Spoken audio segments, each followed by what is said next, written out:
Endless traversal. Luo Mang seizes NTZ-48 upon permanently unlocking NTZ-48. One would presume a pinnacle of achievement, yet an unexpected twist thrust him into the Marvel Universe. This time, Luo Mang is prepared to pay any price for survival. Facilitating Uncle Ben's demise catalyzes Spider-Man's resolve to break his no-kill vow. Through the art of mutation and transformation, he amalgamates countless mutations into one. Lizard Serum. Chapter 1. An ordinary individual from the infinite. Marvel Universe. Midtown High School, within a tranquil classroom. Mr. Luo Mang, I truly appreciate your assistance. Peter gazes at the young man of Chinese descent with astonishment, though he struggles with the pronunciation of Luo Mang's name, stumbling over his words. Too kind, Peter. This decay formula is fascinating. I eagerly anticipate the results it may yield. Luo Mang smiles, embodying the role of a benevolent teacher, watching his promising pupil. As Peter hastily exits the classroom, Luo Mang's smile gradually fades. He is not of this world. By a twist of fate, he found himself transported to the realm of the infinite. Armed with his knowledge of the storyline, Luo Mang seized NTZ-48 before anyone else. With NTZ-48's aid, he made rapid advancements across multiple fields. Eventually, he overcame the side effects of NTZ-48, transforming its duration from 24 hours to everlasting. However, lamentably, his brilliance drew the attention of the authorities. How could one man stand against the machinery of a nation? In a desperate flight, Luo Mang gradually succumbed to exhaustion and lost consciousness. Upon awakening, he discovered he had been reborn as an infant in this world. The young man he had conversed with moments ago was none other than the future Spider-Man, Peter Parker. Luo Mang cast a glance at his completely unresponsive lower body, a flicker of anticipation igniting in his eyes. At last, it begins. In this world, Luo Mang is an orphan. Reborn, he retains the enlightened form granted by NTZ-48, yet his body is cursed with a disability, forever confined to a wheelchair. However, having learned from his past life, Luo Mang navigates this existence with utmost caution. In a realm teeming with weapons and extraordinary mutations, he feigns weakness to safeguard himself. Though he is aware of the Marvel Universe's narrative, Luo Mang remains unhurried. The more he contemplates, the clearer he becomes about the rarity of such an opportunity. Any alterations resulting from his actions could lead to irrevocable regret. For the past 2 decades, Luo Mang has regarded himself as an ordinary individual. Now, the time has come for the story to unfold. Through Peter's tightly buttoned coat, Luo Mang can perceive the subtle hues reflecting off the makeshift, loose-fitting spider suit beneath. Coupled with the decay formula Peter just presented, Luo Mang realizes he stands on the brink of Lizard Doctor's emergence. The regeneration serum. Luo Mang murmurs as he gazes into the distance. Behind his spectacles, his eyes flicker with a concealed yearning. Yet, when he lifts his gaze again, that glimmer of desire vanishes, replaced by serene composure. If he wished, he could deduce the complete regeneration serum using the decay formula. Furthermore, if Luo Mang so desired, he could craft an armor akin to Iron Man's in advance. However, at this moment, Luo Mang trusts only himself. Armor is ultimately mere material. Life is fleeting, and the flesh ascends. In Luo Mang's eyes, the only means for his survival lies in an extraordinarily enhanced body. Yet before that, let us witness the birth of Spider-Man. As twilight descends, Luo Mang slowly approaches a street across the way. His eyes brim with anticipation as he focuses on a dilapidated supermarket illuminated by incandescent lights. Observing the hurried figures within, a subconscious smile re-emerges on his lips. They're coming. Luo Mang propels his wheelchair forward. Hey, Ben, long time no see. Hey, Luo, have you seen Peter? He's run away from home, and I'm terribly worried. Uncle Ben's lips are pale, trembling against the cold wind, yet he immediately inquires about Peter's whereabouts. As Peter's favored teacher, a glimmer of hope flashes in Uncle Ben's eyes upon seeing Luo Mang. Of course, I just saw Peter rush into that supermarket. I intended to greet him, but I encountered you first. Oh, thank you. Luo, you've been a great help to us. A spark of determination ignites in Luo Mang's eyes as he begins to guide Uncle Ben toward his fate. Though, according to the natural course of events, Uncle Ben's demise is inevitable. Luo Mang cannot afford any missteps. Thus, it is best to align events with their intended trajectory. As Uncle Ben proceeds toward the supermarket, a disheveled figure bursts through the doors, colliding with Uncle Ben in a serendipitous accident. In the ensuing scuffle, a resounding crash reverberates. A fleeting flash of fire, illuminated under the dim light, draws attention. Though Luo Mang is aware of this scene in advance, he does not intend to intervene. In fact, he has awaited this moment for an extended period. The birth of Spider-Man is not merely the moment Peter is bitten by a spider, but when he loses the one who cares for him most. When he relinquishes the few ties of affection he possesses, watching as Peter rushes to Uncle Ben's side, cradling him in his arms. Luo Mang knows that the iconic phrase destined to shape Spider-Man's life is about to be uttered. Observing Uncle Ben, clinging to his last breath while guiding Peter, Luo Mang cannot help but sigh. Rest easy from this day forth. I shall aid in guiding Peter. With a detached gaze, Luo Mang watches as Uncle Ben breathes his last in Peter's embrace, devoid of any guilt. It remains as it is. I in this world.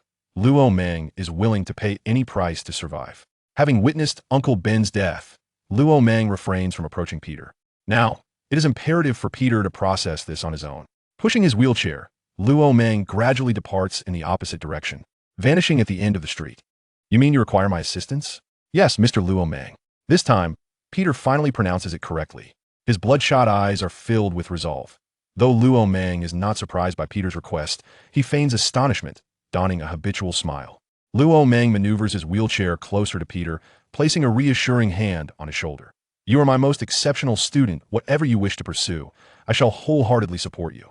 As Peter gazes into Luo Mang's steadfast expression, a veil of mist envelopes his eyes.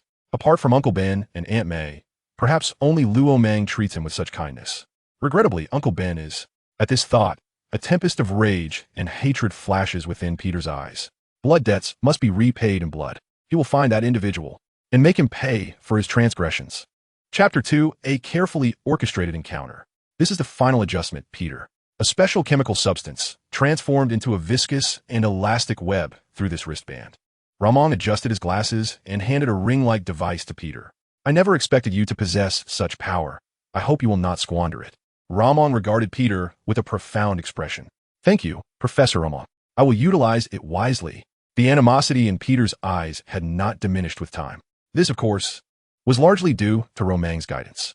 Ramon surveyed the newly emerging Spider-Man before him, as if beholding a rare treasure of the world. Disheveled hair and fists stained with a hint of blood, merely a glance, and information seemed to seep into Romang's consciousness as if it had a mind of its own. Seeing Peter in this state, Ramon subtly nodded in his heart. The Peter he had nurtured had been too timid, causing Spider-Man's potential to remain entirely concealed beneath that red suit. Peter Parker, you require a complete metamorphosis. With this thought, Ramon reached into the drawer and pulled out a sheet of white paper, adorned with several lines of text and a sketch. This is a sketch I created based on the description you provided of the assailant. If all goes as expected, the person who murdered Uncle Ben is currently in this very location. Romang's tone remained unchanged as he spoke. Upon receiving the paper, Peter gazed at the likeness, his hands suddenly tightening into fists. It's him. Each word seemed to be forced through Peter's clenched teeth. A wave of murderous intent radiated from Peter, the sheet of paper swiftly becoming tattered. Leave the rest to me. His bloodshot eyes were filled with gratitude as he glanced at Ramon. Peter did not inquire about the source of the address. A mere chemistry teacher. Yet how could he possess such remarkable artistic skill? Nodding towards Ramon, Peter turned and swiftly departed. Ramon remained silent. In his eyes, he beheld Peter's body, trembling with rage, suppressed with a seething hatred. Groove, Peter. A place in this world awaits you.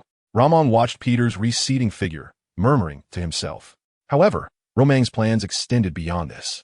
After Peter's departure, Ramon retrieved his phone and deftly dialed number. Hello, is this May? I am Peter's teacher, currently employed at Midtown High School. I would like to discuss Peter with you. Are you aware of his recent situation? I believe we should find a place to sit down and have a thorough conversation. How about 8 p.m. at the cafe? Sitting across from Ramon was none other than the legendary Aunt May. Though she had surpassed 50 years in age, she appeared remarkably youthful, with very few wrinkles gracing her face. However, due to Ben's circumstances, Aunt May looked quite haggard at that moment. Her still reddened eyes revealed that she had recently wept. I have always held high hopes for this child, Peter. Yet lately, he seems somewhat out of sorts. As he stirred his coffee with a spoon, Roman spoke earnestly, as if he were merely a concerned elder watching over Peter. The coffee swirled in the white porcelain cup, seemingly forming a subtle pattern of yin and yang. Although his words flowed continuously, Roman's attention was drawn to the glass window outside. A glance at his watch revealed a smile on his face. It was getting late, and I feared Peter might grow anxious. Aunt May hesitated upon hearing Roman's words, yet, thinking of Peter, she nodded wearily. Then I must trouble you, Roman. The two had scarcely left the cafe when they found themselves in a dark alley not far from the entrance.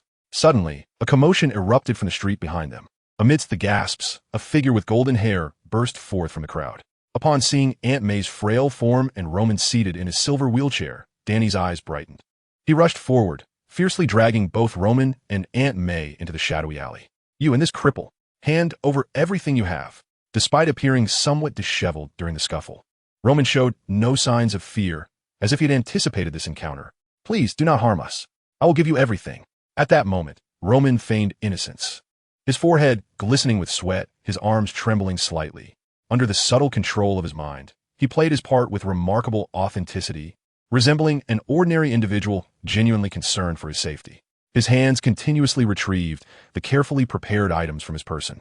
In contrast, Aunt May was already frightened by the scene, trembling as she handed over her valuables.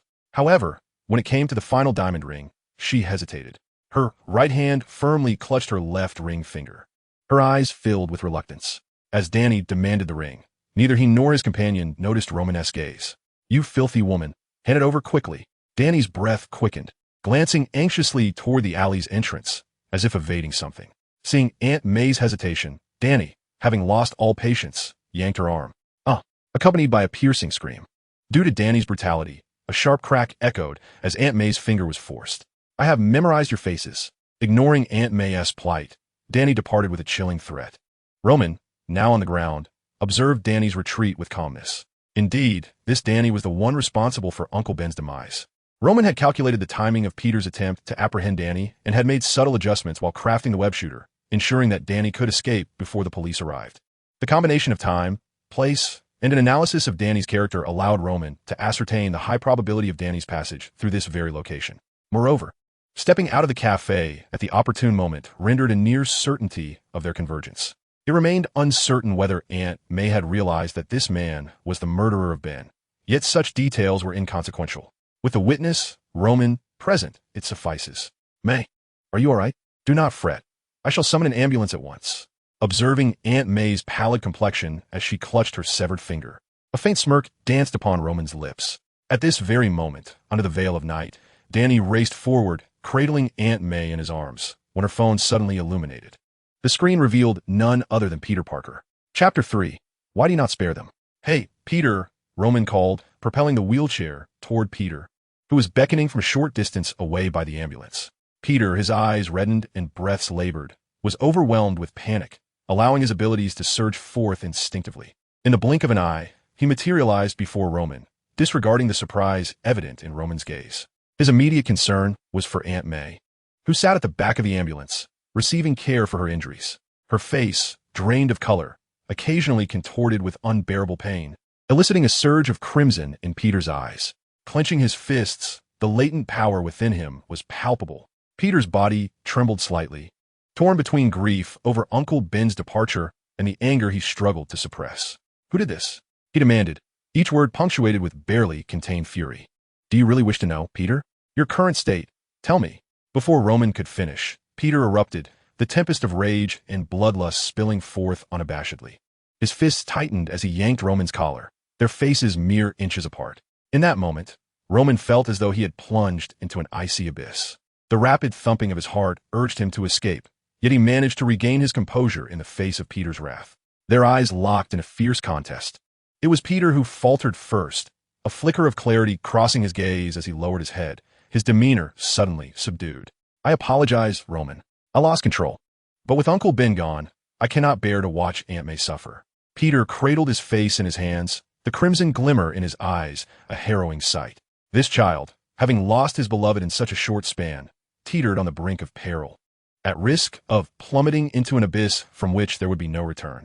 He required an outlet for his anguish. Witnessing Peter in such turmoil, Roman silently acknowledged the truth, though his expression betrayed hesitation. In a fleeting moment, this did not escape Peter's heightened awareness. "Roman, you know who did this, do you not?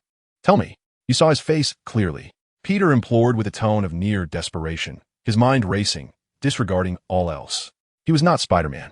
He needed to bring those who harmed Aunt May to justice. Observing Peter's hesitation, Roman instinctively believed that Peter was concerned about his impulsiveness.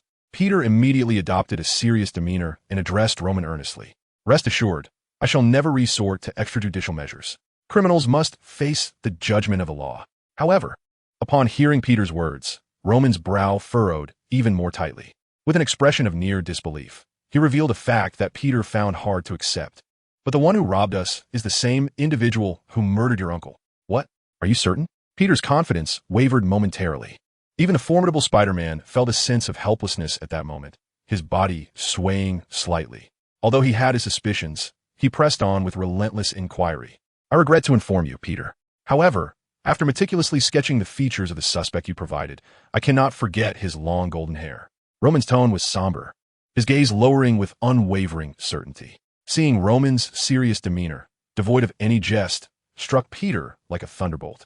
The spider sense flared to life. A sudden chill surged from Peter's tailbone to the crown of his head, every hair on his body standing on end, each pore seemingly pulsating with a sharp sting. I will find him. You are aware of my capabilities, Peter coldly declared, casting a deep glance at Aunt May before turning to leave. Yet, the sound of Roman's voice halted him in his tracks.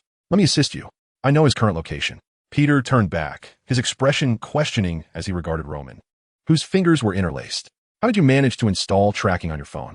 In response to Peter's inquiry, Roman gestured toward his legs and shrugged slightly. I apologize, Roman. I'm not. No need for apologies. The priority is to locate that individual, is it not? Indeed, Peter nodded emphatically. The thought of Uncle Ben being shot, and now even Aunt May being targeted, reignited a fire of fury within him. Despite possessing extraordinary abilities, Peter had never entertained thoughts of taking a life.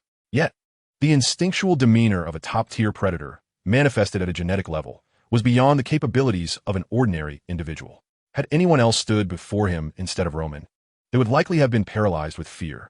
Half an hour later, the two arrived at an abandoned building. Peter exchanged a knowing glance with Roman before donning his mask and scaling the wall with remarkable agility, vanishing into the night without a sound. Watching Peter depart, Roman removed his glasses and wiped them, tapping his temple thoughtfully. After a mere 5 seconds, he propelled his wheelchair directly through the entrance, his eyes gleaming with resolute determination. Humanity. This aspect had always been overlooked by Roman, a reality he had never anticipated. Despite Danny's efforts, Peter remained resolute in his desire to seek legal retribution against him. Indeed, the influence of Uncle Ben weighed heavily upon him. But what if I were to stoke the flames further? Let me observe how you will choose, Peter Parker. The building was enveloped in silence, with only the sound of Roman pushing the wheelchair, breaking the stillness. Scattered throughout were various construction materials and debris, suggesting that the place had been long abandoned. Yet, Roman was acutely aware that in some shadowy corner, Danny and Peter were present. A sudden crash echoed as the wheelchair inadvertently brushed against a steel pipe, but Roman paid it no mind, continuing to propel the chair forward. A faint light filtering in from outside illuminated one side of his face. As he maneuvered the wheelchair alone, he finally heard Peter's hoarse voice, strained with emotion. Why won't you let them go? Chapter 4. The principle of non-killing shattered. Peter's voice was low and raspy, as if he were bearing an immense pain, or perhaps suppressing a torrent of rage. The words reverberated through the entire building. Roman slowly pushed the wheelchair past a brick wall, and two figures standing by the window abruptly came into view. Peter had just delivered several punches to Danny, leaving him dazed. With a sudden force, Peter shoved Danny out the window. No, please, give me another chance. I don't know what that woman means to you. I have children and a wife at home. Please, I beg you. Danny dangled precariously from Peter's grip, clinging to his arms like a drowning man grasping for the last vestige of hope, desperately pleading for his life. In that moment, Peter's masked gaze bore down on Danny, his chest heaving as he struggled to catch his breath, as if engaged in a fierce internal battle. Witnessing Danny's pitiful state, Peter's fury began to wane. For the first time, he hesitated when faced with the man who had shot Uncle Ben and harmed Aunt May. Ultimately, Peter could not bring himself to release Danny. Instead, he forcefully threw Danny to the ground, standing over him with clenched fists. I have memorized your face. If you do not turn yourself into the police by tomorrow, I will come looking for you. Peter echoed the words Danny had once spoken to Aunt May. Fear flickered in Danny's eyes as he beheld Peter's cold stare. Internally, he cursed, wondering what manner of creature this was. He deserved to be punished. Though he seethed with resentment, Danny dared not show it, nodding submissively with his head bowed in defeat. Roman, what brings you here? Peter, sensing Roman's gaze, turned to inquire. He had explicitly instructed Roman to wait outside. I was merely concerned for your safety, Roman replied, pushing the silver wheelchair from the shadows. Yet, The words he intended to speak suddenly shifted. Even in the depths of night, Peter's vision remained astoundingly clear. In an instant, Luo Mang's pupils constricted, every hair on his body standing on end, as if he had beheld something truly terrifying. At that very moment, Peter's spider sense surged to life. Bang! The first assault was a deafening sound, followed swiftly by a blinding flash amidst the darkness. The pungent scent of gunpowder soon followed. In Danny's astonished gaze, Peter's body tilted sideways, his head craning in an oddly peculiar manner, evading the bullet. Initially taken aback, Peter's instinctive dodge soon gave way to a surge of rage that engulfed him. Clenching his teeth, he fixed his gaze intensely on Danny. Just as he contemplated taking a step forward, a frown creased his brow, halting his movement. A crimson spot began to spread across Luo Mang's body, the blood gradually staining his white shirt a deep scarlet. "I'm so sorry, Peter." Luo Mang's pallid face uttered words that instantly reminded Peter of Uncle Ben's final voicemail. "No." The crimson threads swiftly clouded Peter's vision. Beneath the mask, his mind went blank. Everything transpired in the blink of an eye. With his back turned, he shot forth a white web. With a simple tug, the weapon in Danny's hand collided with the wall, shattering into pieces before it could reach the ground. Sizzling, the white web, seemingly unnoticed, simultaneously adhered to Danny's skin. As Peter pulled, he not only disarmed Danny, but also tore a large patch of skin from him. Gushing blood erupted forth, and it was only then that Danny realized a pair of large hands had pierced his chest. In disbelief, he lifted his gaze to meet Peter's eyes, which were devoid of humanity and brimming with murderous intent. "What manner of beast are you?" Danny struggled to utter his final words. But before he could finish, Peter exerted a tremendous force, tearing Danny completely in two. In an instant, blood cascaded like a torrential downpour, splattering Peter and staining his clothing crimson. The overwhelming, acrid scent of blood could be detected even from 10 meters away. Gradually, clarity returned to Peter's eyes as he turned to look at Luo Mang, who was hastily approaching while clutching his wound. "Oh my God, oh my God." Peter crouched beside Luo Mang, his eyes pleading. "Take a deep breath. You'll be all right. I'll get you to the hospital right now." Danny's blood stained Peter's hands, and as he cradled Luo Mang's, the white shirt was thoroughly soaked. Utilizing his webbing to staunch the bleeding, Peter hurriedly made his way to the nearest hospital with Luo Mang in tow. "Hey, just find a place to set me down," Luo Mang whispered weakly, mustering his last bits of strength to lean closer to Peter. Yet, this Peter was far from the Spider-Man he would become. Luo Mang's predicament had thrown him into complete disarray. However, a statement whispered by Roman into Peter's ear abruptly halted Peter's steps. "You have taken a life, Peter. Trust me, I shall be fine." Roman coughed weakly between his words, a fit of feeble hacking escaping him. Yet, he was not merely attempting to deceive Peter. Roman, intent on surviving within the Marvel Universe, had no desire to perish here. The location of that gunshot had been meticulously calculated by him. It may appear that he was gravely wounded, but with timely medical intervention, he would be out of danger. Roman's initial words struck Peter like a heavy hammer against his chest, and it was only upon hearing what followed that he fully comprehended their gravity. "I will place you in a safe district close to the hospital. Roman, promise me you must not die. I promise you. Such treachery shall not befall me again. I would rather scheme against everyone than allow them to conspire against me." His consciousness began to blur. Time passed, and Roman felt his body relax, making contact with the cold ground. Then, there was a woman's piercing scream, and after that, nothing more. Roman, having lost too much blood, succumbed to unconsciousness. Chapter 5, Madam. I assume you would not wish for this either. Gradually regaining consciousness, Roman felt utterly drained. As he attempted to stir, a sharp pain coursed through his body. Yet, compared to the agony of a bullet penetrating flesh, the current discomfort had lessened considerably. Just as the intensity of the pain caused his awareness to wane, a voice imbued with emotion suddenly resonated in his ear. Despite the warmth of the voice, Roman could discern the underlying chill, as if it were mimicking the tone of an emotional being. "Sir." At the utterance of this title, a flicker of realization sparked in Roman's eyes. What unexpected coincidence. "Where am I?" Accompanied by a look of genuine bewilderment, he appeared utterly oblivious. "Sir, you are currently in Mr. Stark's private hospital. Would you like me to summon Miss Potts?" Roman barely opened his eyes, turning towards the source of the voice. He noticed a speaker mounted high in the corner, and as he looked, the camera above shifted simultaneously, gazing down at him and even nodding slightly, as if in acknowledgement. Witnessing this, Roman's suspicions were confirmed. The voice, which seemed distinctly non-human yet endeavored to emulate humanity, unmistakably belonged to J.R. Tony Stark's personal artificial intelligence assistant. Even the subsequent development of the armor was overseen by J.A.R.V.I.S. Tony Stark, J.R.V.I.S. was an unwaveringly devoted and meticulous aide. I appreciate your assistance. My thoughts are quite muddled. I need to rest for a while. Roman closed his eyes once more. Yet his mind remained in constant motion. Initially, the notion of directly contacting Peter through Jarvis was swiftly dismissed. If Jarvis were to catch even a whiff of any clue, it would be tantamount to alerting Tony. Currently, there exists no connection between him and Tony. Given the current progression of events, Tony Stark has yet to develop the earlier iterations of the Iron Man suit. He has not undergone the trials of life and death, nor has he experienced the profound enlightenment that comes from surviving dire circumstances. Should Tony become aware of the activities involving Roman and Peter, it is likely that both would be compelled to live under the auspices of the government henceforth. Roman still vividly recalls the cataclysmic end of his previous life. Just as a myriad of thoughts flooded Roman's mind, a brisk and decisive presence approached, enveloped in a fragrant breeze. As Roman slowly opened his eyes, he was met with a pair of bright, expressive eyes radiating compassion. "Sir, are you all right?" Pepper Potts inquired, her face adorned with genuine concern. For reasons unbeknownst to her, the sight of this unfamiliar Chinese man collapsed by the roadside compelled Pepper to extend her hand in assistance. Upon witnessing Roman regain consciousness, a sense of inexplicable reassurance washed over her, as if his very presence soothed her soul. "This is all thanks to you." But before Roman could articulate his gratitude, a light, teasing voice from the doorway of the hospital room interrupted him.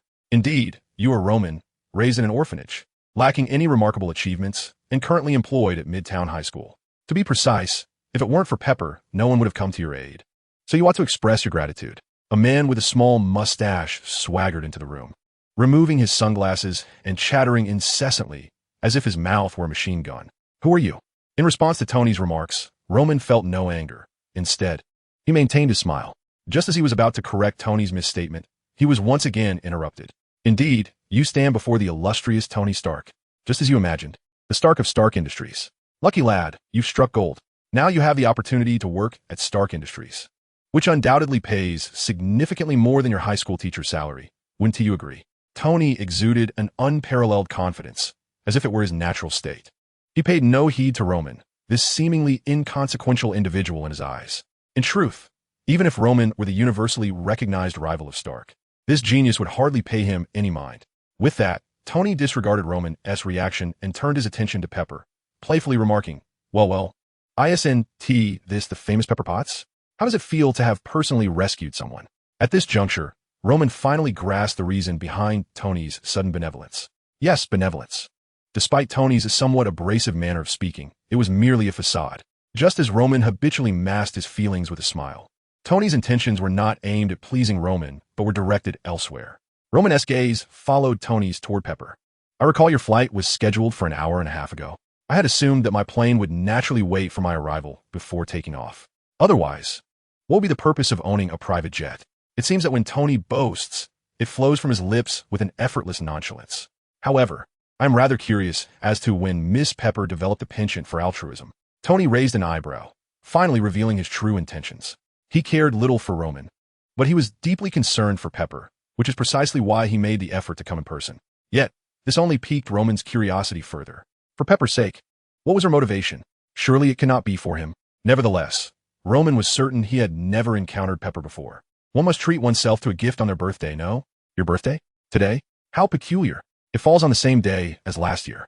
Observing the seemingly trivial exchange between them, laden with an unspoken understanding unique to their bond, Roman could not help but cover his face and turn away. How utterly nauseating. It was only when he heard the name Rome slip from Tony's lips again that Roman could no longer restrain himself, turning with a smile to speak. "Mr. Stark, my name is Roman, but you may call me Ro. It is a pleasure to meet you, and I'm sincerely grateful for the assistance you and Miss Pepper provided. You saved my life." "Roman, Rome, why can I not discern the difference? But it matters not. Perhaps today will be our final encounter." Upon hearing Tony's confident words, even Roman's expression management system nearly faltered. "No worries. Perhaps we shall cross paths again," Roman replied, his words imbued with deeper meaning. "The controllable hypermemory, a consequence of my brain's permanent liberation, would never fail me." Pepper's birthday, Tony's capricious flight delay, barring unforeseen circumstances. This time Tony's arms dealing would lead to an encounter with the 10 rings. Roman's gaze shifted from Tony to Pepper, silently noting. Chapter 6. The relentless Avenger, Spider-Man, is on the scene, yet Tony seemed indifferent to Roman's remarks. Upon learning the reason, the subtle hint of jealousy in the air dissipated considerably. After exchanging a few quips with Pepper, Tony cast not another glance at Roman and departed to drive to the airport.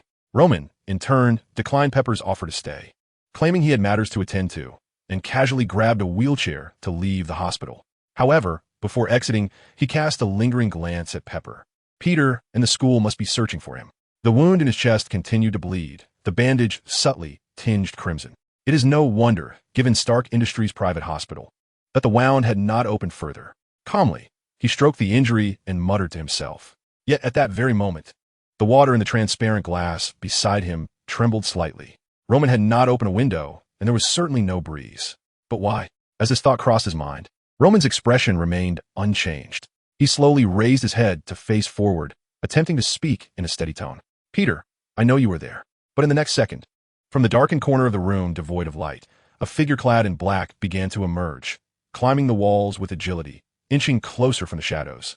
Revealing its form, Peter crawled with all fours, exuding an eerie aura akin to that of a humanoid spider.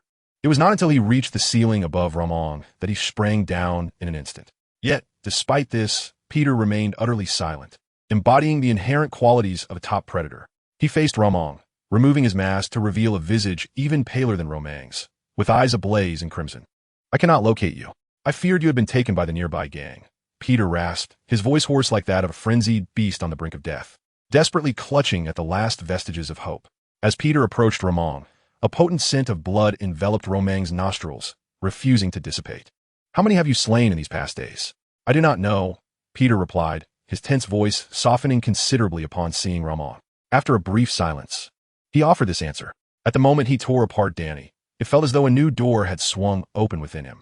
The rage and long-held grievances in his heart dissipated by more than half in an instant. Even in all the nearby hospitals, Luo Mang's whereabouts remained elusive, driving Peter to the brink of madness. Throughout these 2 days and nights, Peter had been unceasingly engaged in murder. He was unaware of the fate of Luo Mang. A teacher of immense importance to him, akin to Uncle Ben, Peter could not even ascertain whether Luo Mang was still alive. Thus, he unleashed his fury upon the local gang, preying upon the weak. They were deserving of their fate, without a doubt. Clad in Uncle Ben's black leather coat, which tightly enveloped his makeshift combat attire, Peter felt each drop of sinful blood that fell upon it coalescing into a kaleidoscope of darkness. He sensed that Uncle Ben would have been gratified by his transformation. Uncle Ben was right. With great power comes greater responsibility. The atmosphere grew increasingly oppressive, yet Peter suddenly felt a pair of warm hands gently resting upon his head. As Luo Mang ruffled Peter's disheveled hair, a gentle smile graced his face. You have done nothing wrong. It is I who have caused you worry, and for that, I apologize. On the night Uncle Ben was shot, on the night Luo Mang was wounded, Peter, I am truly sorry. Weak and feeble words gradually coalesced into fragments. Yet they pierced Peter's fragile heart like a drill. It is I who should apologize, Rom. Peter raised his head once more, his gaze now imbued with unwavering resolve. From this day forth, I shall ensure that you endure no further harm. I give you my word. There was no doubt in his conviction. Peter's current aura was one of formidable pressure, yet Luo Mang met his gaze unflinchingly. May has just lost her beloved and has been hurt by Danny. She needs you now. As Peter observed Luo Mang's calm demeanor, the image of Aunt May's suffering flashed through his mind. A spark ignited in his eyes, as if he were restored to the Peter of old. Oh, Rom, you are right. I have been searching for you and, in turn, neglected Aunt May. No, how could I forget Aunt May? She has only just been harmed. Peter appeared somewhat flustered, yet amidst his disarray, there was an unmistakable trace of anger. A departure from his previous lethargy. I must leave immediately. Oh, forgive me, Roy. I think I shall exit through the window instead. Roy calmly observed as Peter stealthily made his way out of the window, his silhouette gracefully swinging away on a web. A sense of satisfaction blossomed within Roy's heart. This was the essence of Spider-Man, not merely a knight engaging in a game of capture, with a punch capable of delivering 20 tons of force. Should one really hold back in apprehending criminals, fearing the possibility of inadvertently causing their demise? Such a notion was absurd. Roy merely guided forth what rightfully belonged to Spider-Man, restoring affairs to their rightful course. However, what Roy had not anticipated was the lingering shadow of Uncle Ben in Peter's journey of growth. Is it true that with great power comes great responsibility? No, it is more accurate to assert that with great power comes greater authority. One could only wonder what remarkable figure Peter would evolve into under Uncle Ben's guidance in the days to come. The thought was indeed exhilarating. A smile graced his lips, but unlike previous occasions, this time it emanated from the depths of his heart. With the preliminary conditions fulfilled, it was time to set the plan into motion. I sincerely apologize for my unexcused absence. It has undoubtedly caused you considerable distress. However, I find myself unable to fulfill the responsibilities of this position any longer. I hope you will find a more dedicated teacher to take my place. Thank you for your years of care. Setting down the phone, Roy gazed up at the minimalist villa before him and gently propelled his wheelchair forward. Chapter 7. The Regeneration Serum. With a click, the villa door swung open. The first sight that greeted him was a figure clad in white. As Roy's gaze ascended, a gentle and focused visage emerged, accentuated by silver-rimmed glasses that lent an air of sophistication. Noticing Roy's attention, Connors subtly shifted his body, concealing his mutilated limb behind him. This instinctive motion inadvertently revealed his most vulnerable concern. Who are you? I do not recall having met you, Connors inquired, his eyes reflecting a moment of contemplation as he regarded Roy. I am Roy. Dr. Connors, I have come in search of the regeneration serum. Roy spoke candidly, without a hint of reservation. That is rather unfortunate. I fear I am unable to assist you. I have been dismissed from Oscorp. Upon noticing Roy's legs, a flicker of understanding crossed Connors' eyes, but he quickly shook his head, signaling his helplessness. Yet perhaps due to a shared sense of loss from physical impairment, Connors hesitated in closing the door, lifting his gaze once more to Roy.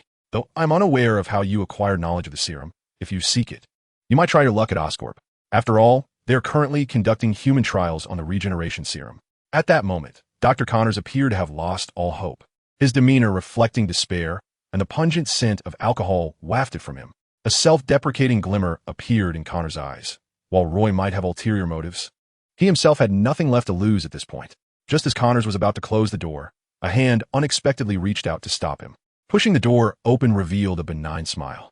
Dr. Connors, I can fund the completion of your serum research. The condition is that I become the first recipient of the final product. As always, Luo Mang was straightforward. He had no interest in beating around the bush. Wealth was merely an accessory to him, a byproduct of acquiring knowledge. Although his amassed fortune paled in comparison to that of industrial magnates like Tony, it was more than sufficient to support Connors in perfecting the serum. After all, he had been the cornerstone of the NTZ-48 project, which had achieved success under his guidance. Fields that seemed foreign to others were swiftly grasped by Luo Mang within a week, delving into depths that would elude an ordinary person for a lifetime. What posed a challenge for Connors was no obstacle for Luo Mang. His need for Connors stemmed solely from a desire to maintain control over the situation. What?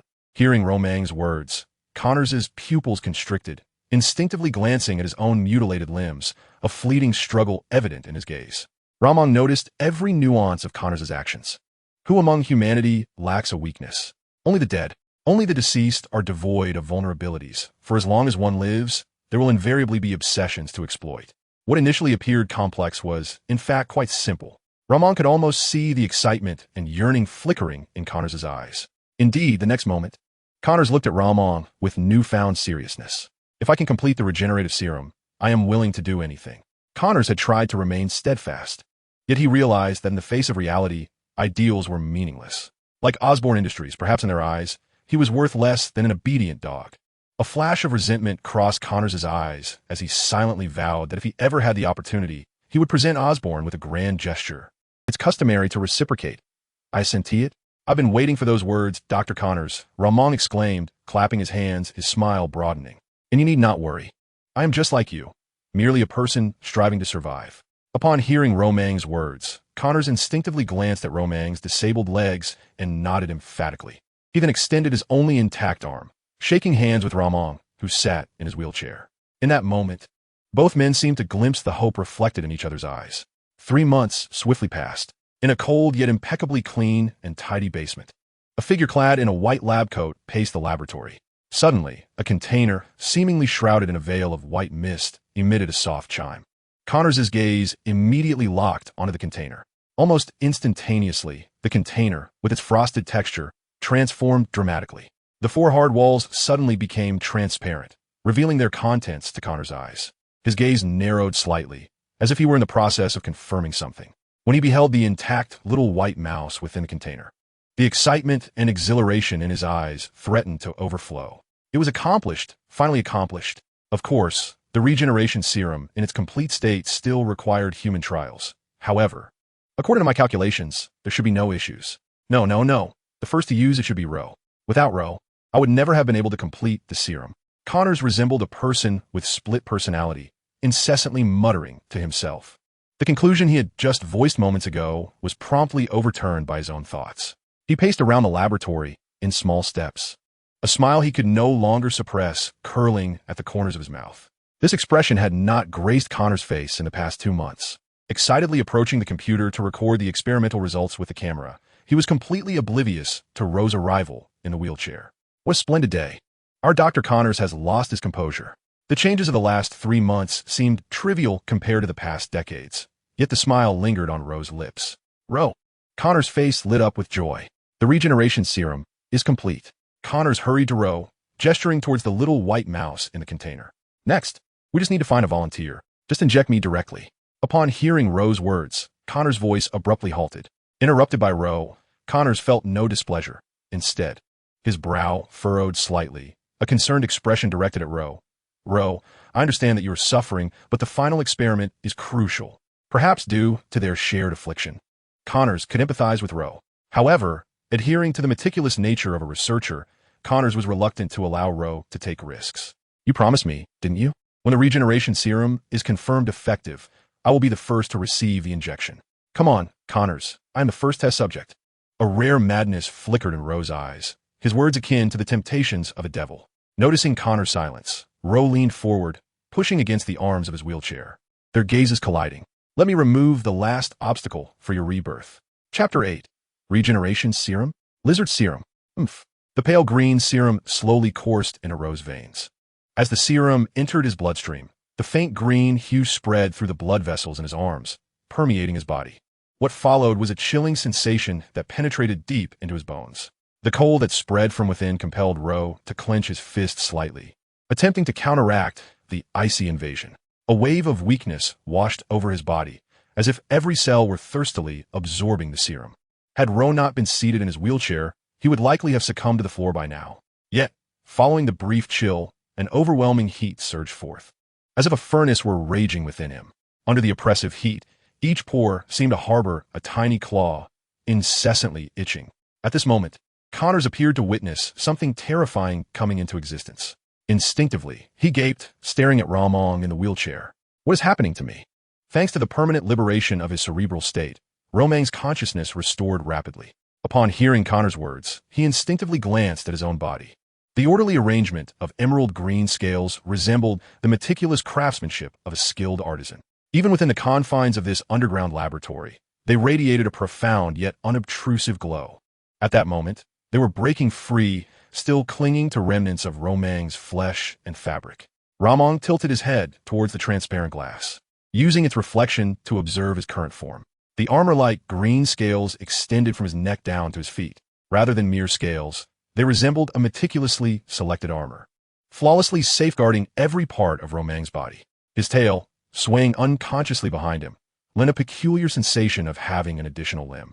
Although his facial expression remained unchanged, a deep emerald hue shimmered in his pupils. If the previous Luo Mang resembled a learned and benevolent scholar, the current Luo Mang embodied more of a refined general from another realm, exuding an ineffable restlessness amidst his elegance.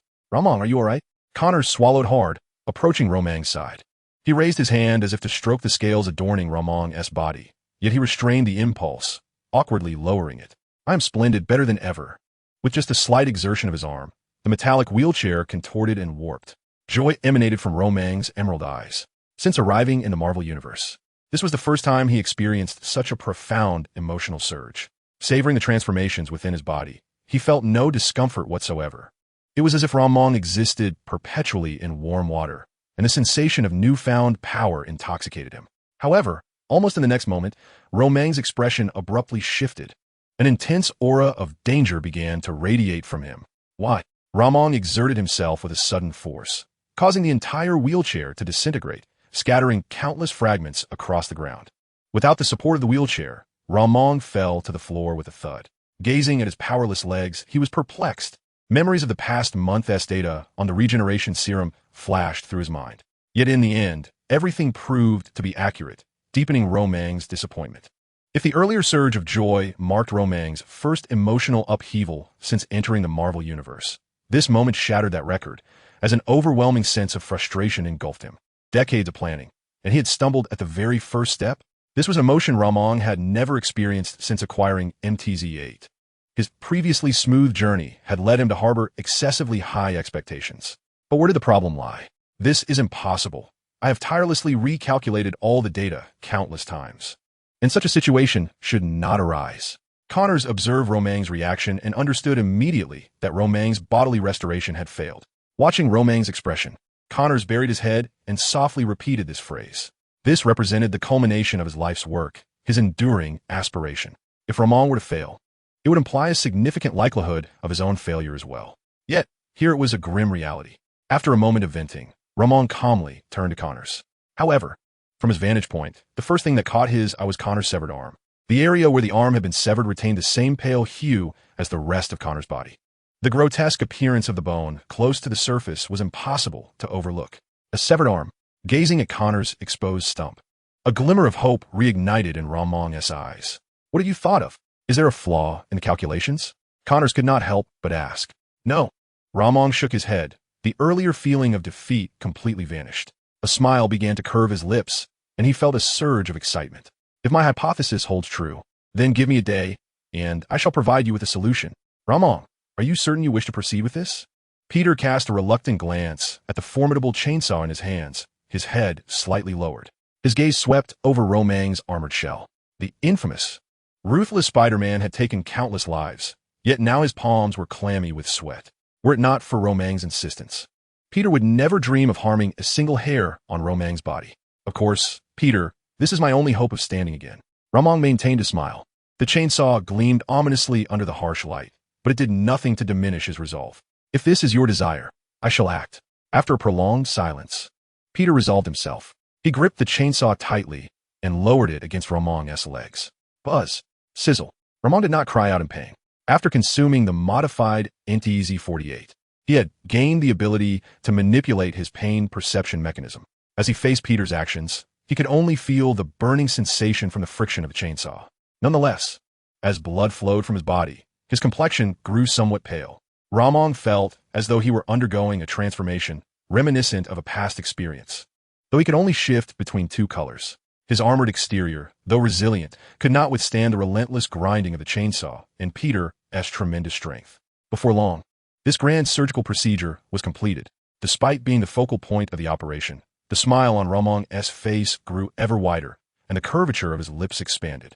At that moment, he could distinctly feel a warm flow circulating rapidly around his legs. He had indeed guessed correctly. Chapter 9. I said, I will bring him back. Spider-Man, the Avenger of the Night, a demon from the abyss. What does his emergence truly signify? Who is his true identity? What kind of experiences could give rise to this hero who instills extreme fear in criminals? Hero? Assassin? Murderer? If you wish to learn more, please follow James. With a rustle, Luo Mang shook the newspaper, the corners of his eyes curving slightly, as if in amusement. It appears you have become quite the celebrity, Peter. Glancing sideways at Peter, who cautiously assumed a posture of support, his eyes fixated on Luo Mang's feet. Observing Peter's actions, Luo Mang helplessly tucked the newspaper into his embrace. Enough, Peter. I am not an infant still learning to walk. You are being excessive. It had merely been a while since Luo Mang had walked, rendering him somewhat clumsy. After descending from the operating table last night, he had stumbled and collapsed weakly into Peter's arms. This incident had caused Peter to remain on high alert since then, fearful that Luo Mang might encounter further mishaps. Peter lifted his gaze, remaining silent, his eyes locking onto Luo Mang's with utmost seriousness. All right, do as you please. Luo Mang, with a hint of exasperation, smoothed his clothing. Now, as he prepared to venture outside, he needed to dress more conservatively. Otherwise, his green armor alone would invite endless troubles. As for his tail, it could be coiled around his waist. As long as he could grow stronger, Luo Mang did not mind having an additional limb. The adjustments to the regenerative serum would soon be completed, and May's fingers would also regain their function. Suddenly recalling something, Luo Mang looked at Peter with concern and offered gentle comfort. After Danny had harmed Aunt May, the emergency responders had only provided rudimentary bandaging. The subsequent swelling, heat, pain, An acute infection transpired in merely a day. When Aunt May returned to the hospital for a follow-up, she was informed that an urgent amputation was necessary. I am aware. I have never been worried about this. Peter lowered his head slightly, pressing his lips together, his demeanor somber. The guilt within him clung relentlessly. Had he been present at that moment, perhaps Uncle Ben would have been unharmed if he had acted sooner to eliminate Danny. Rather than adhering to some ridiculous code of nonviolence, perhaps Aunt May would not have lost her finger, and Ramon would not have been shot. Contemplating this, Peter's fists instinctively clenched. Hello. Ramon answered the phone, his tone amiable. Ro, do you remember me? Of course, Miss Pepper, you were my benefactor. A smile crept onto his lips, enhanced by the allure of NTZ-48, and he was intrigued by how long Pepper would endure before reaching out. Is there something you need my assistance with? As I mentioned last time, I possess unique experience in certain areas. Upon hearing this, Pepper on the other end of the line let out a sudden sigh of relief. Since Tony's incident, she had utilized every connection she could think of, yet to no avail, plunging her into despair until Ramon resurfaced in her mind. In that case, I shall be frank. Tony is in trouble. Reports of his disappearance are rampant, and I trust you have heard. At this point, Pepper paused, and Ramon could hear her breathing through the phone. Ro, I have no other options left. I'm willing to agree to any request. At this moment, Pepper no longer exuded the demeanor of a superior. Her tone bore a hint of entreaty. This disarray of concern was well within Roman's expectations. While Pepper held the position of authority, she was undeniably a woman, and if pressed to choose, even the slightest opportunity would lead her to select Tony. With an attractive allure, when Pepper's mind was in turmoil, it was inevitably Roman who intruded upon her heart, which elucidated why she initially chose to save him. Of course not. Pepper maneuvered through the military, cultivated connections with Stark's arms dealers, and even sought assistance from certain ZK contacts, for mere utterance would not lead to anyone's demise. Roman was acutely aware that he was merely a contingency, yet he spoke without hesitation. His voice was calm and steady, devoid of any tremor. What can I offer you? Pepper seemed to have misheard, quickly seeking clarification. Roman's voice remained tranquil, imbued with composure. Upon hearing Roman's agreement, Pepper, for reasons unknown, felt a significant weight lift from her heart. However, before she could continue, Roman's voice resonated in her ear once more. Why? Pepper could not resist the urge to retort. As Tony's capable assistant, she had encountered countless opportunists. In the face of self-interest, they would abandon all morality. Thus, Pepper had grown accustomed to presenting enticing offers. Because you and Mr. Stark saved me once. The ancient Eastern philosophy emphasizes reciprocity, does it not? Roman's tone rose slightly, his voice emerging thin and crisp like ice shards. Upon hearing Roman's rationale, Pepper gasped in surprise, covering her mouth. She enunciated each word carefully, her expression earnest as she made a promise. Give me some time. Roman nodded, this time without refusal. His goal was to survive in this Marvel universe teeming with deities, taking destiny into his own hands. As one of the Marvel fandom's self-proclaimed sons, he embodied the most human essence within the Marvel realm. Associating with Tony Stark brought only advantages, never detriments. For when an occasion arose, this flamboyant playboy would undoubtedly remember this favor. The playboy, the youthful genius, the ruler of Stark Industries, this man, typically devoid of sentiment, proved to be the most loyal in critical moments. Otherwise, Tony would not have retained his graduation project from MIT, a small arm. Did you hear that? Roman hung up the phone and turned to Peter. Tasking himself with this matter might present some difficulty. The weapons employed by the Ten Commandments gang were all products of Tony's research, their value needing no further elaboration. If Peter could accompany him, the entire endeavor would become significantly simpler. Peter nodded emphatically, a fierce glint of resolve flashing in his eyes. His agreement was motivated not solely by a desire to assist Roman. With great power comes great responsibility. Peter was determined to aid the gang in their descent into chaos. His fingers absent-mindedly brushed against the hem of his clothing, revealing a form-fitting black combat suit. Faintly, the scarlet spider emblem on his chest could be discerned. Yet this spider was far more menacing and terrifying than Peter had initially envisioned, as if determined to shatter all the injustices and evils of the world, wielding fear to subdue the darkness within the hearts of men. Chapter 10. Why don't you take a look in the mirror at your ghastly reflection? The sun scorches each grain of sand, while yellow sands whip up waves of oppressive heat. The parched air seems capable of igniting everything in its path. At this moment, two figures are racing frantically across the desert, each step sending clouds of yellow sand swirling beneath their feet. Ro, I still don't quite grasp your calculations, Peter remarked. expelling a mouthful of sand from beneath his mask. After all, this desolate wasteland was devoid of life. No one would witness them without their masks. Ro slowed his pace, exhaling lightly. The coordinates of Tony's abduction, combined with the intelligence held by the military's initial response, ultimately merged with the fragments of information provided by Pepper and the timing of Tony's incident. Ro murmured to himself, casting his gaze toward a distant black. Thus, the conclusion became evident. Tony must be here. We've arrived, Peter. If an onlooker were to witness their swift sprint, they would undoubtedly gasp in astonishment, exclaiming, Superman. Before long, the black dot in the distance materialized before them. Observing the weapons stacked around the cave's entrance, emblazoned with the Stark Industries insignia, Ro felt a surge of certainty. He removed his white shirt, neatly folding it atop the yellow sand, revealing his dark green armor beneath. I only brought one outfit. I certainly don't wish for them to ruin it later. He surveyed the impeccably folded shirt with satisfaction. All right, Peter, since this is an internship, let us not keep May waiting at home. Of course, Ro. Together, Ro and Peter infiltrated the camp, their primary mission being to ensure Stark's safety.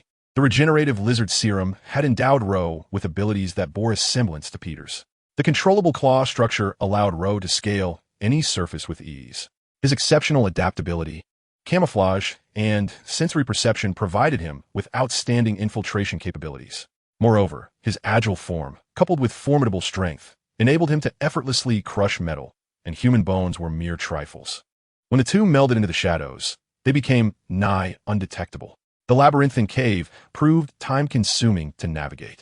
It was not until a tremendous sound erupted that Ro's attention was suddenly piqued. Boom! Upon hearing the unexpected roar, Ro and Peter exchanged glances, seemingly understanding one another's thoughts. Instantly, they sprang into action. One ascended while the other adhered to the surfaces. In the very moment of the explosion, Ro had already etched the source's location in his mind. With minimal effort, he arrived at the entrance of a cave still shrouded in smoke. The cave's door had been flung open by a tremendous force, pinning a member of the 10 rings beneath it. Blood began to seep into the sand, the individual gasping for breath, clearly on the brink of death. A mere glance was enough for Ro. No flicker of emotion crossed his eyes as he gazed into the depths of the cave. They have arrived. Ethan's cheeks glistened with perspiration as he gazed at the computer screen, suddenly struck by a realization. We still need time. He turned to Tony, his gaze resolute, and after uttering a brief statement, strode purposefully towards the cave's exit.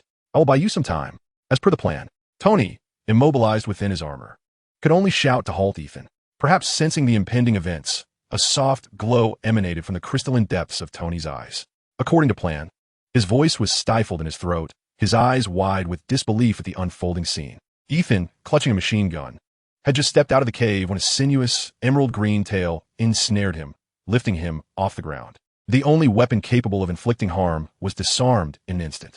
The expression of terror on Ethan's face drew a curious glance from the creature, Roman. What do you think of this man?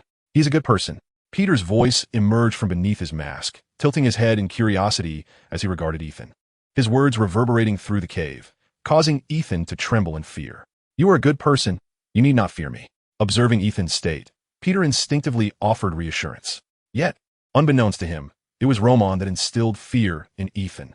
Following the direction of the tail, Ethan realized it extended from Roman's very being. The glowing, greenish pupils were far from human, instilling a deep sense of dread in Ethan. In that case, Spider-Man, would you kindly assist this good man in completing his unfinished business? With utmost willingness, Peter, agile and nimble, scuttled along the cave's edge, making his way back. His posture, combined with the fear-inducing battle suit, led one to question whether Peter was indeed a genuine terrifying spider. As for you, Mr. Ethan, there is no need for trepidation. Roman gently set Ethan down, his form descending from the rock face to stand solidly before him. Ethan's eyes were fixed on the man who towered over him by a head and a half. Though he bore the appearance of a monster, there was an inexplicable elegance and rationality about him. If one were to liken him to a legendary creature, it would be a vampire. Yet, oddly enough, Roman exhibited none of the typical traits associated with vampires. At that moment, the air was filled with the cacophony of gunfire, reminiscent of a torrential downpour. Ethan, feeling a twinge of concern, pointed towards Roman's rear. Spider-Man, won't you lend him a hand? Ethan managed to articulate, although he held no doubts about their capabilities. Roman smiled and shook his head just as he was about to speak when a familiar, audacious voice interrupted. Ethan, oh my goodness, come quickly behind me. Tony merely glanced, his vision filled with Roman's emerald armor and bizarre tail. In a flurry, he raised his right hand, the micro-rocket launcher automatically pivoting into position. While gesturing for Ethan to come closer, he aimed his left-handed weapon resolutely at Roman. "Mr. Stark, has it truly been merely 3 months that you have forgotten me?" Luo Mang arched an eyebrow and stepped forward, positioning himself beneath the light source. The white radiance seeping through the openings of the cave illuminated his face. Tony was momentarily taken aback, his astonishment evident in his wide eyes. "Are you Roma?" "I am Luo Mang, Mr. Stark. Your appearance today is quite distinctive." Luo Mang corrected him with a touch of exasperation.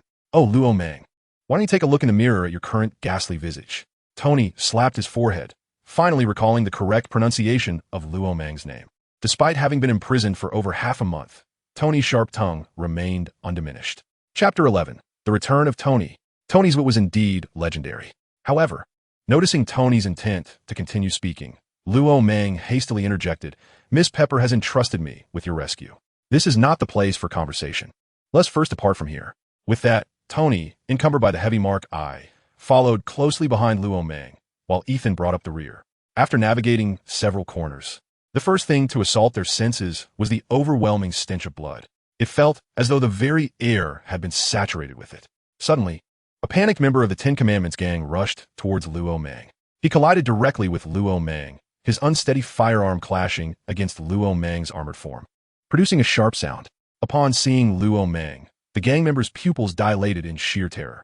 Words that yearned to escape his lips were trapped in his throat. "Allow me to handle him," Tony declared, eager to test the might of his armor after months of effort. "Mr. Stark, since Miss Pepper has entrusted me with your rescue, I cannot allow you to be harmed in the slightest." Luo Mang looked down at the gang member with a smile. The sharp, glimmering claws of his armor swiftly clutched the gang member's head, lifting him effortlessly. With a slight exertion of his hand, the gang member could barely emit a scream before his skull was crushed in Luo Mang's grip. Blood splattered against Luo Mang's armor, yet it slid off effortlessly, pooling on the ground. Simultaneously, both Tony and Ethan felt a wave of nausea wash over them. Having survived under the control of the Ten Commandments for so long, their mental fortitude was commendable. However, the gruesome scene before them was nearly overwhelming. "Damn it, Luo Mang. I will never again add ketchup to my food." Tony's complexion paled slightly, the visceral impact of the sight unsettling him. Luo Mang's voice then echoed softly, "If it were merely this, I believe you could walk out with your eyes closed, Mr. Stark." With Luo Mang's words piquing their curiosity, Tony and Ethan hastened to exit, only to be confronted by a scene that would haunt them for a lifetime. Gagging, Ethan could no longer restrain himself, leaning against the rocky wall as he retched. Tony was not faring much better. His face had turned an even paler shade, his stomach churning as if ready to expel its contents. "Mr. Stark, if I were you, I wouldn't hold back," Luo Mang advised. "Blast it, Roman. I should have heeded your advice." Tony expressed his agreement with Roman for the first time, albeit in a rather heated manner. "Hey, you all are out." The three turned simultaneously towards a voice. Although it was Tony's first encounter with Peter, the latter left an indelible impression on him. With his mask removed, Peter exuded a youthful innocence, his cheeks adorned with a few noticeable blushes.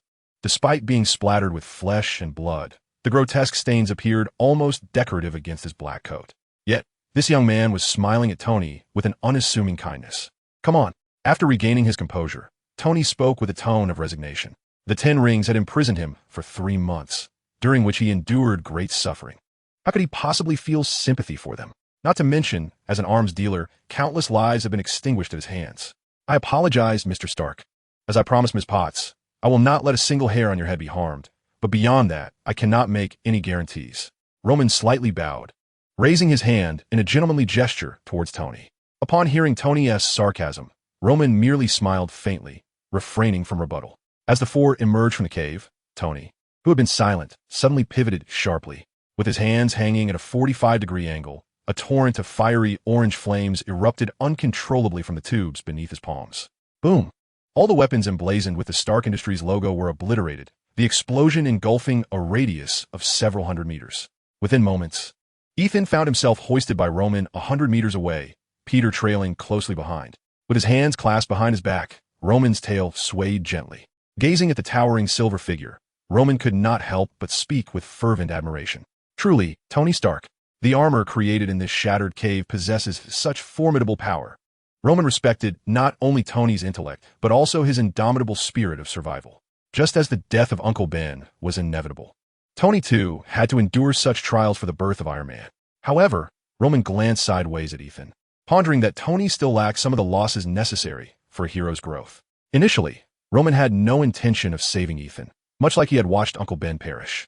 Yet upon arriving here, he changed his mind. Those cursed by knowledge are perpetually losing, are they not? Roman remarked with a calm demeanor, a faint smile playing on his lips as he observed the metallic fragments that fell before him and Tony, who emerged from the sand like a groundhog. All right, I imagine Pepper must be quite eager to see you. Let's go. With that, Roman cast one last, lingering glance at the scattered steel debris before turning with Peter to leave, leaving Tony lying in the sand, waving helplessly. Hey, hello, hey, Ms. Potts, I believe you must be thrilled to see someone. Roman glanced at Tony, who was ravenously devouring a cheeseburger beside him, speaking in a warm tone. Oh my God, Tony, allow me to converse with him, Ro. The unmistakable surprise and excitement in Pepper's tone was palpable. As time ticked by, her anticipation waned, for she had yet to receive a call from Ro. She had assumed Ro had not even set off yet. Not long ago, Ro's signal had been lost in a desolate area, extinguishing the flickering flame of hope that had ignited within her. Are you truly shedding tears for your missing boss? Tony's words prompted a smile to break through Pepper's distress. In that moment, she was certain that the voice on the other end belonged to none other than Tony Stark. Chapter 12, The Raft. You see, I've been imprisoned for 3 months. First, I gorged on cheeseburgers, and second. Suddenly, Tony rolled his eyes, having overheard something. It's not what you think. I'm set to hold a press conference. Listening to Tony and Pepper's banter, Ro felt himself drifting towards slumber. Thankfully, Tony had not yet delved into the depths of his musings. Ro, head straight to Stark Industries. I need to warm up before the party begins. With a gentle turn of the steering wheel, Ro complied, starting the car without hesitation. I heard from Pepper that you didn't ask for anything. Just as the atmosphere grew somewhat somber, Tony could not contain himself and spoke up. Indeed, Mr. Stark, I simply dislike being in someone's debt. Do not call me Stark. You saved me, remember? Call me Tony. At the pinnacle of his life, Tony faced a sudden upheaval, and he silently expressed gratitude towards both Ethan and Ro. What a coincidence. I too detest being indebted to others. Ethan will be joining Stark Industries, as previously mentioned. How about you? I can offer you a position with an annual salary in the millions. What do you say to being my personal bodyguard? Don't look at me like that. I only require female bodyguards. Though he had narrowly escaped danger, Tony recovered swiftly, jesting with a sense of amusement. Tony, have you ever contemplated what you might become in the future? Ignoring Tony's jest, Ro casually inquired, maintaining his focus on the road.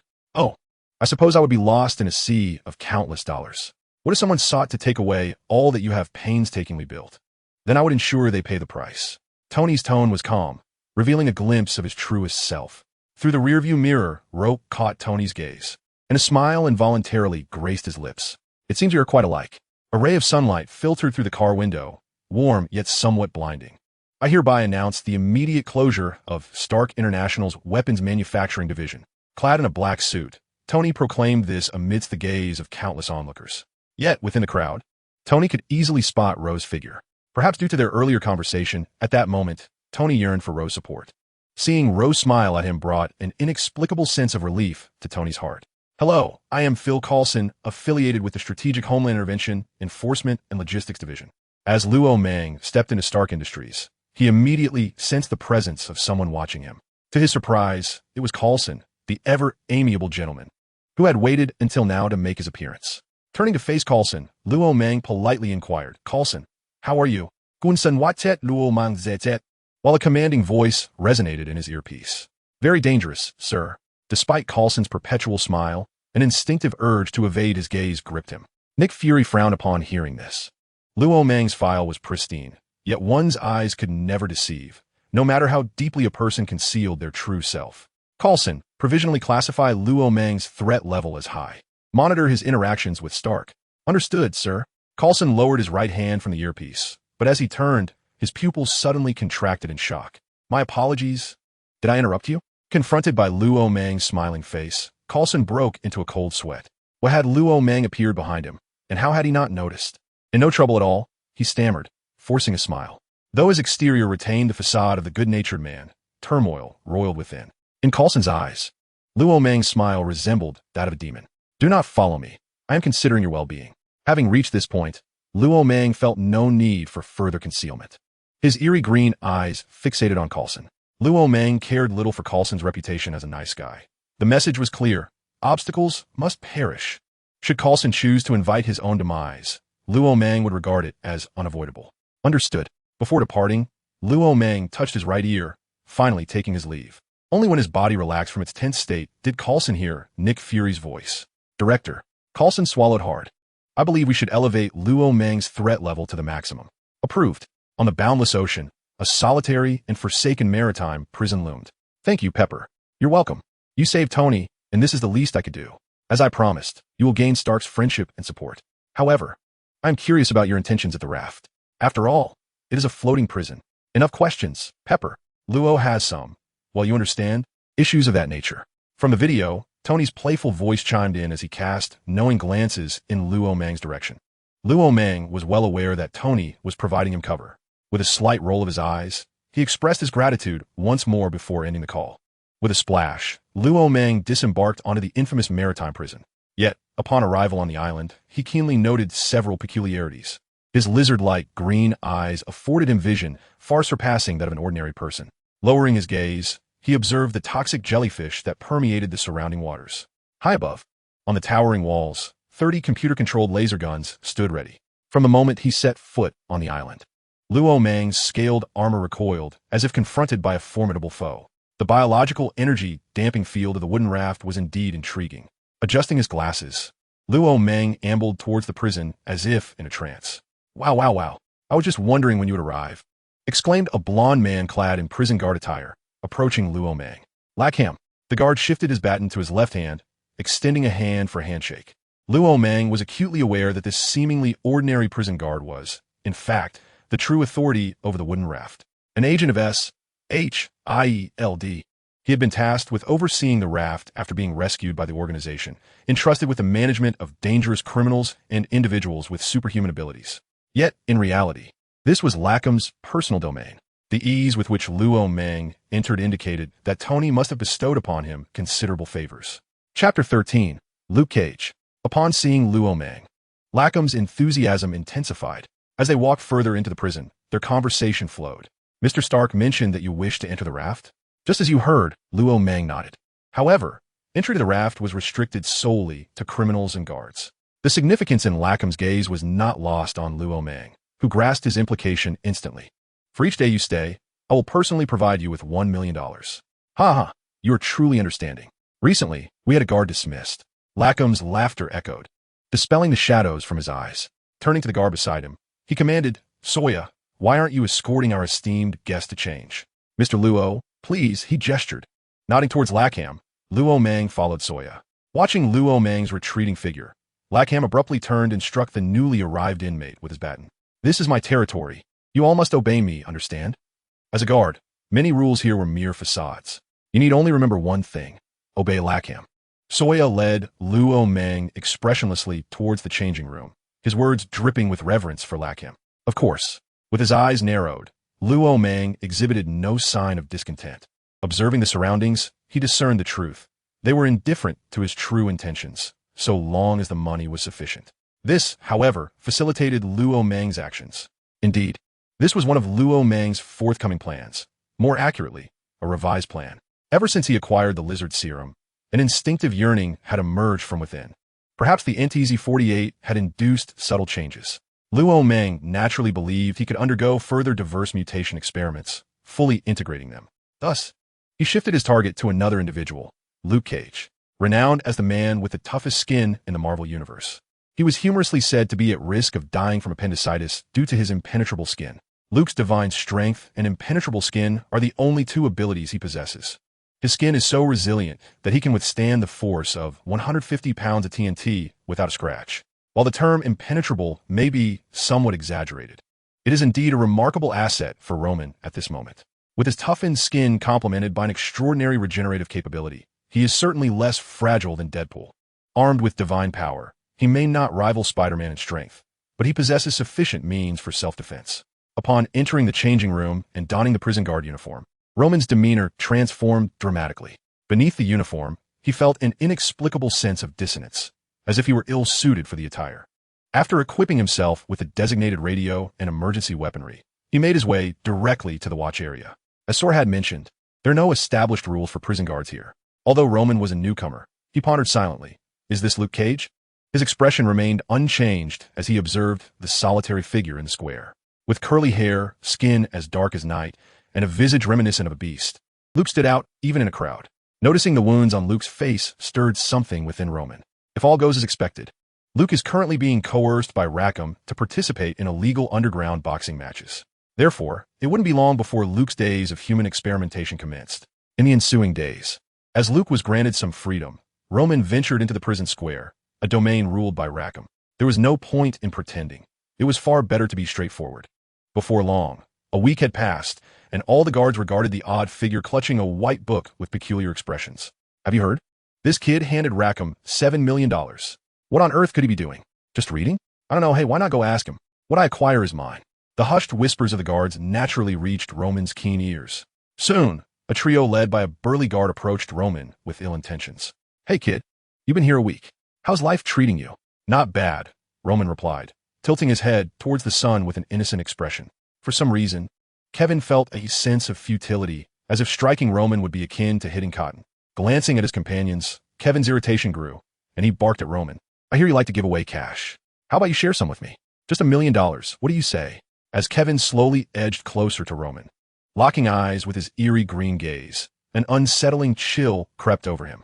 However, with other guards observing, Kevin could not afford to retreat. Maintaining a rigid posture, he gripped his baton tightly, veins bulging. If Roman's next utterance displeased him in any way, the baton would come crashing down. Yet, Roman's forthcoming words left Kevin questioning his own perception. Sure, gazing at the anonymous card in his hand, Kevin felt a surreal sensation wash over him. $1 million. Just like that, even the other guards, who had been watching from a distance, exchanged bewildered glances. Gazing greedily at Ramon, the darkness concealed within Kevin's heart expanded infinitely. All of it. I demand every last dollar you possess. Kevin's breath quickened, for $1 million represented nearly a decade of his earnings. But I wish to keep some. At this moment, Kevin was almost certain that Ramon was nothing more than a wealthy coward. Every year, a few of such individuals inhabited the prison, and he never expected to encounter one. You have no right to speak here. Hand over the money. With a sudden, violent swing, Kevin struck towards Romang's head, accompanied by his two companions. They had clearly witnessed Romang's readiness to part with his money. However, an astonishing scene unfolded before Kevin's widened eyes. The baton meant for Romang's head had somehow found its way into Romang's grasp. As Kevin stared at his empty hands, a flicker of confusion crossed his eyes. Meanwhile, Ramon, toying with the baton, spoke with a tone of regret. Isn't $1 million enough? Why can't you control your hands? You. Kevin began to respond, but before he could finish, a sharp crack echoed in his ears. Oh. The sudden pain felt as surreal as an anonymous card. Yet at that moment, it was undeniably real for Kevin. In the blink of an eye, his arm twisted at a 90-degree angle. White bone, smeared with blood and muscle tissue, protruded grotesquely from his arm. The towering figure of a man, standing at 6 feet 3 inches, was effortlessly torn apart before Ramon. Oh. I almost forgot about you too. Ramon's sudden realization appeared devilish in the eyes of the remaining two. The subsequent sounds of cracking bones and their agonized screams instantly drew the attention of numerous criminals. When they turned to witness the scene, they beheld the once formidable prison guards kneeling before Ramon. The white cover of the book in Romang's hand was now splattered with blood. His formerly gentle smile now appeared terrifying to all. A chill swept through the hearts of everyone present, as though they were trapped in an icy abyss. Chapter 14. Skin. Divine Power. At 11 o'clock at night, within the confines of the Mufon prison, a crisp sound of footsteps echoed from the depths of the prison. Strangely, upon hearing this sound, the usually fierce and ruthless criminals instinctively shrank into their gray blankets. They seemed to be evading something. As the footsteps drew nearer, around a corner emerged Romang's unassuming visage. With each cell he passed, Ramon offered a smile and a nod to the inmates within. Cradling a white-covered book, he noticed the addition of more red spots upon it. Only when Romang's footsteps finally faded from the area did the prisoners dare to peek out from their blankets and gasp for breath. Thank heavens, the demon has finally left. I had nightmares last night, and he was in them. Damn, I fear him more than Lockham. The individual who killed Rackham astonishingly emerged and scathed from Rackham's office. Truly a peculiar being. Hey, are you not afraid of being overheard? The entire night was fraught with trepidation. In the corridor, Ramong paced with purpose, reaching the area where Luke Cage was incarcerated. However, this time, the atmosphere was far from the usual tranquility. Two criminals clad in orange prison garb exited Luke's cell, their blood-stained fists evoking grim imagery of the events within. Casting a glance at the overhead camera, Ramong narrowed his eyes, coldly observing the unfolding scene. It seemed tonight marked his moment of ascendance, barring unforeseen circumstances, as he pondered. Before long, a prison doctor in a white coat approached.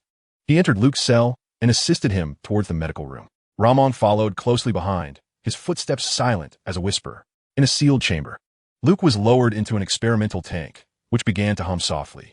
The doctor methodically manipulated the buttons beside the tank, finally exhaling in relief once the last button was pressed.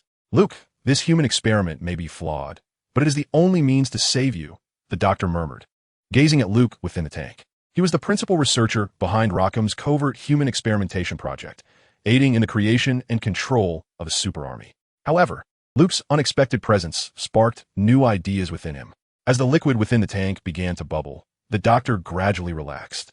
Yet, as his eyelids grew heavy, they were abruptly drawn wide open.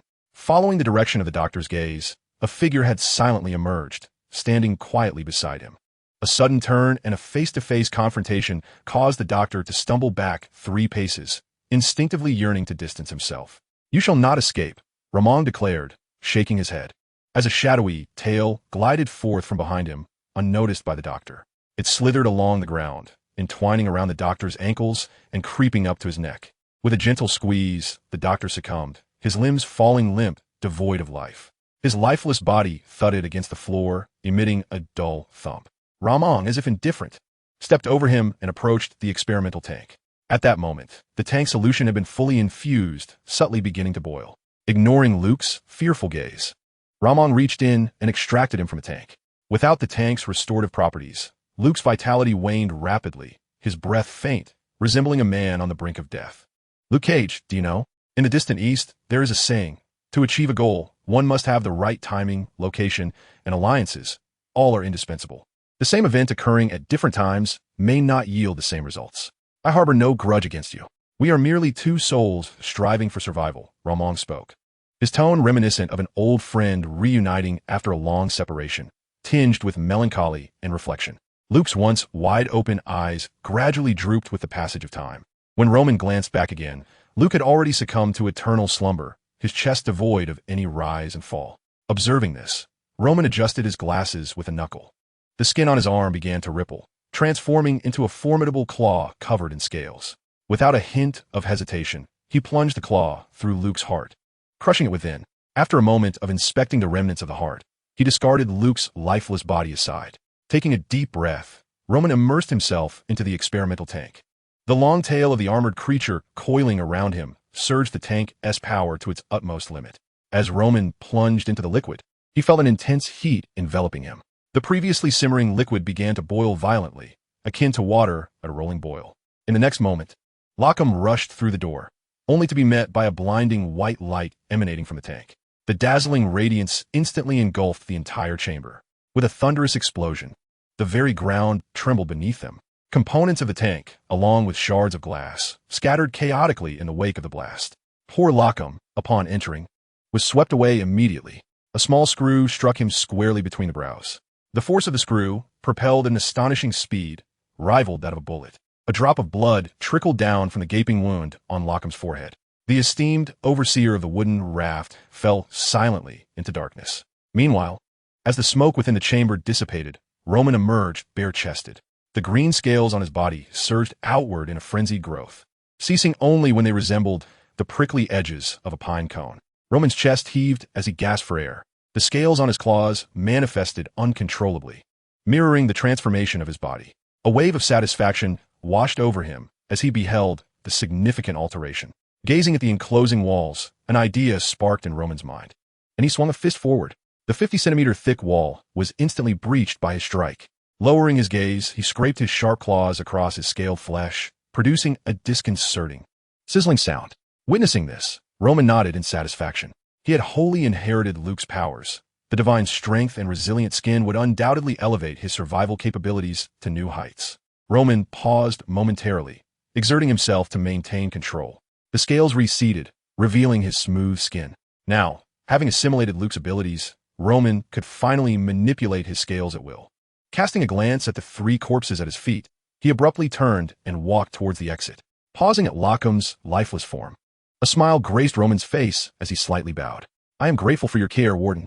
With his newfound powers at hand, there was no longer any reason to linger. He faced the gaping hole he had just created and prepared to strike once more. Not long after, a passage large enough for a person to traverse was created. The night was dark and the wind howled, while the sea below appeared ominous and unfathomable, resembling a bottomless abyss. Yet, with merely a glance, Luo Mang leapt directly into the depths, vanishing without a trace. Chapter 15. Return to New York, Chaos Unleashed. Across the vast ocean, a shadow glided across the water's surface, moving with an astonishing speed and grace. The surrounding fish, as if confronted by a great terror, fled in a frantic panic. The creature once heralded as a predator of the deep, the great white shark, was distinguishable from these small fish solely by its swifter escape. However, if one were to observe from a higher vantage point, they would discern that this shadow was in fact a human figure. With a splash, Luo Mang burst forth from the water, expelling a mouthful of briny seawater. The scales upon his body scraped against one another as he climbed ashore. Yet, as he reached the land, a cacophony of screams pierced his ears. Initially believing it to be yet another robbery, a common occurrence in this area, he was suddenly plunged into a state of despair, as if he had fallen into an endless chasm. The astonishment prompted an instinctive sidestep, just as a car careened past him, plunging into the very sea he had recently occupied. Was he a superhero or a villain? Despite narrowly avoiding devastation, Luo Mang maintained a calm demeanor. His legs bulged with tension, the concrete beneath his feet fracturing like a spider's web. In the blink of an eye, he vanished from his position, swept away by the tide of human chaos. Traversing several blocks, Luo Mang beheld the devastation wrought upon the streets, leading him to a profound speculation. It was not until he crossed yet another block and caught sight of two prominent green forms entwined in a fray that his suspicions solidified. Before him stood the green behemoth, Robert Bruce Banner, clad in super-elastic trousers and sporting disheveled hair. Engaged in a fervent embrace with Banner was the abomination, Emil Blonsky, whose body was adorned with bone spurs and lacked lower garments, resembling a grotesque green suit. Once a member of the Special Forces, Emil, driven by an insatiable thirst for power, underwent gamma radiation exposure and injections of super soldier serum, ultimately transforming into the Abomination. Both the Abomination and the Hulk drew their strength from emotion, one fueled by profound loathing, the other by unfathomable rage. The sole distinction lay in the fact that the Abomination had endured two experimental injections, one targeting deep muscle and the other the marrow, endowing him with an additional 800 pounds of skeletal mass and tissue, manifesting as the bone spurs jutting from his back and other areas. Despite the Abomination's villainous nature, the Hulk was not without his own transgressions, having killed countless individuals during moments of uncontrollable fury. Moreover, how could the pianist of the sea possibly be deemed a villain? Observing the two green titans clashing, with cars in their hands resembling mere plastic toys, Luo Mang could not help but exclaim in wonder, watching for an extended period. No wonder there was no commotion at the raft. It became evident that this side was already embroiled in tumultuous chaos. However, observing the situation, it appears that Tony should have dealt with the Ironmonger by now. Watching these two brute forces engage in a raw, unrefined brawl, Roman instinctively compared himself to them. Yet he soon shook his head. While his abilities were commendable, facing them head-on was simply unfeasible. At this moment, the Hulk was in a primal frenzy, and his adversary, the Abomination, was filled with malice. Romang's thoughts lingered upon these two titans. If he wished to rely on his physical prowess to survive the impending conflict, he would undoubtedly require such strength. Just as Roman was lost in contemplation of the Hulk and the Abomination, a voice, laced with surprise and a hint of mischief, suddenly broke the silence. Having not seen each other for half a month, Peter appeared more vibrant, his black coat faintly carrying the scent of blood. Beneath his mask, his features remained obscured, yet combined with Peter's current demeanor and posture, he presented an oddly surreal sight. Nevertheless, upon seeing Peter, Roman felt a sense of warmth. He responded lightly, but his next words moved Peter deeply. If it weren't for the fierce battle between the Hulk and the Abomination, and Roman being so near to observe, Peter might have genuinely struggled to recognize him. Even so, the first thing Roman noticed was his concern for Aunt May. Observing the only two individuals who truly cared for him, Peter's expression softened. Should onlookers have witnessed this scene, they would undoubtedly be taken aback. This cold-hearted spider demon, notorious for his lethal tendencies, had suddenly become so approachable. Dr. Connors had successfully refined the serum, and Aunt May's fingers had regrown. That is reassuring. I have always worried about May's condition during my absence. Luo Mang maintained his composure, slightly nodding. Deceiving a naive and inexperienced young hero was as effortless for Luo Mang as lifting a small car. Turning his head, he noticed Peter gazing at the battlefield, where the two green behemoths had yet to determine a victor. What do you think of them? Luo Mang inquired with a subtle smile. Had it been the former Peter Parker, he would have undoubtedly rushed in with a barrage of witty remarks to intervene. They are formidable, but until one engages in combat, one cannot truly gauge their strength. However, Luo Mang was aware that, according to their stats, Peter's abilities were merely slightly inferior to those of the Hulk. Just as Luo Mang was about to articulate his thoughts, he suddenly furrowed his brow. In the next instant, both Luo Mang and Peter appeared to sense something amiss, turning their heads sharply. The sound of rapid gunfire accompanied a booming roar. An armed helicopter materialized before them, hovering high above, evidently wary of being caught in the fray between the two titans below. A brilliant spotlight from the helicopter illuminated the area, casting a harsh beam upon Luo Mang and Peter. Instinctively, Peter leapt from his position, bounding onto the wall.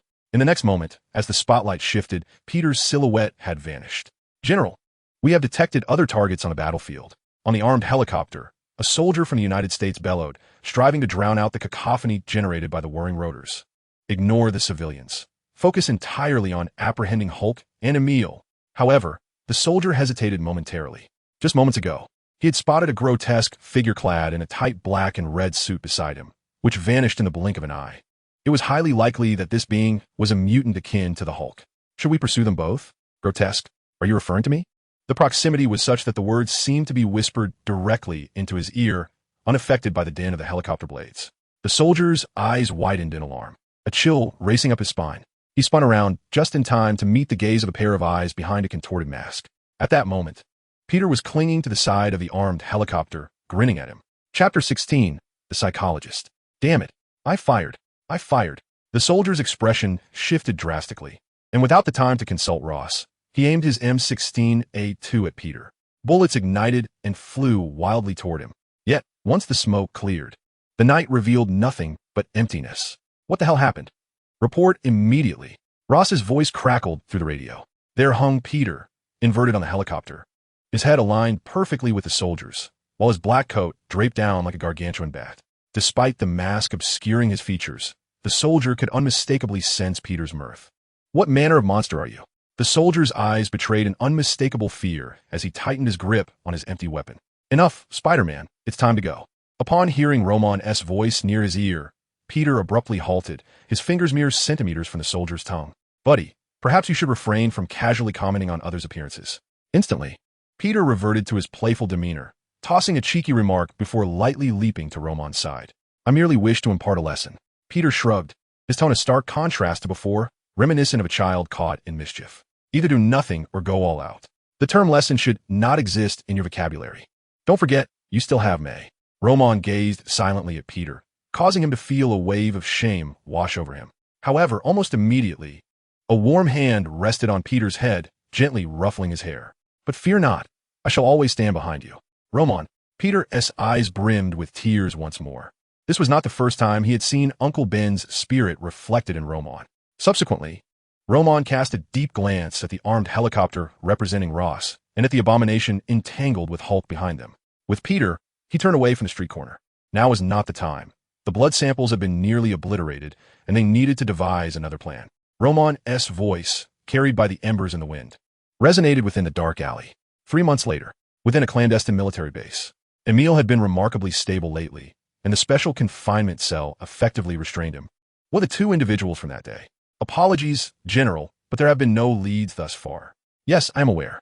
Through the thick walls, the sound from the conference room could be heard. The man strolled through the military base as if it were his own hallway. After navigating through numerous checkpoints, he finally produced an unknown card and effortlessly entered the special cell where Emil was held. Hello, Emil, we meet again. Ro, this marks your 26th appearance in 3 months. I truly do not require a psychiatrist. Emil's demeanor was somewhat despondent, a stark contrast to the once formidable figure filled with disdain. Do not speak like that, Emil. You are unwell and in need of treatment. Ro maintained an unwavering smile despite Emil's attitude. He casually placed a book beside him. I do not believe it will be of any use.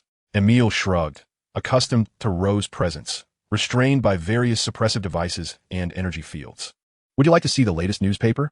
Ro extracted a crumpled, wrinkled newspaper from the book and gestured to Emil. Of course, if you wish. Ro approached the stand, unfolding the newspaper for Emil's perusal. Damn it. Emil slowly walked over, but upon laying his eyes on the paper, he could not suppress a sudden outburst. Do not act like this, Emil. Such behavior will only draw more attention, and I can no longer provide you with external news. Despite his words, Ro's expression remained unchanged. Why am I confined here while Bruce Banner roams free? Emil roared at Ro, finally revealing a hint of the previous contempt he once held. Nothing is ever truly fair. You should know that. Ro collected the newspaper calmly and picked up a book with a white cover beside him. Today, let us recount the tale of Typhon, the father of all monsters. Ro lowered his head, the curve of his smile subtly widening, though it went unnoticed by Emil. Typhon, born of Gaia, the Earth Mother, and Tartarus, the embodiment of the Abyss, was a manifestation of Hera's wrath.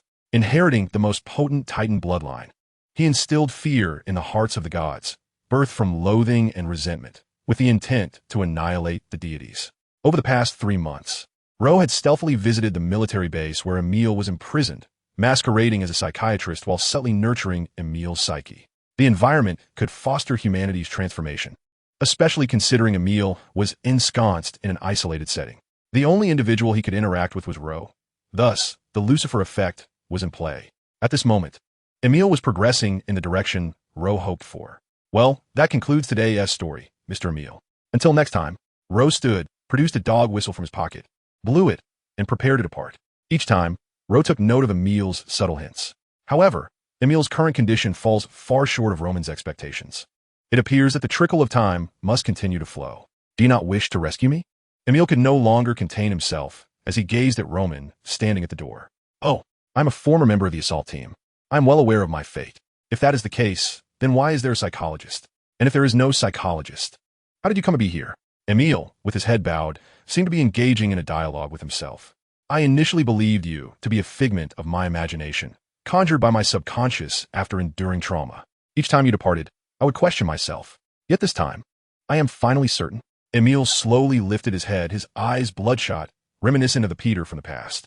However, Emil differed from Peter. His essence was purer. Share your thoughts. Roman observed Emil with a curious interest, unfazed by the exposure of his facade. The story. Emil roared with a hint of madness, fixing his gaze on Roman and breaking into a smile. Chapter 17, Awakening. Deadpool. Emil's disheveled black hair contrasted with his unkempt beard, which spoke of untold hardships. The story has issues. For the first time, Roman discerned something beyond lethargy in Emil's gaze. Leaning against the bars of his cage, Emil began to recount his tale. As a child, I would incessantly beg my mother to tell me bedtime stories. She would embrace a mythology book and share the tales of Greek mythology. I was well versed in all the Greek myths, except for one. Emil abruptly halted, his eyes widening in astonishment. Except for the story of Typhon, the father of all monsters. My mother merely mentioned his name. Without having heard the story, it was impossible for me to conjure it myself. Clap, clap. The vast confines of the cell echoed with the sound of applause. Roman regarded Emil with admiration. Well analyzed. So will you rescue me? Emil, recalling his purpose, shrank back slightly and asked eagerly, Did I ever say I would rescue you? Roman turned decisively and exited, leaving Emil in shock. Upon departing the military base, Roman pondered, completely unfazed by the awkwardness that Emil felt upon discovering the truth. All right, now Emil has also come to his senses. All that remains is to leave it to time. The glimmer in Roman's eyes, concealed behind his glasses, radiated a chilling aura, even in the daylight. Had this been the old Emil, perhaps he would have succumbed to a life of being washed clean of all resentment, becoming a weakling who thrived on deception. When Emil's loathing reaches its zenith, it will be the moment for that loathing to resurface. Upon returning to New York, Roman intended to visit Peter and check on May. However, in the next instant, his attention was drawn to a hand that suddenly emerged from an alleyway. This hand was clad in a red leather glove, yet it could not suppress its alluring charm. It seemed to have also detected Roman's presence. The hand suddenly beckoned languidly, exuding an air of mischief. Gazing at it, Luo Mang was momentarily taken aback before instinctively stepping inside. Hey, this is a robbery. Hand over your most valuable possessions. The figure clad in leather spoke with an odd intonation, brandishing a short knife against Luo Mang's neck. Only upon fully discerning the appearance of the leather-clad individual did a smile emerge on Luo Mang's face. The pursuit had proven arduous, indeed. Among all superheroes and supervillains, this one was perhaps the most elusive. Possessing merely exceptional combat skills and formidable regenerative abilities, he was nonetheless harder to defeat than most superhumans.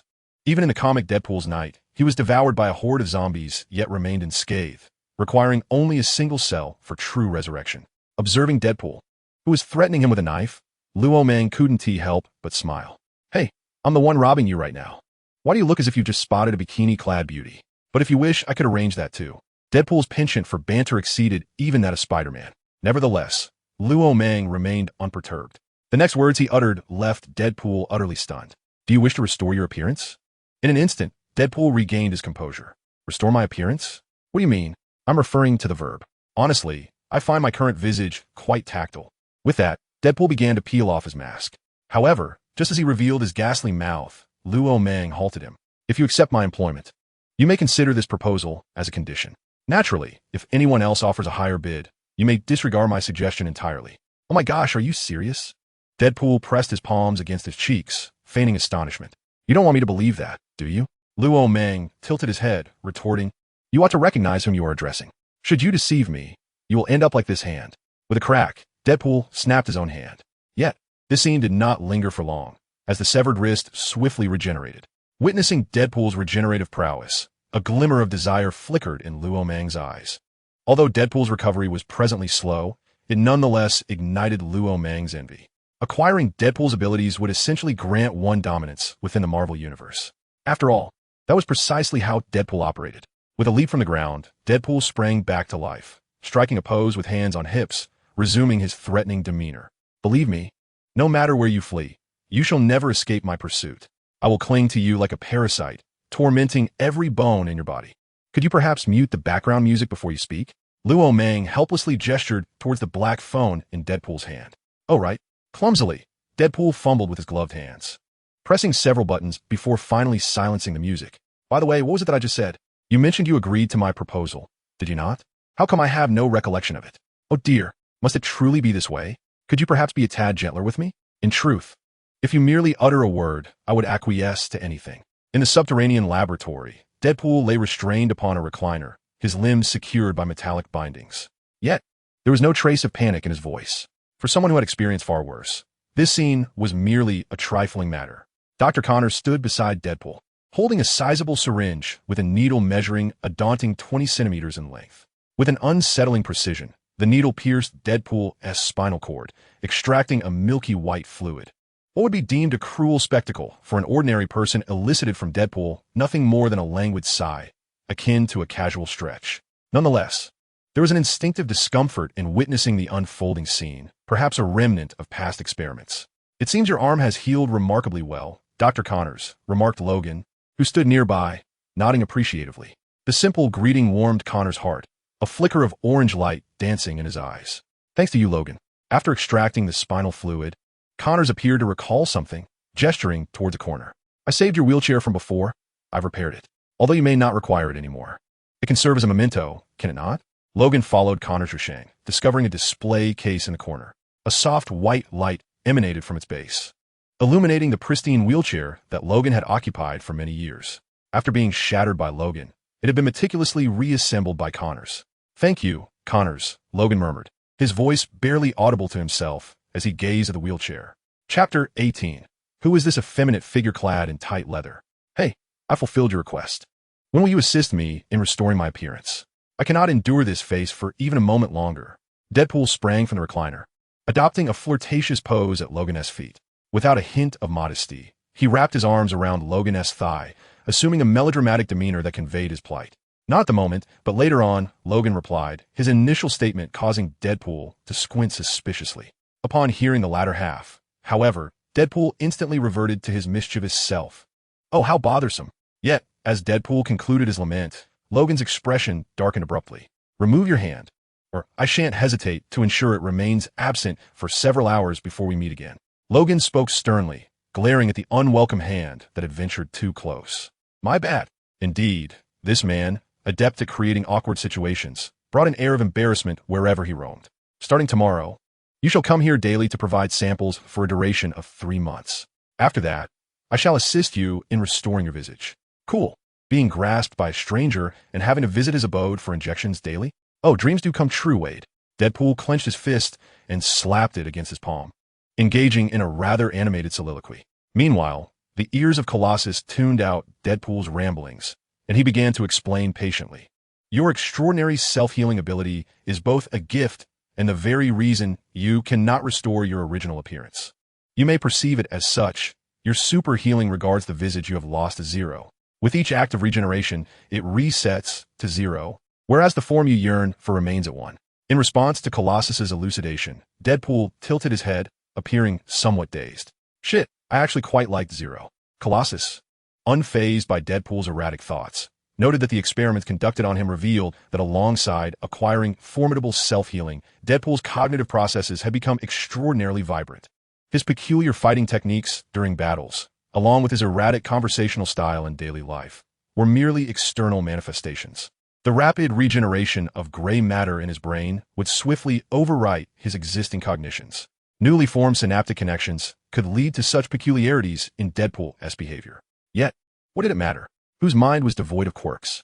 Colossus silently reassured himself to not dwell too much on Deadpool's eccentricities. Even his own hyper-accelerated brain occasionally experienced lapses. By the way, you mentioned Peter introduced you to me? Colossus, lost in thought, suddenly recalled something. Of course, we are quite the close companions. Their legs, encased in tight leather, twisted together, clearly satisfied with the small spider named Peter. Would the Punisher, who had broken his no-kill principle, truly become friends with Deadpool? A hint of confusion flickered in Colossus's eyes for the first time, but he quickly regained his composure. Where are you headed? To Peter's house to see May. May I accompany you? Do you wish to be pulverized by Peter's fists? Yet in the end, Colossus could not deter Deadpool. The two made their way to Queens. In Deadpool's words, he requested Peter to go easy on him when the time came, expressing his fear of pain. After all, how could an almost immortal being truly be threatened by the prospect of being shattered? Hey, May, feeling any better? Upon seeing the elderly woman with a head full of white hair, Colossus offered a warm smile. Oh my gosh, Ro, it's been such a long time. Aunt May's face lit up with surprise at the sight of Colossus. However, this unexpected emotional shift puzzled him. Logically, his relationship with Aunt May, established through Peter, should warrant a neutral demeanor. Yet, her next words illuminated his understanding. Peter said you were busy, and I was wondering when I could invite you over to express my gratitude in person. Aunt May's smile radiated kindness, making her one of the few genuinely benevolent souls in the neighborhood. In truth, this is a result of my collaboration with Dr. Connors. Colossus chuckled as he settled onto the sofa, reflecting on the profound irony of the moment. He had once been the one to push Ben Parker toward his demise, and now he sat before Aunt May, receiving her heartfelt thanks. And who might this be? At that moment, Aunt May noticed the bashful Deadpool standing beside Roman and inquired, "Hello, dear. I am Wade." Deadpool, with his hands tucked between his legs and feet turned inwards, presented himself like a character from a Japanese manga. Wade had sustained injuries to his face in an unfortunate incident, yet beneath this exterior, he possessed a kind heart. I can see that he is akin to Peter, both being gentle souls. Aunt May gazed at Deadpool with a glimmer in her eyes, overflowing with maternal affection. Hearing her words, Roman's lips twitched subtly, pondering how she could consider the Punisher, Spider-Man, and Wade as kind children. To evade this topic, Roman engaged Aunt May in casual conversation, primarily expressing concern for her well-being. Suddenly, an emergency news bulletin interrupted the television broadcast. Tony Stark has been attacked. Who is this mysterious assailant wielding dual whips? So soon, Roman's pupils constricted slightly as he hurriedly bade farewell to Aunt May and departed from Queens. Goodness, this concerns Tony Stark. Does he require personal protection? I could offer a 99 discount in light of our acquaintance. Deadpool, ever chatty, continued to rattle off phrases beside Roman. If you mention a 99 discount to Tony, he will only respond with double the price. For Peter's sake, could you possibly restrain your tongue? Fortunately, the distance from Queens to the interrogation room, where Ivan Vanko, Whiplash, was held was not far, and soon the two arrived. Roman coincidentally encountered Tony meeting with Whiplash and entered the interrogation room alongside Deadpool. You arrived so swiftly. Have you fallen for me? Fear not. It is not a shameful thing, Tony teased, ever the narcissist, as he observed Roman's arrival. At that moment, Tony had recently faced a brush with death, and was still grappling with the precariousness of life. Beyond the threat posed by whiplash, the palladium poisoning loomed over him, causing sleepless nights. Although he maintained his usual banter, it was evident that Tony had matured considerably in the face of mortality. "Hello, I am Wade. Upon our first meeting, I found myself hopelessly enamored with you," Wade proclaimed, his expression earnest as he attempted to kiss Tony's hand. However, Tony deftly sidestepped, leaving Wade's lips to meet air instead.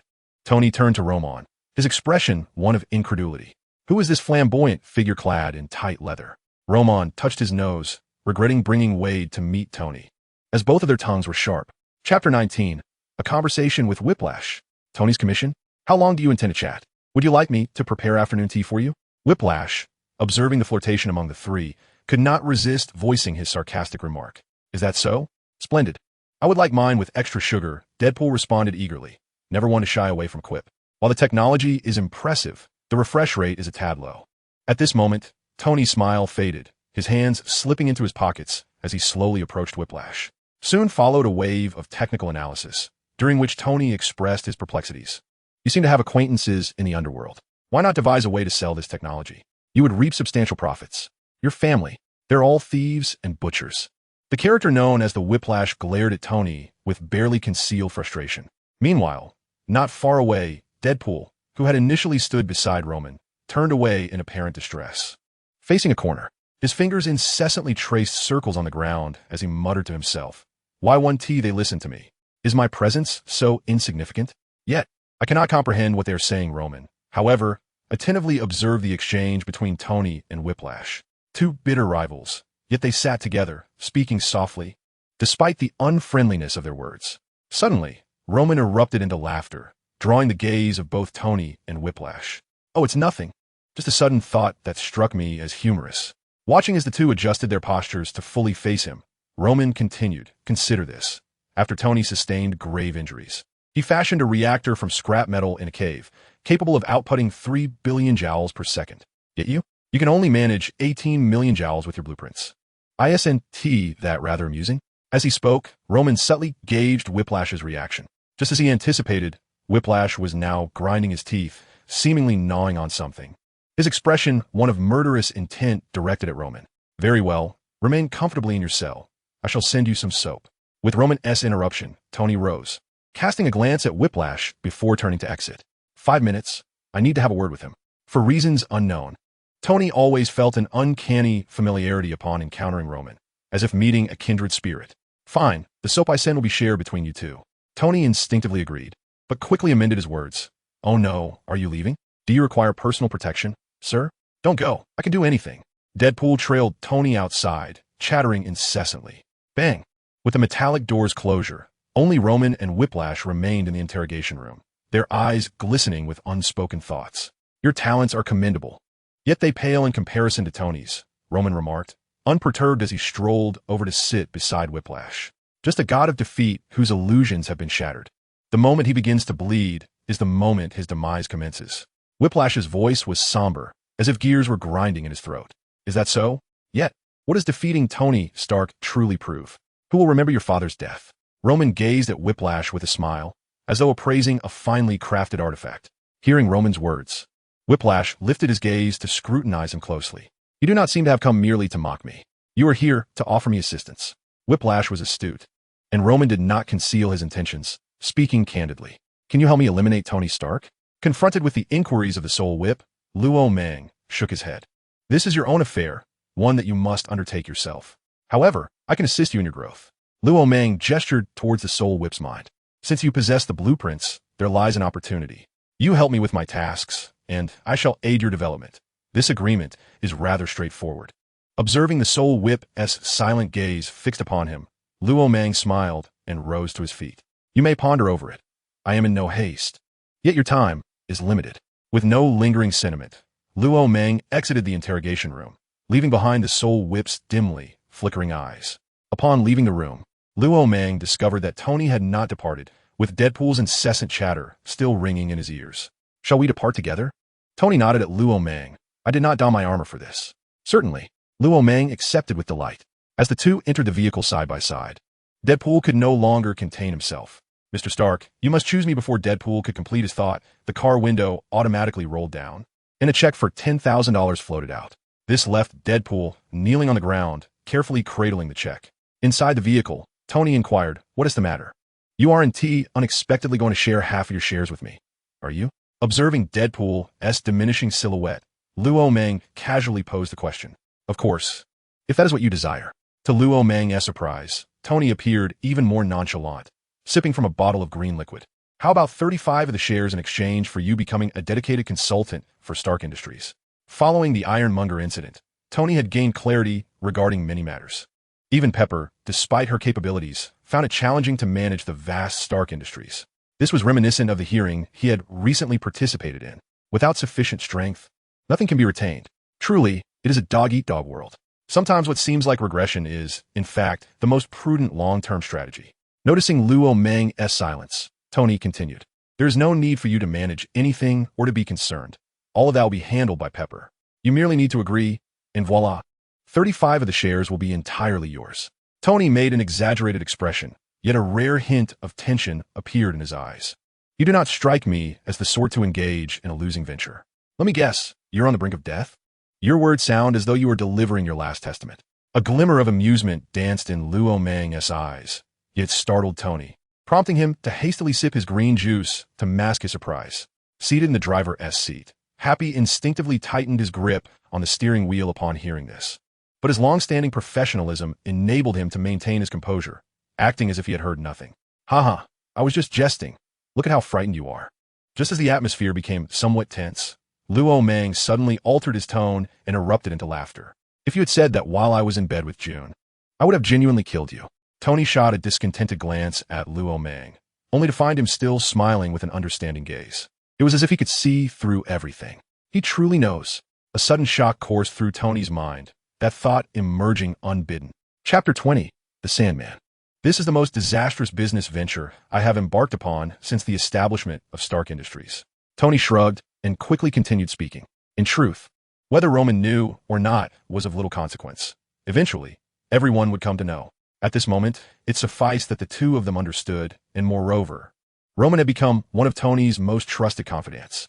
Although their first meeting had been somewhat peculiar, upon hearing Tony's nervous attempt at concealment, Roman adjusted his glasses. The next moment, as he glanced out the car window and caught sight of a hurried figure, his pupils dilated in surprise. "Happy, may we pause here? I have spotted an acquaintance." Roman's tone was gentle as he exchanged glances with Happy through the rearview mirror. As the vehicle came to a gradual halt, Roman offered Tony a polite smile before turning to depart. Holding a bottle of chlorophyll juice, Tony cast a lingering gaze at Roman's retreating silhouette before he too made his exit. "Sir, I believe I have encountered you somewhere before." In a narrow alley, Roman cheerfully blocked a figure's path, leisurely appraising him from head to toe. The individual before him was clad in a striped short-sleeved shirt, his skin slightly flushed. Fear shimmered in his eyes as he instinctively lowered his head. "You must be mistaken. I bear a resemblance to many others." With that, he turned to leave. "Is that so? Flint, I can only imagine how burdensome it must be to evade pursuit." Indeed, the person recognized by Roman was none other than Flint Marko, the notorious Sandman. Originally a confident antagonist in Spider-Man, it was unclear why he had appeared here. Nevertheless, with the appearance of the second Spider-Man, it was hardly surprising. Flint furrowed his brow, his arm tightening slightly as subtle grains of sand began to spread beneath his feet. At that moment, he had evidently been corrupted by nuclear radiation, transforming him into the infamous Sandman. Observing Flint's movements, a broader smile crept upon Roman's lips. In the next instant, a flicker of emerald light flashed in Roman's eyes, and a formidable, imposing set of scales began to writhe beneath his skin, gradually enveloping his entire body from his feet upward.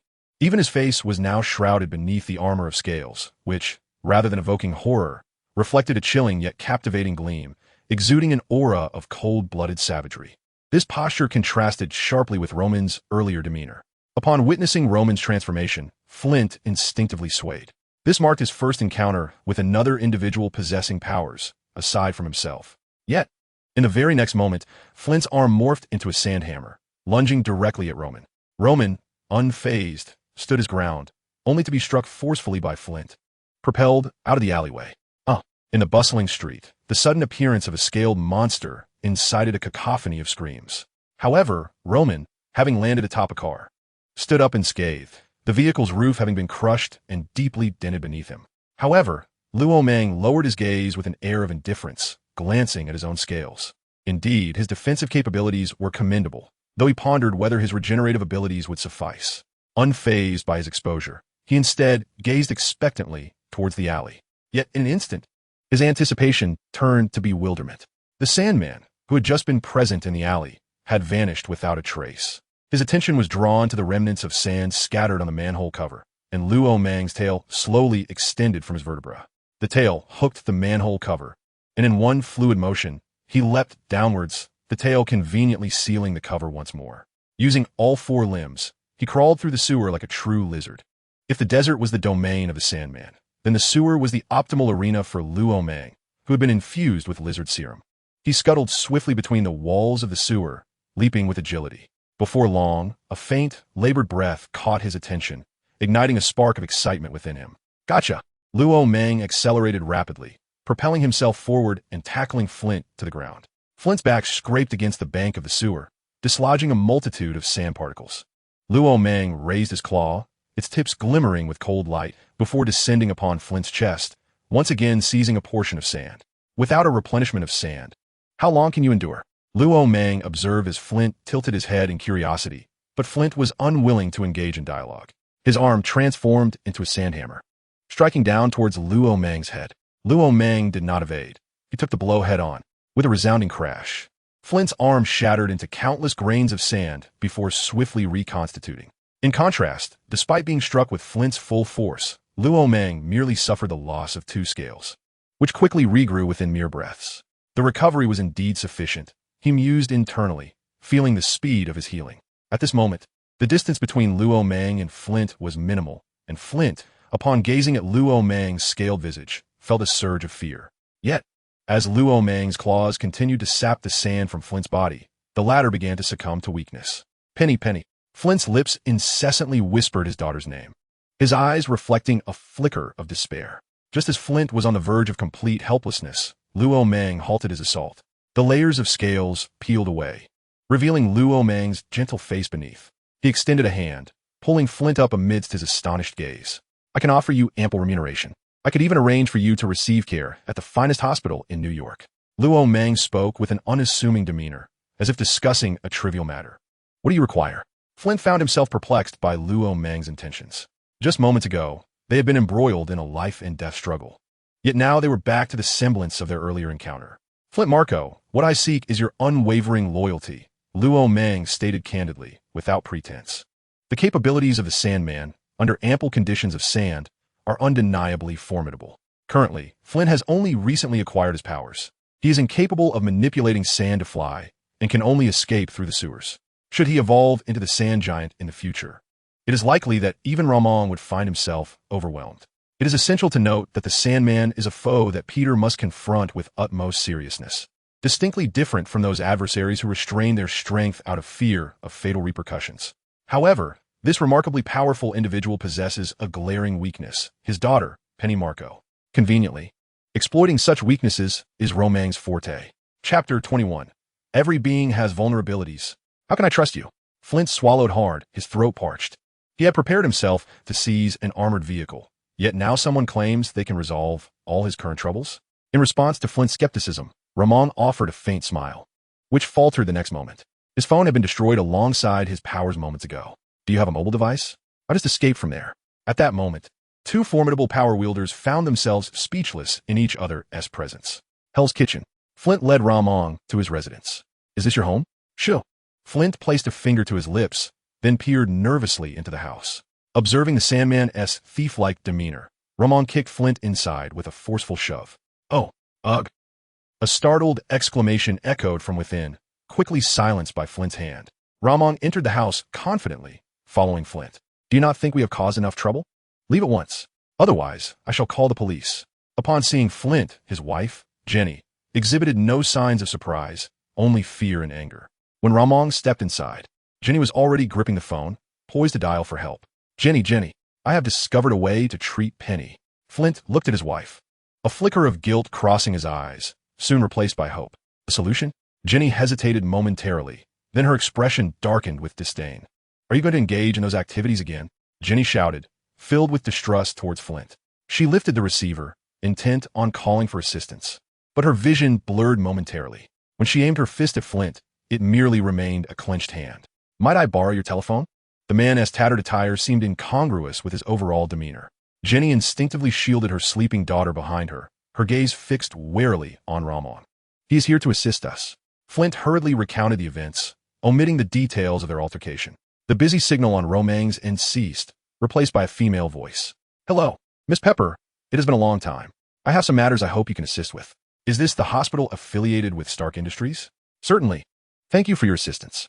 After hanging up the phone, Roman disregarded the astonished gazes of Flint and Jenny, dialing another number. Hey, can you make a trip to Hell's Kitchen? Bring the card from my drawer. Once the call ended, Roman remained silent, leaning against the window as if awaiting someone's arrival. In just 10 minutes, a shadow passed by the window, and suddenly, a head popped up, startling Jenny. Hey, Ro, I brought the stuff. Business is quite bustling here in Hell's Kitchen. I must get back to it.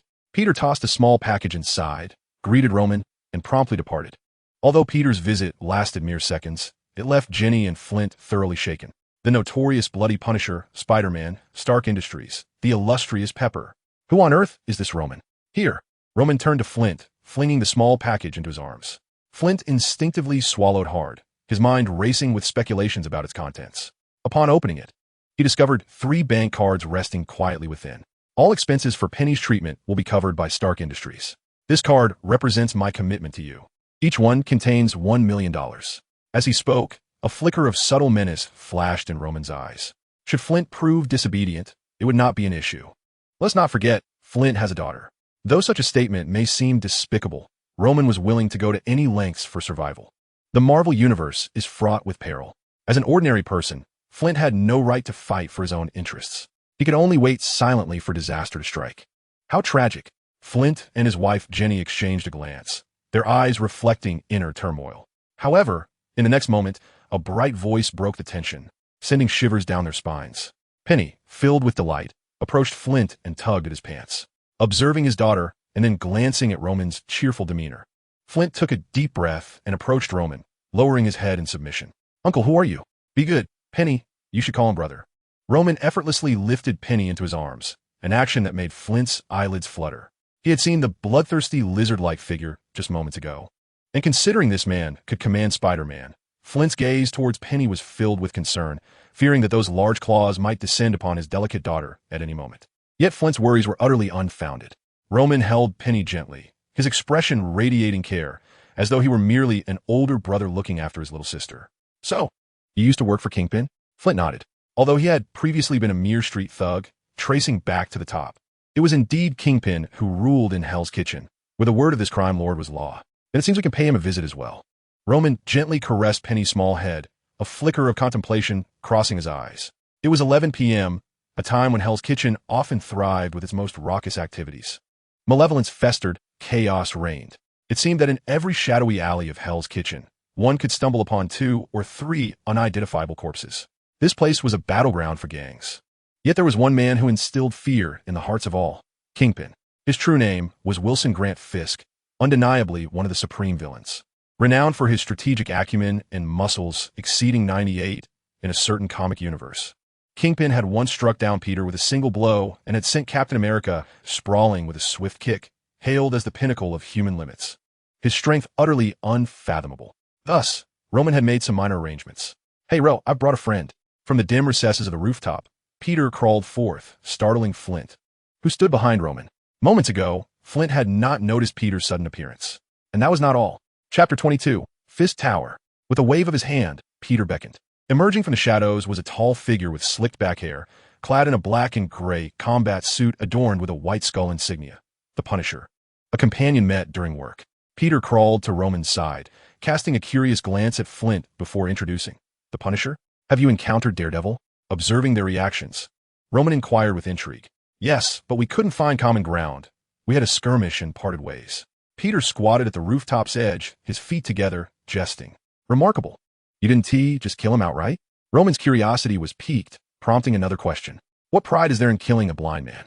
Peter turned his head away, avoiding Roman's gaze, with a touch of prideful defiance. Roman, recognizing Peter's peculiar demeanor, chose not to press further. Peter had his own world. Unlike Flint, Roman typically refrained from commanding Peter with authoritative tones. "Ah, little spider, I'm truly saddened that you didn't personally invite me." Deadpool feigned sorrow, holding up his severed head, his face a mask of exaggerated despondency. "All right, Wade, pick up your head. I told you to pick it up." Roman, irked by Wade's remarkable regenerative abilities, exclaimed irritably. At the sound of Roman's voice, Wade wobbled upright, clutching his head, attempting to force it back onto his neck.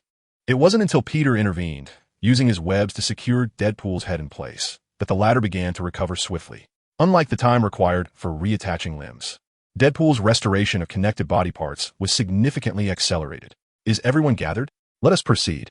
Kingpin has lingered in Hell's Kitchen for far too long. He must be eradicated. He is guilty and deserves death."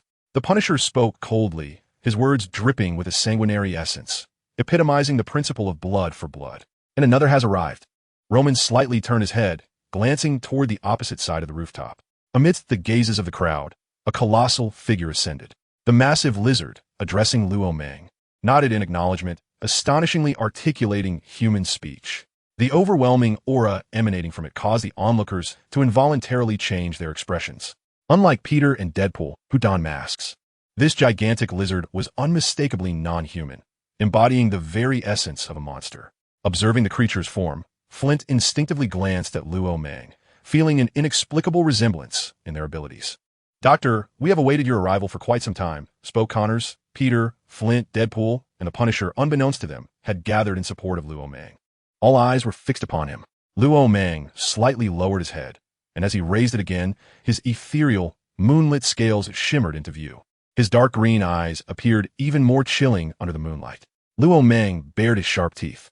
"Let Kingpin witness your prowess."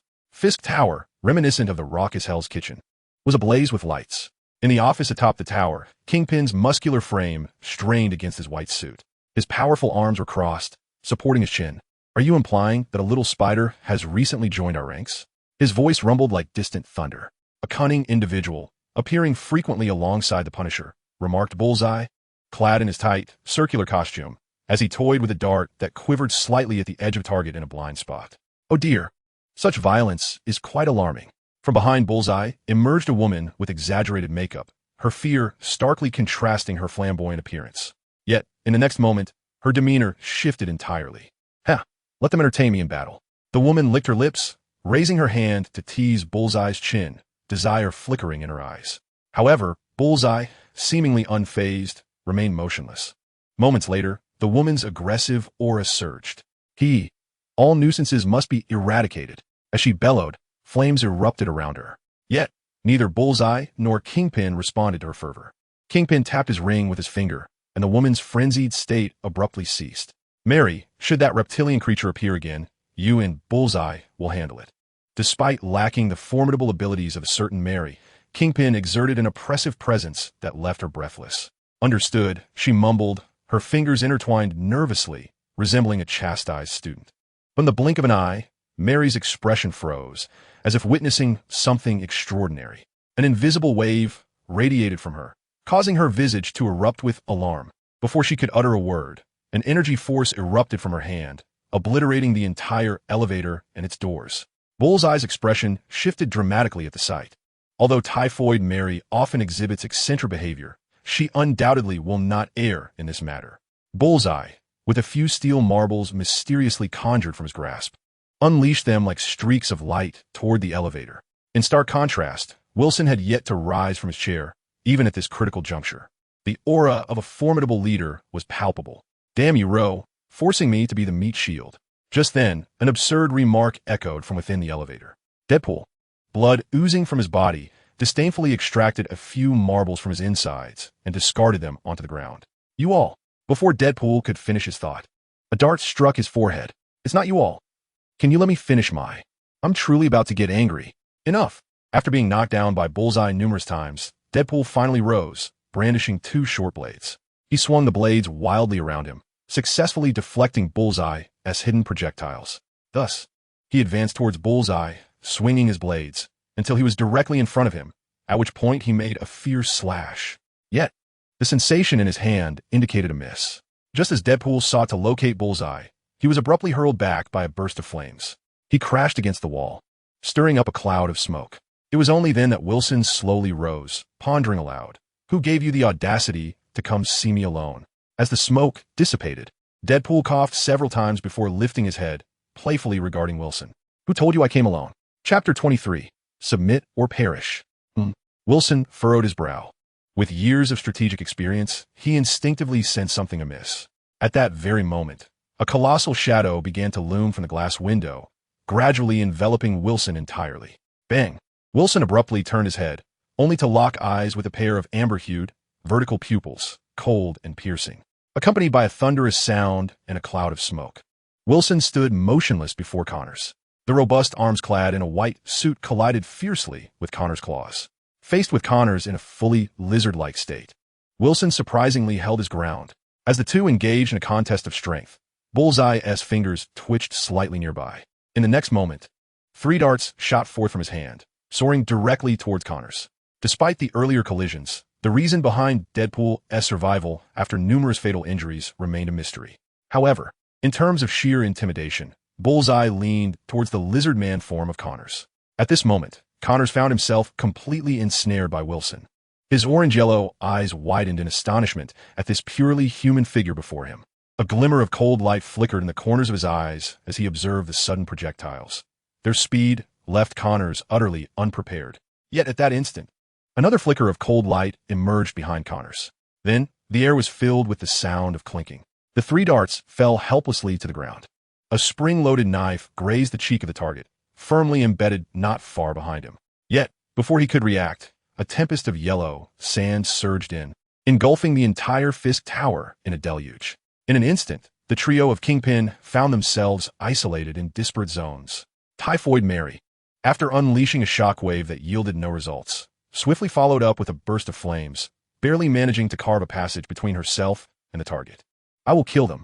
Typhoid Mary had now transformed into the epitome of brutality, a harbinger of murder, even embodying an antisocial persona. Enveloped in flames, she advanced alongside the target towards Kingpin's location. Have you heard the saying? With great power comes great responsibility. A shadowy figure, cloaked in black and red, was swallowed by the yellow sand. With an unstoppable force propelled by the sands, it launched a powerful kick towards the target. However, in the face of such an onslaught, the target chose to defiantly block it with his arms. Subsequently, he spat out a tooth mingled with blood, mere inches away from Peter, in the night's yellow sands. Although Peter's vision was compromised, his innate spider sense became his most formidable asset. The instant his instincts blared a warning, Peter leveraged his legs, propelling himself backward into the thick sands once more. While Peter battled the target, Flint was far from idle. He had already melded into the yellow sands, poised to assume an offensive form at any moment. Utilizing the weight of the sands, Flint could generate force that steadily approached Peter. Typhoid Mary found herself momentarily unable to escape Flint's relentless barrage. Amidst the chaos of battle, unbeknownst to the others, a pair of eyes from the ceiling observed their every move. Rhino, emulating Spider-Man, hung upside down from above. Enhanced by Lizard Serum, he possessed remarkable climbing abilities. As he watched the skirmish unfold, a contemplative expression crossed his eyes. The target could withstand Peter's punch? Although wasn't he at full strength, that was beyond human capability. It appeared he had been infused with adamantium. As for Typhoid Mary, it was unexpected. Who would have thought this deranged woman had become one of Kingpin's minions? Rhino observed quietly from his vantage point. He witnessed Deadpool charge into the yellow sands wielding dual katanas, only to be sent flying by an opponent. The 2 short blades clattered to the ground, yet he stubbornly rose to charge again.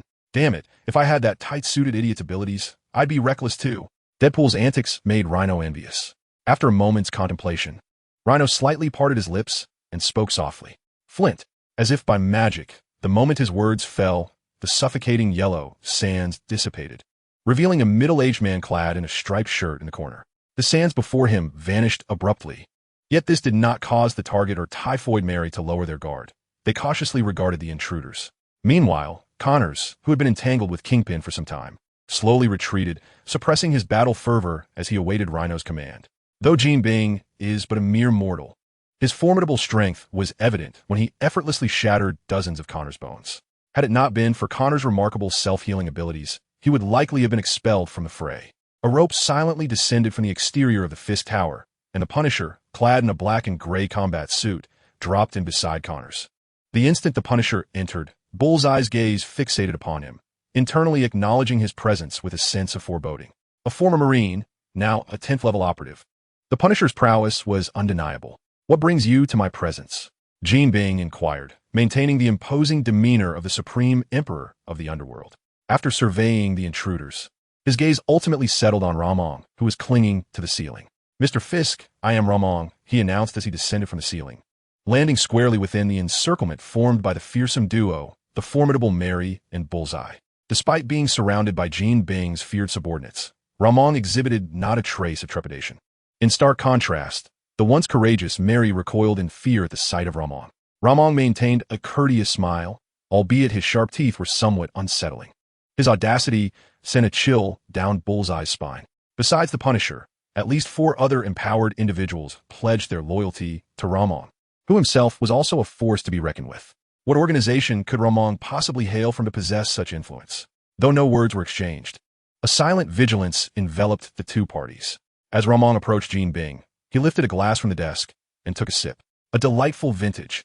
It feels as though a grand feast is unfolding," Luo Mang remarked, unable to suppress his admiration. "Tony never offered me such exquisite wine." Upon hearing Luo Mang's commentary, Jean Bing remained silent, his mere presence exuding an aura of authority, his icy gaze locked on Luo Mang. "I have heard your methods are quite straightforward, obedience or annihilation. So, Fisk, let us dispense with the subterfuge. You are faced with a choice, submit or be destroyed." Luo Mang tipped the glass, spilling the $1,000 libation across the table. Leaning forward, despite his smaller stature compared to Jean Bing, he did not yield in presence. Chapter 24. Submission? Engage. Moonlight spilled through the shattered windows.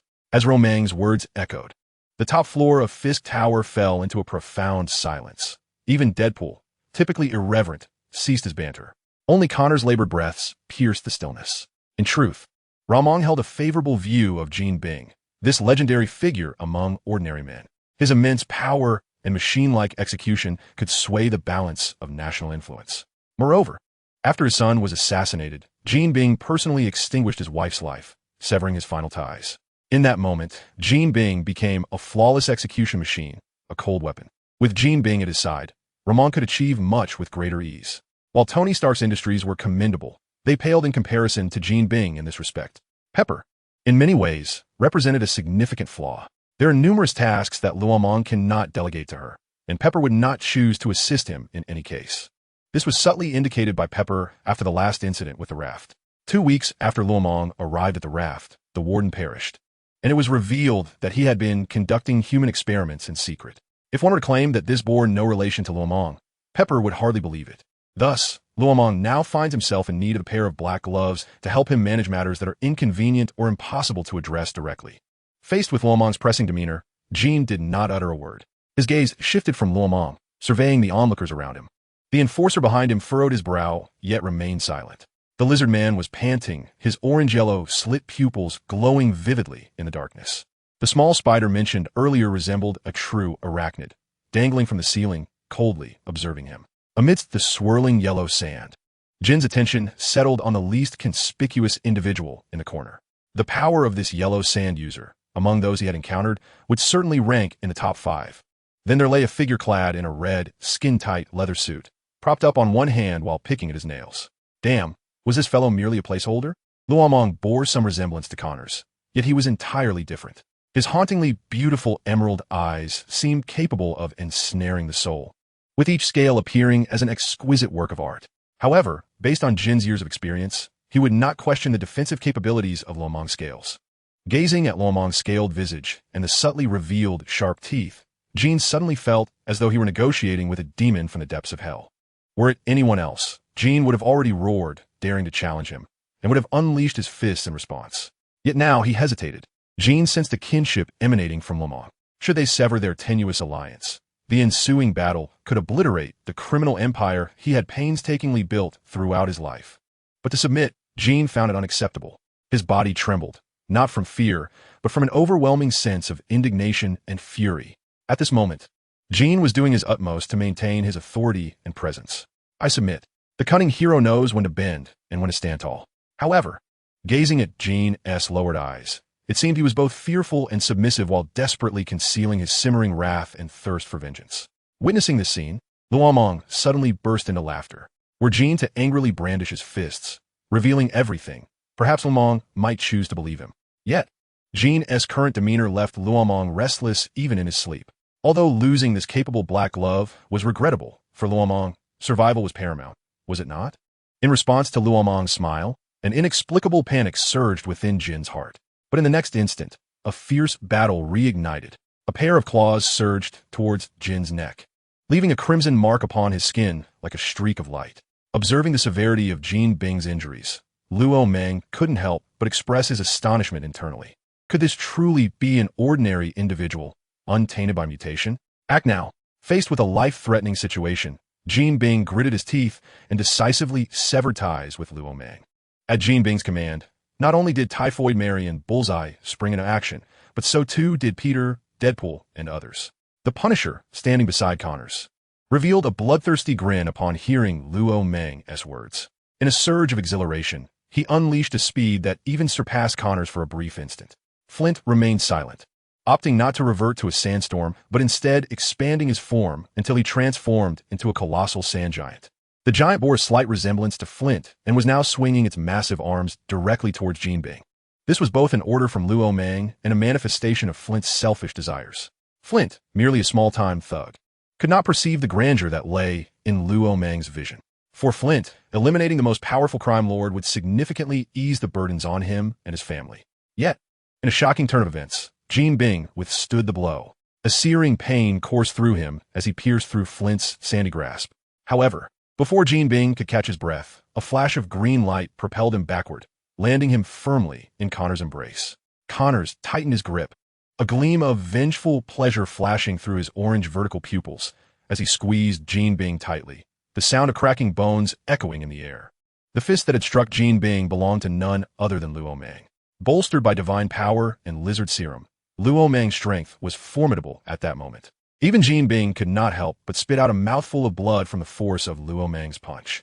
Struggling, Jin Bing reached behind him and, with a single hand, hurled Connors away. But in the very next second, he felt something crawling on his back. Unable to reach it with his hands, he was met instead with a desk ensnared in spider silk, crashing down upon him with ferocity. Did you think this would be enough to defeat me, Jin Bing? How utterly absurd. With a fierce roar, amidst the swirling dust and splintered wood, Jin Bing's crimson eyes shone through. Beasts differ from humans. Even when aware of an impending demise, they will relentlessly seek sustenance, water, and every possible means of salvation. Until the last drop of blood is shed and the final breath is exhaled, they will cling desperately to life, fighting to remain in this world. Just as Jin Bing prepared for a desperate last stand, he discovered that, unbeknownst to him, his limbs had been firmly ensnared by a ghastly white web. The strands extended to the wall's edge, effectively binding his four limbs, rendering him utterly helpless. Chapter 25, Annihilation. In the next instant, a smooth, tactile hand grasped Jin Bing's chin. He opened his mouth wide, eyes widening in shock as he beheld the cold-eyed figure of a spider clad in a black trench coat. With greater power comes greater responsibility. Since your authority has slipped beyond your grasp, Peter aimed the web shooter at Kingpin's mouth and, without hesitation, pulled the trigger. A sharp pop echoed as the resilient web expanded, resulting in an explosive demise for Kingpin's bald head. White matter, crimson blood, and fragments of skull scattered in all directions. Despite his formidable strength, Kingpin was ultimately but a mortal being. The weight of his 204-kilogram body came crashing down. In the distance, Bullseye and Typhoid Mary were momentarily stunned. Had the master of the colossal underground empire of America truly met his end? Upon confirming Kingpin's death, Typhoid Mary swiftly shifted her demeanor, gracefully approaching with feline steps. Her gaze not on Kingpin, but rather on Ronan. Her beautiful eyes sparkled with a provocative allure. With Kingpin's demise, there seemed no need for further conflict. Do you desire me? I assure you, you will enjoy it. Observing Typhoid Mary's antics, Bullseye remained speechless before Ronan could utter a word. This insane woman had lost her mind again. The situation was utterly perplexing. Truth be told, from Bullseye's seasoned perspective, if the battle continued as it was, they stood no chance of victory. The inevitable fate of a similar demise awaited them as it had Kingpin. Look at the former underworld sovereign. His brain had yet to cool. However, if an opportunity to escape arose, Bullseye believed he could soon resurrect a new underworld emperor. Yet, Ronan's next words sent a chilling wave through Bullseye's fervent heart. Ronan, with an amused gaze, scrutinized Typhoid Mary before casually turning away, striding toward the moonlit night. With his back to the crowd, a smirk crept upon his lips. Annihilate them. Ronan's voice resonated, deep and deliberate, as if a demon whispered. The outcome of the remaining 5 against 2 had long been predetermined. When Ronan turned again, the 2 had already been torn to shreds. Thus, the Marvel Universe lost 2 more legendary villains. The Fist Tower was now a place where one could take what they desired. Otherwise, it would merely be left for the next gang. With this parting remark, Ronan seized a bottle of liquor and leaped away from the tower, leaving the others in stunned silence. It was only when Deadpool took the lead that they commenced their looting plan. The Fist Tower buzzed with a fleeting sense of excitement from top to bottom. You shouldn't have done this. In Hell's kitchen, atop a rooftop, Ronan tilted his head back to drink when a deep voice broke the silence. But we have already done so. Ronan shrugged, unfazed by the reprimand. Behind him stood a shadowy figure, resolute and formidable. Do you believe your eyes possess healing potential? The figure paused momentarily before continuing. I possess my own unique vision. Indeed, this figure was none other than the renowned Daredevil of Hell's Kitchen, also known as Matt Murdock. With his enhanced senses, he could easily detect faint sound from blocks away. Thus, Ronan had no intention of concealing his actions regarding Kingpin from this superhero of Hell's Kitchen. The strife would not cease. Your actions will only exacerbate the chaos here. Mark stepped forward with a hint of excitement, his nostrils slightly flaring as he absorbed the scent of Roman. Is this your affair? Is it not? The clinking of bottles echoed in the air. Please indulge in some wine. Roman rose, nodding at Mark. Clad in his father's former boxing attire, Mark held the bottle for a moment before uttering, "Thank you." At times, one might endeavor to embrace Frank's notion of justice. While extreme, it proves more direct and effective in this chaotic and shadowy world. Roman tilted his head, his words rendering Mark momentarily speechless. The clash of ideologies between the Punisher and Daredevil is beyond measure. Yet, tragically, absolute justice remains a myth. No one can definitively declare another's sense of justice as erroneous. And thus, they cling steadfastly to their own beliefs. Enough. The wine loses its allure when consumed in excess, Roman muttered, leaping from the high rise and vanishing into the night. Left alone, Mark gazed blankly at the bottle in his hand. The Fist Tower was slaughtered overnight. Hell's Kitchen is once again engulfed in turmoil. Roman perused the reports of that fateful evening while speaking into the phone. Tony, have you been keeping up with the news lately? News? I only relish in creating it. Hick, came Tony's slurred reply. What a coincidence, so do I, Roman smiled. Tony's voice was muddled, clearly inebriated. If Roman's intuition served him well. Tony had orchestrated everything and was now indulging in one final bout of madness. How have you pondered over our last discussion, Hick? Do you want more? 40 is also an option. Despite his intoxication, Tony had not forgotten to inquire about the matter. I believed I had made my position abundantly clear. While others might be oblivious, he understood that Tony was not destined for demise.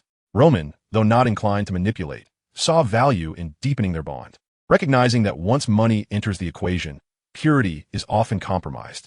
Even in America, the notion of a society steeped in human connections persists. Presently, Tony's unreserved trust in Roman stemmed from his impending mortality. Should Tony miraculously survive, Roman, now a stakeholder with 40 shares, could easily become a thorn in Tony's side. The nature of the human heart is fickle. Thus, the wisest course of action is to keep money at bay. Moreover, for Tony Stark, money is the least valuable of commodities. From the very beginning, when Roman rescued Tony, his quest has always been for the most precious of treasures, human connection. Tony Stark may be a reckless playboy or a war profiteer loathed by many, yet he remains unwaveringly loyal in matters of friendship. Without hesitation, he entrusted the CEO position to Pepper. His heart and soul were bequeathed to his dear friend, James Rhodes, who forged the war machine. The subsequent events only underscore what Tony truly cherishes. What? Roman exploiting human emotions? No, this is merely a small insurance policy bought by Luo Mang for his survival. Chapter 26. Venom? Oh, come on, Will Smith. Do you not feel a tinge of regret? Hey, Jarvis, play some music. Listening to Tony utilizing the super artificial intelligence, as if it were Siri, Luo Mang couldn't help but chuckle softly. In the distant east, there exists a verse. When the mountains are exhausted and the waters are depleted, doubts arise of a path. In the shadows of willows and the brightness of flowers, another village appears. However, rather than entangling yourself with me, you might as well go see Pepper. In a Marvel universe, there are many who are loquacious, but none as uniquely distinctive as Tony. Each day, either ridiculing others or preparing to do so. After chatting with Tony for a few moments, Luo Mang abruptly ended the call. Yet, merely a second later, his phone rang again. Hello, what is it now?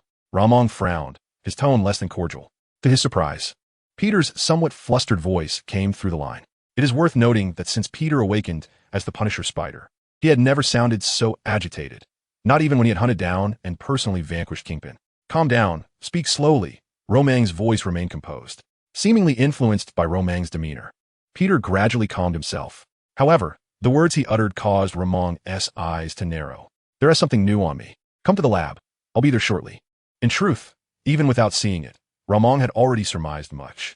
Spider-Man waking up to find something new on him. What could it possibly be? Surely not the web shooters of a spider monster? When Luo Mang arrived, he found Peter anxiously waiting in the lab. If there is but one or two individuals in this world whom Peter can utterly trust, they would undoubtedly be Aunt May and Luo Mang. Yet obviously, this matter could not reach Aunt May's ears. Thus, Peter instinctively thought of Luo Mang. Upon seeing Luo Mang, Peter felt a sudden sense of reassurance. Let me see. Luo Mang nodded at Peter, getting straight to the point. After glancing at Connors, Peter hesitated before unbuttoning his shirt to reveal a pure black bodysuit beneath. It's alive? Peter cautiously warned. Luo Mang remained silent, opting instead to touch it gently. However, in an instant, his finger was pierced, the armor unable to defend itself in time. Observing the droplets of blood that oozed from his fingertip, Luo Mang furrowed his brow. Resisting me? Subsequently, Luo Mang urged Peter to reveal the entirety of the bodysuit. At that moment, Peter, even from an external perspective, appeared significantly stronger than before. His physique had become increasingly flawless. A subtle yet palpable aura of danger emanated from Peter's being. Observing Peter's condition, Luo Mang contemplated deeply. It was indeed venom, and it had successfully parasitized Peter. Therefore, it did not manifest in the true appearance of venom, but rather clung to Peter's battle suit. After pondering for a moment, Luo Mang continued, Can you remove the suit? It is known that in the hands of the first generation of confident Spider-Man, Venom behaved as docile as a baby.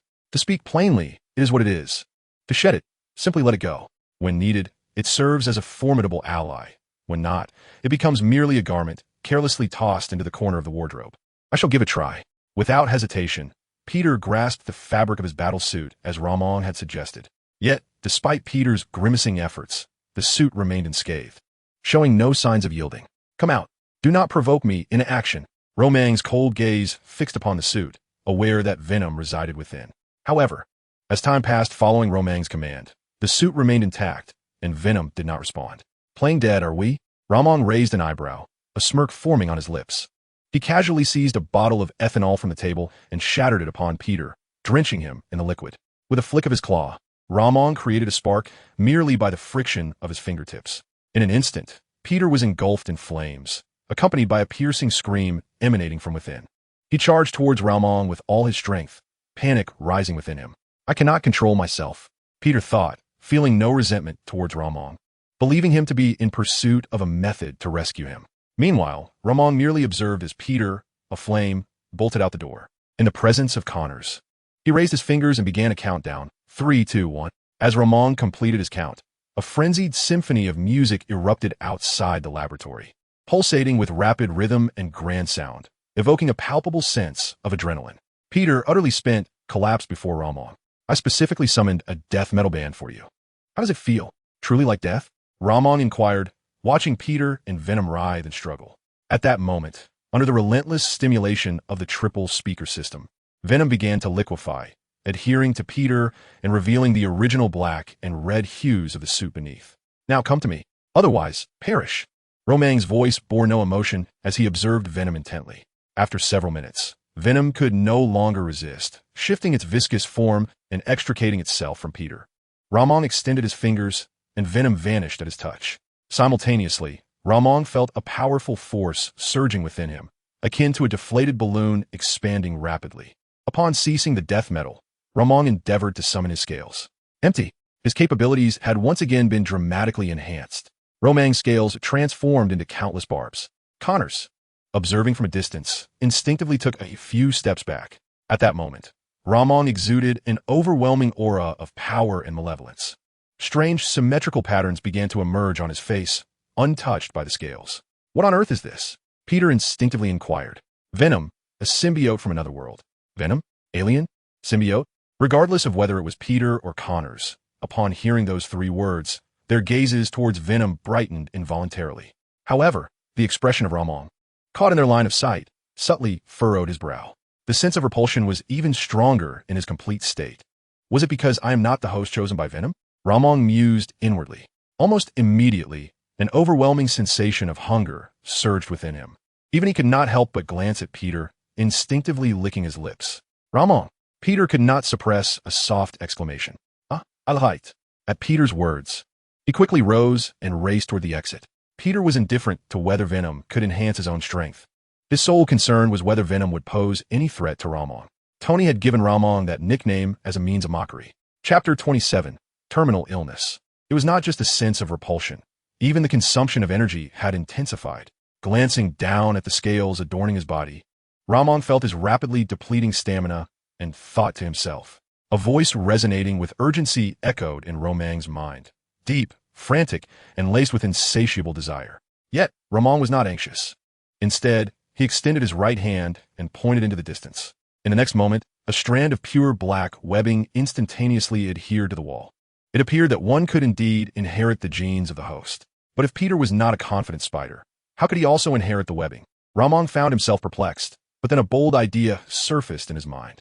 Venom was beneath his disdain. Unless chosen by the God of Light to become Venom, the God of Light, the title of the weakest symbiote was truly warranted. However, what if Luo Mang suddenly thought of a key figure, Mr. Negative? Like Sandman from later on, he was also a member of the Sinister Six. With this thought in mind, Luo Mang disregarded the cacophony of Venom's voice in his head and turned his attention to Connors. I remember you are currently conducting experiments on the fusion of Deadpool's genes and cancerous viruses, correct? Seeing Connors nod, Luo Mang decisively spoke. Inject me with cancer cells. Before Peter and Connors could respond, Venom could no longer contain itself. You're insane. Venom could not see through Luo Mang. Just as it began to entertain a thought of acceptance, it realized that for a symbiote, a stronger host meant greater power upon merging. Although Venom was envious of Peter, it suddenly recognized that Luo Mang might also be a commendable choice. On the symbiote planet, Clintar, Venom was the weakest, yet certainly not the most foolish. Compared to Peter's recklessness, it seemed that the bold and strategic Luo Mang was the optimal choice. Ignoring Venom entirely, Luo Mang approached Connors. Are you certain? Connors asked, his expression grave as he regarded Luo Mang. As a beneficiary of the Lizard Serum, Connors understood all too well that it was impossible to cure cancer with mere serum. Although Luo Mang was also a powered individual, theoretically, the chance of succumbing to cancer was exceedingly high. No, I do not agree. Peter hurriedly approached, his face awash with panic, beseeching Luo Mang with his gaze. The last time Peter wore such an expression was when Luo Mang had been shot, teetering on the brink of death. Peter, step aside. Luo Mang's voice carried an irresistible authority. Yet, upon meeting Peter's reddened eyes, an inexplicable softness surged within Luo Mang. His tone softened as he affectionately ruffled Peter's hair. Do not worry. Have I ever acted without prudence? Only upon hearing these words did Peter hesitantly shift aside. Amidst Venom's exasperated exclamations, Luo Mang successfully injected the cancer cells. From that day forth, Luo Mang would intensify the cancer's proliferation through daily injections. The immune system was gradually besieged and devoured by the cancer cells. Fortunately, Venom was there to assist in consuming the dividing cancer cells. Although Luo Mang's condition deteriorated with each passing day, it did not worsen instantaneously to the point of death. Venom, begrudgingly forced to reside within Luo Mang, incessantly berated him in his mind. What wretched fate had befallen him to encounter such a self-destructive host? While normal individuals strive to diminish cancer cells, this one took it upon himself to inject them, even lamenting their slow growth. Venom expressed his frustration, threatening to seek out Peter as a new host once Luo Mang succumbed. Thus, time passed day by day until one day, Tony arrived. Hey, look who I see. Is that not my savior? Tony's customary flippancy was tempered by a noticeable improvement in his condition, likely having resolved the palladium issue. This marked Tony's singular moment of humility before Luo Mang, referring to him as a savior. Observing Luo Mang, who appeared lifeless, his once robust physique reduced to mere skin and bones, Tony sighed heavily.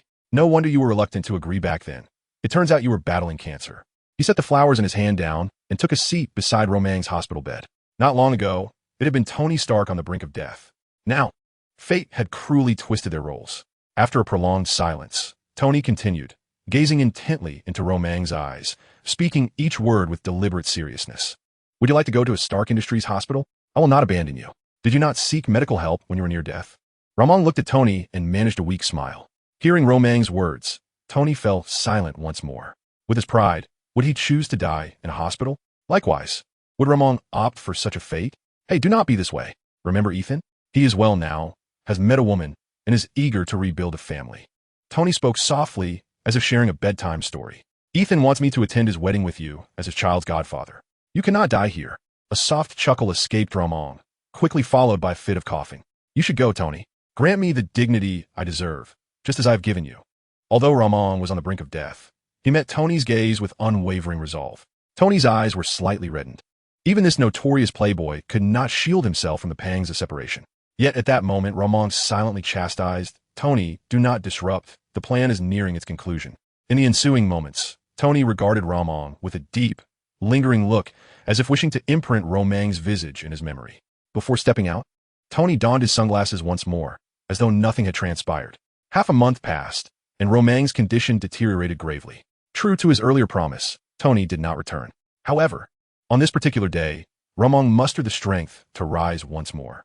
He once again took his place in the silver wheelchair that had accompanied him for 21 years, setting off alone towards Chinatown. Hey, sickly one. A hip-hop-clad thug approached Ramon, carelessly rummaging through his pockets. Part of the Magia gang?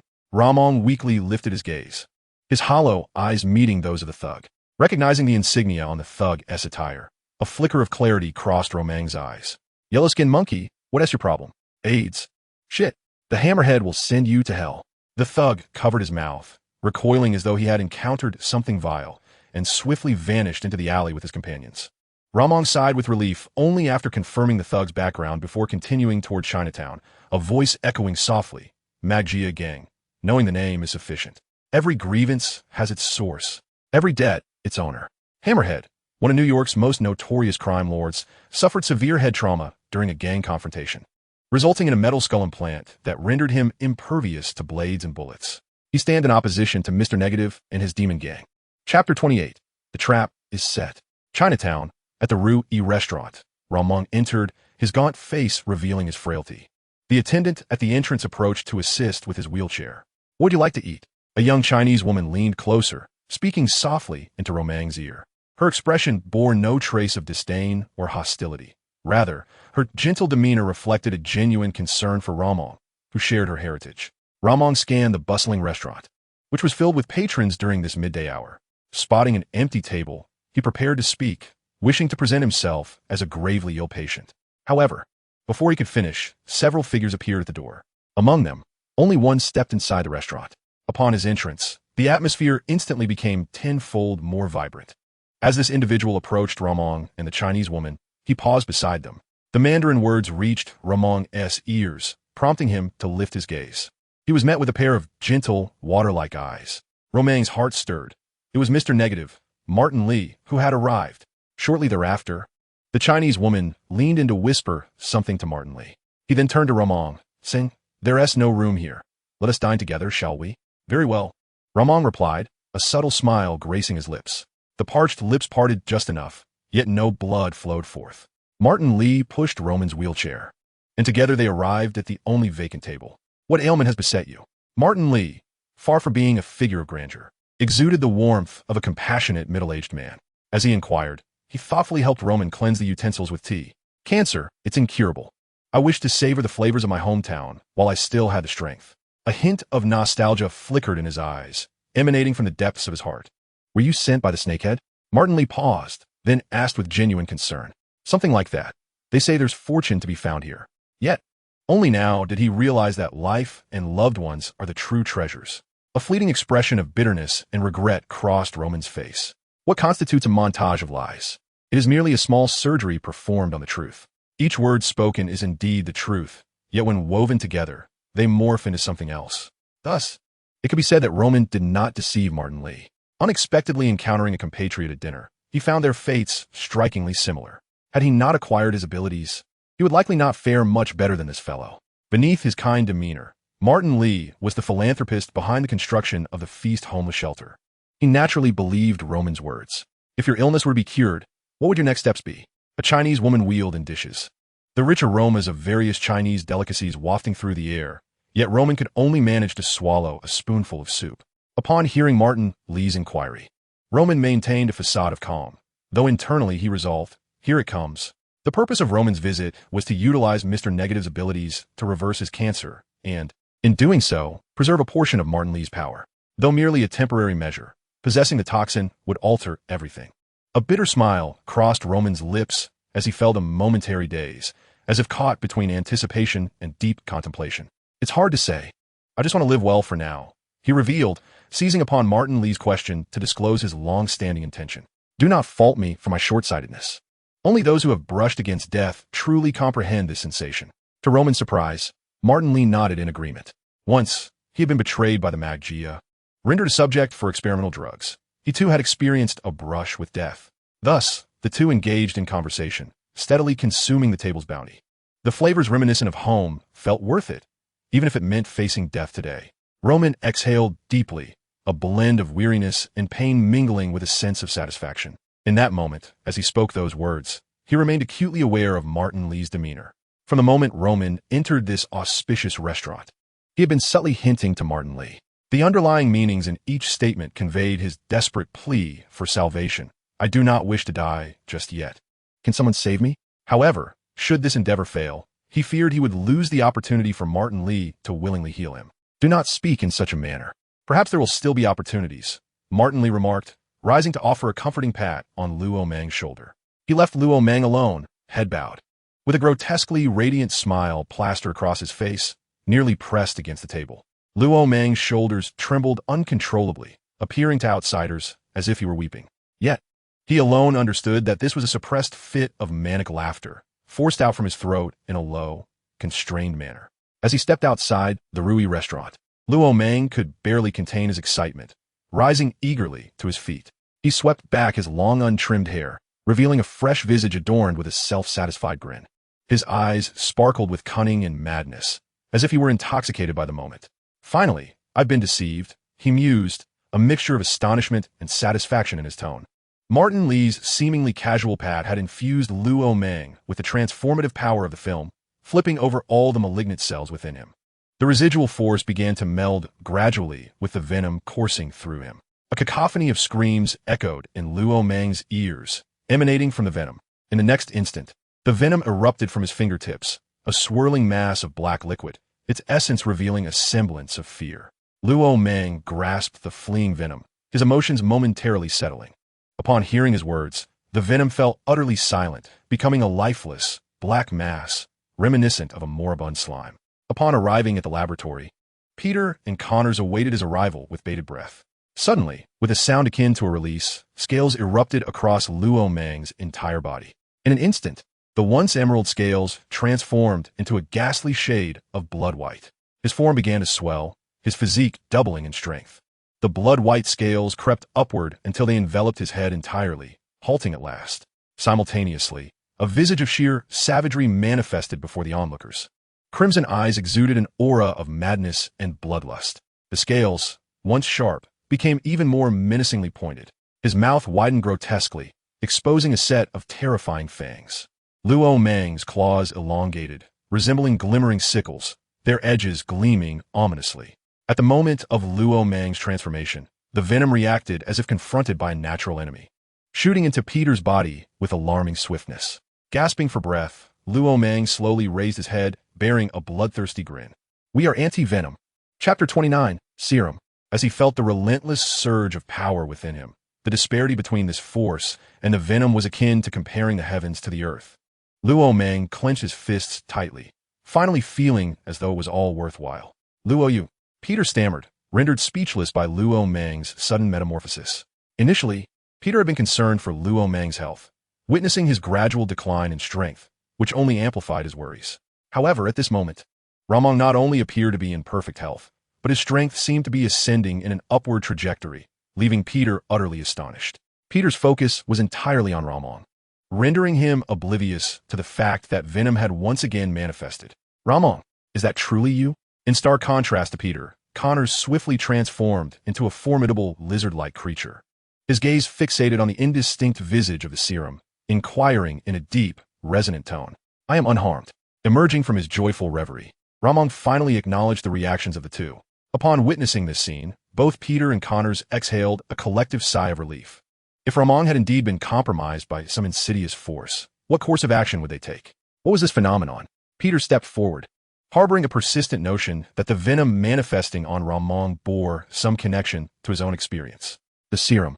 With a mere thought, the serum reappeared at Romang's surface, now seamlessly integrated with his scales.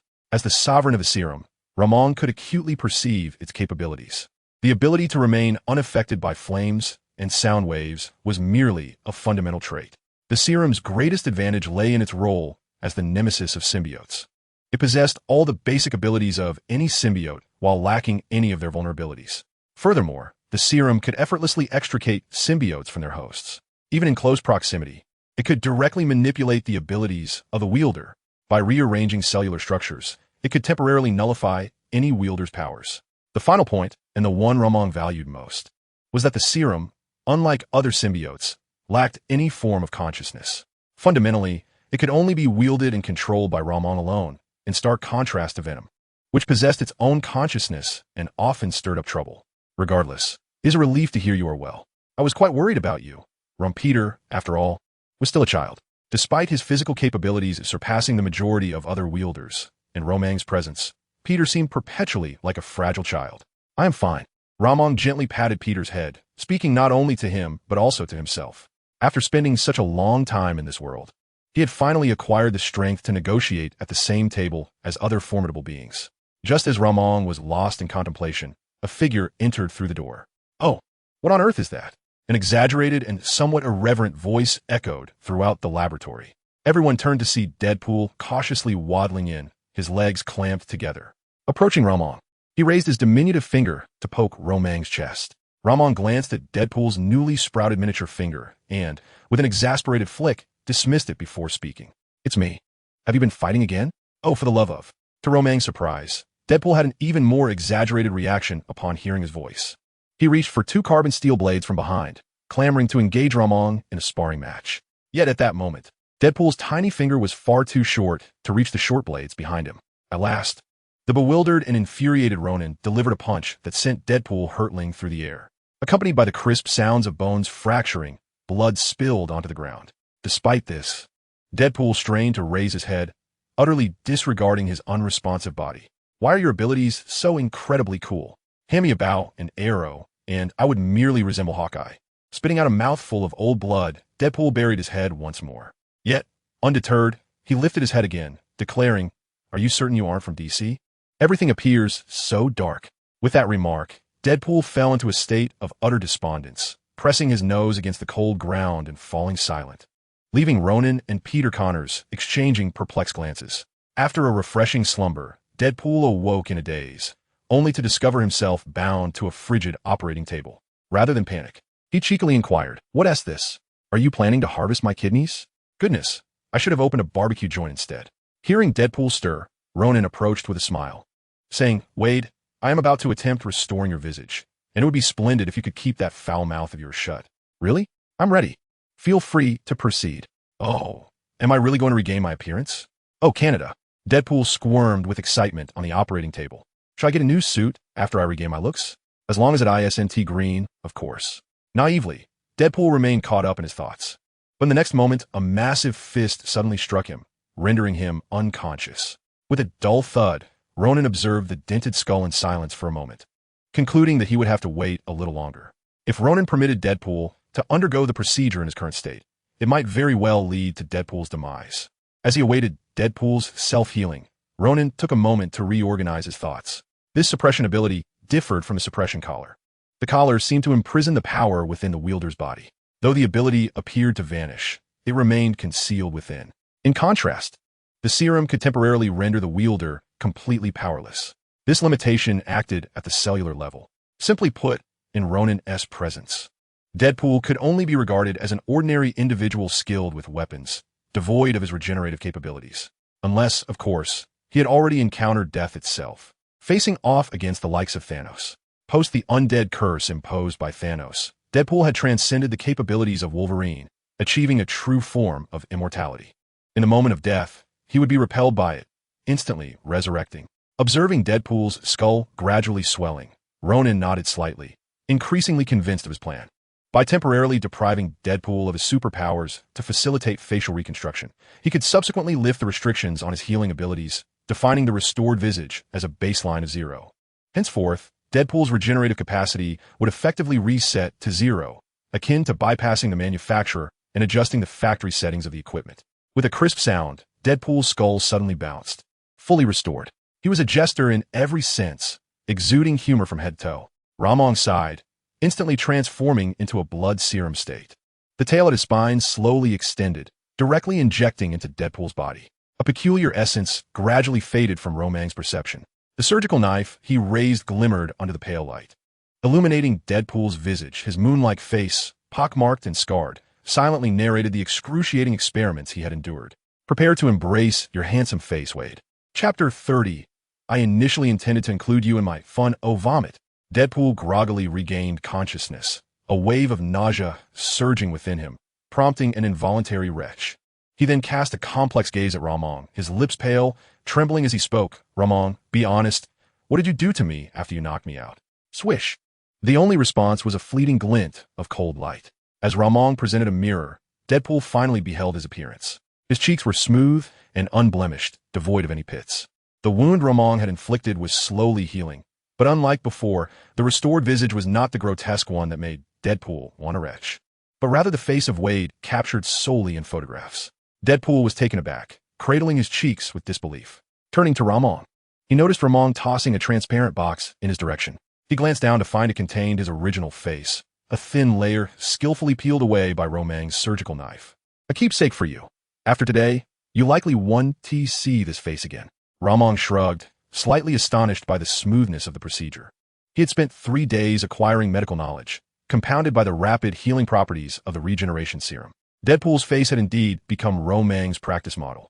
With the regeneration serum in play, even a subdued Deadpool, rendered as an ordinary human, would not perish. Seizing this opportunity, Luo Mang thoroughly examined the process. Damn it, Luo Mang. I'm so touched. You're touched, so why are you taking off your clothes? Luo Mang, I want to have your children. Get lost, Wade. While such statements might be jesting from others, when uttered by Deadpool, they likely bore a kernel of genuine intent. Luo Mang kicked Deadpool aside, finally affording himself a moment to step out of the laboratory for a breath of fresh air. But a sudden scream abruptly drew Luo Mang's attention. In the distance, outside a semicircular sphere, countless armored suits soared through the air, launching indiscriminate attacks. Upon witnessing this scene, Luo Mang's eyes brightened. His legs propelled him into a furious sprint. As he ran, his body gradually became adorned with blood-white scales. He transformed his run into a leap, crashing down directly in front of the tech exhibition, where panicked New Yorkers and military mechs were already in disarray. In the midst of chaos, the sudden arrival of Luo Mang was a sight to behold. His fearsome visage rendered many ordinary individuals unconscious on the spot. Hey, Ivan, Luo Mang called out cheerfully from a distance. Noticing Sang Bien, who was also clad in self-developed steel armor, Luo Mang's head scales vanished in an instant, revealing his handsome face. What have you thought about the matter I mentioned last time? Luo Mang shouted, casually seizing a passing military mech. With a mighty grip, he crushed it into scrap metal, sending sparks flying. Sang Bien's pupils dilated in shock upon witnessing Luo Mang's display. Immediately, all mechs surrounding Sang Bien pivoted sharply, converging towards a singular direction. Realizing the urgency, Sang Bien prepared to take flight in pursuit. However, in the next moment, a grim and raspy voice whispered ominously in his ear, causing his heart to tighten. Instinctively, Sang Bien turned to confront it, only to meet a pair of terrifying red eyes that seemed capable of piercing through Ivan's very soul, instilling an overwhelming sense of dread. Fuck! Sang Bien shouted, swinging his energy whips, which ensnared Luo Mang's waist and hurled him away. Thud! As Luo Mang crashed down amidst the ruins. He swiftly leaped back into action, dragging the already airborne Sang Bien back down. Luo Mang forcefully slammed Sang Bien into the ground, creating a massive crater with a resounding impact. Approaching Sang Bien, Luo Mang noted that he was coughing up blood, clearly suffering from internal injuries. Luo Mang frowned slightly, gazing sorrowfully at Sang Bien. What a pity. It seems your shock absorption isn't as effective as Tony S. Upon hearing Luo Mang's words, Sang Bien spat blood nearly half a meter high. Even on the brink of death, he had to bring up Tony. Such a cruel blow to the heart. Crouching beside Sang Bien, observing him trapped within the mech. Luo Mang sighed. I had intended to take you along for some fun, but it seems I will have to wait. Extending his blood-white claws, Luo Mang swiftly severed the mech in half. Forcibly closing Sang Bian's eyes, he stood up only to see Pepper, standing on the steps, staring vacantly. Hey, Miss Pepper. It's been a while, Luo Mang greeted sincerely, waving at the dazed Pepper. Throughout their previous encounters, whether facing life-threatening crises or navigating rafts, Pepper had always been dedicated to assisting Luo Mang. He held a favorable impression of this Star Corporation CEO. However, upon seeing the remnants of citizens caught on Luo Mang's blood-stained claws, Pepper was overwhelmed.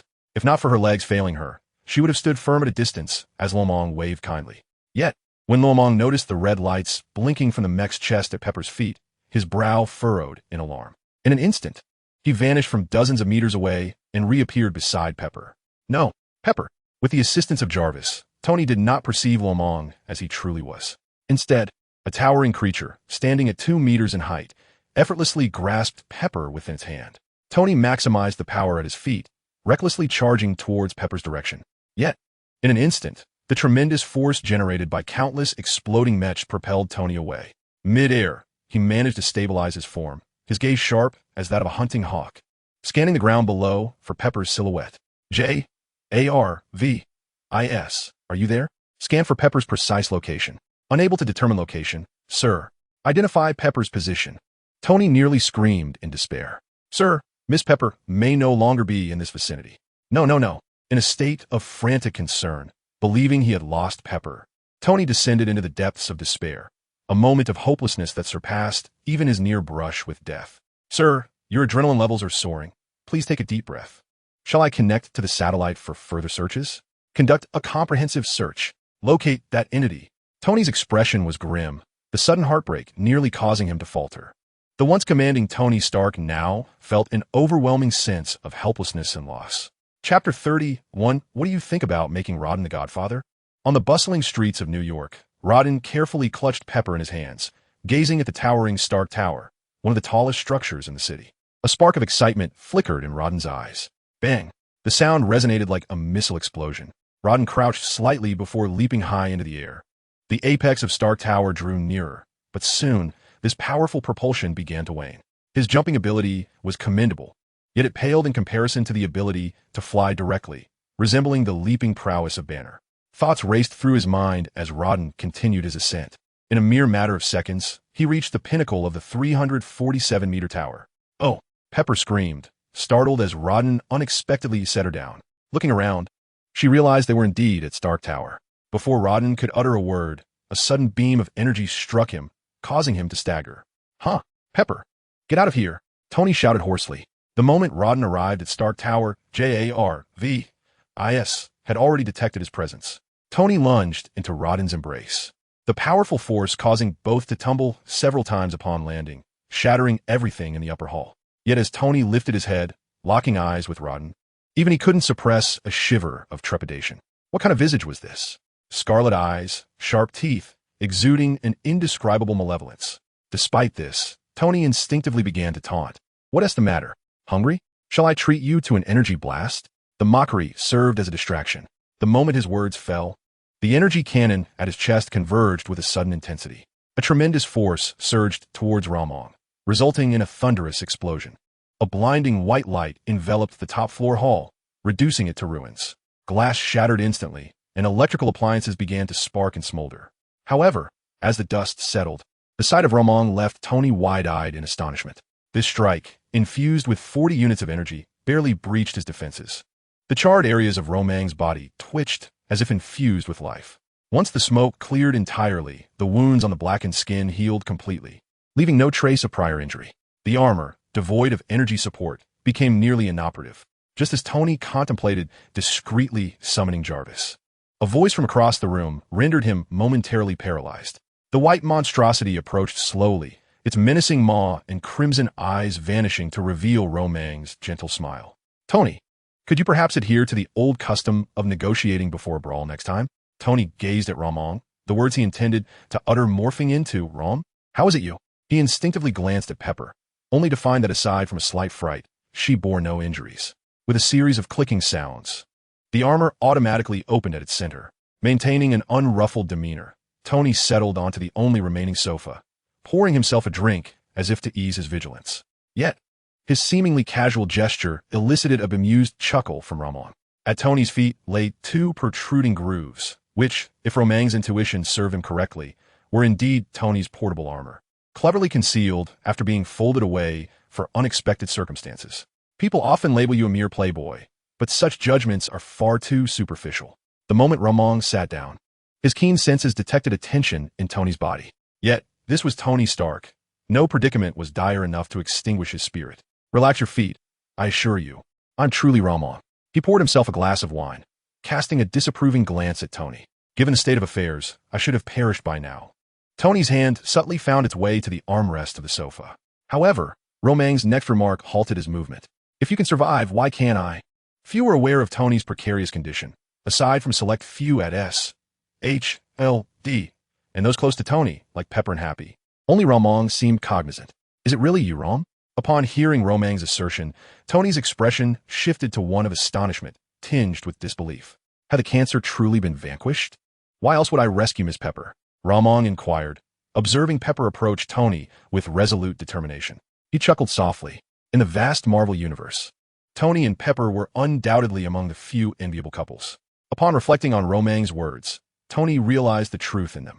If Ramon had been impersonated by another, he would never have ventured directly towards Stark Tower after saving Pepper. Just moments ago, Tony found himself utterly drained of energy, yet Ramon was far from relinquishing his resolve. After a vigorous brainstorming session, Tony arrived at a startling conclusion. Your cancer has truly been cured? His astonishment was palpable. Although Tony was not an expert in biology or medicine, he possessed a fundamental understanding of the gravity of a breakthrough in cancer treatment, which held equal merit to the miniature nuclear reactor he himself had invented. After all, in any era, the human condition remains paramount. Certain influential individuals afflicted with cancer would undoubtedly spare no expense for such a remedy. Ramon, with a cheerful demeanor, finished his drink. The serum's capabilities made the treatment of any ailment within the human body a trivial pursuit, for this power stemmed from the reversal ability of Mr. Negative. Just as Mr. Negative could effortlessly heal Ramon with a mere touch, so too could this serum work wonders. Damn it, you must see what I've done for you. I even named the newly established charitable foundation after you. Tony exhaled a sigh of relief, smiling as he removed his feet from the portable armor. Suddenly recalling something, Tony sprang to Pepper's side. After exchanging a few whispered words, they shared a passionate kiss right in front of Ramon. However, upon turning back, they were astonished to find that Ramon, who had been seated on the sofa, had vanished. Holding Pepper's hand, Tony gazed at the spot where Ramon had stood, murmuring, "What do you think about having Ramon as our child's godfather?" Pepper nodded gently. In that moment of solidifying their relationship, she felt an overwhelming sense of contentment. Chapter 32, Gwen. The following day. "Hey Rom, where are you headed?" Peter inquired, appearing in a laboratory to find Ramon preparing to depart. "I have some matters to attend to. Is there something you need, Peter?" Ramon responded with a warm smile, ready to finally check in on the Magia gang after finishing his tasks. Romang's perspective was broad. As long as his interests were not at stake, he could easily take a step back. Yet, he was also quite narrow-minded. Should anyone cross him, even in the slightest manner, he would remember it for a decade or a century and retaliate tenfold whenever the opportunity presented itself. "I've met a girl, and I'd like you to meet her," Peter said, a rare flush of shyness gracing his face, reminiscent of a boy introducing his girlfriend to his parents. "Of course, Peter. I apologize for not showing you enough concern lately," Ramon said, walking beside him, his tone tinged with regret.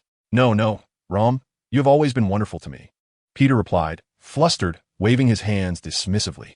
The two then walked together, with Peter animatedly recounting his experiences with Gwen. Ramon listened patiently, smiling and nodding as Peter spoke. In that moment, despite the venom that resided within him and the nightly carnage he inflicted, he resembled a boy who had discovered a treasure, his eyes alight with joy. As they passed through the commercial district, Ramon abruptly halted. "What's wrong?" Peter asked, his anxiety evident as he looked at Ramon. "Are you really going to the girl's house empty-handed for the first time?" Romang's gaze wandered until it finally settled upon a flower shop, a fresh produce store, and a tailor. In the ancient East, such gestures represent the most fundamental etiquette. "I would not want you to be looked down upon by others." Romang did not glance at Peter, his hands busy selecting fresh fruits. Yet, the words he uttered warmed Peter's heart. "Thank you, Ro. Do not mention it. You must carry these." Unceremoniously, Luo Mang handed a large pile of beautifully packaged fruits to Peter, while he himself held a bouquet of flowers. "Let me handle everything," Peter exclaimed, flustered as he attempted to manage the gifts. One of the boxes slipped, but Peter quickly reacted, deftly using his foot to stabilize it. Looking around to ensure no one was watching, he even employed spider silk to bind all the gift boxes together. "Ro, wait for me," Peter called out, then followed closely behind Luo Mang like a shadow. After procuring a tailored suit, the two soon arrived at the foot of Gwen's residence. "Hey, what are you doing?" Seeing Peter about to ascend the auxiliary staircase at the side of the building, Luo Mang hurriedly intercepted him. Noting Peter's astonished expression, Luo Mang sighed. "When visiting Gwen, approach the front door confidently. Do not act like a petty thug. Her parents may harbor a distaste for you." Accompanying Peter to the entrance of Gwen's home, Luo Mang paused, turned back, and gently adjusted the disheveled strands of hair on Peter's forehead before knocking on the door. "Mrs. Stacy, it's a pleasure to meet you." A middle-aged woman opened the door, and Luo Mang promptly offered the flowers he held. "Oh," Gwen's mother exclaimed, her face lighting up with surprise as she accepted the bouquet. Whether it was merely Luo Mang's perception or not, her demeanor appeared to brighten considerably at that moment. "This is our first visit, and I hope you do not mind that we brought some fresh fruits as a small gesture." Luo Mang methodically stepped aside to reveal Peter behind him. From many families, practical gifts are always welcomed. Upon seeing the exquisite gift box in Peter's hands, Gwen's mother beamed, quickly ushering them inside. "It's good that you're here. You needn't have brought anything." Though pleased, she cast a reproachful glance at Luo Mang and Peter.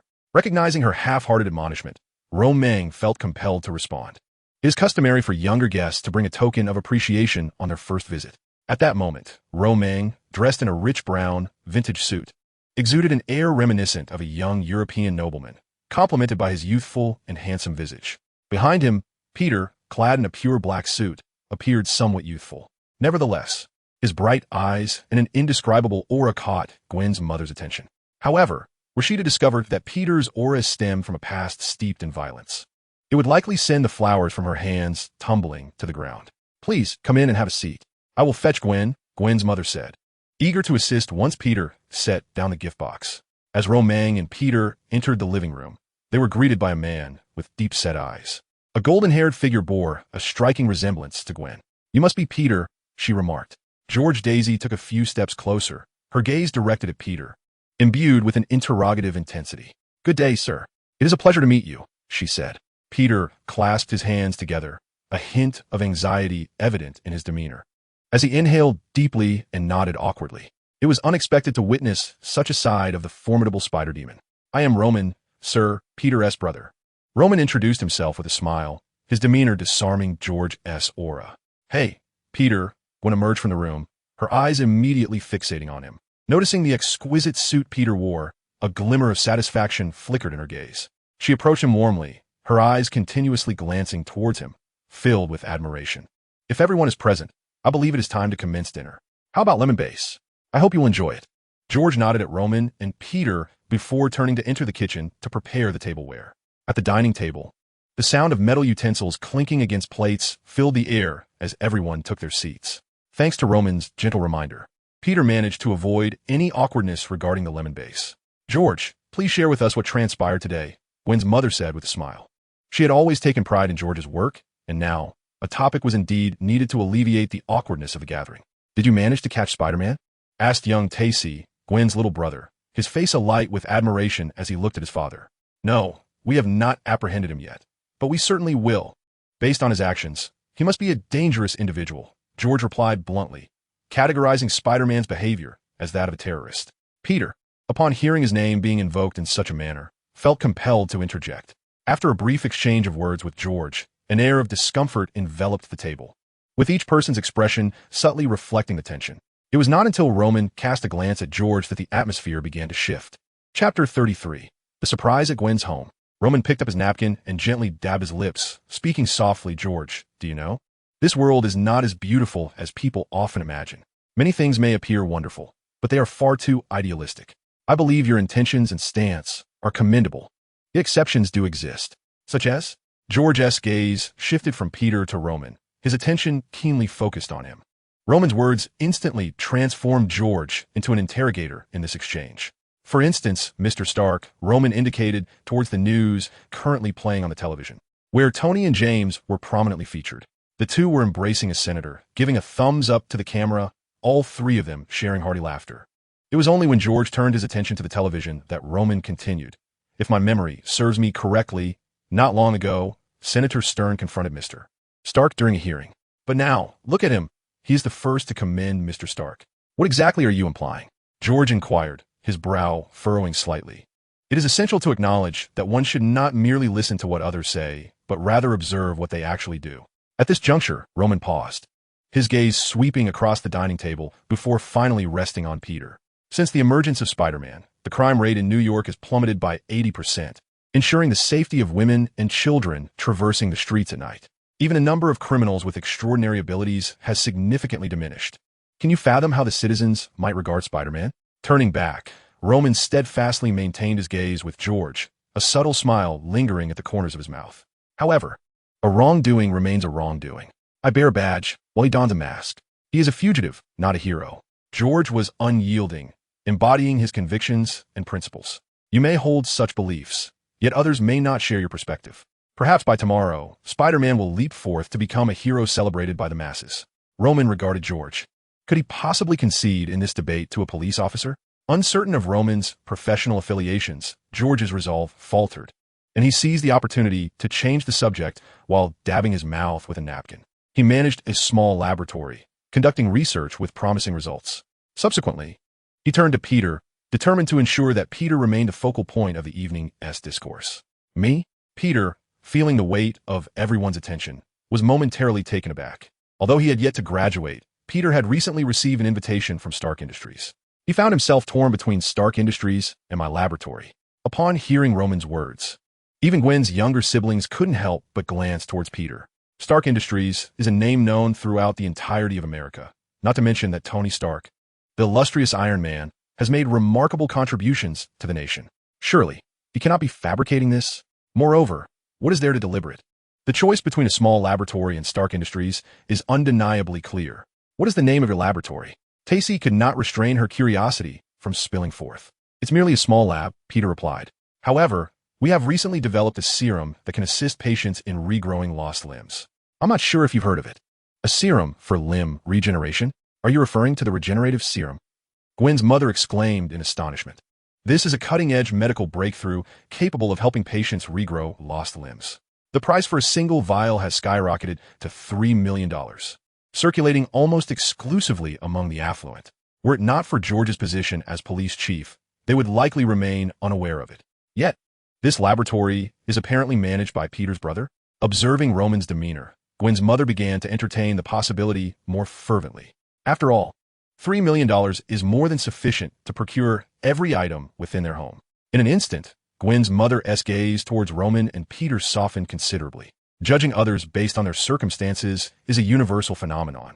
Although the forms of expression may vary, they ultimately converge towards the same destination. Moreover, as the formidable Roman, the mere act of replacing Director George could be accomplished with a mere utterance. The chief of police in New York City, after all, is under the scrutiny of countless watchful eyes. At this moment, Gwen, overhearing Roman's words, couldn't help but steal another glance at Peter, her beautiful eyes brimming with delight. Connors is her mentor, and Gwen could easily ascertain the truth with a simple inquiry. Nevertheless, she chose to place her faith in Peter. Upon learning of Roman's identity, George became noticeably more subdued. After a slight nod, he was about to utter something to alleviate the tension when, suddenly, a knock resounded against the living room window.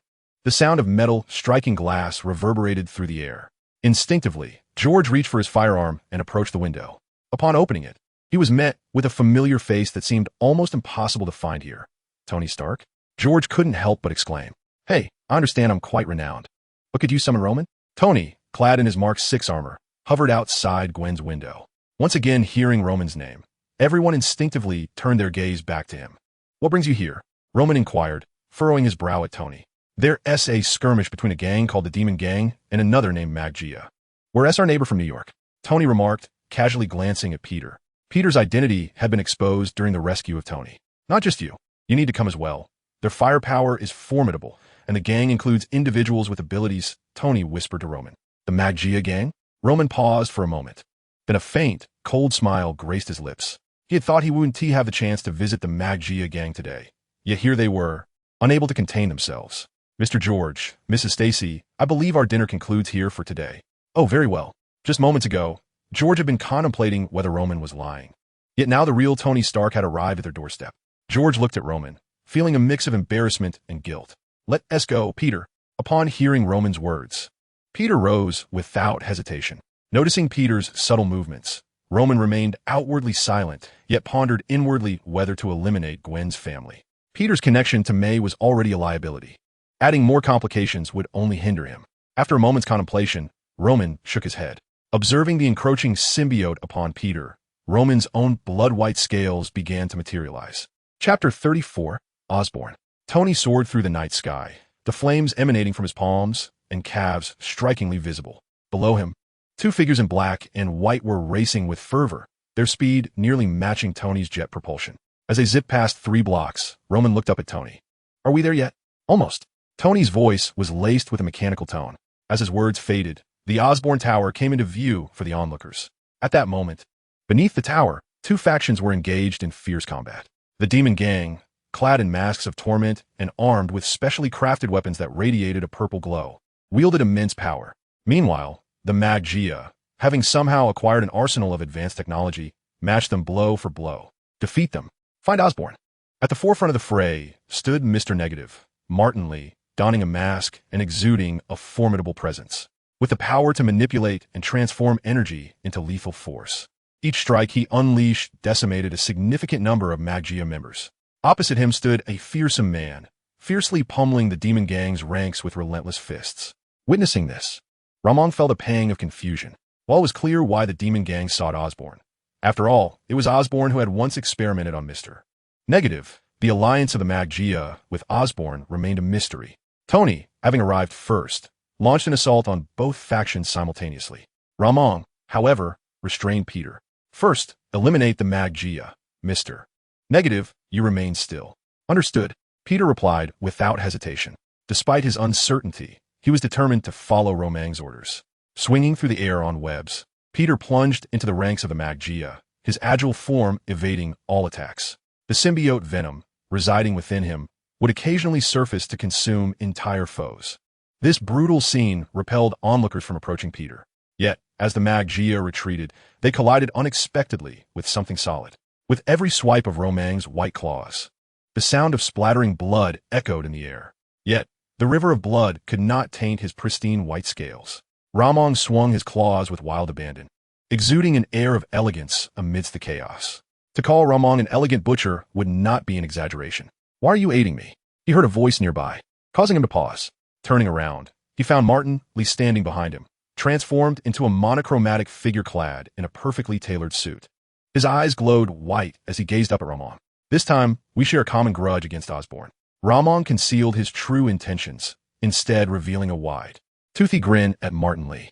In the distance, a colossal lizard crept down from the shadowy heights of the skyscraper, crashing down and sending a wave of Magia members flying.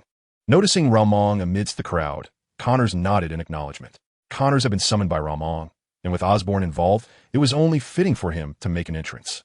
After all, Connors had been eagerly anticipating the opportunity to deliver a grand surprise to Osborn.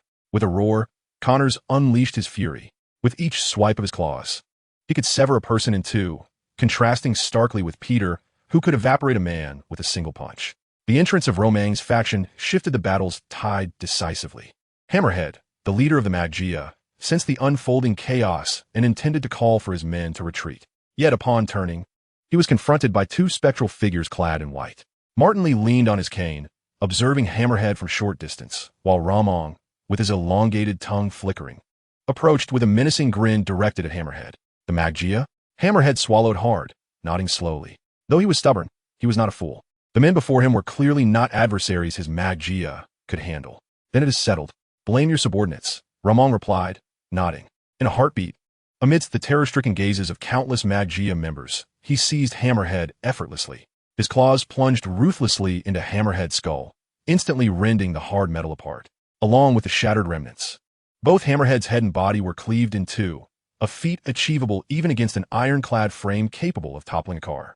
With athletic prowess reminiscent of Olympic champions, Hammerhead's physicality and combat skills paled in comparison to Romang's strength. With one clawed swipe, Ramon felt no resistance whatsoever. In that fleeting moment, the vast Magia began its descent into disarray. With Hammerhead's demise, Martin Lee would methodically begin to devour the Magia's territory and exert control. With Romang's strike, the American underworld was poised for yet another significant upheaval. Shall we enter together? Martin Lee and Ramon conversed in English, displaying an unexpected courtesy at this critical juncture. Meanwhile, Connors had already infiltrated the Osborn Tower. With colossal hands, he grasped an executive, speaking directly into his face. "Jason, long time no see. Do you like my gift?" Without waiting for a response, Connors swiftly snapped his neck. This Jason was the very executive who had once chosen to expel Connors from Osborn. Inside the conference room, numerous executives huddled together, trembling in fear, yet Osborn was conspicuously absent. Whereas Osborn gone? Upon entering the building, Martin Lee exhibited signs of agitation, unable to restrain his roar as he demanded to know Osborn's whereabouts. He took the elevator down. One timid executive finally stammered. The three exchanged glances before turning to leave. Disregarding the executives in the conference room, they made their way directly to the elevator. "We need the core key. Only Osborn possesses it," Connor stated, glancing at the elevator structure before turning to Ramon. Upon hearing this, Ramon nodded and promptly descended to the first floor. Taking a deep breath as he surveyed the ground below, Ramon unleashed a powerful strike with both fists, empowered by the serum. His strength had surpassed 100 tons. Soon, the hidden laboratory beneath the Osborn building was revealed. A cacophony of manic laughter echoed as Romaine breached the subterranean depths. In an instant, a terrifying figure clad in deep green armor emerged from a glider, hurling 3 pumpkin grenades. However, Mr. Film swiftly subdued the explosions. The green demon cackled with fervor, yet his mirth was short-lived. The glider trembled violently beneath the green demon's feet, yet it remained tethered to the Osborn building. As he glanced back, he was met with the sight of a blood-white, scaled tail ensnaring the glider's rear. Despite the fierce flames erupting from the glider, they failed to singe the tail in the slightest. Romaine extended his hands, and his fingers transformed into 10 elongated, flowing white tendrils, reminiscent of a white version of Venom. In an instant, the tendrils coiled around the green demon, binding him tightly. In the next moment, the deranged green demon felt his strength wane, and he plummeted heavily from the glider. His mask fell away, revealing Osborn's feeble visage. The effects of the soldier enhancement serum were momentarily dispelled, returning Osborn to his ordinary self. "It's up to you now," Romaine declared, as the 2 others eagerly prepared to take action. However, compared to Connors, Martin Lee Arburatadape Razamin. Although Osborn's experiments had birthed Mr. Film, they had also shattered Martin Lee's life. The struggle between good and evil within a single body rendered Martin's torment inscrutable to others. After abandoning Osborn, Romaine leapt through the shattered opening and landed directly in the lower laboratory. The entire laboratory glowed with an eerie green luminescence. At its center lay the workspace of researchers, surrounded by the long-standing achievements of Osborn Industries. Yet, upon Romaine's arrival, all the research results within the transparent chambers had vanished. Rhino armor, scorpion suit, green goblin gear. He surveyed the surroundings, realizing that all valuable items seemed to have been taken. The only remnants were 2 transparent test tubes beside the injection machine, one of which was empty. The Green Goblin's super soldier serum, Romaine mused, grasping the intact tube thoughtfully. Indeed, the Green Goblin had consistently performed admirably, particularly in the climactic battle against Marvel Spider-Man. Peter had unleashed his full might against the first-generation Green Goblin, who, despite taking the blows directly, emerged not only unscathed but invigorated. While many pursued the super soldier formula, only Osborn had focused on augmenting defensive capabilities. The sole drawback was the profound impact on personality. Contemplating this, Romaine resolved to secure the Green Goblin's serum for later examination, pondering the possibility of refining it alongside Connors. It would suffice if others could not utilize it. Luo Mang was inherently capable of accommodating multiple mutations and serum effects. It would be a sheer waste to let the green demon potion creature escape. When Luo Mang leaped out of the ground once more, he was met with a heap of shattered armor and pools of green blood. Osborn had been thoroughly disassembled by Martin Lee's reverse power. Upon seeing Luo Mang approach, Martin Lee refrained from inquiring about Luo Mang's purpose, but instead stepped forward to stand before him. "This time, consider my debt to you." With a grudge avenged, Martin Lee felt a profound elevation within himself. "No need, you have already paid your dues." In other circumstances, he could tolerate actions that did not concern his own interests. Moreover, there was still Connors, who would have caused Osborn trouble regardless of Martin Lee's presence. Not to mention, Luo Mang himself harbored intentions regarding Martin Li, the formidable supervillain. If the reverse power were utilized properly, it could create far more chaos than one could imagine. What on earth is this? Tony exclaimed as he flew into the first floor, frowning at Luo Mang. Unlike Luo Mang, Tony had no qualms about indiscriminately eliminating foes outside the Osborn building, treating both the Demon Gang and the remnants of the Mag-Gia equally. They're all criminals. Don't worry, Uncle Tony will take them down one by one. As for Osborn, even if he could not deduce the truth now, he could certainly investigate it later. What? The last time I saw him, he was not like this. Has he turned into a Mexican meat pie now? Tony rolled his eyes, not angered, but rather expressing his exasperation. Osborn and Tony were already worlds apart. His death would ironically benefit Stark Industries. Though somewhat cruel, Tony could not find any justification for Osborn's offense against Luo Mang. I'm leaving, Luo Mang nodded to Tony. Yet, the sudden sound of an explosion made Luo Mang furrow his brow. He shot out towards the exterior of the Osborn building, only to find Peter confronting an individual. This person wielded a bow and arrow, with a black quiver slung across his back. In his hand, he clutched an arrow whose tip flickered with a red glow. The preceding explosion had indeed been orchestrated by him. As Luo Mang emerged from the Osborn building, Hawkeye released the explosive arrow, sending it hurtling towards Peter. But that was not the end. 2 more arrows, each with distinct effects, swiftly followed, the entire sequence unfolding in less than a second. As the arrows flew towards him, Peter instinctively activated his spider sense. His symbiotic suit tightened to its utmost. Unlike Luo Mang's serum, Venom feared flames, explosions, and sonic waves. This instinct compelled Peter to perform a mid-air somersault, evading the 2 arrows with deft precision. The third arrow, however, was seized mid-flight by a massive hand adorned with white scales. Boom! The black smoke from the explosion billowed outward. Yet, as the smoke cleared, that colossal hand bore no signs of injury. Luo Mang flicked the remnants of the shattered arrow from his fingers.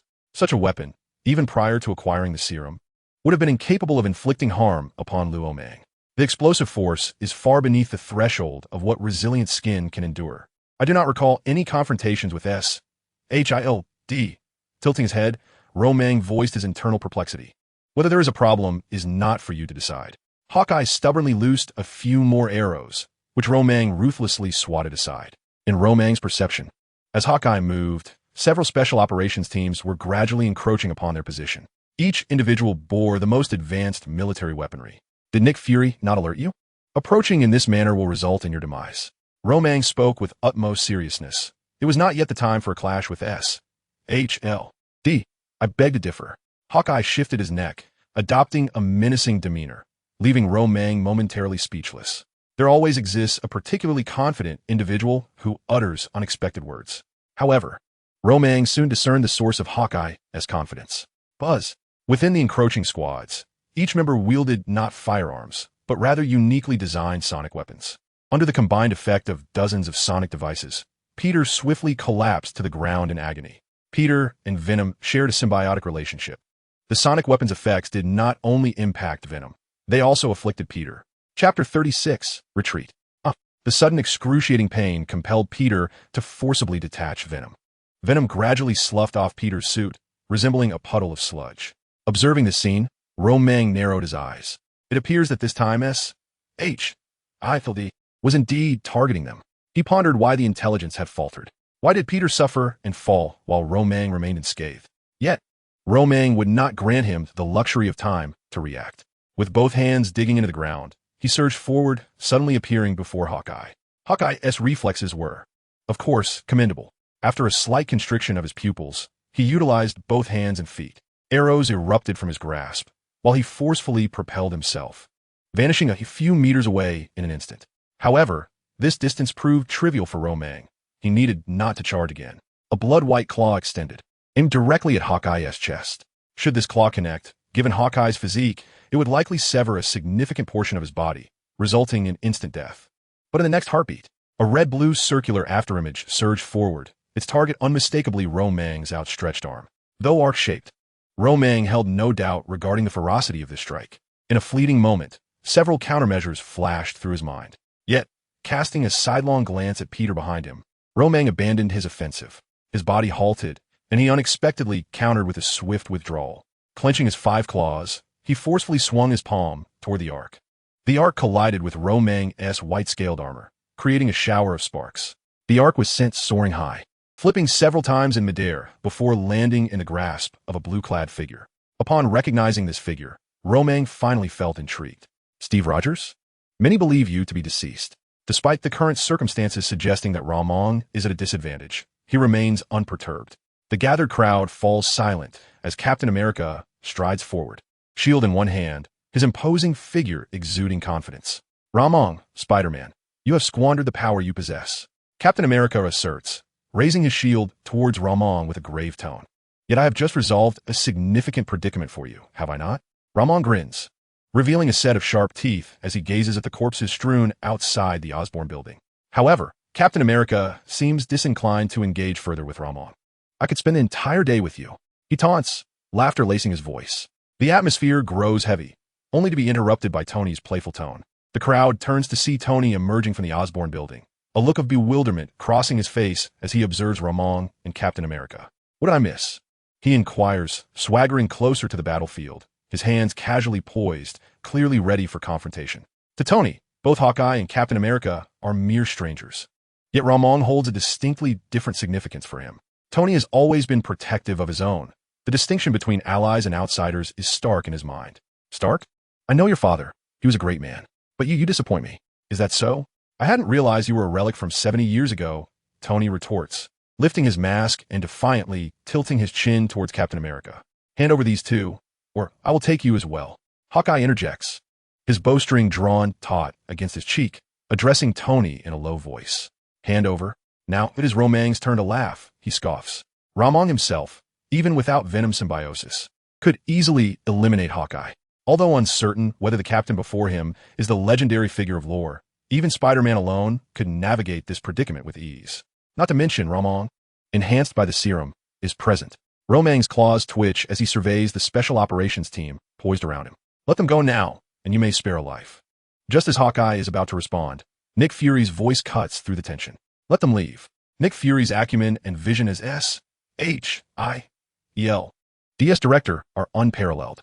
At this moment, the presence of ordinary agents would only exacerbate the casualties. A glance from Hawkeye prompts the special operations team to retreat into the night. In the instant the team withdraws, the seemingly dormant venom reattaches itself along Peter's ankle. I wish to know if you taste like chicken. A head formed of shifting black liquid emerges from Peter, eerily addressing Captain America and the others. A fleeting panic flashes in Venom's eyes as it inadvertently scans Luo Mang. Stark, you failed to comprehend your current position. Captain America spoke with a grave tone, as if Tony's actions had committed some grievous error. After uttering these words, he cast a deep glance at the serum-affected Luo Mang before slowly retreating alongside Hawkeye. This mission was aimed at Venom. However, given that Luo Mang remained unaffected and Tony was present, it was clear that the endeavor had already failed. Are you all right? Luo Mang inquired, watching as Captain America and Hawkeye departed, before turning his gaze to Peter. I'm fine. It's just quite uncomfortable, Peter explained, his complexion pale. This marked his second forced separation from Venom. Yet this time the reaction was even more intense than the first. Observing Peter's condition, Luo Mang pondered for a moment. Venom's ability to triumph over numerous adversaries, despite its evident weaknesses, stemmed from its capacity to replicate the host genes, thereby preserving certain abilities. Just as Venom could now shoot webbing, Peter no longer needed to create a web shooter. If feasible, perhaps Venom could be allowed to bond with individuals possessing resistance to sound waves or flames. One wondered if this might alleviate or even permanently resolve Venom's vulnerabilities. While Luo Mang was lost in thought, Tony approached suddenly. Nick Fury has set his sights on you. Be cautious, he advised, his expression a mixture of concern and complexity as he regarded Luo Mang. Even he could not discern whether Luo Mang and Peter were truly benevolent or malevolent. Rest assured, I will not permit anyone to pose a threat to my life, Luo Mang replied, his eyes glimmering with determination. Chapter 37. Black Widow and Max at 2 o'clock in the afternoon, under the radiant sun, a quaint cafe served as the setting. May I know your name? A sudden voice interrupted Luo Mang's musings. Upon looking up, he was momentarily taken aback by the figure before him. With her wine-red hair, exquisite features, and deep blue eyes reminiscent of a tranquil lake, Natasha Romanoff stood before him. She was also known as Black Widow, an agent of S.H.I.E.L.D. The moment he laid eyes on her, a torrent of information flooded Luo Mang's mind. At that instant, the Black Widow appeared slightly flushed, her eyes shimmering with admiration and delight. Ramon offered a warm, sunny smile. "Hello, my name is Ramon." Joy can be feigned. This woman could wield her very smile as a weapon to captivate men. "Well, lovely name. Are you of Chinese descent?" The Black Widow playfully inquired, as if just discovering this fact, winking at Ramon. Her lively demeanor was so vividly captivating that Ramon couldn't help but feel a sense of awe. To Tony, she was the cool and formidable personal secretary, yet to him, she transformed into a nostalgic figure reminiscent of first love.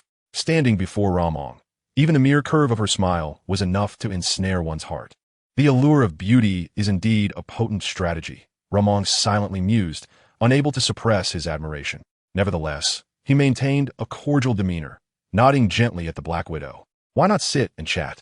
Her expression remained composed, though a flicker of surprise crossed her eyes at how effortlessly she had approached Ramon. As she observed Luo Mang, who was quietly engrossed in his reading, the Black Widow could no longer contain herself and spoke first. "What book are you reading?" "Just some knowledge about electricity." "It's not particularly difficult," Luo Mang replied, prompting an involuntary twitch at the corner of her mouth. The array of books fanned out before him, each formula dizzying to her. "It seems you are a man who cherishes knowledge," she remarked, playfully tucking a strand of hair behind her ear, her gaze capable of enchanting any onlooker. "What do you intend to do with this knowledge?" she inquired tentatively. This question caused Luo Mang to pause slightly, a moment that instinctively led the Black Widow to reach for the weapon concealed at her thigh. "To do everything that benefits me." Observing his expression, she relaxed her grip on the weapon, letting out a silent sigh of relief. "But this world is vast. You cannot always live solely for yourself," she continued, her captivating eyes fixed upon him. However, only Luo Mang understood that the Black Widow, having endured a harrowing past, would never easily open her heart to anyone. All of this was merely a facade to accomplish her mission. "So what can I do?" she asked. "For instance, you could join a global charity organization to promote world peace." Facing Luo Mang's enigmatic smile, the Black Widow raised her delicate eyebrows and joked. The more she looked at him, the more her admiration grew. The ethos of the Red Room was to accomplish missions at any cost. In many ways, Luo Mang was akin to her. As for killing, it hardly delineates good from evil. After all, hadn't she and Hawkeye taken lives? The bloodshed on the hands of the hulking figure in the director's plan and others was hardly insignificant. Murdering was a crime, simply a means to pacify the ordinary populace.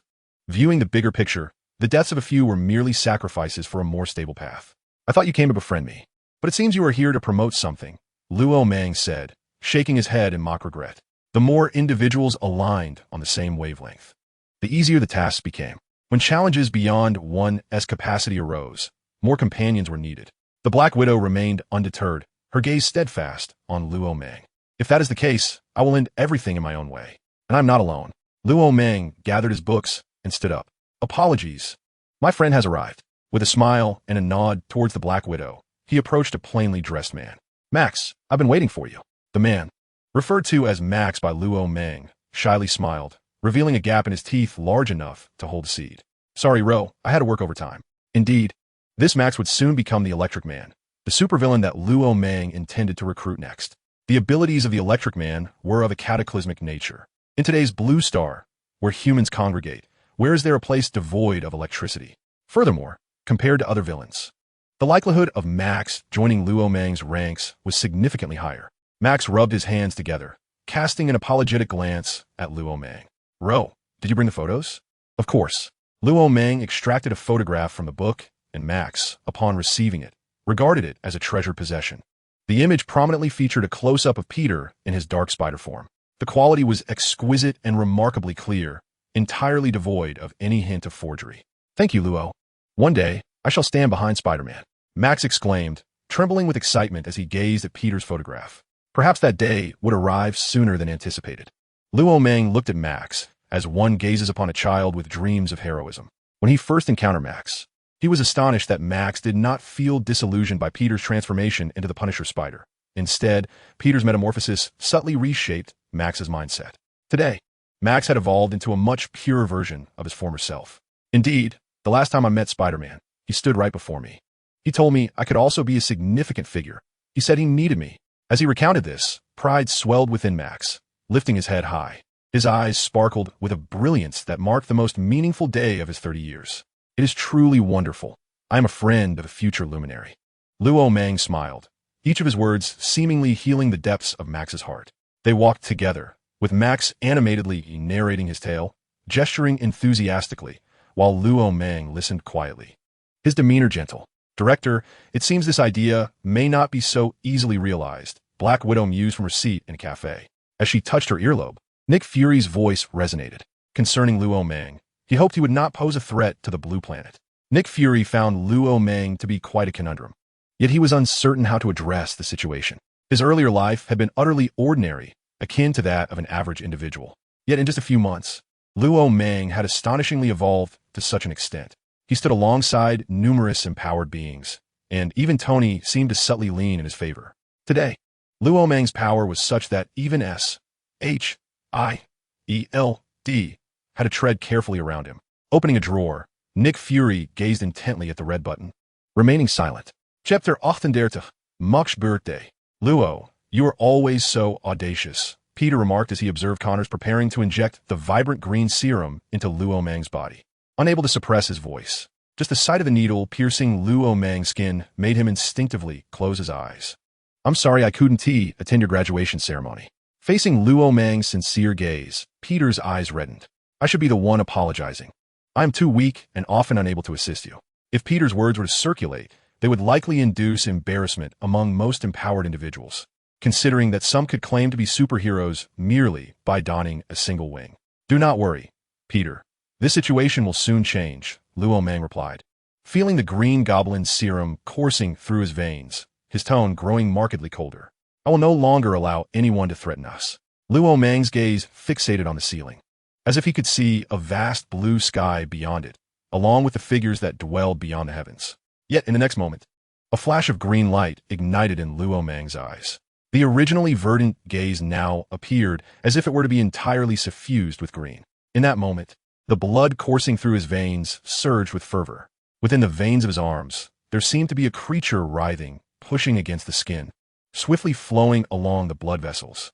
Subsequently, as Luo Mang's skin underwent a transformation, blood-white scales abruptly manifested. In that fleeting instant, the scales exhibited an inclination to be dyed a vibrant green. Fortunately, the fleeting shade of green soon vanished. Luo Mang's facial armor autonomously enveloped him. Yet the visage that emerged was more terrifying than the original serum. In his crimson eyes, a chilling light glimmered, instilling a sense of dread.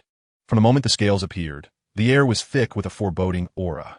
Luo Mang, at this juncture, embodied a tangible embodiment of fear. Do you feel any discomfort? Connors inquired from his side, his hands having transformed into those of a lizard. This was a specific instruction from Luo Mang. Should he lose control, Connors must find a way to subdue him alongside Peter.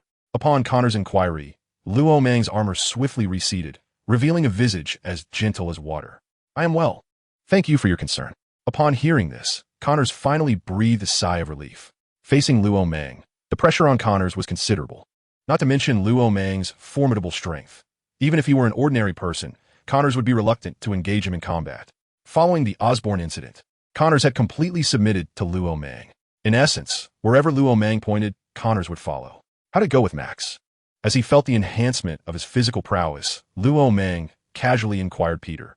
He had assumed that the injection of the modified Green Goblin serum would entail some degree of mental erosion, yet he was pleasantly surprised at how seamless the process was. The Green Goblin's essence harmonized remarkably with his own.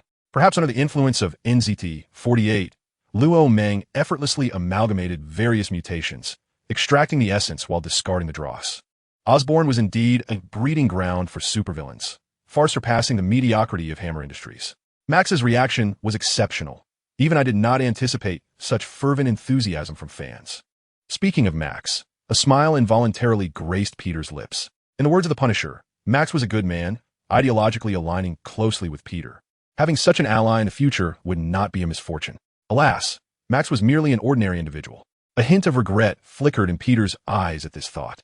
Today was Max's birthday, and he surely needed friends to partake in the grand celebration. Rising, Luo Mang, after undergoing the transformation from the Green Goblin serum, experienced yet another shift in his demeanor. Even the gentleness on his face could not conceal the palpable aura of danger surrounding him.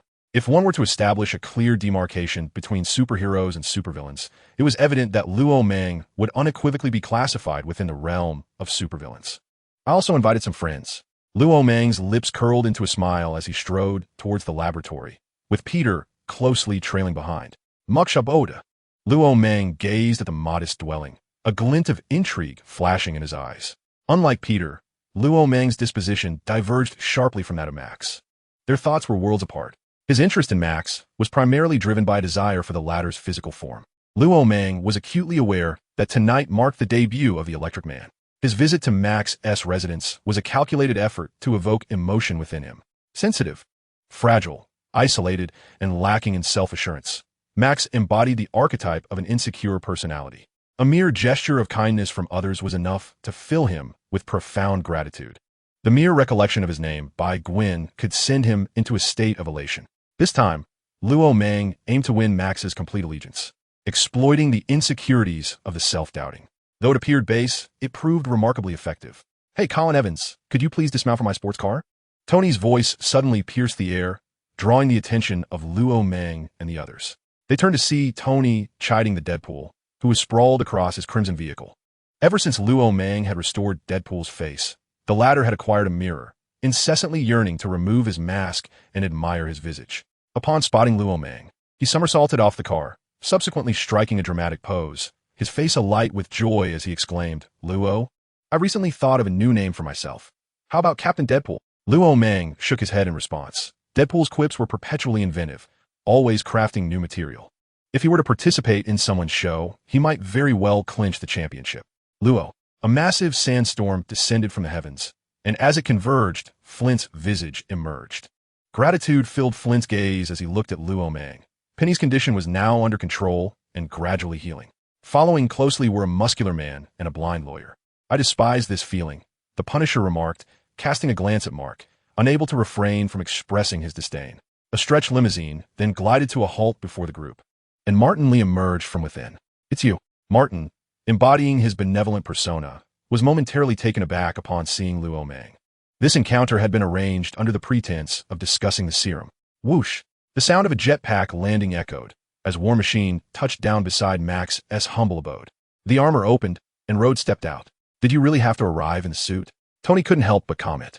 Rhodes flashed a bright smile, glancing at Tony, who was clad in a suit, before scratching his cheek and replying, "Oh yeah, I seem to recall someone getting entangled by two whips and rendered immobile last time." Chapter 39. The Collector and the Master. Witnessing Rhodes roll his eyes and make a quip elicited laughter even from Mark, who leaned on his cane. Deadpool, springing to his feet, poked the metallic exterior of War Machine with a finger, tilting his head as he inquired, "How much do you think this thing could sell for?" He scanned the gathered 8 individuals. Luo Mang first graciously performed a bow before finally speaking. "I extend my heartfelt gratitude to everyone for being here. I trust that Max will be quite thrilled to witness this moment." He inquired, "Where's that Max fellow?" "I happened to pass by the bakery and brought along a cake." Tony, from the passenger seat of the sports car, lifted a cake adorned with an Iron Man motif, prompting Rhodes to suppress the urge to make a quip. "Thus, I propose we film a celebratory video in advance." Luo Mang winka, deftly extracting his phone and thrusting it toward Peter. Peter appeared somewhat flustered before the camera, but quickly managed to speak. "Mux, I'm not quite sure what to say, but happy birthday. Hey Max, do you wish to spend a delightful time with Deadpool?" Deadpool suddenly poked his head into the frame. "I am Tony Stark, and you heard it right. The Stark Industries Stark. I am War Machine. You must have seen me on television." Tony and Rhodes chimed in. It was evident that their camaraderie was reflected in their ostentatious self-introductions. "I am Mark. It is a pleasure to meet you, Max," he stated. Boring." Daredevil Mark and Punisher both nodded toward the camera, directed by Luo Mang. "I wish you good health," Flint said, his anxiety evident, yet he expressed his heartfelt thoughts. "Live well, Max. You are fortunate." Martin Lee spoke, his words tinged with surprise at Luo Mang's serum. Finally, the phone camera abruptly turned, and Luo Mang directed it toward himself. "Hey Max, many esteemed individuals have attended your birthday party today. I hope you are not overwhelmed." Luo Mang grinned at the camera. However, in the next moment, his narrowed eyes suddenly sharpened. The serum within him surged forth, seemingly engulfing his entire being. "I do not recall inviting you, sir," Peter exclaimed, leaping back, his expression as cold as ice, though alarm bells rang in his mind. Even his spider sense had failed to detect the sudden presence behind him. Tony took a step back, his gaze involuntarily drawn to the portable armor in the sports car. The remaining individuals immediately shifted into combat mode. Beneath Mark's blind cane lay glimmering spikes. The Punisher had already grasped two specially designed high-caliber handguns, ready to fire. Ross dove into War Machine, where micro-missiles were primed for launch. Flint's body surged, transforming into a colossal sand giant. Martin Lizdamiano, Schichta Dramaticali, instantly cloaking him in a black and white aura suffused with malevolence. Deadpool had already drawn two carbon steel katanas, lunging toward this ominous figure. Yet, in the blink of an eye, Deadpool was hurled backward, his arms instantly fractured, lying in Tony's sports car while howling in pain. Luo Mang's brow furrowed even tighter, but in a fleeting moment, a white figure materialized. The dark figure immediately interjected. "Master, this is my collectible ball that was found first." "Collector, I shall not compete with you. It is far more entertaining this way, is it not?" The imposing figure, known as the Master, cast a profound gaze upon Luo Mang before swiftly departing from the scene. "There's been a slight shift in your world, and I require your assistance. Pray elaborate." With a gentle nod of his chin, he gestured for the collector to continue. "The individual you just encountered is referred to as the Master, though you may also call him the High Celestial." The collector gestured towards the spot where the Master had vanished. His temperament is peculiar and playful, with a penchant for competitive contests. And this particular battleground is set in New York. As he spoke, the collector pointed to the ground beneath them. The location is indeed New York. "I suspect the stakes of this contest will also be rooted there, correct?" Luo Mang scoffed, a sardonic smile escaping his lips, causing the expressions of those present to shift dramatically. Indeed, the collector did not shy away from the truth, slowly nodding in affirmation. "This is a game entitled Heroes and Villains. The Master and I shall each select 10 individuals. Only the victorious team shall dictate the game's outcome. The victors will claim the most treasured artifacts from the loser's collection." "Huh." Luo Mang tucked away his serum, his voice laced with skepticism.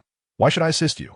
The collector, perplexed by Luo Mang's words, inquired, "Is this not your planet and city? My concern lies solely with myself and those I hold dear. However, should you acquiesce to two of my conditions, matters may become considerably simpler." Luo Mang grinned widely. Observing Luo Mang's demeanor, the collector sensed an undercurrent of mischief. "Since you are called a collector, you must possess numerous invaluable relics. I require the right to utilize an infinity stone." Upon hearing Luo Mang's request, astonishment flickered in the collector's eyes as he pondered how Luo Mang was aware of the infinity stone's existence. However, after a prolonged silence, the collector resumed speaking. "My collection encompasses all manner of items, yet it lacks an infinity stone. Thus, I request the right to the first infinity stone that comes into your possession."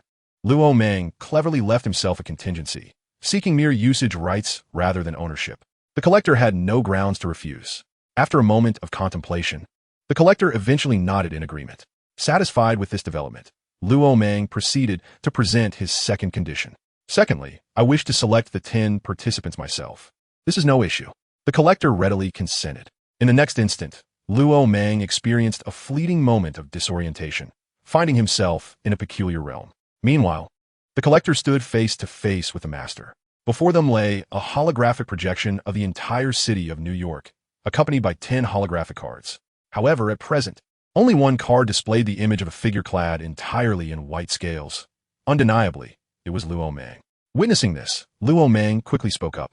"Tony, Rhodey, Spider-Man, Sandman, Punisher, Daredevil, Deadpool, and Mind Demon." As he approached the final slot, Luo Mang hesitated not for an instant. Electro. As twilight descended, it was likely that Max had already succumbed to the experimental pool. With each name Luo Mang uttered, a figure flickered into existence within the extraordinary space, all in a state of full combat readiness. Until the very end, clad in tattered garments, Max made his entrance, emanating a bluish-white aura.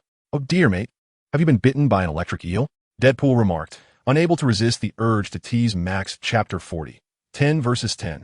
It was only upon hearing Deadpool's voice that Max snapped out of his daze.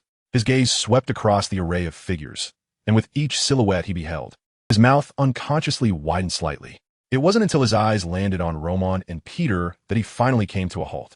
"You guys." Max hesitated, contemplating whether to speak, when Roman's voice reached his ears. "Wait, step aside." He then observed Roman approaching. A look of helplessness etched on his face as he explained. "I originally intended to invite everyone to surprise you, But who could have anticipated this sudden turn of events? After a brief pause, Roman gestured towards Max. Are you all right? What could possibly be wrong with me? Max replied, his gaze fixed on his own body, his white pupils wide with disbelief. His hands fumbled anxiously over himself, utterly unable to comprehend the changes he was undergoing. What is happening to me? However, the wave of terror that washed over him was fleeting. Soon, Max focused on the crux of Roman's words, his expression shifting to one of astonishment as he looked up at Roman. Are you saying they all came to celebrate my birthday? Spider-Man. Tony Stark? With his limited perspective, Max could only recognize these two individuals. Indeed, everyone recorded a birthday message for you. Observing the emotional arc that flickered across Max's face, Roman nodded inwardly. Little did he realize that the involvement of the Collector and the Master had rendered matters considerably simpler. After watching the video, Max couldn't help but rub his eyes. Just that morning, he had encountered Gwen. To prevent her from thinking less of him, he had deliberately claimed that his party was already at full capacity, attended by prominent figures. Although Gwen had refrained from probing further, Max's heart was heavy with solitude, coupled with the long hours he had spent working at Osborn. He had naturally assumed that no one would remember his birthday. Yet, to his surprise, Roman not only remembered, but had also invited so many distinguished guests to his celebration. Roman, I truly don't know how to express my gratitude. Max gazed sincerely at Roman, arcs of electricity threatening to spill from his eyes once more. Don't mention it. After today, you will be a superhero too. Me? A superhero? Max pointed at himself, bewildered. Roman offered no further explanation, but instead turned to the Collector. I have enough people on my end. The Collector nodded, and before him, 9 identity cards materialized, revealing the names of 9 individuals. Electro. Max gazed at his portrait and title, unable to suppress a chuckle. Interesting. The Master let out a sinister chuckle before turning away, lightly tapping on the cards. In that case, I'll take those few. The moment the Master finished speaking, Luo Mang and his companions vanished instantaneously into a peculiar realm, only to reappear moments later on the bustling streets of New York. Yet, in stark contrast to its usual vibrancy, the thoroughfares of New York appeared eerily desolate. From one end of the street to the other, not a single pedestrian or vehicle could be seen. The aircraft and helicopters that typically traverse the sky were conspicuously absent. The rules were straightforward. Only the team that persevered to the end would emerge victorious. Your actions would be broadcast live across all of New York. Should you fail, the city would descend into oblivion. Simultaneously, at the very heart of New York, a translucent information screen materialized unexpectedly, displaying Luo Mang and his companions. The sudden appearance of this screen captured the attention of many. It was Spider-Man, the S-H-I-E-L-D base hovering high above in the sky, promptly detected the anomaly. Nick Fury gazed intently at the screen, his expression grave, with a fleeting, inscrutable emotion flickering in his remaining eye. At Star Tower, Pepper, peering through the glass, gasped in astonishment upon recognizing the scene. Tony, in a hospital room, Penny pointed skyward, exclaiming to Janie, "Mom, look, it's Dad." However, in contrast to Penny's excitement, Janie wrung her hands, her gaze fixed on Flint's projection, her thoughts a tumultuous mix. Meanwhile, on the internet, chaos erupted. Numerous New Yorkers and residents from other cities tuned in to the live broadcast.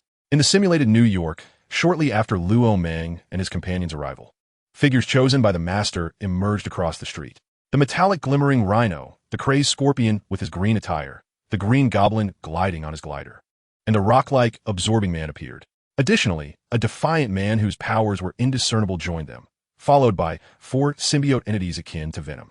They were presently inhabiting their hosts, revealing their diverse forms: Riot, Whiplash, Devourer, and Extremis. Upon seeing these individuals, Luo Mang instinctively focused on Peter's black-suited Venom. What are you staring at? Venom's head emerged, scrutinizing Luo Mang. Aren't these your progeny? Venom's offspring? Peter, upon hearing this, couldn't help but glance at Venom. I'm not sure. They escaped while I was dormant, Venom replied curtly before retreating back into Peter's being, sensing the other symbiote's attention turning towards him. The 4 symbiotes briefly regarded Venom before shifting their gaze to Luo Mang, furrowing their brows. For reasons unknown, they sensed an unsettling aura emanating from him. As Luo Mang counted the number of adversaries across the street, reaching a total of 10, he refrained from further dialogue and immediately transitioned into his serum state. Romax stared at Luo Mang, momentarily taken aback. He anticipated that even the usually gentle Luo Mang possessed abilities, and judging by his stance, he appeared more akin to a supervillain. Ordinary individuals could not stand in this realm. Luo Mang smiled at Max before swiftly dashing towards the location of the symbiote. Leave the 4 of them to me. You all deal with the remaining 6. As Luo Mang approached, the 4 symbiotes revealed their formidable abilities. The rampant's arms transformed into heavy hammers, while from the whip's appendages, several tendrils composed of symbiotic material shot forth. Devourer and Extremis roared ferociously towards Luo Mang. As descendants of Venom, they possessed powers that surpassed their progenitor. Though the reason for their presence here remained a mystery, their brutal natures ensured that they would not let Luo Mang escape unscathed. Upon noticing the serum on Luo Mang, Extremis, leading the charge, felt an inexplicable tremor in his heart. Chapter 41. Is it just you? The citizens of America watched this scene in astonishment, covering their mouths in disbelief. They were inundated with questions. Why were these individuals with powers fighting? Why were Tony Stark and War Machine involved? However, after some contemplation, they reached a consensus. Compared to Luo Mang's faction, the opposing side hardly resembled superheroes. Thus, this was a confrontation between a superhero and supervillains. And what of the figure clad in white scales? Was he a superhero as well? Go, white-scaled demon. A young boy waved his small fists, exuberantly cheering for Luo Mang's nickname. Observing his enthusiasm, others on the street joined in the spirited chants.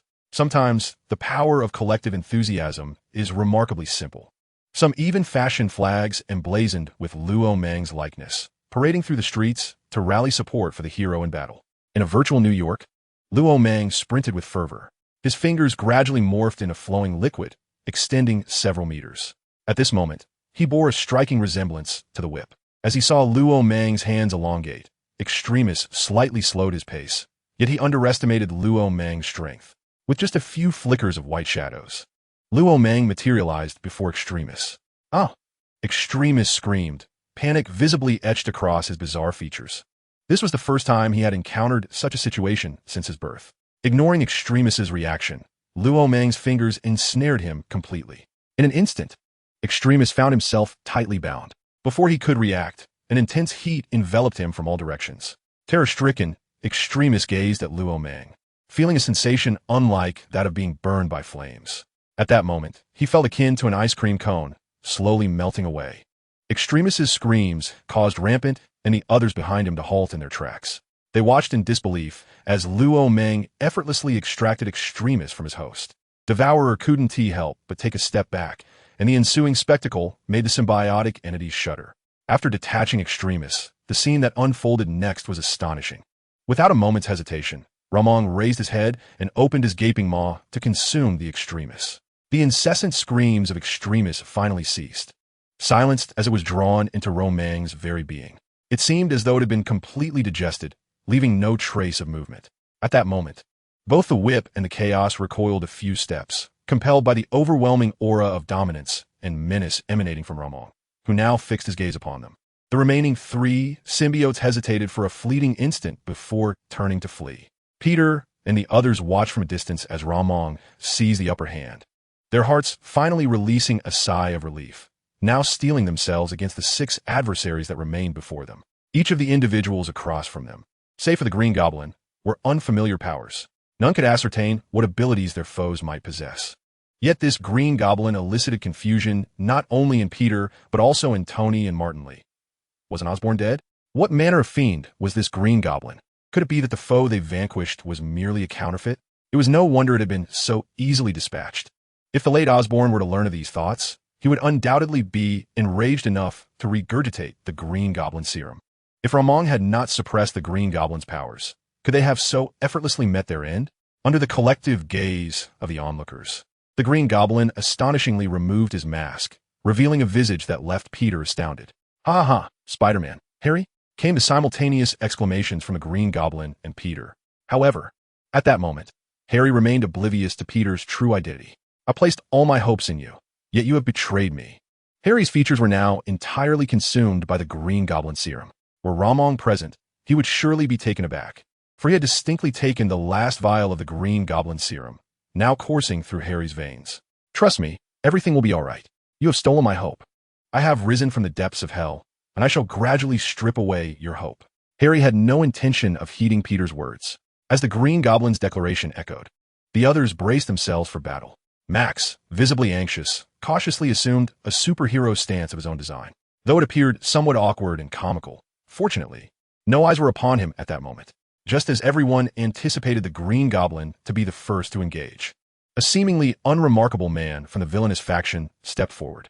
To the astonishment of the onlookers, he approached Peter directly, pressing his face close to him. With an expression of arrogance and confidence, he spoke. "Just you?" As the man raised his head, countless spikes erupted from his body. The Porcupine Man leaned in even closer, as if to say, "Dare to challenge me." He exuded an air that suggested he was ready to strike down his opponent at any moment. "You ought to always recognize your place, Spider-Man," the Porcupine Man whispered into Peter's ear, his spikes bristling with anticipation. In an instant, blood erupted in every direction.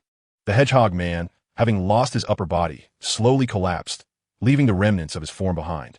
Peter nonchalantly smeared the blood onto his black coat, casting a resigned glance at his teammates. "I could bear no more." "Humph. Hood, hood, hood."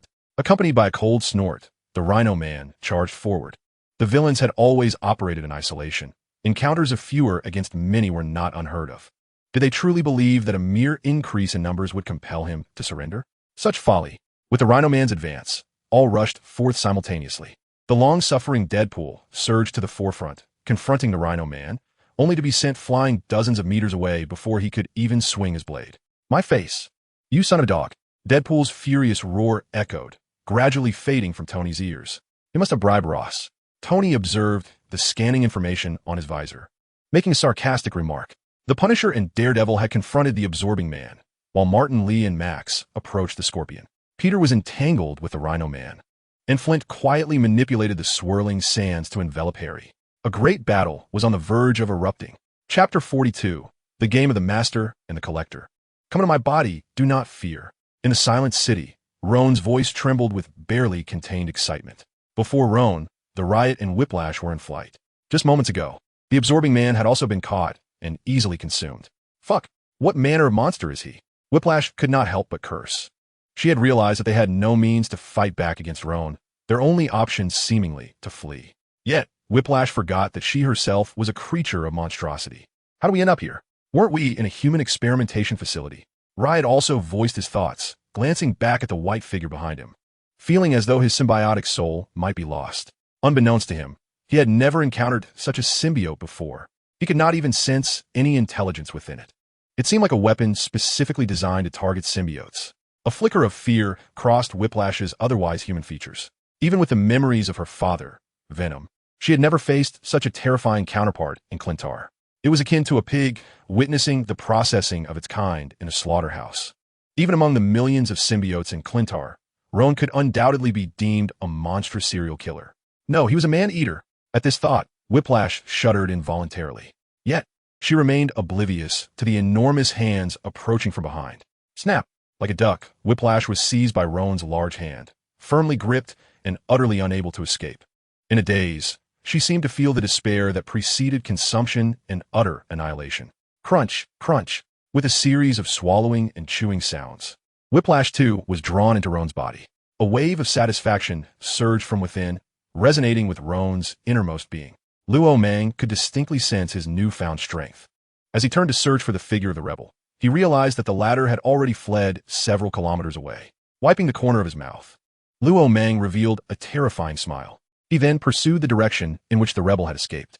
In a special realm, the master observed with a furrowed brow as 4 information plates on his side turned dark. In stark contrast, the collector wore a look of delight, seemingly reveling in the unfolding events. Noticing the collector's expression, the master let out a chilling chuckle. In the next moment, he raised his staff high, declaring that the rules of the contest required a modification. With his words, the simulated New York before them was suddenly engulfed by tumultuous waves of water. The sea surged forth from a corner of New York, intent on submerging all land. The collector's face darkened at this unexpected twist, for like him, the master was an ancient entity of the universe, often manipulating the contest and altering the rules at his whim. Such occurrences were not novel. The game between the collector and the master was not their first. In response to the master's sudden alteration, the collector scoffed. In that case, I shall employ my private collection. With a flick of his fingers, countless sharks emerged from the ocean, targeting the master's supervillains with ferocity. The master, witnessing this maneuver, smirked ominously, observing the simulated New York without uttering a word. Gwen. Peter clung to the side of a building, surveying his surroundings when a figure suddenly appeared in midair, rendering him momentarily speechless. Gwen, accompanied by a group of people, floated above, supported by a levitating platform. All of them were in a state of deep slumber, utterly unaware of the rising waters beneath them or the looming supervillains. Penny, Pepper, Karen, Yana, Mom. Similar fates befell others. In that moment, it seemed as though all the families of the superheroes had been forcibly brought forth by the Master. The villains roared with laughter, but that mirth quickly faded as dorsal fins sliced through the water. Countless great white sharks pursued them relentlessly, forcing the villains to abandon thoughts of Peter and the others in search of safety. Damn it! Peter struck a nearby building with his fist. The impact sent a massive chunk of stone crashing into the ocean, creating a splash. He gazed intently at Gwen, but no matter how he called out, he could not awaken her. The same was true for the others. What should I do? Peter cradled his head in despair, staring at Gwen, once again engulfed in confusion. Peter, a familiar voice echoed in the distance. A glimmer of hope rekindled in Peter's eyes once more. "Thal," he called out, watching the figure clad in white scales charging towards them from afar. With a few leaps, Peter reached Ro's side. I don't know what to do," Peter exclaimed, his gaze fixed on Ro, as if he had found his last refuge. "I have seen it," Ro replied, his expression somber. Just moments ago, while pursuing the chaos, he had nearly touched the body of the turmoil. However, that splendid opportunity had been thwarted by the sudden surge of seawater. Damn it, so close. Ro felt a pang of regret. Just this final step, and perhaps his strength could have surged once more. What shall we do next? Peter stared at Ro, awaiting his words. What to do? Ro lifted his crimson gaze towards Peter and spoke. You know what to do. Follow your heart. Follow my heart. Peter paused at Ro's words, then turned his gaze towards the supervillains fleeing in the ocean. He took a couple of steps forward, looking down from height. In the next moment, as if making a decision, he plummeted into the sea. Since this is a contest, I shall eliminate all the villains. Tony and the others, who had already noticed Ro, also awaited his decision in silence. Upon seeing Peter charging towards the supervillains, they sprang into action, racing towards the remaining foes.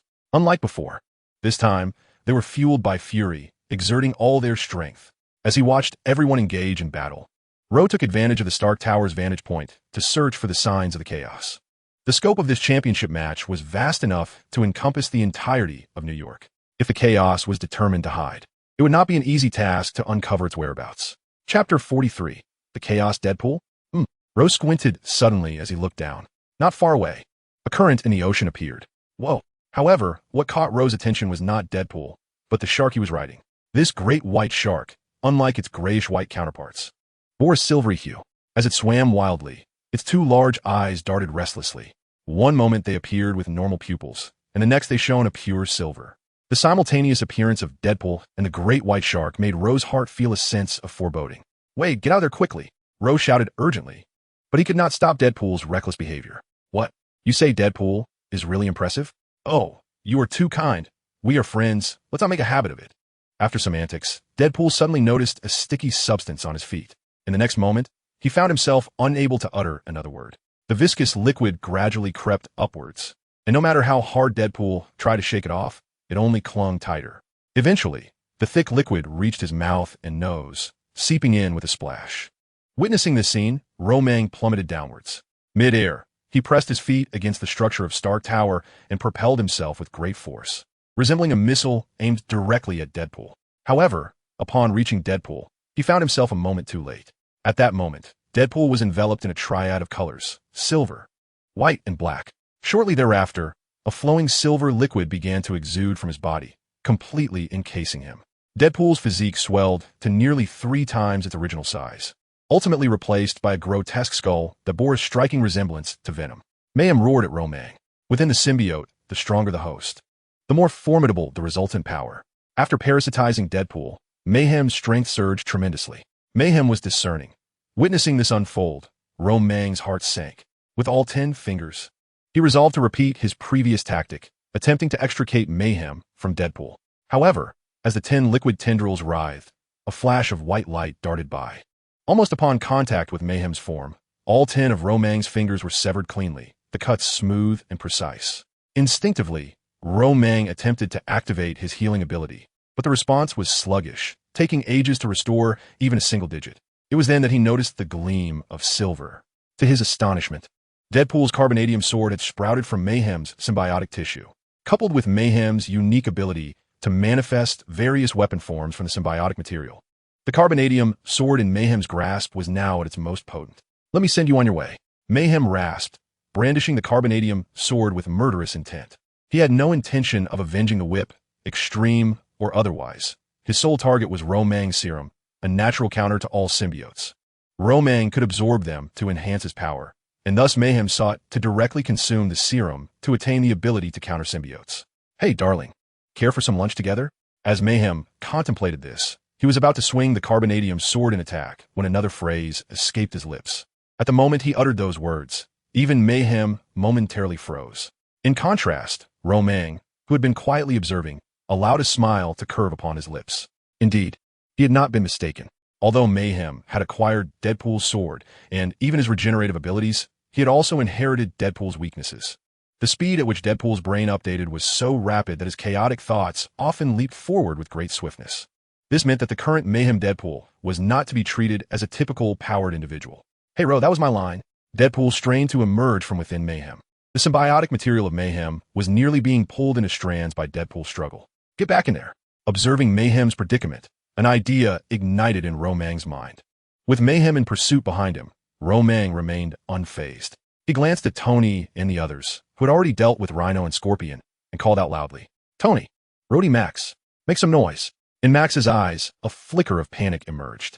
Was it truly wise to entrust him with such a pivotal task? Here they came. Without a moment's hesitation, Tony and Rhodey each took hold of Max and propelled him towards the chaotic scene. As the three approached, Ramon locked eyes with Tony from a distance of about 10 meters. In that instant, it seemed as though both understood each other's thoughts. Tony gave a slight nod to Ramon. Ramon immediately halted his frantic sprint, pivoted, and executed a powerful leap. As he descended, he crashed down upon the chaos with a resounding impact. A dull thud echoed, accompanied by a cloud of dust that billowed outward. As the dust settled, Ramon loomed imposingly over the chaos, which, despite its formidable appearance, found itself unable to rise against Luo Mang's towering figure of over 2 meters. Now, ignoring the 2 carbon steel blades embedded at his waist, Ramon let out a fierce roar towards the heavens. Charge up, baby, unleash some electricity. Tony, with a swift motion, tightened his grip on Max's arm, and an endless surge of energy erupted from Max, flooding into both Tony and the War Machine. Energy level at 80. Energy level at 90. Energy level at 100. Energy level at 200. Energy level at 300. The alerts from Jarvis rang in their ears, yet at this moment, the energy overflowed, desperately seeking an outlet. Without time for discussion, Tony and Rhodey directed all the amassed energy towards their chests. A brilliant white glow materialized at their cores, pulsating with immense intensity. With a whoosh, 2 high-intensity energy cannons fired simultaneously, striking the chaos just as Ramon rose. A piercing scream erupted instantaneously. The twin blasts of energy unleashed not only tremendous destructive power, but also a sound that exceeded the symbiote's capacity to endure, surpassing 4,000 hertz. In mere moments, the chaos was expelled from Deadpool's body, flung several meters away, its earlier ferocity now replaced by a look of utter defeat. Chapter 44, Crimson. The chaos, like a massive sludge, writhed and began to recover slowly.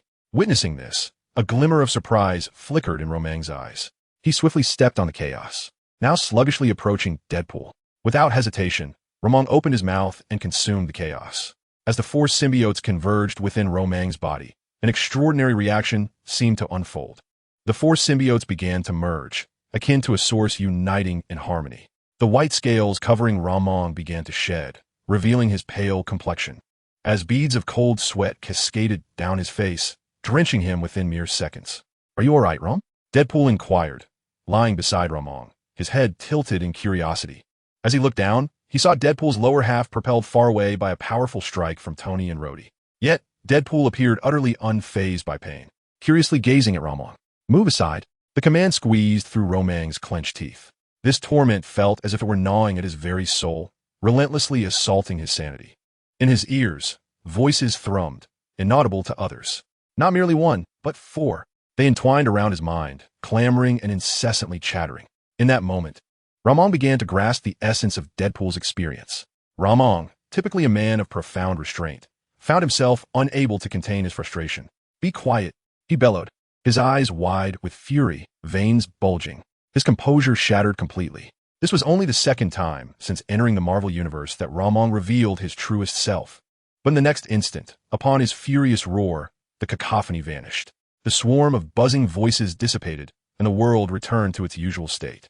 Yet, a peculiar sensation lingered behind him. Where are you going? Luo Mang caught sight of Deadpool, dragging half of his intestines, crawling away in embarrassment, as if caught in an illicit affair. Only when he noticed his severed intestines did Deadpool gingerly toss them in Luo Mang's direction. If you wish to eat, have this. It's the softest. He paused momentarily. I have another piece over there, if you're interested. Confused, Luo Mang followed Deadpool's gesture, only to see the lower half of Deadpool's body. Knowing Deadpool's penchant for self-destructive antics, Luo Mang's expression darkened, prompting Deadpool to hasten his crawl. As he scuttled, he muttered, the barbecue plan needs to accelerate. There are more monsters around. Monsters? Luo Mang's expression faltered. Despite Deadpool's mumbling being barely audible, Luo Mang heard it clearly. Instinctively, he glanced at his own body. A flash of crimson caught his eye, causing his pupils to constrict slightly. He beheld his once white scales transforming into a vivid scarlet. His previously fearsome visage now appeared even more savage. The exaggerated corners of his eyes were stretched to their extremes, exuding a grotesque yet beautiful aura. His fingers were wrapped in a silvery substance, starkly contrasting with his crimson form. The glimmering silver shimmered enticingly, demanding attention. Under the sunlight, Luo Mang's shadow revealed several spiky tendrils flailing about. The peculiar sensation he had felt earlier was indeed these unwieldy tendrils. Each one felt both alien and familiar, akin to a child who has just learned to walk, aware that the feet are theirs yet feeling strangely disassociated from them. He-ha-ha! Just as Luo Mang was astonished by his transformation, a maniacal laughter erupted from the sky, drawing his gaze. He beheld Harry, standing on a glider, frantically tossing pumpkin bombs below him. Luo Mang extended his hand gently. Swish! Luo Mang felt as if everything before him had instantly contracted. In less than a mere second, he found himself before Harry. Has he acquired the ability to fly? Luo Mang gazed at his feet, firmly suspended in midair. The writhing tendrils behind him seemed to be the very source of his newfound flight. Gah! Harry, taken aback by the sudden appearance of the crimson figure before him, had his laughter caught in his throat. His orange-yellow eyes narrowed in alarm, and he forgot to drop the pumpkin bomb he held in his hand. Once he regained his composure, he hastily maneuvered his glider to retreat several dozen meters. Soon after, Tony, Rhodey, and Max, among the few who possessed the ability to fly, arrived. Upon witnessing Luo Mang's current form, even Tony hesitated momentarily before inquiring, Are you all right, Luo? Turning to face Tony, Luo Mang's lips slowly curled into a grin, causing Max to instinctively take a significant step back. I feel splendid, he replied, his voice now resonating with a husky, guttural timbre reminiscent of a symbiotic entity, sending shivers down the spine of those who heard it. Perched atop a tall building beneath Luo Mang, Peter extended a dark head. Venom gazed up at Luo Mang, a flicker of fear flashing in his eyes. Shit, he s-read. Though they were all his progeny, each one surpassed him in strength. Even more absurd was the fact that these beings could merge together. What on earth is this? In a special realm, the master observed Luo Mang's transformation. After a moment of silence, he raised his right hand high, only to see the collector mirror his action. The master let out a disdainful grunt, begrudgingly lowering his staff. Yet, as he observed Luo Mang, an inexplicable light shone in his eyes. In the reality of New York, as Luo Mang consumed the four symbiotic beings, silence enveloped the streets. Those parading with Luo Mang's banner slowly lowered their flags. All were spellbound, staring at the hybrid Luo Mang, uncertain of how to respond. Wow! The Crimson Demon. On the street, a small boy exclaimed in awe. However, this time, his mother swiftly covered his mouth, her gaze scanning the surroundings with vigilance as she scooped him up and dashed home. If Luo Mang, adorned in white scales, appeared as a hero before, he now embodied an anti-hero, a villainous hero. Unlike conventional heroes, anti-heroes often act with extreme measures, placing their moral compass above societal laws. Consequently, the citizens of America could not guarantee whether this newly emerged anti-hero would relish the notion of being celebrated. They even began to worry that if the name bestowed upon him did not align with his preferences, they might incur Luo Mang's wrath. Statistics revealed that 92 of anti-heroes have killed ordinary people. Chapter 45. What you all planning? The Absorbing Man has been decisively dealt with by Flint and the Punisher. who exploited the moment of transformation in the absorbing man's physical composition to insert an explosive grenade into his very being. As the scene unfolds, the master supervillain team is left with only Harry, the second Green Goblin. Yet, in the face of such dire circumstances, Harry does not exhibit concern. Instead, he laughs maniacally. It is as though he possesses a bottomless bag of tricks, relentlessly hurling pumpkin bombs without pause. However, upon witnessing Roman's current form, Harry shifts his focus towards the ordinary people who have been taken hostage. The pumpkin bombs wreak havoc on the floating platforms beneath the hostages, causing significant destruction to the towering edifices nearby. In the presence of the pumpkin bombs, the skyscrapers appear as fragile as mere bubbles, crumbling with just a few explosions. No, this anguish cry does not come solely from Peter. Every member of the Collector's team exerts their utmost strength, desperately attempting to rescue their loved ones. Utilizing the debris from the collapsing buildings, Peter accelerates towards Gwen, launching a web of white silk. This silk, gradually enveloped by the symbiotic substance of Venom, not only enhances its strength and resilience, but also accelerates its projection speed.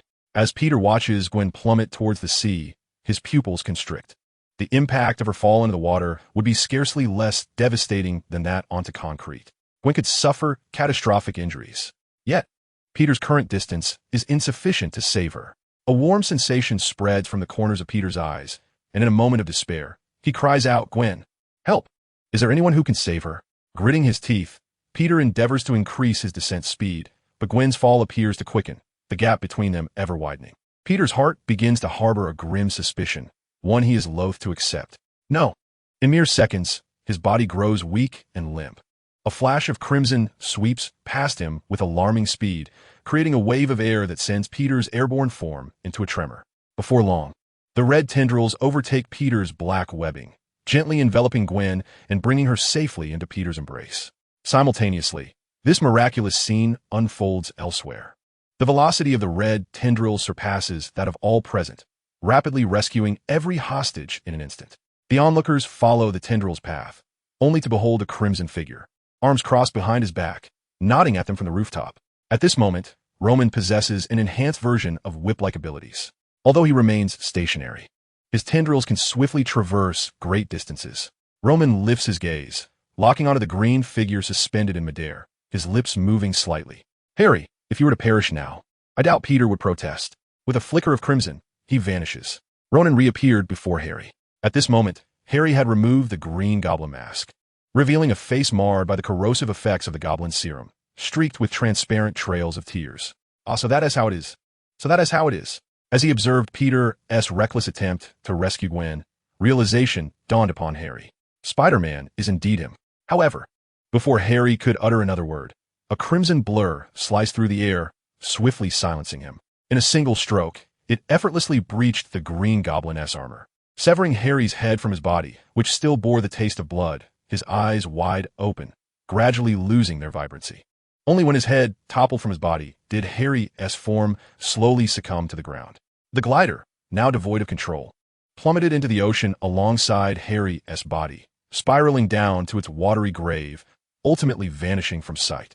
Ronan hovered in the air, his right hand transforming into a colossal blade nearly 3 meters in length, its edge razor-sharp. He gazed at the sinking Harry, lost in thought. The game had concluded, with the Collector's team emerging victorious. At that very moment, a resounding voice reverberated throughout the simulated New York. The virtual projection of New York dissipated, and Ronan and his companions found themselves back in a peculiar space. As they entered, Ronan was immediately engulfed by an overwhelming sense of pressure. Had he been in his previous state, with the white-scaled serum, he would likely have been unable to withstand it. The master gasped for breath, and then a massive hand reached towards Ronan. "This time you have lost." The Collector unceremoniously shielded Ronan and his companions. While games may be games, true strength is a different matter altogether. In a real confrontation, the Collector would not fear the Master. The Master uttered a parting phrase, his form twisting and vanishing from the peculiar space, leaving the Collector with a satisfied gaze fixed upon Ronan. "Your abilities are formidable. Utilize them wisely." With that final remark, the Collector too vanished from a special space. Subsequently, Ronan and his companions began to dissolve into particles, prompting Ronan to urgently call out to the empty space. "Do not forget your promise to me." "Understood." New York City, 6:25 a.m. Surrounded by countless police and military forces, Ronan and his companions quietly materialized. With Ronan's arrival, the air was filled with the sound of numerous gun bolts being drawn. Oh, should we raise our hands now? Or shall I treat you to a taste of my energy cannon? Tony was not one to be trifled with. Hey, perhaps this is just a misunderstanding. Tony, why not lower your weapon? Rhodey, being part of the military, was naturally reluctant to witness such a tense standoff. Mark and the Punisher, seasoned veterans of Hell's Kitchen, were all too familiar with the scene and retreated into the crowd, gripping their weapons tightly. Max had nearly mastered his powers. The elemental traits had faded, and he nervously gathered the residual electricity in his hands. Martinly transformed into a duality of black and white. Flint held his daughter Penny. His ankle now transformed into shifting sand. Peter cradled Gwen in his arms, making a graceful leap to perch atop a streetlight. Gazing down upon the crowd with a commanding presence, Luo Mang, clad in vibrant crimson scales, moved forward, his dark red tendrils writhing restlessly behind him, causing many police officers and soldiers to flinch involuntarily. Ignoring their firearms, Luo Mang advanced, undeterred by their anxious stares, reaching an open space ahead. His body began to levitate slowly, the tendrils extending and thrashing violently behind him, creating an imposing silhouette against the sunlight, akin to a deity. As he tilted his head towards the ominous muzzles of the guns, he inquired, "What do you intend to do?" Chapter 46, Kill. Within the encirclement, Luo Mang's exaggerated scarlet eyes scanned each individual, eliciting a chill from those who met his icy gaze. The officers clad in blue-black bulletproof vests had already retreated several steps, with only the fully armed soldiers maintaining their ground. Luo Mang's voice resonated throughout the square and the streets, his oppressive demeanor causing a chorus of swallowed breaths among the onlookers. They were acutely aware that Luo Mang was no mere pushover.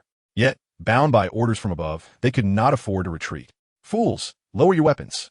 George pushed through the ranks of officers, similarly clad in a blue-black bulletproof vest.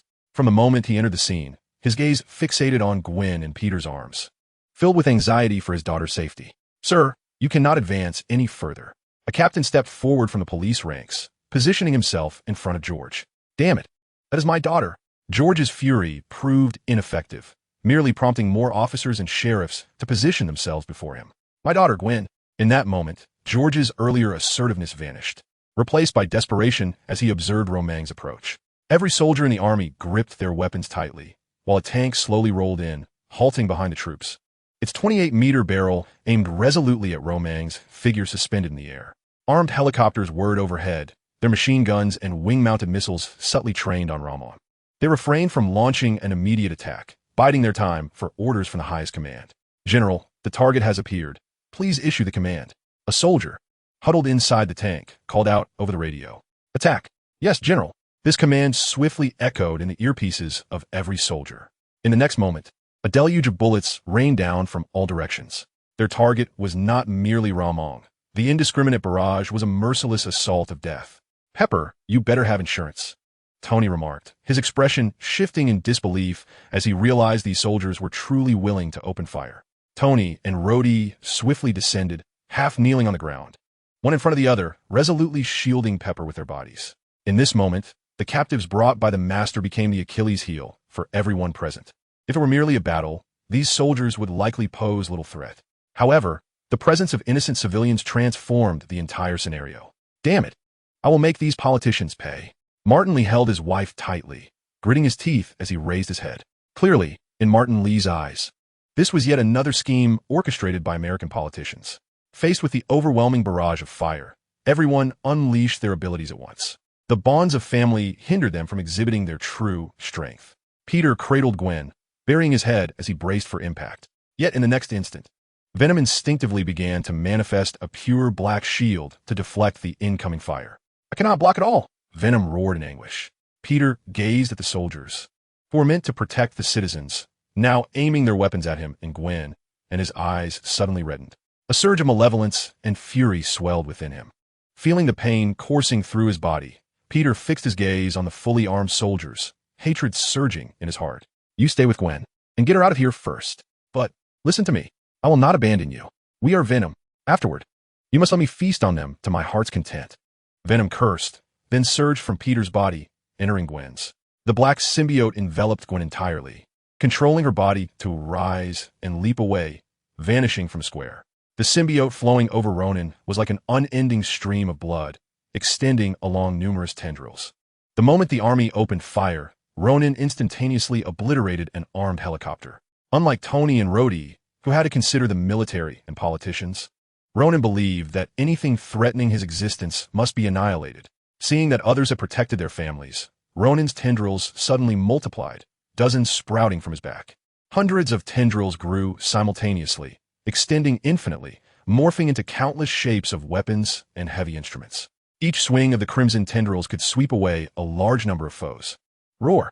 Flynn howled as he enveloped his daughter within him, transforming into a colossal sand giant, wildly swinging his fists. With each punch that descended, a tank was crushed into a disc of iron, red warmth oozing from it like juice. Soon, Peter joined the fray. At this moment, the singular thought resonating in everyone's minds was to protect their families. In Peter's eyes, Ronan was undeniably one of his most cherished family members. Whoosh! Peter raised his arms, tearing through an adversary. Blood rained down from the air, cascading onto Peter's face. With great power comes great responsibility. Peter roared through his mask.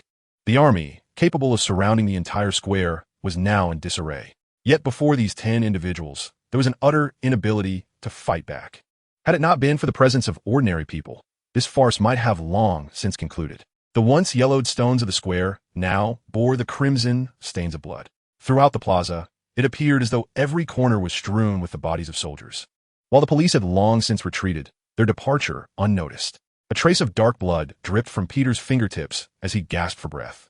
The mist from his mask expelled a pungent air, the metallic scent of blood somewhat calming his frayed nerves. The 9, including Tony, stood in a circular formation with their backs to Roman.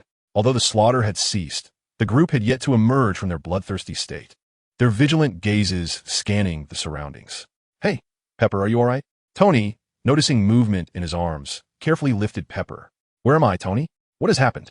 Pepper appeared somewhat terrified, her pale, pristine hands instinctively caressing Tony's cheek. No, I can't soil your hands too."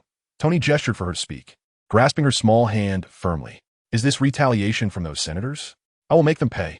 The more Tony spoke, the more Pepper's anger intensified. The powerful aura of the woman began to subtly manifest as she furrowed her brow. Chapter 47, Anomaly. Tony had just endured a harrowing experience. It was difficult not to suspect that this was the work of the senators. However, as Pepper struggled to rise from Tony's embrace, the overwhelming scent of blood nearly made her vomit.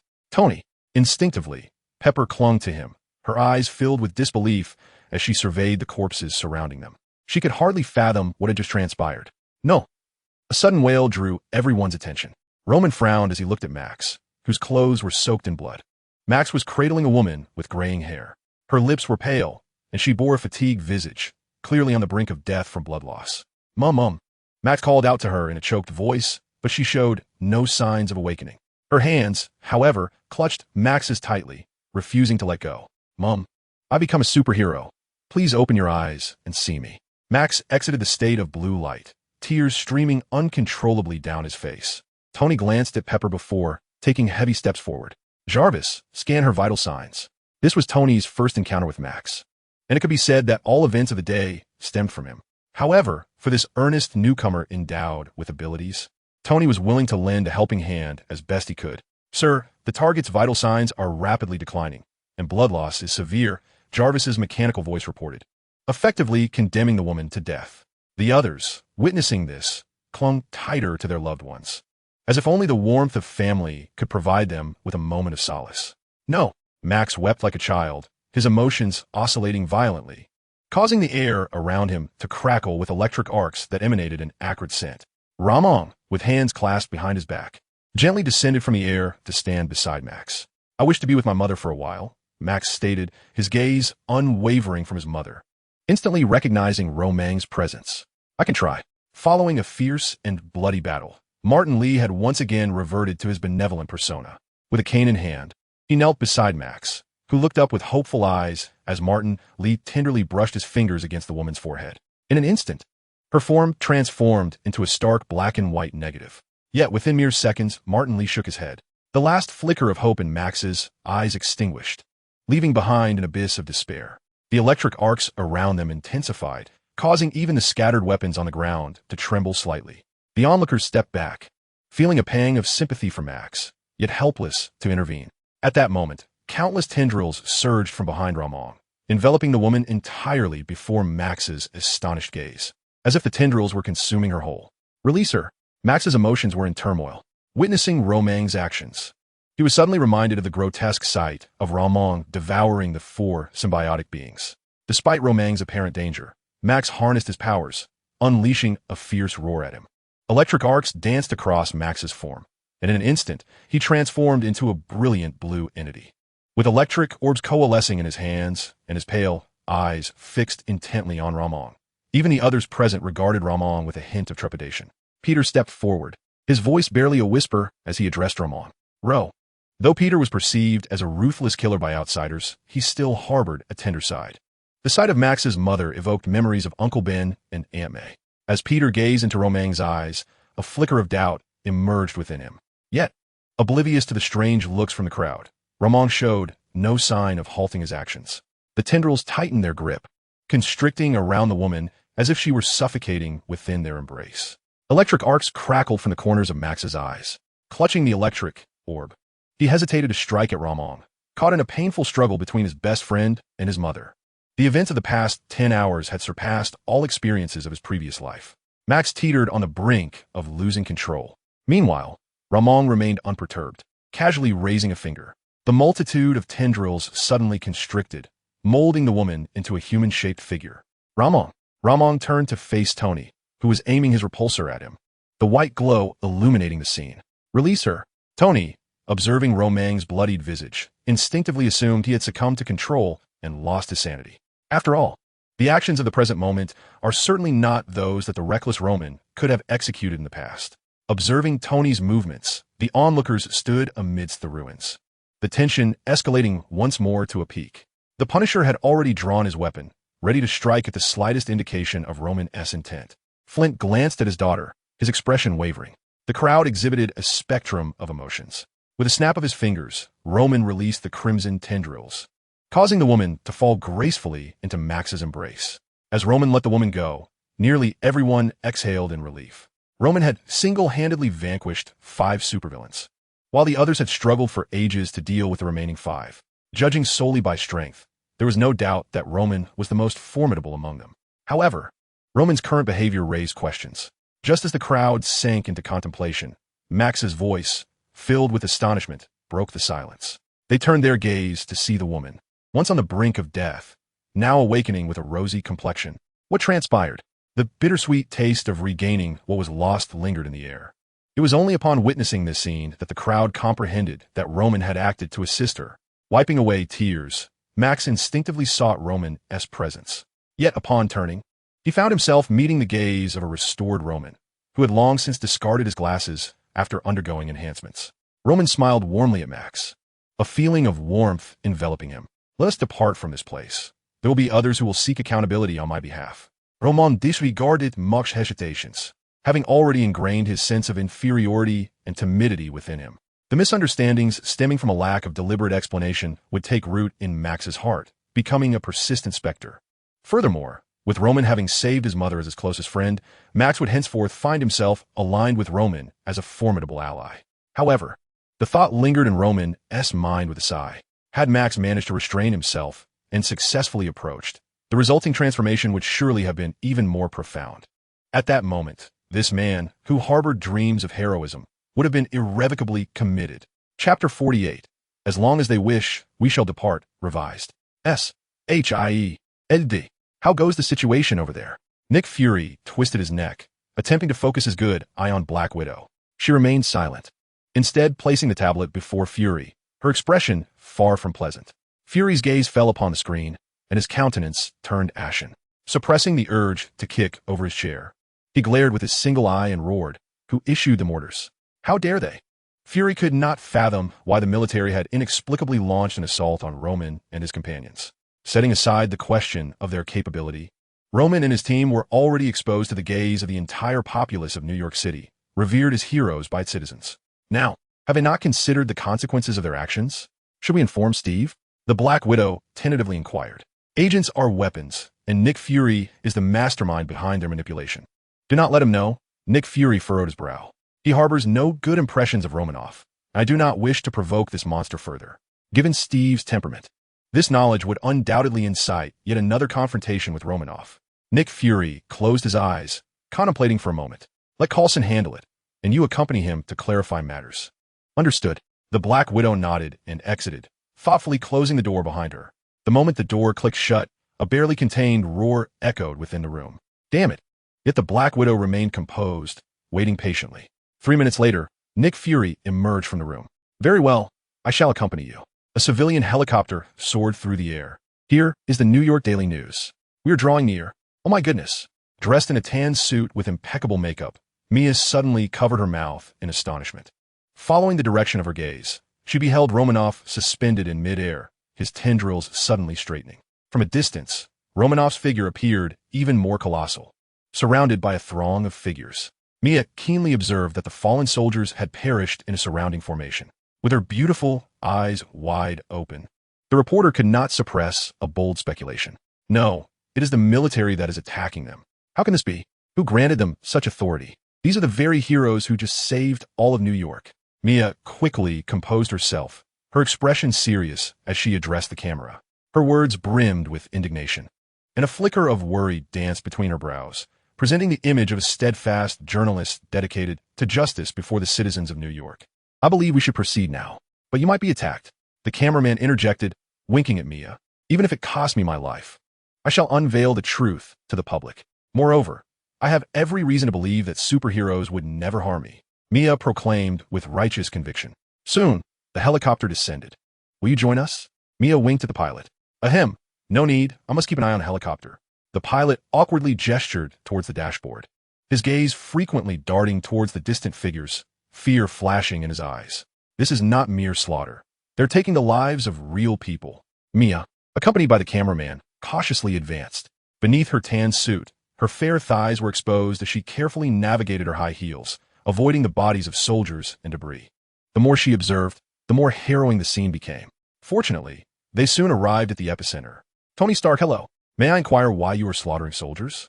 Steadying her slightly trembling legs, Mia boldly extended the microphone towards Tony. However, upon closer observation, it becomes evident that Mia deliberately sidestepped others, approaching Tony directly. Without hesitation, she and pepper soared towards Stark Tower. Why do you slaughter soldiers? I am now addressing you on behalf of the citizens of New York. Clutching the microphone, Mia summoned her courage and stood before Roman. Is this live? Roman smiled gently, resembling a kind-hearted teacher. Indeed, Mia nodded emphatically. Otherwise, her body would likely become paralyzed with fear. Among the crowd, Roman appeared to be the most composed. Yet, only those who witnessed the projection in the sky could discern that he was, without a doubt, the most perilous among them. In that case, I would like to ask you, why does the U.S. military hunt us down? Roman's expression turned grave. The others behind him began to leave with their families, leaving only Roman. What? Mia was taken aback, silently affirming her suspicions. She then watched as Roman turned to the camera and spoke. New York has fallen into a gamble with an alien mysterious force. My friends and I are doing everything in our power to ensure the safety of every New Yorker. Yet, to our astonishment, after achieving victory and saving the entirety of New York, we find ourselves held at gunpoint by our own. Roman's demeanor was serious, yet concealed an undeniable sense of disappointment. It seemed as though it was not Roman who had killed those soldiers, but rather they had done it to themselves. He tilted his head back, as if enduring a profound sorrow. If they wish for us to leave, then we shall depart. With that, Roman abruptly turned, leaving behind a silent silhouette. In the shadows, unseen by the camera, a slight smile appeared at the corner of his mouth. Under the watchful gaze of countless eyes, Roman walked further into the rising sun until he vanished from sight. Observing Roman's forlorn figure, Mia clenched the microphone tightly against her chest. The anger etched on her face was no longer feigned but stemmed from the depths of her heart. Watching Roman, Mia felt a sharp pang of discomfort within her. Her throat seemed constricted, leaving her with an indescribable unease. Despite his fierce and brutal demeanor in battle, he exhibited extraordinary gentleness when confronted by an ordinary person like herself. Surely, he must feel equally helpless in the face of the military. He bore the softest of burdens for his comrades, only to be stabbed in the back by them. If they wish for us to leave, then we shall depart. Those were his exact words. I'm unclear about the events that transpired behind the scenes. However, it appears that our heroes have been subjected to an egregious injustice. I cannot pass judgment. All I can do is present the facts to the citizens of New York. The New York Daily, Mia reporting. Chapter 49, Mia's report. On the streets of New York, as the sun sets. Normally at this hour, the day would draw to a close, and the citizens of New York would be at home, relishing their personal time. Yet now, they have gathered together, united in purpose. From the initial small gatherings to the eventual formation of a formidable assembly, nearly every citizen of New York City took to the streets, brandishing placards proclaiming that heroes too deserve fair treatment. What were they doing? A newly arrived homeless man gazed at the throngs on the street, curiously inquiring of another vagabond. They are imploring the heroes not to leave. As the words fell from his lips, the homeless man hoisted his tattered backpack onto his shoulders, cradled his beloved dog, and joined the parade. Observing the crowd around him, a fleeting look of confusion crossed the face of the newcomer. He scratched his head and, in a moment of resolve, merged into the throng. In that instant, it seemed as though they shed their identities, statuses, disparities of wealth and gender. Each was engaged in the capacity they could muster, expressing in their own way to the 10 heroes, "Do not depart." On that day, the crowd encircled the gates of the government, the clamor of protest resonating from street to street. Even online, every live stream echoed their dissent in unique manners. Who would have thought that your few words would wield such profound impact? Tony reclined in his rocking chair, watching as Roman plunged his hand into his own chest. Did you not desire an explanation for the inexplicable danger Pepper faced? Oh no, this cannot be. Tony's face flushed crimson, veins bulging. It was only when Roman withdrew his hand that Tony finally caught his breath. Do you think I should also undergo some mutation? Your peculiar abilities certainly surpass technology in practicality. Witnessing Roman extract the bullet fragments from his own chest with his bare hands, Tony jested. At least I must rely on a nuclear reactor to sustain my life, he mused, adding, not all mutations evolve in a positive direction. One day, I shall take you to observe a failed mutation, and you will come to understand that you are already quite fortunate. Roman raised an eyebrow as he extracted the final bullet fragment from Tony's body. A tendril extended from behind Roman, probing into Tony's interior. A crimson essence, akin to blood, coursed through him, visibly causing his chest to rise and fall. In no time, Tony's entire torso was restored, appearing as if it had never been injured. Observing such an extraordinary regenerative ability, Roman nodded in satisfaction. Indeed, this was reminiscent of Deadpool's enhanced healing capacity.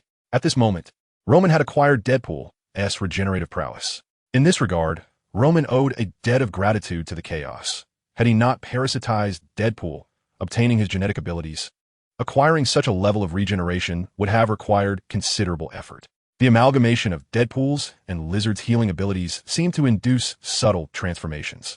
Ultimately, through this hybridization, he could temporarily lend his self-healing capabilities to others. Most crucially, akin to Wolverine, this regenerative ability conferred a form of immortality. In simple terms, the current Roman was virtually indestructible.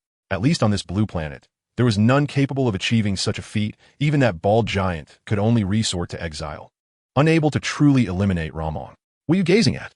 After concluding this minor procedure, Tony had been observing Ramon, lost in contemplation.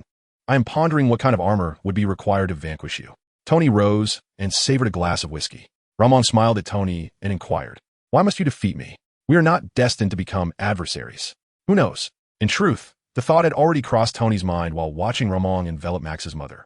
If one day Ramon were to go berserk or overtly threaten him, would he possess the capability to overcome him?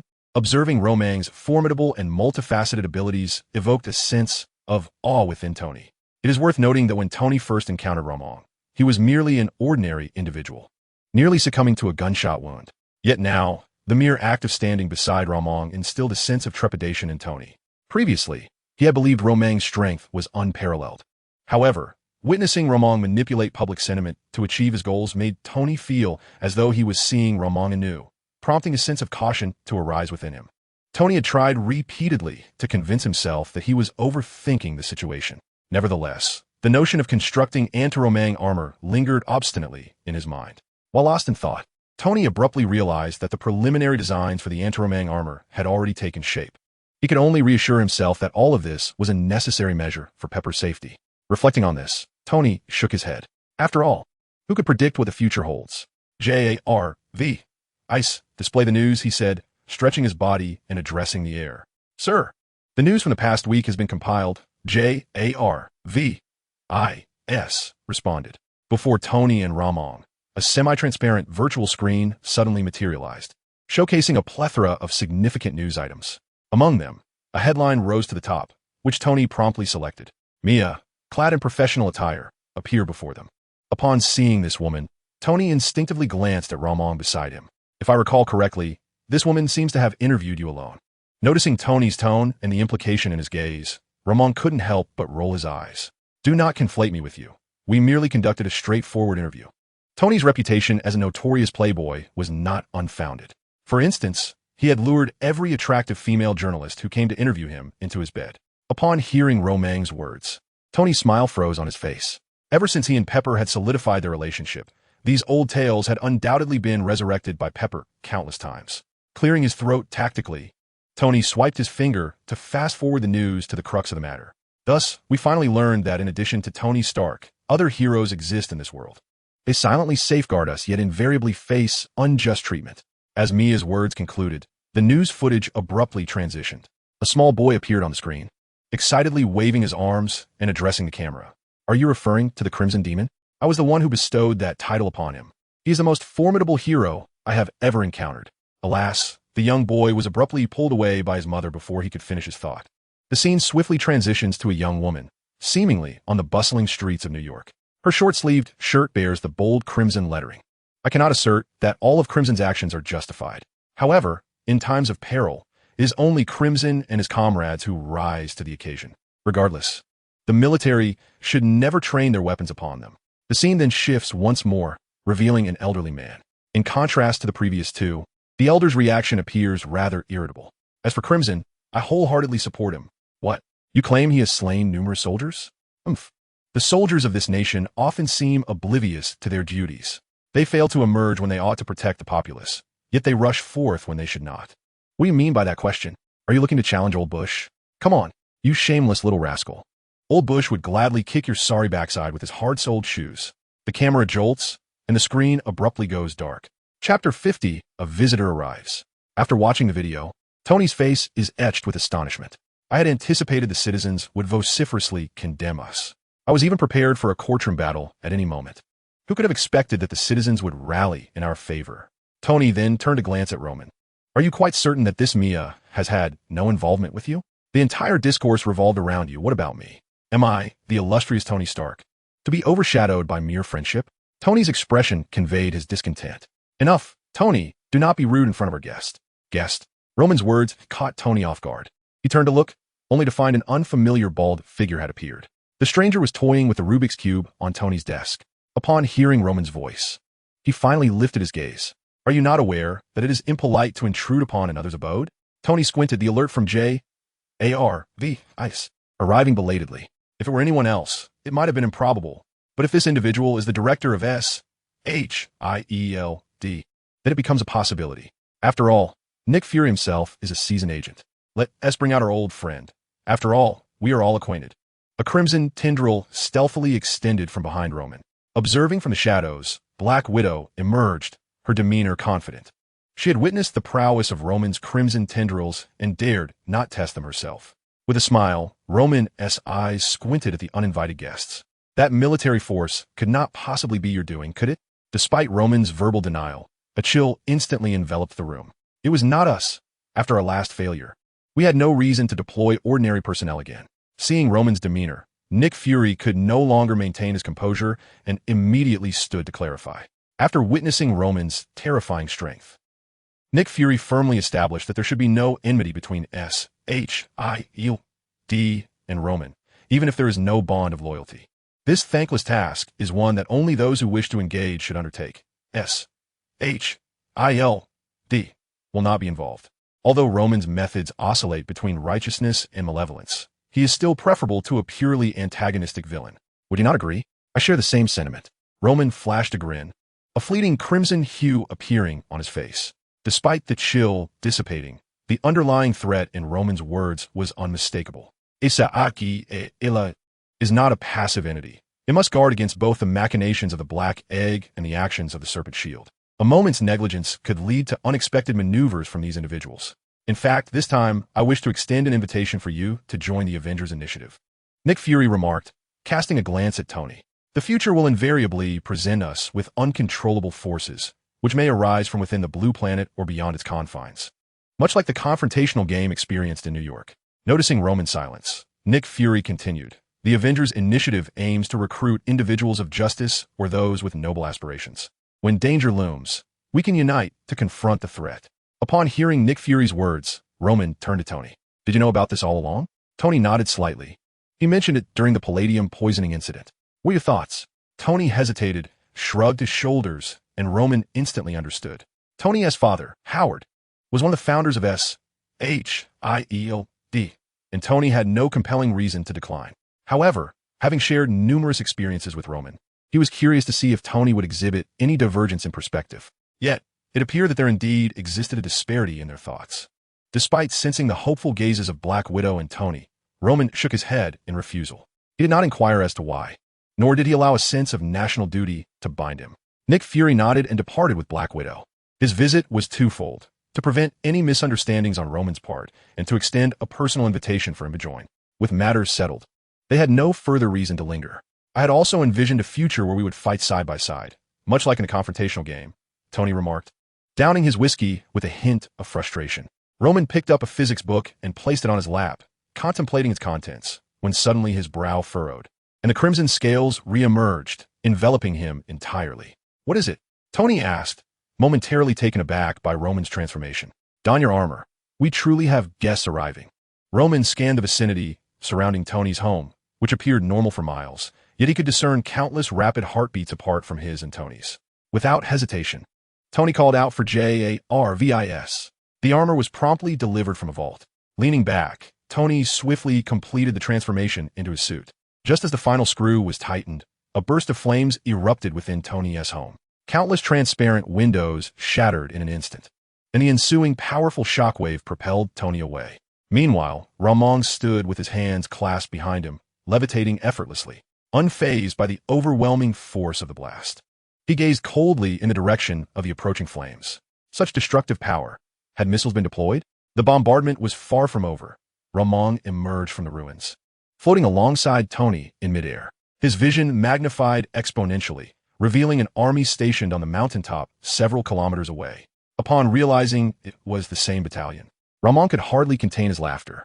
Truly a reckless endeavor. With a slight lean of his body, a tremendous recoil jolted Tony and his armor momentarily. In the blink of an eye, Ramon appeared atop the mountain. As he descended from the sky, the army, now aware, launched a frenzied assault on him. Ramon remained unfazed, his tendrils transforming into 1-meter-long scythes, sweeping wildly before him. Every bullet and shell was precisely intercepted, unable to advance even a fraction further. The vast army persisted in their assault for 20 seconds, yet not a single wound marred Romang's form by the time Tony arrived. In the face of their relentless onslaught, Ramon exuded an air of calm. Who, indeed, would repeatedly send you to your doom? Observing these soldiers, Ramon felt a twinge of curiosity. Their obstinacy reminded him of someone.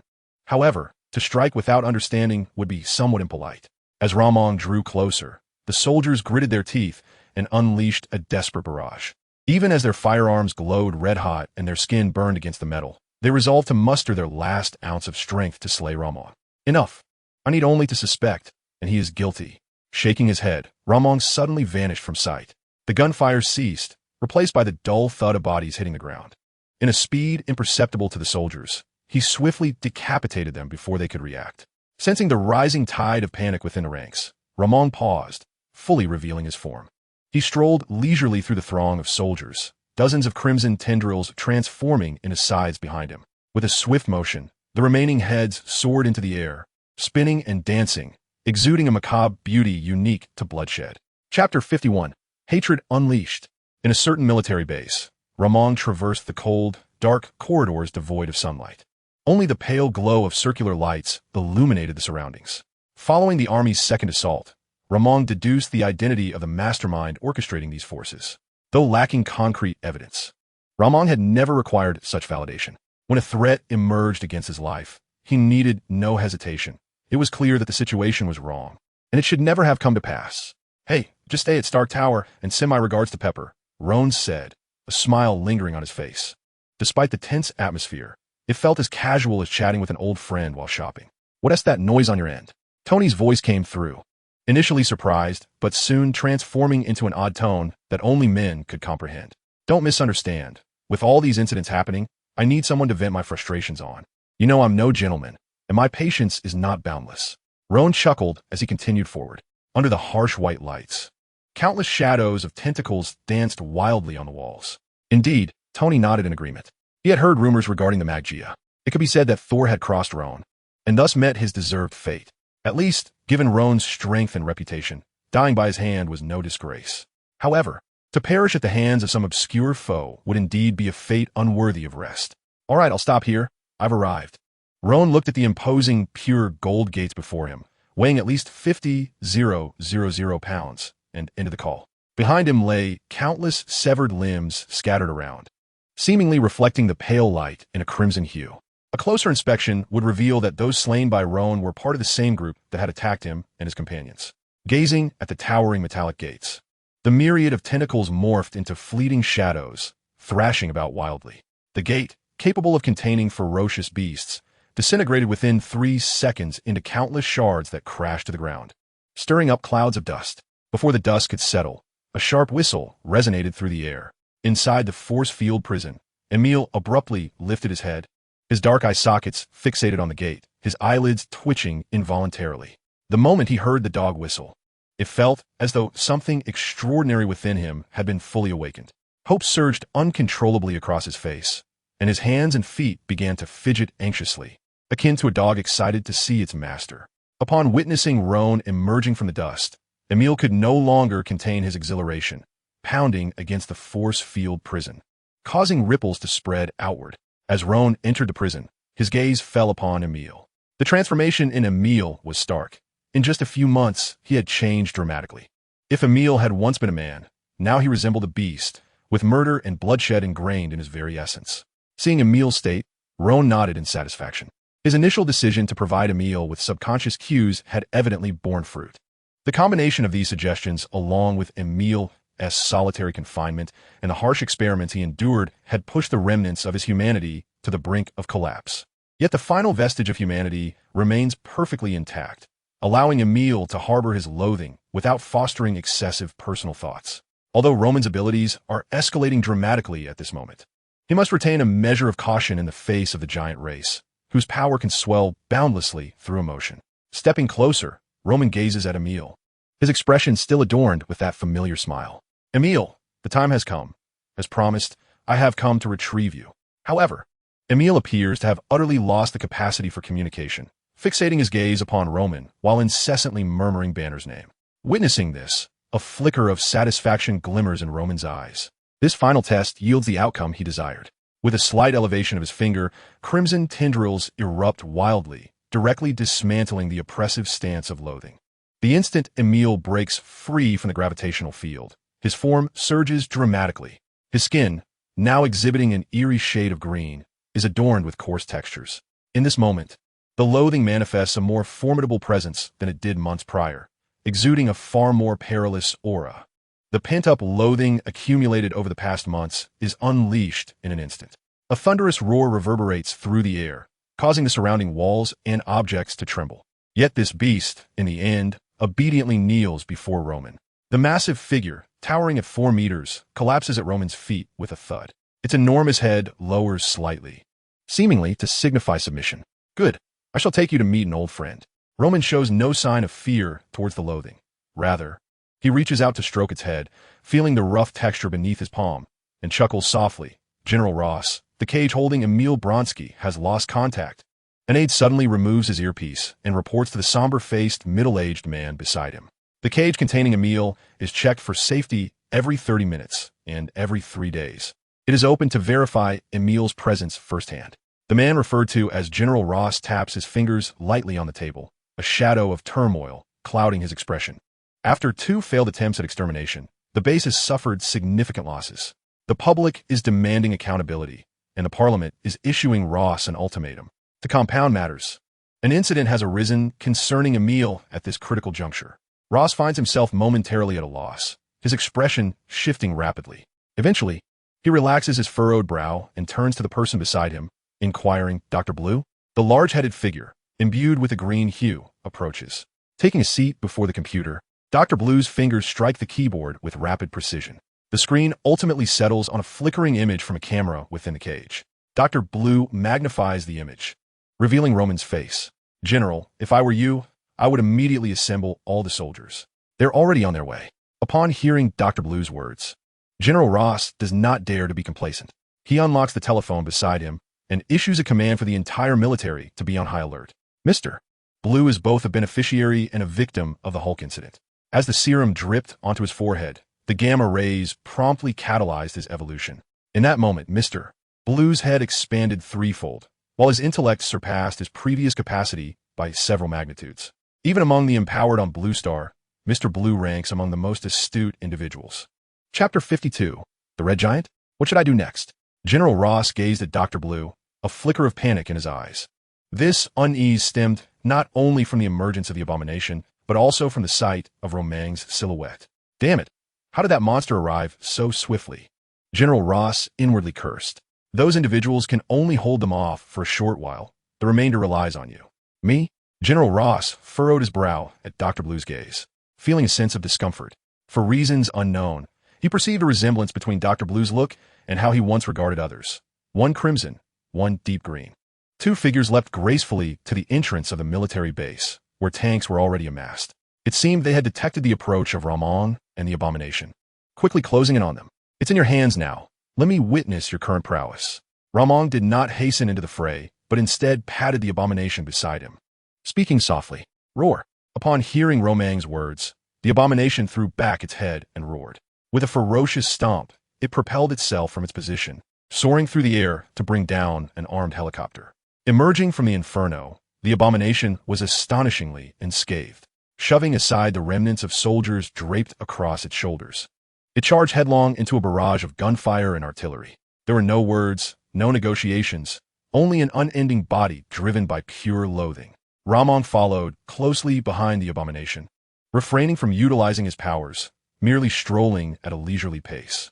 Upon entering the military base, he was met with a scene engulfed in flames. The soldiers who had recently been shouting in battle had been reduced to mere fragments.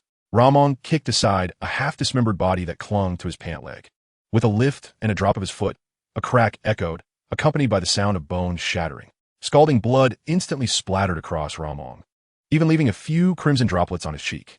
Upon Luo Mang's arrival, the abomination suddenly crashed down from mid-air, landing right beside him. Breathing heavily, it followed Luo Mang deeper into the base. Despite its considerable size, the abomination obediently trailed behind Luo Mang, maintaining a respectful distance and daring not to overstep. It wasn't he until Luo Mang, hands clasped behind his back, breached the final security door. A cloud of dust swirled around, revealing a figure akin to the Hulk, glowing with an emerald hue. "Oh, still eating, are we?" Luo Mang remarked with a smile as he entered, observing the green figure. When passing through the doorway, the abomination had to bend the frame to fit due to its size. A well-developed brain often leads to increased hunger, which explains the greater appetite. Dr. Blue, with a smile, nonchalantly stuffed the last bite of a protein bar into his mouth, explaining leisurely. At that moment, it seemed as though only Luo Mang, the abomination, and Dr. Blue existed within the confines of the military base. When Dr. Blue gestured towards his mutated, oversized head, a fleeting chill glimmered in Luo Mang's eyes. Had he not encountered this peculiar individual today, he might have almost forgotten the very existence of such a being. It was Dr. Blue who had administered the serum to Emil, triggering the gamma radiation that facilitated his transformation. What was Luo Mang's purpose here with Ross? His eyes narrowed, uncertainty clouding his judgment.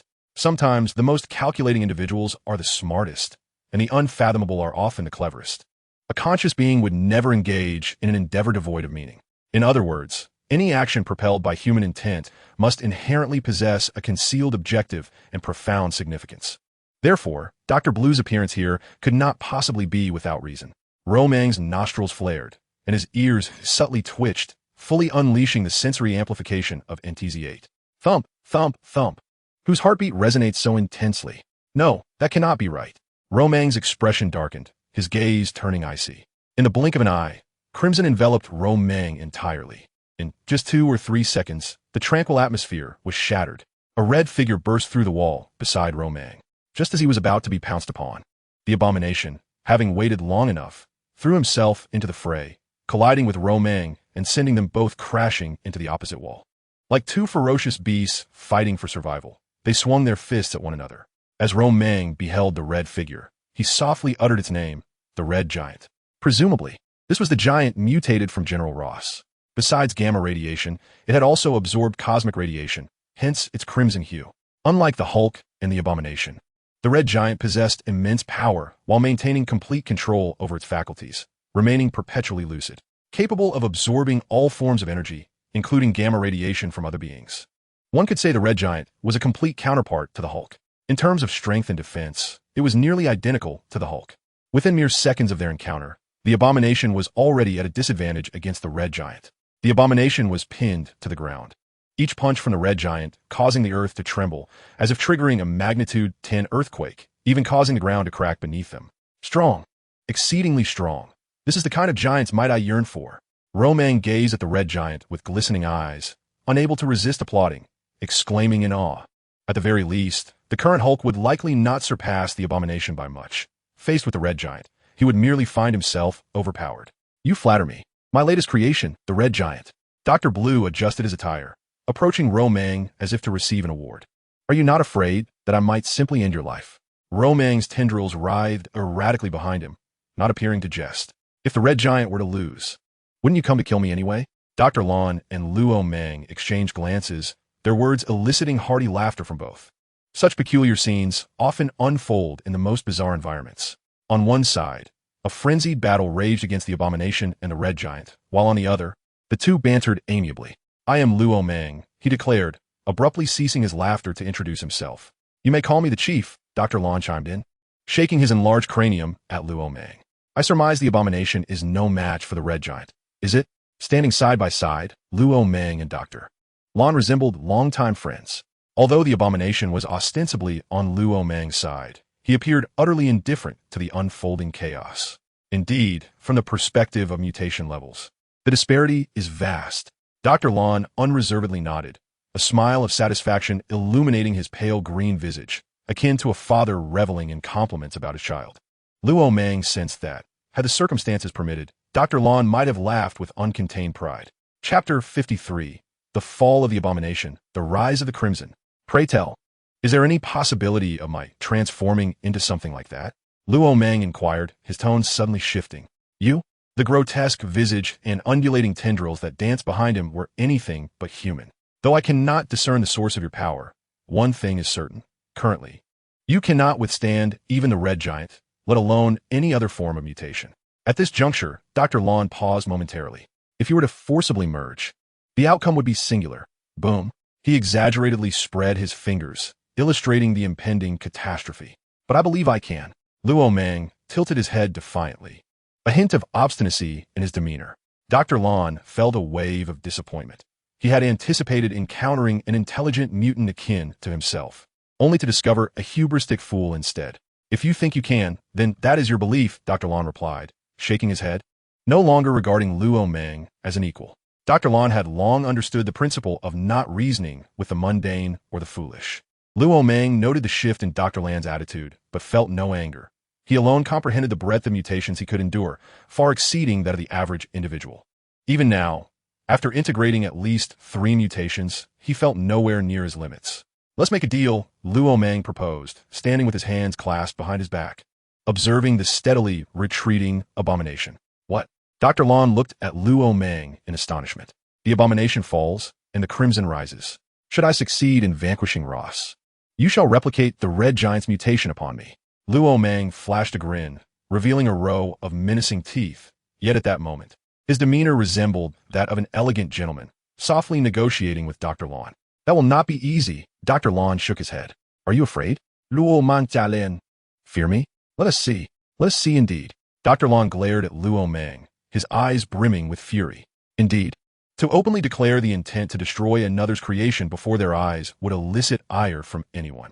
Is the tactic of provocation a mere cliché? It has indeed been exhausted by our ancestors. Yet, when confronted with individuals possessing intellects exponentially superior to the norm, it remains remarkably effective. Observing the reviled adversary utterly stripped of the capacity for resistance, akin to a lifeless dog sprawled upon the ground, subjected to the relentless blows of the Crimson Giant. Luo Mang crossed his arms and stretched languidly. The anticipated physiological crack of his bones failed to materialize. The only sound that echoed was the deep, resonant friction of his scaled armor. "Ah, Ross, do you remember me?" Upon hearing his name, the Crimson Giant instinctively turned his gaze. However, what he beheld was a fearsome visage that suddenly loomed before him. The giant could distinctly perceive the faint scent of blood emanating from Luo Mang. With a whoosh, the Crimson Giant was sent hurtling backward, as if a tattered cloak caught in a tempest. Yet, no sooner had Luo Mang cast aside the reviled one than the giant surged forth once more. "I am a red giant," he bellowed, his voice a thunderous roar that left Luo Mang in astonishment. Was it not said that the red giant would not be swayed in his reasoning? How had Ross, after his transformation, suddenly adopted a more ferocious demeanor? Had he become arrogant upon gaining power? As Luo Mang observed the rampaging giant, who kicked up clouds of debris in his wake, the thought seemed increasingly plausible. However, this notion was soon cast aside as Luo Mang's countenance revealed a rare glimmer of excitement. This marked the first time he would unleash his full might since acquiring his hybrid form. With a resounding crash, Luo Mang stood firm, absorbing the impact of the red giant's charge. Their fingers interlocked tightly as they engaged in a fierce contest of strength. "With my two ultimate symbiotic entities, how could I possibly lose to you?" Feeling the opposing force intensify, Luo Mang exerted his strength, lifting the red giant with ease. Tendrils from behind him surged forth, transforming into heavy hammers and curved blades, striking upward toward the giant's form. Though a second may seem fleeting, it was ample time for Luo Mang to launch 100 assaults. Curiously, as the blades clashed against the red giant's body, the sound produced was a dull thud. Luo Mang raised his head, his eyes narrowing. Given the strength of his symbiotic organism, he could effortlessly breach the armor of a battle tank. Yet against the red giant, he could merely graze the surface, barely penetrating the skin. Nevertheless, the surprise in Luo Mang's eyes was tinged with a hint of delight. The red giant's formidable nature signified that his own potential would rise to greater heights. However, the red giant clearly had no intention of granting Luo Mang any moment of respite. Maintaining his elevated position, he seized Luo Mang's head with one hand and yanked it backward with a sudden ferocity. Scales scattered in disarray. With a sharp crack of bone, Luo Mang's neck twisted at an unnatural angle, flipping backward. Observing Luo Mang's stunned posture, the red giant and Dr. Blue both wore expressions of triumph. If there were to be any blame, it would rest on Luo Mang's overwhelming presence. Otherwise, Ross would not have attempted to eliminate him time and again. Yet soon, the smiles on their faces would freeze in place. Only the seemingly deceased Ramong appeared before them. At that moment, he abruptly thrust his head forward, his two rows of sharp fangs sinking deep into the neck of the Crimson Giant. With a savage pull, he tore away a substantial mass of flesh from the giant's throat. Just moments ago, the red giant had seemed impervious to harm, but now it bled profusely, its wounds not easily mended. Spitting out the chunk of meat, Ramong revealed his jagged teeth, grinning at the giant. The orange blood of the giant trickled down the corners of Romang's mouth. "Your flesh is rather sour," he remarked.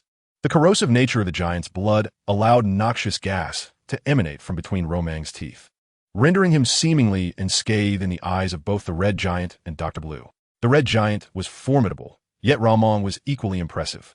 With a ferocious roar, the red giant unleashed a primal scream. Its grotesque visage was even more fearsome than before, exuding an aura of intimidation that was undiminished. "Who among us is not a monster?" Ramong mused, ensnaring the giant with his hands and hurling it away. Yet before the giant could collide with the wall, Ramong, like a specter, soared into the air, following the giant's trajectory. In mid-flight, he brandished his claws, swathed in a white substance, aiming for the vulnerable spot on the giant's body. This forceful maneuver altered the giant's path, sending it crashing to the ground. The earth, ravaged by the battle between the loathsome and the giant, crumbled further under the impact of Romang's strike, creating a deep crater. The ground of the military base, while not particularly soft, yielded under Romang's might. Until now, Ramong had relied on his tendrils for slaughter, but in this moment of unleashed power, he surpassed the Crimson Giant in sheer physicality. Chapter 54, Ross Die. A cascade of loose stones began to tumble. As the clouds of dust dissipated, the interior of the military base was replaced by a profound pit. Dr. Blue, perched upon a rudimentary flying device, scrutinized the scene below. In this tense moment, Dr. Blue was perhaps the most anxious of all. He cared not for his own life, nor for the giant's mutation technology. He merely wished to see the giant triumph over Luo Mang, unwilling to witness his labor of love meet failure. After all, how could an extreme scientist like Mr. Blue accept being outdone? Ross, Dr. Blue called out, but all that answered him was a low growl. As the smoke cleared, he finally beheld the scene below. The red giant lay supine within the pit, its muscles bulging, its once rosy skin now a deeper shade of crimson. A massive hand, adorned with dark red scales, clutched tightly at the giant's neck. Even the mighty giant found itself unable to rise, its furious gaze locked onto Luo Mang, releasing intermittent, guttural roars. Above the giant, Luo Mang stood, looking down upon him with an air of dominance. Beneath the shadow that obscured the sunlight lay a pair of eyes, cold and indifferent as ice. Luo Mang sensed the struggling force of the crimson giant, akin to controlling a pig destined for slaughter. In Luo Mang's perception, the crimson giant was mere livestock detritus, but certainly not human. His elevated right hand gradually descended, transforming in an instant into a flowing liquid that slithered toward the giant's injured neck. As if finally discovering a breakthrough, the liquid, exhilarated and frenzied, burrowed into the giant's wound. At the moment the dark red fluid made contact with the crimson giant's injury, it was as though the giant began to drown. Its eyes widened in shock, cheeks puffing instinctively, and the strength of its grasp diminished significantly. The giant's hands, which clutched Luo Mang's arm, gradually relaxed, soon relinquishing their last vestiges of strength, falling limply along its chest to the ground. The giant's gaze became blurry, a wave of weakness surging through its body like an incoming tide. In a mere 20 seconds, the colossal form of the crimson giant swiftly shrank, revealing a middle-aged man with an exposed torso before Luo Mang. Upon seeing General Ross's visage, Luo Mang displayed a sinister smile. No, high above in the air, Dr. Blue seemed to sense something amiss and urgently called out while diving down. Yet, he was intercepted by the reinvigorated abomination, who leapt high and seized him in its grasp. Despite this, Dr. Blue continued to struggle, attempting to thwart Luo Mang's actions. With a soft sound akin to a deflating balloon, General Ross barely had time to display a look of terror before Luo Mang crushed his skull. Within Luo Mang's palm, it felt as though a ripe grape had burst open, its seeds and juice oozing slowly between his fingers. The crimson giant was nothing more than this. Luo Mang smirked, exhaling a thin wisp of warm breath. It was done.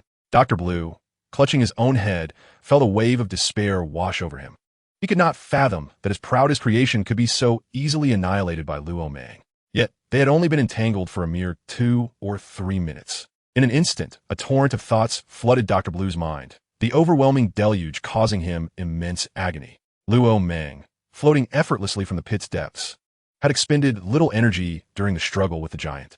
Before Luo Mang's serum, any aberration, when given the chance to engage up close, could only capitulate. Just as before, the aberrant cells within the giant's body had been temporarily eradicated by Luo Mang's power of reversal. How could Ross, a mere human, stand a chance against Luo Mang?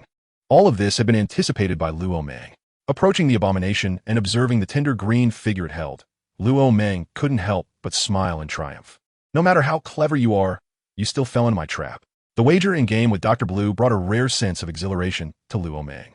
Nearing Dr. Blue, Luo Mang spoke softly, "You must understand, Ross must die." Dr. Lon remained silent, clutching his large head with a frenzied expression. "Let's go." Observing Dr. Lan's current state, Luo Mang shook his head and soared into the distance. Disgust flickered in his pale yellow eyes as he gazed at General Ross. Reduced to a mere pulp, after a moment of silence, he dragged Dr. Lan's frail body with him, leaping to catch up with Luo Mang's pace. The vast military base vanished into the plains, as if it had never existed. A hammer descending from the heavens. Is this truly a creation of God? On the television, a blurred image magnified beyond recognition appeared. One could discern, from its basic outline, that it was indeed a hammer. Just like encountering numerous UFOs, such indistinct and surreal news always invites a multitude of interpretations. In the face of such reports, the majority of the populace adopted a watchful stance, reluctant to believe. Yet only Luo Mang understood that what fell from the sky was not merely a hammer, but also its master. What had become of him? Luo Mang tilted his head to glance at Emil beside him. Over the past month, Luo Mang had frequently instructed him on how to control his abilities. Upon hearing Luo Mang's voice, a flicker of fear instinctively crossed Emil's eyes. Luo Mang nodded and then stood up. Noticing Luo Mang rise, Emil instinctively sprang to his feet, anxiously watching him. "Do not be nervous. I'm not a villain," Luo Mang chuckled, realizing he had perhaps frightened the boy. Seeing Luo Mang smile, Emil could not help but swallow hard, yet he ultimately remained silent. All right, let us check on Dr. Lon. With a helpless shake of his head, Luo Mang headed towards the exit.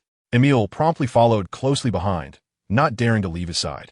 In a certain part of the desert, amidst the endless golden sands, one would expect to find nothing but desolation. However, at this moment there existed a cool refuge hidden underground. Luo Mang and Emil stepped inside, and before them stood the verdant figure of Dr. Lon. Clad in a white lab coat, he bore the appearance of an expert in some scientific field. Aside from his tender green complexion, "You have arrived," he said, gazing down at the liquid dripping before him. His mind functioned like a sophisticated computer, analyzing the composition and density of the liquid with his naked eye. Chapter 55. Mutation? Mutation is upon us. Luo Mang not dead. Is there something you need? Doctor. Lon inquired nonchalantly. His demeanor suggested not that he was imprisoned by Luo Mang, but rather that he was the master of this place. There is indeed a matter at hand, and the situation outside is equally urgent. Once I complete what I must, I shall take my leave, Luo Mang replied, maintaining a calm tone as if they were merely engaging in casual conversation. Upon hearing this, Dr. Lon finally exhaled, gesturing toward the nearby bed. Please lie down. Thank you. Luo Mang smiled slightly and willingly reclined on the bed. How did you know I would conduct a mutation experiment on you? Dr. Lan, inchit bi Luo Mang sa vila set de meno. Could not help but ask. A wise person is often so. Though one may comprehend a situation on their own, they often prefer to hear others articulate the reasoning aloud. How could you possibly know of my impending arrival? Luo Mang cast a glance at the array of recently assembled equipment and the pure green serum set aside. Whether it be the repulsive or the crimson giant, the catalyst for their emergence invariably required Banner's experimental serum. It was evident that Dr. Blue had been well prepared for this moment. As Luo Mang's words lingered in the air, Dr. Blue fixed his gaze upon him, silent for several moments. Yet, inexplicably, both men soon found themselves chuckling lightly, as if they believed the other's inquiries to be rather foolish. A clever individual posing a foolish question?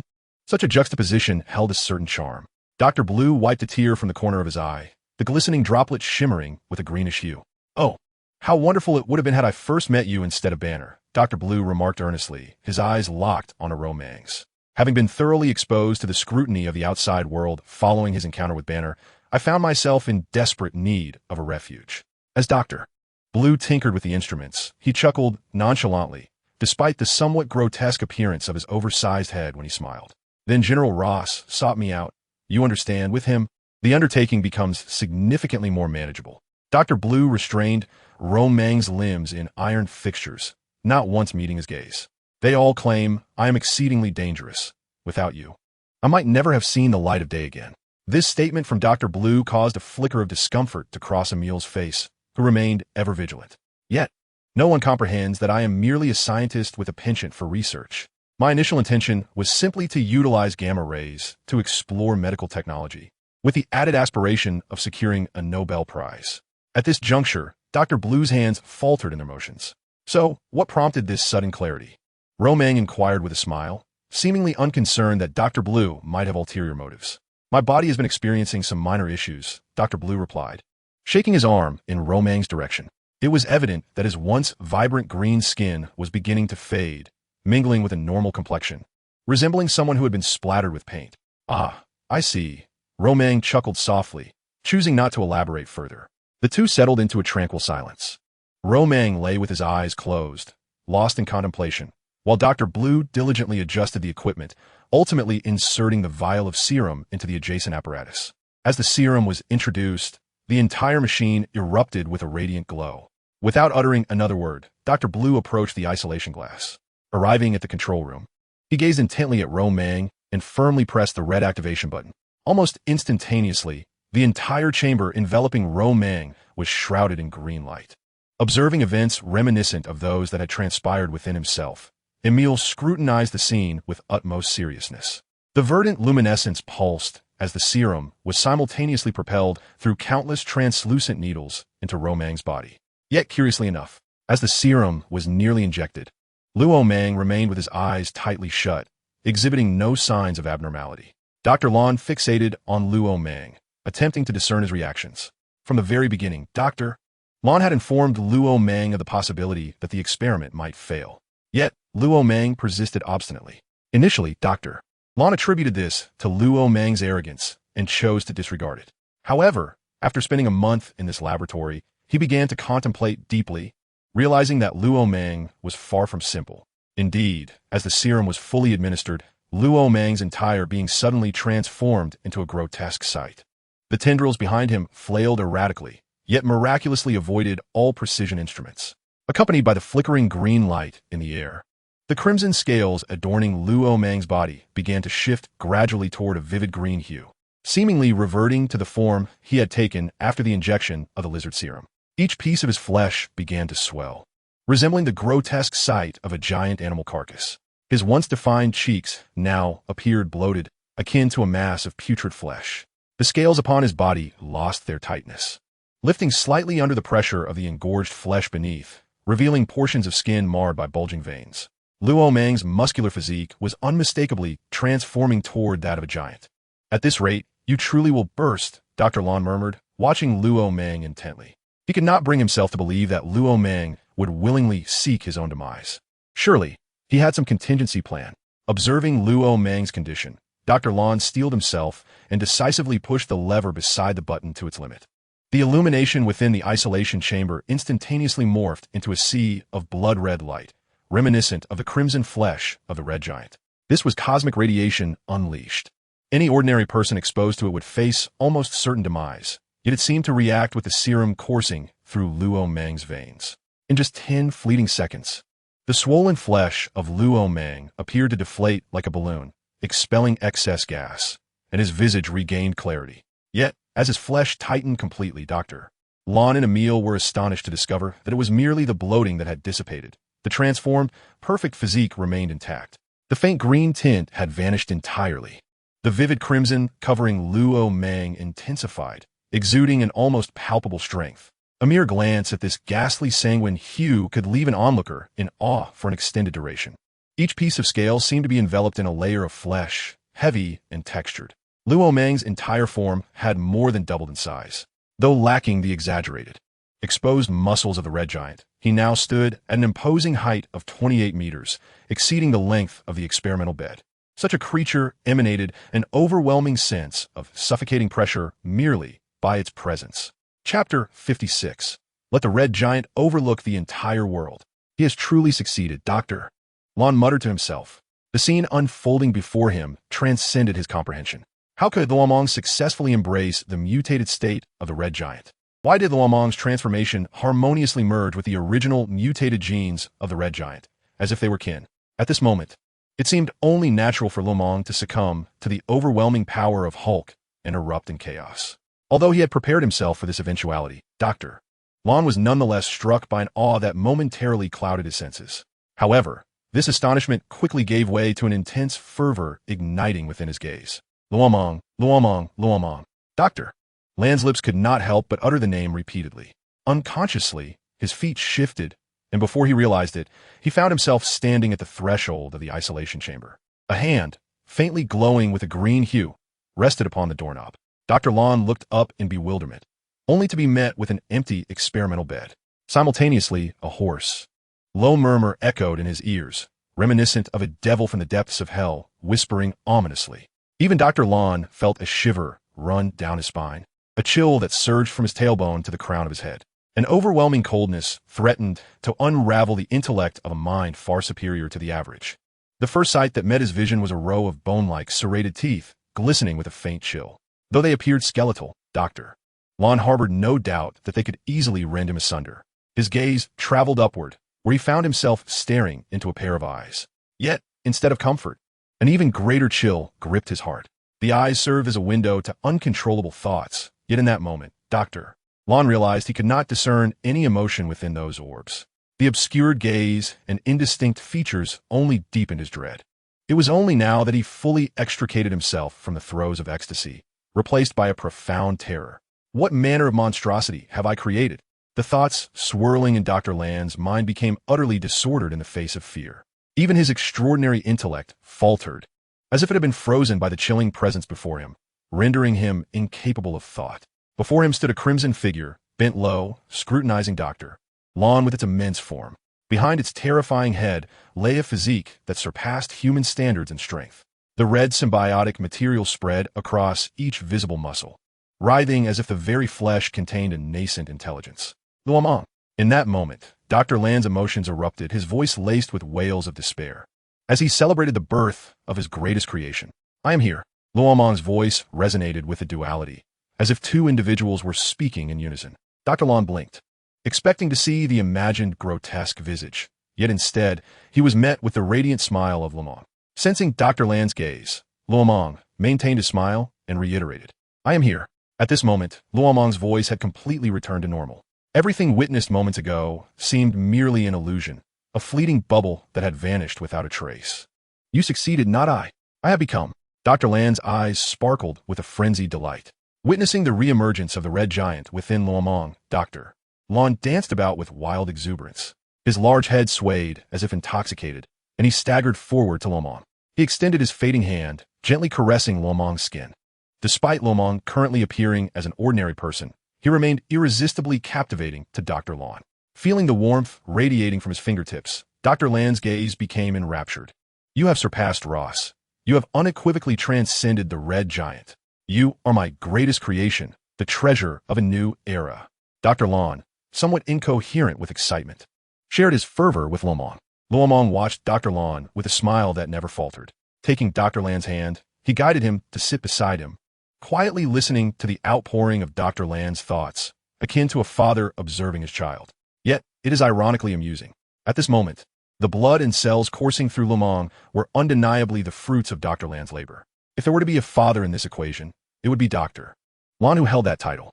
However, the exuberance displayed by Dr. Lan made him appear as a child recounting the day's amusing events to his father. As Dr. Lan passionately recounted his tale, Luo Mang consistently nodded gently, signaling that he was present, that he was still listening intently. Unbeknownst to them, Emil lurked in the shadows, lost in thought, oblivious to the scene unfolding between Luo Mang and Dr. Lan. He squatted in the corner, his chest rising and falling slightly, resembling a panting dog. When Dr. Lan's excitement finally waned and his eyes regained clarity, Luo Mang stood up. Are you leaving? Dr. Lan could not help but grasp Luo Mang's hand. Looking up with a question in his eyes, Luo Mang remained silent, merely nodding slightly. Very well, Dr. Lan said, his large head drooping with a hint of disappointment. Luo Mang stood still, and they remained in this tense stalemate. Suddenly, Dr. Lan looked up sharply. Could you not kill me? I will only gradually return to being an ordinary person, no longer possessing the intellect that surpasses that of a common man. For the first time, a plea appeared in Dr. Lan's eyes. Yet, in response to Dr. Lan's entreaty, Luo Mang merely maintained a smile and nodded. Strangely, despite the nod, it elicited a sorrowful smile from Dr. Lan, his aura of decay becoming even more pronounced. Abruptly, Dr. Lan raised his head once more. The plea in his eyes was met with a tranquil yet stubborn silence. Let the red giant gaze upon the entire world. Oddly, however, faced with Dr. Lan's serious demeanor, Luo Mang did not nod again. In the now empty laboratory, a sigh echoed as Dr. Lan's gaze wandered, lost in a haze of confusion. At last, the door to the isolation chamber swung open, and the empty vial of giant serum was removed. Dr. Blue lay sideways upon the experimental bed, cradling the empty tube in his arms. He gently closed his eyes, appearing as if he had drifted into slumber.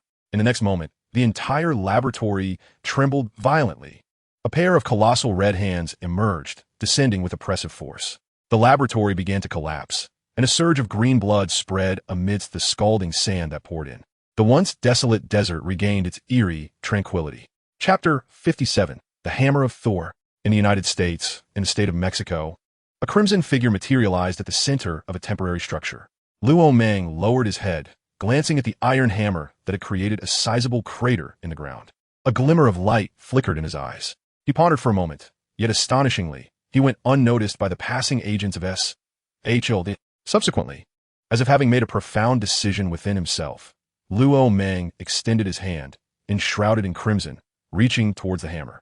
His fingers brushed against the cool handle of the hammer, which emanated a peculiar rhythm, akin to the essence of life, yet undeniably an object. As Luo Mang tightened his grip on the handle, his entire arm began to exert force, muscles rippling with power, while countless tendrils behind him simultaneously coiled around the hammer of Thor. The hammer began to emit faint sparks of lightning, yet could not inflict even the slightest harm upon Luo Mang. Instead, the red tendrils that spread across the hammer ultimately enveloped it entirely, causing the previously rampant sparks of lightning to vanish. A low growl escaped Luo Mang's lips, drawing the attention of others nearby. Observing this crimson creature, everyone instinctively reached for their weapons, yet refrained from firing immediately. Although Luo Mang's appearance had undergone some changes, he still bore a striking resemblance to the crimson hue favored by the American populace. Their hesitance to shoot stemmed not from a desire to spare a hero, but rather from a collective understanding that arose after Luo Mang's massacre of the military. No one dared to engage him lightly. After all, the last disobedient soul had lost their head. Ignoring the others, Luo Mang's focus remained solely on the hammer of Thor beneath him. The tendrils embraced it, exerting force in unison with Luo Mang. The weight he sensed was likely beyond 10,000 pounds, as if magnetically anchored to the ground. With Luo Mang's pulling motion, the ground around him inexplicably shattered. The power of lightning could no longer be concealed, surging forth from the tendrils' grasp. Blood-like liquid pulsed upon Luo Mang's crimson visage, resembling bulging veins that coiled upon his fearsome cheeks. As he exerted more strength, the hammer of Thor finally broke free from the ground. The sudden contrast in force nearly caused Luo Mang to stumble backward. The uncontrollable might of Thor's power splattered in all directions. In Romang's eyes, there was an expression of sheer astonishment. He had never anticipated that he too possessed the qualification to wield the mighty Mjolnir. Since Thor's exile to the earthly realm, Odin had altered the criteria for lifting the hammer. Through the means of a curse, it was decreed that only those deemed worthy could grasp Mjolnir. The advantage of this change was that individuals other than Thor could now have the opportunity to lift the hammer. The downside, however, was that even Thor himself was rendered incapable of wielding it. In Romang's impeccable memory, the few who could rightfully lift Mjolnir were limited to a select few. Most notably, there was Thor, followed by Vision and Captain America. Aside from Thor, the rightful master of the hammer, Vision and Captain America had each exploited a loophole. Vision, not being a life form in the conventional sense, was naturally exempt from the constraints of the curse. In contrast, Captain America, enhanced by the serum that amplified his virtues, embodied pure justice. From a conventional standpoint, Captain America was akin to Luo Mang. Though he appeared human, his essence could hardly be classified as such. Luo Mang had not anticipated that he too could earn the hammer's recognition. He questioned his own sense of justice, doubting the greatness he aspired to. Yet why? He shook his head, acknowledging that the intricacies of curses surpassed his understanding. This was his first encounter with such matters. Suddenly, Luo Mang felt a stirring within him, prompting him to gaze skyward. The surrounding agents were taken aback by his reaction, shuddering in surprise. Ignoring their bewilderment, Luo Mang's eyes fixed intensely on the heavens, as if perceiving something beyond the clouds. As he looked up, the hammer, which had remained steady in his grasp, grew increasingly heavy. The power of thunder surged, and Mjolnir seemed eager to ascend into the sky. Sensing the mounting force within his hand, Luo Mang's expression darkened slightly. He loosened his grip, allowing Mjolnir to slip from his fingers. Once freed from Luo Mang's restraint, the hammer soared skyward like a rabbit escaping its cage, accelerating rapidly until it vanished from sight. The agents exchanged glances, momentarily at a loss for what to do. Somewhat disheartened, they began to depart, one muttering under his breath about the stinginess of the matter, lamenting that it was all just a ploy about recognition, akin to a family heirloom.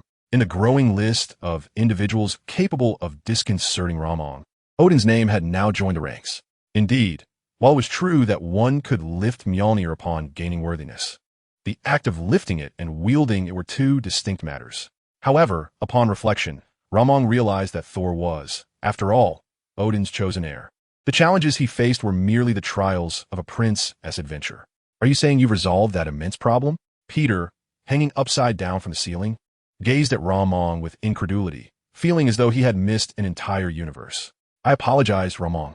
Since the last incident, there have been stirrings in the shadows of New York. Moreover, I must offer solace to Gwen and her family. Peter appeared anxious, fervently explaining to Luo Mang, only to be interrupted by a dismissive wave of Luo Mang's hand. Rather than being indifferent, Luo Mang gazed at Peter with keen interest. One must be terrified, no? Did nothing transpire between you two? Upon Luo Mang's curious inquiry, Peter's face visibly flushed. The ferocity of the dark spider was nowhere to be seen. At that moment, he resembled a lovesick youth. After leaping down from the ceiling, Peter finally spoke, albeit with some hesitation. I shall visit Gwen again. Her family has been significantly more welcoming. You are inquiring about Gwen, Luo Mang bluntly pointed out. The mere mention caused Peter's cheeks to redden to the hue of a crimson giant. I see. Observing Peter's reaction, Roman chuckled softly and refrained from further questioning. Given Peter's demeanor, it seemed that Gwen had indeed uncovered his true identity and had accepted him as he is, indicating a substantial change in her as well. Ha ha ha, look who I have spotted. A pajama-clad darling. I trust you weren't too frightened last time? Tony sauntered in through the door, a bouquet nestled in a black gift box resting on his arm. Chapter 58. One crimson giant is sufficient. He has personally dispatched more villains than you can count. Oh dear, I hope the spider demon does not come after me, Tony exclaimed, striking an exaggerated pose as he placed the flowers down. I don't recall inviting you today, Roman remarked, eyeing Tony. Tony shrugged, adopting a resigned expression. Pepper sent me here, expressing her gratitude for saving her. Damn it, I was the one who cradled her and led her from danger, you know? Tony rolled his eyes in exasperation. This thought irked him somewhat. Clearly, Pepper was a person of gratitude. Do convey my thanks to her. Roman first inhaled the fresh fragrance of the petals before continuing. And you, Tony, can barely be considered human. Hannibal Lecter, do remember my kindness. Ever since witnessing Roman devour the 4 symbiote villains with his gaping maw, that nickname had been firmly etched in Tony's mind. Enough chit-chat. You didn't come here merely to deliver flowers, did you? Roman tilted his head and scrutinized Tony's eyes. Given Tony's nature, even if it was Pepper's request, he likely merely employed remote control of the Mark armor to deliver them. After all, the more intelligent one is, the more one values time. A moment of gold cannot be purchased for a moment of light.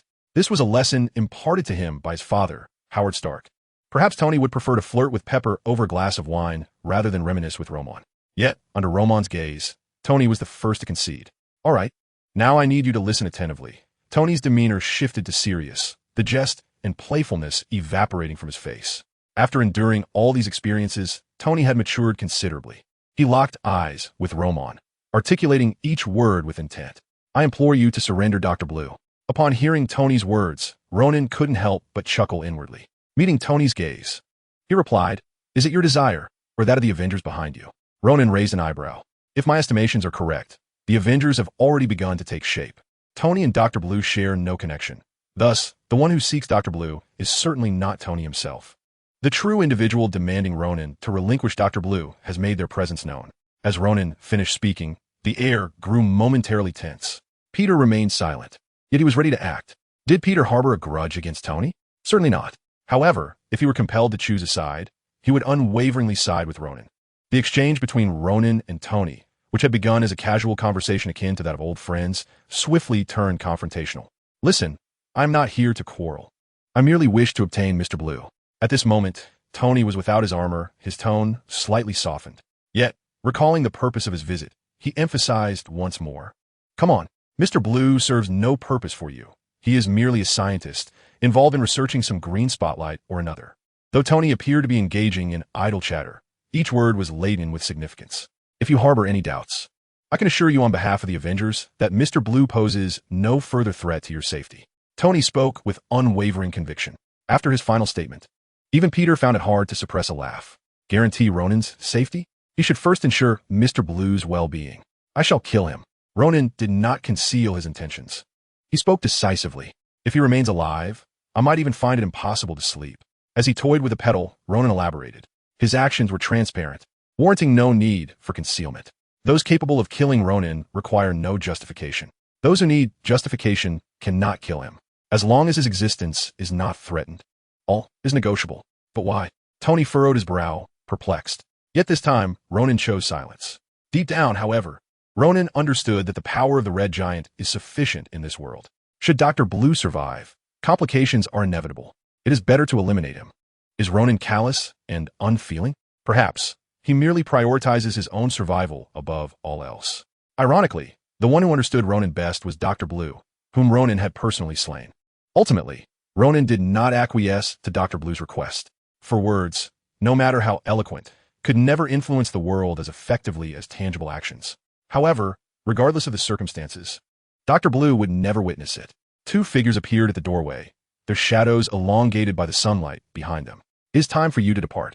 Ronan gestured toward the door, smiling softly at Tony. Although Tony speaks with ease, the gleam in his eyes betrays a complexity of emotions that belies his words. In truth, even if Tony were to remain silent, Ramon could surmise the underlying sentiment. Among the Avengers, there exists only one individual who requires Dr. Banner's expertise. Though it could be argued that there are indeed two, Banner and the Hulk. At this moment, the Green Giant continues on his path of growth.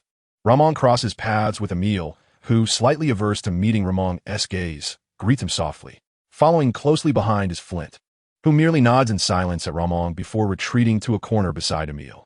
Observing their interaction, Ramon is taken aback by the unexpected harmony between the two. Hey, did you miss me? Deadpool bursts through the door, clutching a bottle of toilet cleaner, and takes a hearty swig, letting out a burp. Wade, ever since you gained immortality, have you forgotten how to wield your swords? Ramon exclaims, astonished to see that Deadpool's signature dual blades are conspicuously absent. Isn't that the crux of the matter? Deadpool jostles the toilet cleaner, raising an eyebrow in feigned astonishment. Ramon, after glancing at the label, quips, you being a bit off kilter now, and then is in fact quite normal. But have you lost interest in the arsenic trioxide in my lab? How did you end up with this cough, toilet angel? I recently met a woman who is angelic in nature. What astonishes me most is her utter lack of interest in my handsome visage. If experienced heartbreak, the acrid scent of something rancid wafts from Deadpool as Ramon pushes him aside in mild disgust. Upon reflection, Ramon realizes that the odor is not that of decay, but rather the sourness of unrequited love. For heaven's sake, could you keep your mouth shut? Today is a significant day. Shut my mouth? Perhaps you could consider sewing it shut for me, like Wade. Wade's twin? Deadpool, seemingly letting slip a secret, quickly pivots, performing a playful gesture. Chapter 59, The Serpent Gang. Following Deadpool, Max, Martin Lee, and the Punisher arrive in succession. Max has indulged in his heroics over the past days, becoming a recognizable figure throughout New York. His distinctive, gap-toothed grin and electrifying presence have endeared him to many, making him the second most popular superhero after Ramon. As for Tony, who oversees an entire military-industrial complex and develops weapons of war, it is questionable how many admirers he truly has. Not to mention Obadiah Stane, who once collaborated closely with the Ten Rings and is despised by countless civilians whose homes were destroyed by Stark Industries armaments. With everyone now gathered, Ramon takes his seat at the head of the table, inviting all to settle around the elongated rectangular table. Though the table may not be long, it emanates an air of mystery and elegance. Each chair behind the individuals is adorned with a carved design. There are 9 chairs, yet only 8 are occupied. Martin Lee, slightly observant, ponders the significance of the unoccupied seat, for it alone bears an intricate carving of a lizard, twisted into a crescent shape, its scales vividly embossed. Merely gazing upon it evokes a palpable sense of vitality. As if sensing Martin Lee's scrutiny, Roman softly speaks, Dr. Connors, many of you are already familiar with him. Regrettably, he cannot be present today, but our team is entirely assembled. Is there anything we can assist you with? Unable to restrain himself, Peter interjects, having not conversed with Connors since his relationship with Gwen began. Upon his utterance, all heads turn towards him, including the Punisher, who typically adheres to a principle of ruthless judgment. Have you heard of a criminal gang called the Viper Gang? Roman seems unfazed by the collective response. I have heard of them. They possess a considerable number of abilities, albeit rather mediocre ones. Martin Lee dismissively waves his cane, showing disdain for the Viper Gang. I once clashed with Viper Jordan and King Cobra Klaus. And then? Max inquires curiously. Since then, the Viper Gang has lost 2 of its venomous members. Martin Lee chuckles, leaning on his cane. His power of reversal can wholly negate the mutated genes within both individuals. Coupled with his ability to manipulate, Martin Lee need not lift a finger. The two would turn against one another. Oh, you are quite impressive. Max's eyes gleam with excitement. During the last superhero versus supervillain contest, he had been too nervous to pay attention to others' abilities. However, if it weren't for the territorial disputes and interests at stake, I would be reluctant to provoke the Viper Gang. There are too many abilities. If they swarm, it would be troublesome to hide in the shadows. Martin Lee candidly acknowledges this, for he oversees the entire Demon Gang. Although the gang smuggles a significant quantity of high-powered weaponry, he is the sole individual with abilities.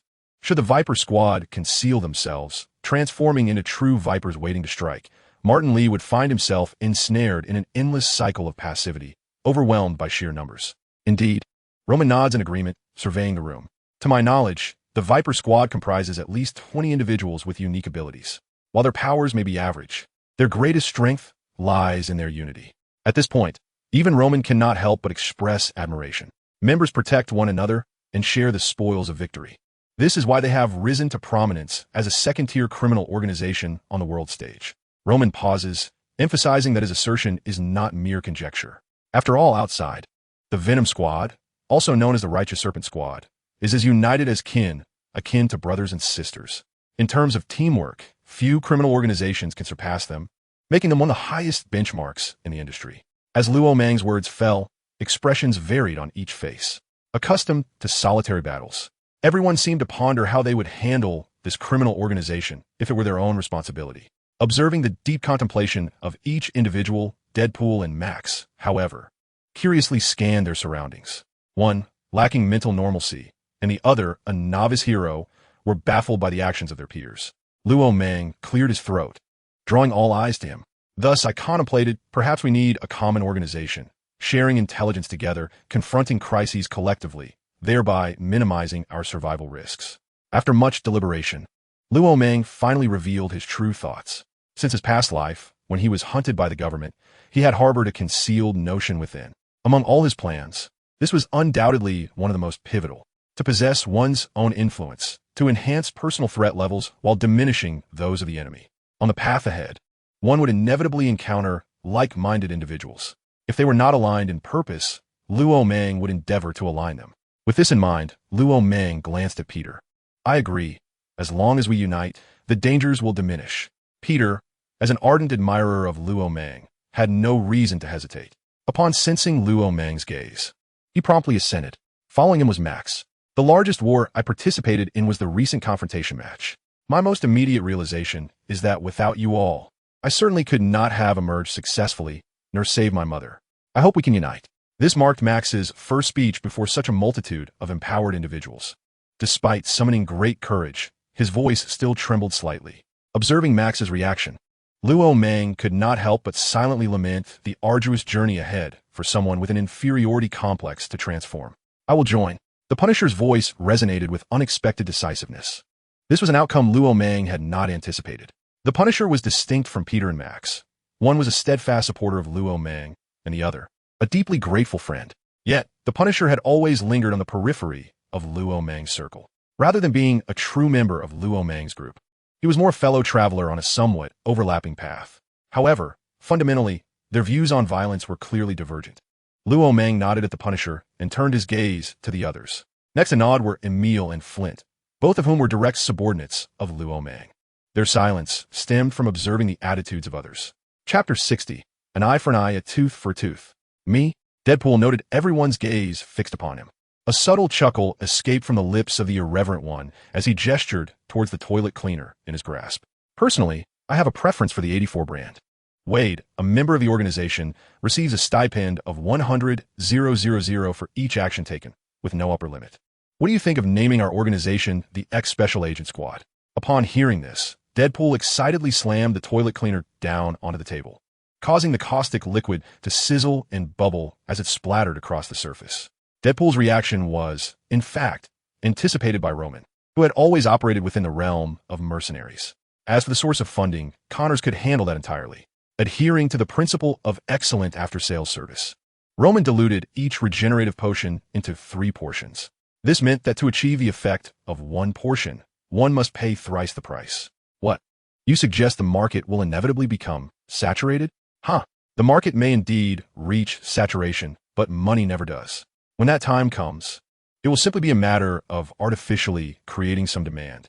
After all, who hasn't he experienced a severed limb at some point? In other words, the regenerative potion represents an unending source of income for Roman. With the demise of Osborn and the second Green Goblin, Harry, there were virtually no obstacles left in Roman's path.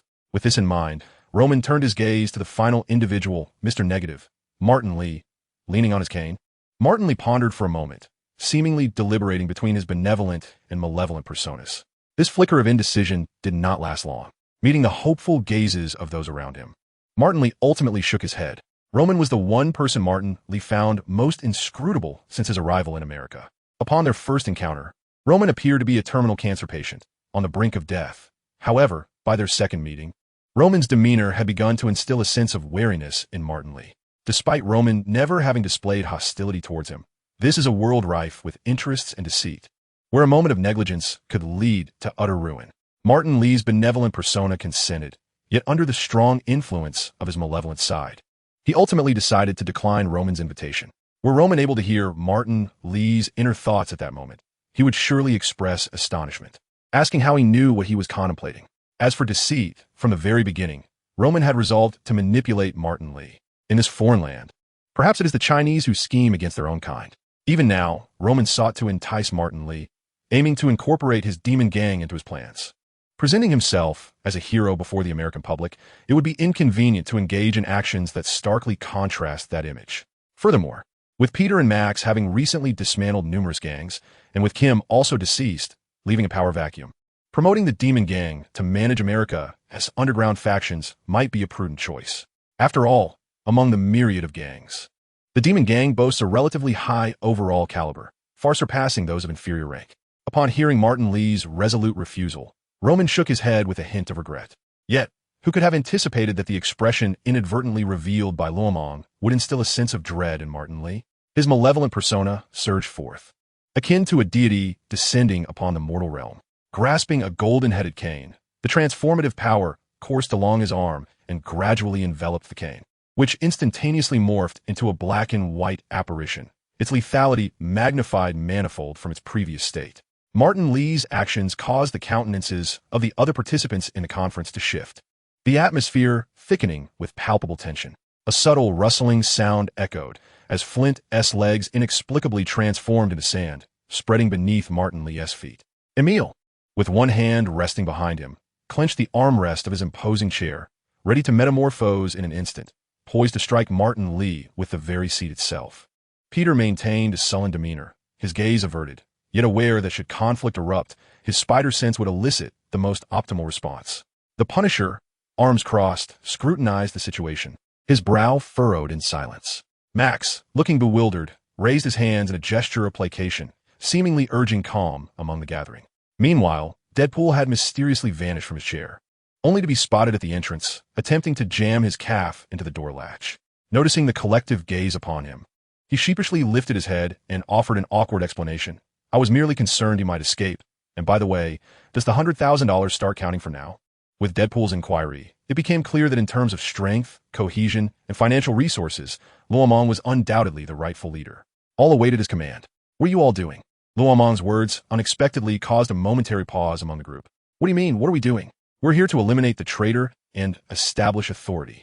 They silently shouted in their minds, though voicing such sentiments was out of the question at this juncture. They exchanged puzzled glances with Luo Mang, who, with a smile, reassured them. Let us not be so tense. Let us remain calm. Rising from his seat, Luo Mang's subsequent actions left everyone astonished. He approached Martin Li with measured steps, and as the atmosphere thickened with anticipation, Luo Mang extended his right hand towards Martin Li with a smile. I sincerely appreciate your unwavering assistance. I hold it in high regard. This unexpected gesture left Martin Li momentarily disoriented. Was this truly the same Luo Mang who would relentlessly pursue four supervillains over a mere disagreement? Even Martin Li instinctively thought that Luo Mang might sever ties. After all, such scenarios were not uncommon in the realm of organized crime. Observing Luo Mang's outstretched hand, Martin Li instinctively relinquished his negative state, loosening his grip on the cane to clasp Luo Mang's hand. What are you all staring at? Do you think I would forcibly detain Li? Luo Mang inquired softly, noticing the confusion on the faces around him. This is dull, he sighed, resting his face against the table, his hands limply hanging beneath it. What is wrong with you? Peter asked in a hushed tone. Oh, nothing, just a broken leg, came the reply. Deadpool languidly waved his hand, bearing the expression of one who has lost a fortune of $100,000. Observing the atmosphere gradually returning to normal, Roman strode towards his seat, speaking aloud as he walked. I shall never compel anyone to join. Conversely, those who have already joined may depart at any moment. However, Roman stood at the head of the table, exuding absolute confidence. His gaze swept over each individual, capturing the subtle shifts in their expressions. A slight curve graced his lips as he transformed into a vivid crimson. With this scarlet enhancement, his form expanded instantly to a towering 28 meters. His imposing shadow gradually enveloped the entire round table. Countless tendrils danced behind him, and a heavy scent of blood permeated the air, reaching the nostrils of every attendee. Rule 1. Do not speak of this to anyone. Rule 2. Please adhere to the first rule. Rule 3. In the depths of Roman's blood-red eyes, a glimmer of cold savagery flickered. He slowly extended his arms, gazing through the eaves at the dark, starry sky. An eye for an eye, a tooth for a tooth. We are the Crimson Secret Society. Chapter 61. Action. Beneath the moonlight, Martin Lee steadied himself with his cane, walking steadily through the alleyway. After taking several steps forward, he detected a faint, urgent breath and a voice pleading from the shadows. Martin halted, letting out a soft sigh. With a gentle tap of his golden-headed cane towards the figure crouched in the darkness, the person froze. In less than a second, they sprang up, seizing a stone and viciously striking at the very tools of their crime, until flesh and blood were rendered a gruesome mess. Only then did they expressionlessly drop the stone from their hand, beginning to bash their head against the ground, bowing towards the trembling figure in the shadows. Once, twice, thrice. Throughout this grim spectacle, Martin leaned on his cane, silently observing. In the stillness of the alley, accompanied by a soft sound, the bowing figure fell entirely still. A large gash marred the front of their skull, blood and matter flowing forth. Engaging in such acts, bowing in apology is indeed a lenient punishment. Martin murmured softly in Chinese. Without further regard for the girl lurking in the shadows, he stepped over the lifeless body. Swish, swish. Several dark figures darted above the alley. Yet Martin seemed oblivious, continuing onward. Rule 1. Do not speak of this to anyone. Rule 3. An eye for an eye, a tooth for a tooth. We are the Crimson Secret Society. With a slight sigh, Martin felt a poignant sense of loss. He was uncertain whether his refusal of Roman's proposal was a blessing or a curse. Being of Chinese descent, he believed in karma. An unsettling realization dawned upon him. He would likely require the assistance of the Crimson Secret Society in the future.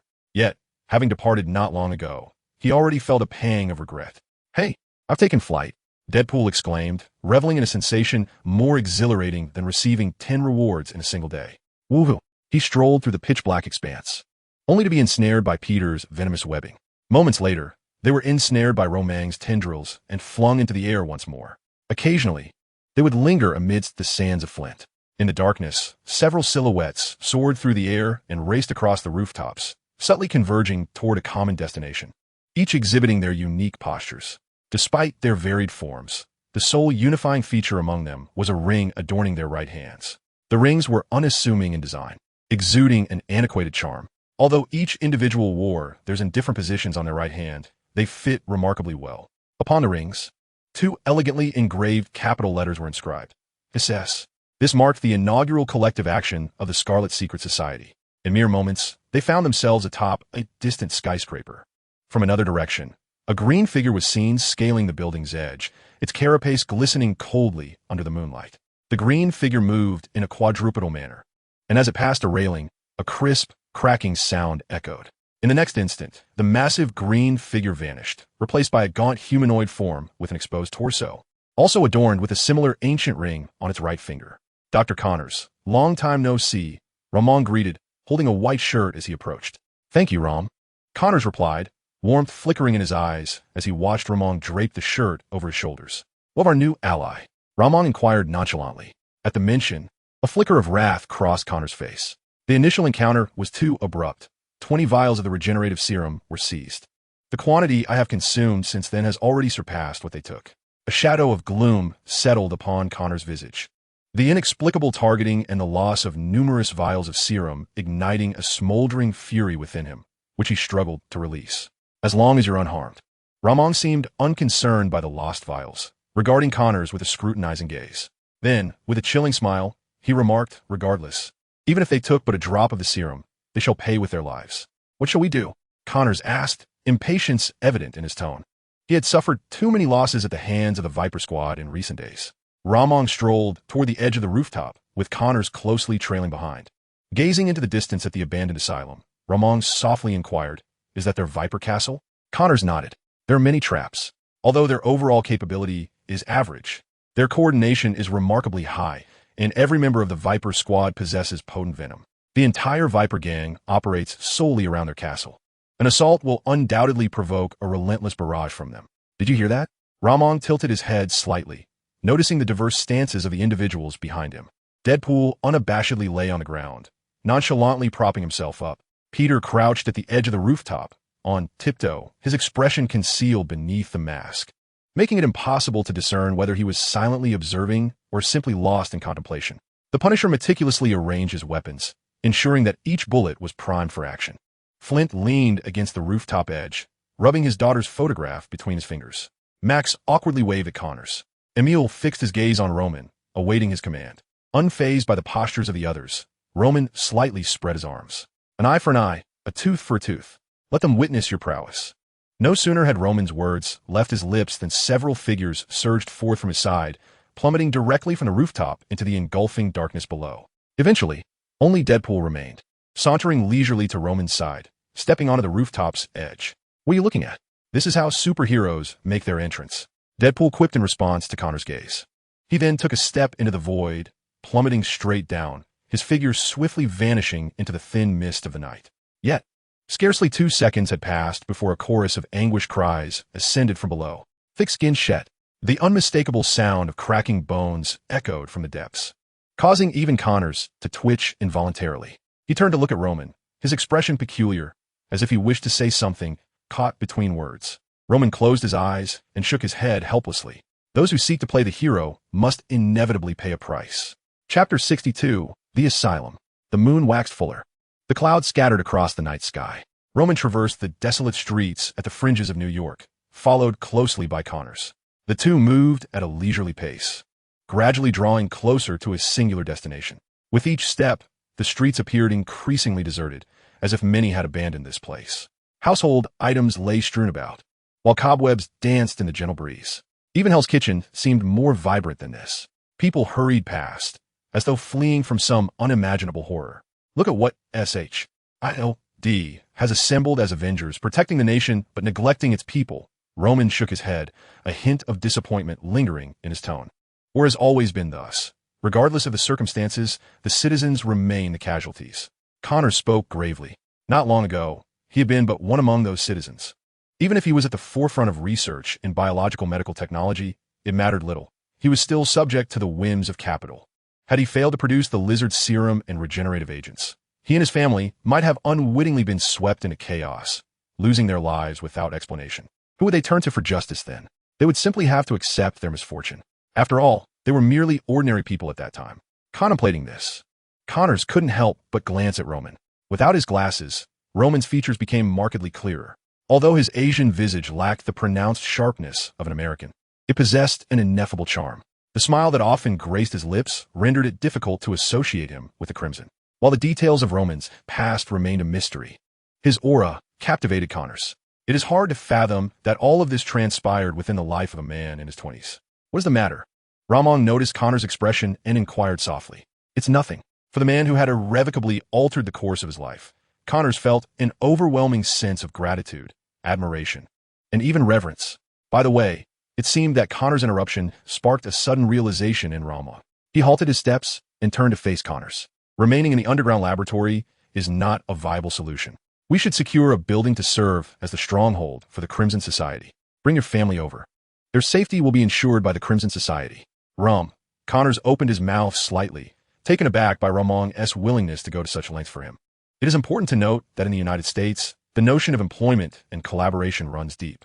Even in the vast Osborne Industries, core technicians must ensure their own safety, as cooperation only extends within the confines of the company. Matters beyond that are the sole responsibility of the individual. In extreme cases, researchers might even be placed under house arrest, euphemistically termed as secret research. Ramon's level of commitment is unparalleled in the entire nation. Connors wholeheartedly agreed with Ramon's proposal. While others might be uncertain, Connors had witnessed Ramon's remarkable ascent firsthand. The pace of his growth was nothing short of terrifying. Given Ramon's current capabilities, as long as he remained at the helm of the Crimson Society, it seemed unlikely that any force in New York could threaten their safety. In midlife, one's battles often revolve around the challenges of existence and family. The heavy burden that had long weighed on Connor's heart was finally lifted, and even his steps felt lighter. Spare no expense on the building. Prioritize safety at the highest level. As the two approached, the sounds around them grew louder. Yet, upon reaching the entrance of the abandoned asylum, the cacophony that had previously surrounded them suddenly diminished significantly. Ramon pushed open the wrought iron gates, which creaked ominously. Before he could step inside, he was already met with the acrid scent of gunpowder and blood. Scanning the area, he noticed a multitude of figures lying quietly amidst the tall grass. The blood pooling around them had grown cold, as if it were meant to be so. These individuals bore a resemblance to serpents, but upon closer inspection, it became apparent that they possessed legs and were, in fact, ordinary humans. Just then, a colossal sand giant suddenly emerged, scaling the staircase, with a rotund figure cloaked in deep green perched upon its arm. With a powerful leap, the abomination descended onto the roof of the asylum, the immense force causing the staircase to tremble and creating a substantial hole in the uppermost level. Debris cascaded down, and the resulting whirlwind of dust and rubble threatened to topple anyone in its path. Nevertheless, Ramon and Connors remained resolute in their strides. Once the dust settled, Ramon maintained his composure, yet a massive lizard had unexpectedly appeared behind him. Each of its steps left an enormous footprint. Go forth. Feeling the stirrings behind him, Luo Mang spoke softly. Suddenly, a gust of wind rushed past him.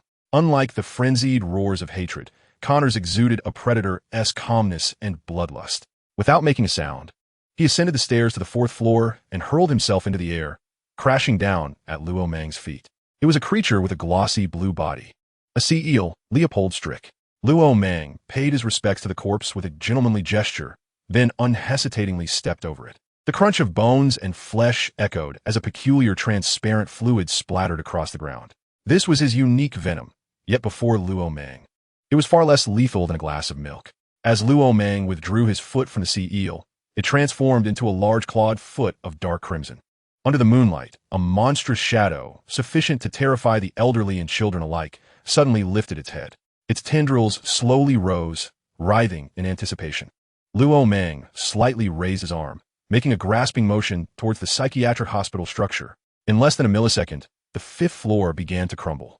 Luo Mang's vision flickered, penetrating through the 5th floor, arriving behind the psychiatric hospital. The sensation of grasping turned tangible as a yellow-red figure materialized in his hand. Its face was flushed, with thick brows and a pale yellow horn at its center. Despite being enveloped in yellow scales, it wore a tight-fitting red and white combat suit, rendering it both grotesque and repulsive. Observing its attire, it resembled a mutated superhero, with Luo Mang cast as the supervillain. The horned rattlesnake, Seth Vark. Surely he was not mistaken? Hearing the grotesque crimson creature before him, the horned rattlesnake struggled to speak. It is you, Crimson. Chapter 63. Annihilation. If one wishes to survive in New York, one must understand who truly holds the power here. Not long ago, Luo Mang's fearsome appearance had sent the Serpent Gang into a state of dread for an extended period. Compared to other superheroes who emphasize their heroic titles, a rogue like Luo Mang instilled far greater fear. Even yesterday, the Serpent Squad's internal meeting had mentioned the name Crimson. Yet, no one anticipated that today Crimson would come knocking. We have not provoked you. Purple blood trickled from the corner of the horned rattlesnake's mouth, seeping onto Luo Mang's clawed foot with a faint sizzling sound. But in an instant, the purple blood seemed to be devoured, disappearing from Luo Mang's arm, which appeared unscathed as if it had never been corroded. Under Luo Mang's immense pressure, the horned rattlesnake's one eye bulged wide open, while the other remained half closed. Coupled with the blood flowing from the corner of its mouth, it looked utterly wretched. Just moments ago, when Luo Mang had seized and dragged him, the abrupt and violent collision with the wall had already rendered his body a mere shadow of its former self. Even at this moment, only a faint struggle remained within him. As the force exerted by Luo Mang's subordinates intensified, the rattlesnake completely succumbed to exhaustion. Its eyes, devoid of spirit, stared blankly, and its arms hung limply at its sides. Purple blood gushed forth from its mouth like a fountain, ceaselessly pouring out. The rattlesnake's gaze reflected a lingering defiance, as if it wished to utter something more. Yet Luo Mang was unwilling to hear any further. With an abrupt increase in force, the muscles in his arm began to ripple. Unlike an ordinary body that might burst open, Luo Mang's scaled claws embedded themselves into the rattlesnake's neck, penetrating as smoothly as if delving into a soft ice cream cake. Each scale resisted Luo Mang's strength, yet it was all in vain. Blood ceased to flow from the rattlesnake's mouth, instead leaking from the gaping wound in its neck. The blood gradually stained its entire body a deep purple. The very acids and toxins once employed to assail enemies now turned upon its own form. A pungent white mist accompanied by a foul odor began to rise. In less than 20 seconds, all that remained in Luo Mang's grasp was the head of the venomous snake, while its body had been entirely obliterated, leaving not a single bone behind. With a swift motion, Luo Mang tightened his grip on the rattlesnake's head, applying a slight pressure. The skull erupted like a balloon, showering the remnants of blood and venom down his scales, leaving them untouched. The once mighty psychiatric hospital now lay in ruins. A few resilient figures coughed up blood as they stood atop the debris. Members of the Crimson Secret Society formed a tightening circle around them, closing in relentlessly. At this point, their intentions had transcended the mere acquisition of regeneration potions. What echoed within their hearts was the creed of the Crimson Secret Society: an eye for an eye and blood for blood. The Serpent Queen, the Diamondback Rattlesnake, the Leech, the Black Mamba, and the Death Adder. These 5 venomous snakes now remained of the once great Serpent Gang. They glared resentfully at Peter and his advancing companions. Turning back, they beheld their former comrades, and a fleeting pang of sorrow flickered in their venomous eyes. The venomous squad had now entered its 3rd generation. Initially, under the leadership of the Rattlesnake, they had far surpassed the previous 2 generations, yet now, a decade of legacy had crumbled in an instant. The 5 snakes stood back to back, unwilling to surrender even in their final moments, still choosing to trust their companions. However, witnessing their unbreakable bond, Luo Mang shook his head. He suddenly emerged within the encircled 5. "It is over." The voice was calm and husky, reminiscent of a composed declaration or a gentle farewell. Though it sounded remarkably gentle, it sent chills down the spines of the 5. Just as they attempted to react, they found the world around them beginning to spin uncontrollably. They fell from the air to the ground. The first sight greeting them was the pitch-black night. After a brief moment of disorientation, they finally perceived their own powerless bodies collapsing. The crimson hue spread across the world before him, plunging everything into utter darkness. Luo Mang gently stirred the tendrils behind him, causing droplets of venom to splatter onto the surrounding stones, and suddenly, a large pit appeared. However, such a terrifying toxin posed no threat to Luo Mang. The once formidable Serpent Gang was utterly annihilated. Flint, Max, and the others returned to their normal states, slowly descending near Luo Mang and joining him in gazing at the scarlet scene. Just then, a mischievous voice shattered the tranquility of the group. Turning around, they saw Deadpool bounding in with his short legs.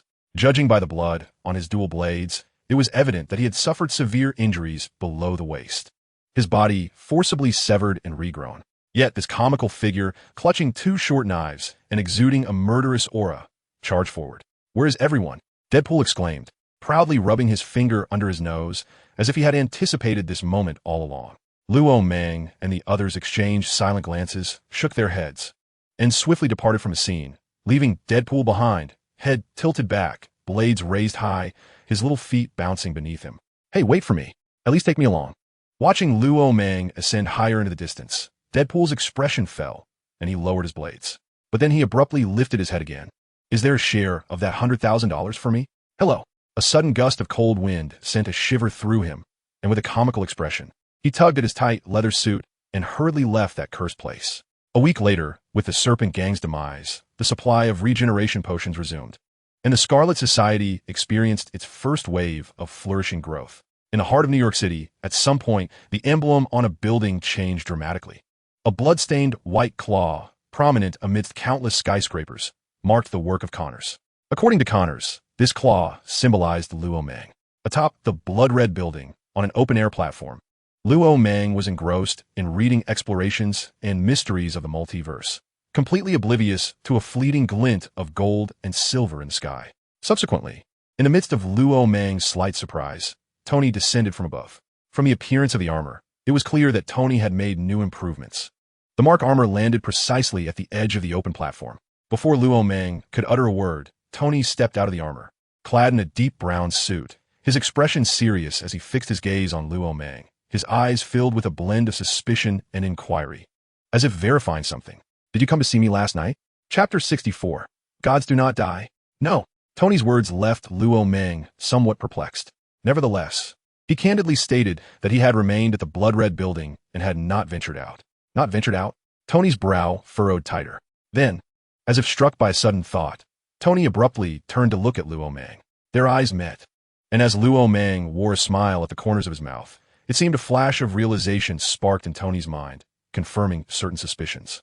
As a moment of bewilderment passed, it was uncertain whether it was merely Luo Mang's imagination.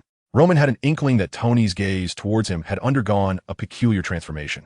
This very look Roman had witnessed not long ago, when he encountered the Viper, the leader of the poison syndicate whom he had crushed with his own hands. In its final moments, it seemed to possess a similar expression. Closing the book, Roman couldn't help but furrow his brow. What could cause Tony to appear so pallid? This incited a flicker of curiosity within Roman. No, it suddenly dawned on me that I was utterly intoxicated at yesterday's party. Perhaps I merely dreamt of you. Tony seemed to revert to his usual roguish, debonair demeanor. How fortunate I am, Roman thought, as he set the book aside and approached. Yet, it appeared that Tony was disinclined to engage in further conversation, retreating into his armor after a brief greeting. Roman remained at the edge of the terrace, contemplating Tony's silhouette as dusk descended and night enveloped the sky. All day, Roman had pondered what Tony had seen and why he had specifically chosen to inquire about it. However, no answers emerged from his musings, and it was evident that Tony, the sole possessor of the truth, had no intention of revealing it. Just as Roman was lost in contemplation, a sudden commotion erupted from within the building beneath him. A throng of people surged into the street, where a small Bambi was passionately delivering a speech. In the beginning, man is inherently a slave? A reckless proclamation, indeed. Even from 100 meters above, Roman could distinctly hear Loki's words. Observing the crowd kneeling before Loki, Roman leaped from the terrace, crimson energy enveloping him as he descended. The individuals kneeling before Loki were undoubtedly luminaries from various fields, drawn to the Blood Tower under the pretext of a musical soiree orchestrated by Connors to promote a regenerative serum. Roman could scarcely believe his fortune in stumbling upon Loki at such a moment. However, the disruption had rendered the concert untenable, a blow to their financial pursuits, indeed. Before Roman could reach the ground, a flash of electricity suddenly illuminated the scene. The surrounding lights began to flicker, revealing Max, who had remained at the Blood Tower, making his move. Yet, the seemingly ferocious strike fell short, as Loki's form began to shimmer like a holographic projection before vanishing entirely. To Roman's astonishment, another identical Loki emerged from the shadows. Loki raised the Mind Scepter high, aiming it at Max. This is a divine revelation. Bow before me. Loki could not suppress his audacious taunt, as the scepter began to gather energy. You are destined to be ruled. Upon the culmination of energy, Loki swung his hand with fervor, unleashing a torrent of light. Yet, in the blink of an eye, a flash of red illuminated the crowd. A scarlet figure plummeted from above, creating a shockwave upon impact that rippled through the ground. Centered around this crimson figure, an expanding wave surged outward. The crowd, once bewitched by Loki, suddenly regained clarity, and they could not help but exclaim in astonishment. It's scarlet. Like a cascade of dominoes, the astonishment spread, igniting a wave of excitement around them. However, at this moment, Ramon had no time to pay attention to them. With his hands clasped behind his back, Ramon hovered above the crowd, gazing down at Loki. The energy beam that had just struck Romang's body was absorbed into him with a flash of brilliance. Loki looked up at the towering crimson figure, his mouth slightly agape. Do you realize your muscles are far more grotesque than my foolish brothers? Loki approached slowly, seemingly astonished by Romang's undulating muscles. Yet, in the next instant, Loki's expression shifted as he playfully smirked. Just kidding. He thrust the Mind Scepter directly against Romang's ankle. The tip of the scepter collided with Romang's ankle, producing a sharp sound, clang. Loki observed Ramon, still with his hands behind his back, and his expression abruptly froze. The mischievous smile vanished from his lips. Noticing Romang's lack of response, Loki tentatively recharged the scepter and jabbed it at Romang's ankle once more, yet still received no reaction. The scepter's initial failure caused Loki to feel a pang of anxiety. However, when he lifted his gaze, he met Romang's gradually widening grin, stretching almost to his cheeks, revealing every sharp tooth in a manner both eerie and intimidating. Even Loki, who fancied himself a god, found his resolve weakening in the face of such a terrifying visage. Just as he attempted to raise the scepter, he realized that Romang's tendrils had already ensnared it. Loki struggled desperately, but his efforts were futile against Romang's might. Each of Romang's tendrils likely exerted a force exceeding 100 tons. With a mere tug, he wrenched the Mind Scepter from Loki's grasp. Meeting Romang's gaze, Loki inhaled deeply. I'm a god. You. Before he could finish, Romang's tendrils ensnared his ankles, lifting him upside down, suspended before Romang's fearsome countenance. Loki felt his resolve falter as he closed his eyes. Unexpectedly, Romang's next words caused Loki to open his eyes wide. Gods do not die. Ramon tilted his head, extending his massive hand to grip Loki's antlered head. The specially crafted metal helmet began to deform slightly, producing a jarring sound. Loki could no longer maintain the facade of divinity, desperately grasping Romang's hand in an attempt to pry it open, but it was all in vain. His face reddened. veins bulging perilously close to bursting. Just as the trickster god Loki faced imminent demise, an energy blast suddenly struck Luo Mang's body. The entirety of the energy was swiftly absorbed by Luo Mang. Luo Mang relaxed his grip slightly and looked up at the night sky. Unbeknownst to him, Tony hovered there, arm raised and still poised to strike. "Luo Mang, let him go," Tony said, his expression serious and tone grave. Roman remained silent, yet he keenly observed Tony's demeanor. When did Tony become so audacious as to launch an attack against him? The fleeting thoughts dissipated, replaced by a smile on Roman's face. Naturally, Roman released his grip, causing Loki to tumble unceremoniously to the ground, appearing quite disheveled. Paying no heed to Loki's predicament, Roman turned his gaze towards Tony. Until he comprehended the reasons behind Tony's change in attitude, he had no intention of confronting him directly. Chapter 65. The Scepter? What scepter? Upon witnessing Roman's release, Tony gradually lowered his palm cannon. He glanced at Roman and then at the battered Loki at his feet, remaining silent. Behind Tony, a sleek, matte black stealth aircraft hovered silently. A figure clad in red and blue leaped from above, the blue and white stripes on his body and weapon strikingly prominent. It was none other than Captain America, Steve Rogers, whom Roman had encountered not long ago. After landing, Captain America took a moment to catch his breath before addressing Roman with a raised chin, proclaiming, "Roman, relinquish the scepter in your possession."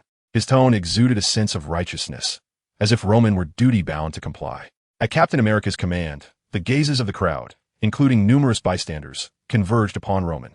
The name of Captain America was known far and wide.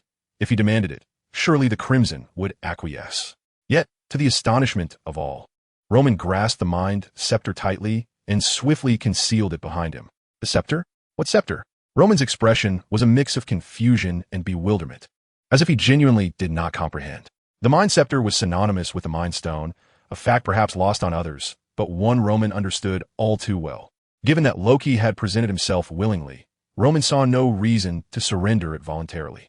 As Roman spoke, Max joined him at his side, enveloped in a radiant blue aura that appeared equally menacing. "Max, I always knew you would succeed one day. This is ostensibly a good thing. Yet when it pertains to you, I cannot discern whether it is indeed favorable or not. One thing I need you to remember is that Roman should not merely be your friend. He ought to be your benefactor. When he faces adversity, you must steadfastly support him. Do you understand?" "I understand, Mom." As the electric arcs around Max intensified, even the ambient lights began to flicker, prompting Tony to step forward. "Take Loki away." Nick Fury had only uttered this command. Tony's gaze towards Roman grew increasingly apprehensive, recalling the events of the previous night.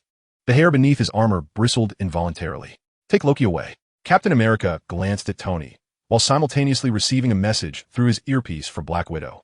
He remained silent, only moving forward to secure Loki with electromagnetic restraints. As he departed, he cast a deep, furrowed glance at Roman. From Captain America's perspective, Roman was one of the internal threats. Eliminating him promptly would yield only benefits, not drawbacks. And now, taking Loki away was merely a measure for the greater good. As he gazed into the inky blackness of the night sky, the aircraft vanished into the clouds, leaving only an enigmatic glimmer in Roman's eyes. However, his concerns were not directed towards Captain America, but rather towards Tony. Iron Man logically, even if Roman were to admit to the assassination of Dr. Blue, Tony's demeanor should not have shifted so drastically. Yet, the reality was quite the opposite. Tony had begun to maintain a deliberate distance from Roman, and at critical moments, he would not hesitate to take action against him. To Roman, this was hardly a piece of good news, igniting within him an insatiable curiosity to uncover what Tony had witnessed the previous night that had prompted such a profound alteration in his attitude. As the crimson hue gradually faded from his being, Roman turned to face the attendees of the soiree, offering them a gentlemanly bow. "I sincerely apologize for the oversight that led to this perilous situation," he declared. "As compensation, the regeneration serum will be offered at a price of 80, with a purchase limit of 3 vials per individual. Regarding Dr. Selvig, we shall provide him with a vial of the regeneration serum free of charge, in hopes of assisting in the restoration of his eyesight." Dr. Selvig, it was evident, was the unfortunate soul who had been deprived of his eyes by Loki. He was currently being assisted as he stumbled out, one hand pressed against his bleeding eye, blood seeping through his fingers. Loki's assault had not merely disrupted the retinal scan.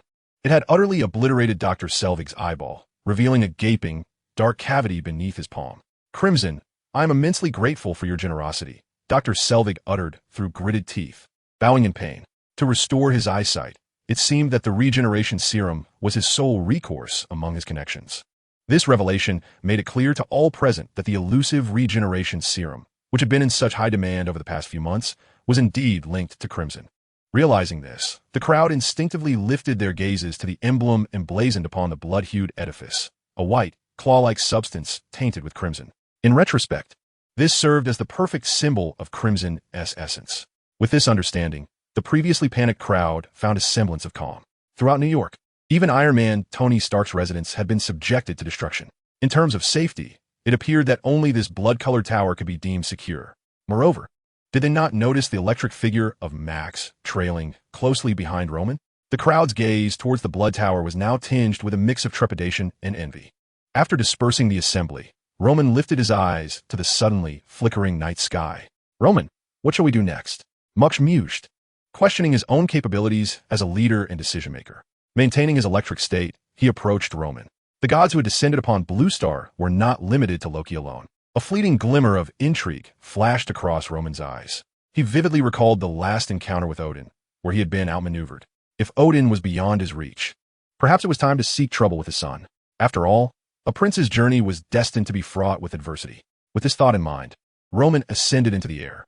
Max, his body coursing with arcs of electricity, followed suit, and together they vanished into the night, almost instantaneously. The shield aircraft that had just arrived was swift, if not swifter. "Listen to me, brother." Before Thor could finish, he was whisked away by Tony, who had swooped down. As the white smoke dissipated before him, Loki could not help but raise an eyebrow. His younger sibling was indeed listening. However, before Loki could utter another word, two figures darted past him in a blur. "Shit," Loki muttered under his breath. Though his hands were bound by handcuffs, he hastily waddled away, eager to escape the scene. The night sky lit up with bursts of fire, resembling a meteor streaking across the darkness, plummeting from the heavens. With a resounding crash, Thor landed in the earth, letting out a low growl. After a brief exchange of banter, Thor suddenly hurled his enchanted hammer at Tony. Clang! In the next moment, a scaled claw clamped down on Mjolnir, effectively neutralizing its tremendous force. Thor gazed in disbelief at the spectacle before him, exclaiming, "How is this possible?" Chapter 66, Retaliation. Thor watched as the crimson figure grasped Mjolnir, emitting a nearly voiceless roar. It was akin to witnessing his beloved wife nestled in the arms of another man. In that instant, Thor felt a twinge of betrayal. His gaze shot up to Roman, his eyes reflecting a complex blend of astonishment. He now understood the curse imposed by his father. Could it be that this peculiar being before him shared the same eligibility? With this thought, Thor was engulfed in a mixture of surprise and fury, completely disregarding his duel with Tony. He abruptly reached for Mjolnir, which was thrashing wildly in the grip of the crimson figure, akin to a cat struggling for breath. Lightning crackled around them, yet it could not inflict a single scratch. The hammer was firmly held, and the crimson figure spoke. "Thor Odinson, it is an honor." Roman's expression remained impassive as he grinned, revealing a set of sharp teeth. "You possess a rather obnoxious aura, much like your insufferable brother." Thor furrowed his brow, his gaze drifting toward Mjolnir. "Brother?" Upon hearing Thor's words, Roman could not help but marvel at how these two brothers, raised together, never miss an opportunity to exchange jabs. Indeed, Thor nodded earnestly, with no hesitation on that front. "However, I have heard that Loki, upon arriving on Earth, has taken many lives." Roman chimed in with a grin. Thor fell silent for a moment, instinctively lowering his head. His tone suddenly softened. He is adopted." Upon hearing Thor's words, even Loki, who was eavesdropping from a distant peak, rolled his eyes in exasperation. Was the bond of Asgardian royalty so easily undermined? Loki could not resist jotting down Thor's misdeeds in his mischievous little notebook, knowing that the opportunity for revenge would eventually arise. With this thought, a playful and cunning smile crept across Loki's face. However, in the next moment, Loki found himself drenched in cold sweat. "How about you return the hammer to me first?" Thor swallowed nervously, protective of his treasured weapon. As Thor's words hung in the air, the movement of Mjolnir intensified. Ramon glanced at the hammer and ultimately relinquished his grip. "In truth, this object, much like a woman, is not truly yours if it does not belong to you. No amount of force can claim it." "Hey, I don't understand. Are you all here to engage in a romantic encounter, or what?" Tony stepped forward, removing his mask. He did not position himself beside Ramon. Rather, he deliberately faced both Ramon and Thor, forming a triangle among the three. "In any case, Loki belongs to Asgard, and any judgment should be the concern of Asgard. With a vigorous swing of the hammer in the air, it produced a whistling sound as it cut through the atmosphere. Apologies, but whenever I engage in conversation with him, I feel like I'm in a theater, Tony remarked, remaining motionless yet casting a probing glance at Ramon. Ramon remained silent, his tendrils stirring slightly behind him. In the next instant, the fully illuminated blue figure of Max surged forth. A bolt of lightning descended from the heavens. Thor raised Mjolnir, summoning a thunderbolt that struck Max. Yet, such a powerful attack merely flickered across Max's form. In contrast, Max appeared unscathed, even exhilarated as if he had consumed some potent elixir. Clutching a ball of electrical energy, he prepared to unleash it, his speed of flight noticeably increasing. With a sudden thud, it all transpired in the blink of an eye. Accompanied by a deep, resonating sound, the rapidity of the recoil was such that without the helmet's scanning capabilities, Tony could only discern a flash of blue light with the naked eye. Ramon stood with his hands clasped behind him, his tendrils moving in unison. It took 4 of his tendrils to finally halt Max's advance. My word, he possesses immense strength. Max's head buzzed as he struggled to articulate a response. As he witnessed Thor's swift approach, Luo Mang's eyelids fluttered slightly. With his arms still behind him, he raised one hand, palm open, to receive Mjolnir without exerting any force. The tremendous destructive power of the lightning failed to inflict any harm upon Ramon. Instead, it was continuously absorbed along his arm into his being. Thor gritted his teeth, summoning every ounce of strength he possessed. Instantly, a burst of blue light flashed before everyone's eyes. When the blue light dissipated, Thor appeared several meters away. In a half-kneeling stance, still gripping the hammer, his gaze locked onto Ramon. Are you truly one of Midgard's humans? Thor, being a warrior of Asgard, though still maturing, was renowned for his valor.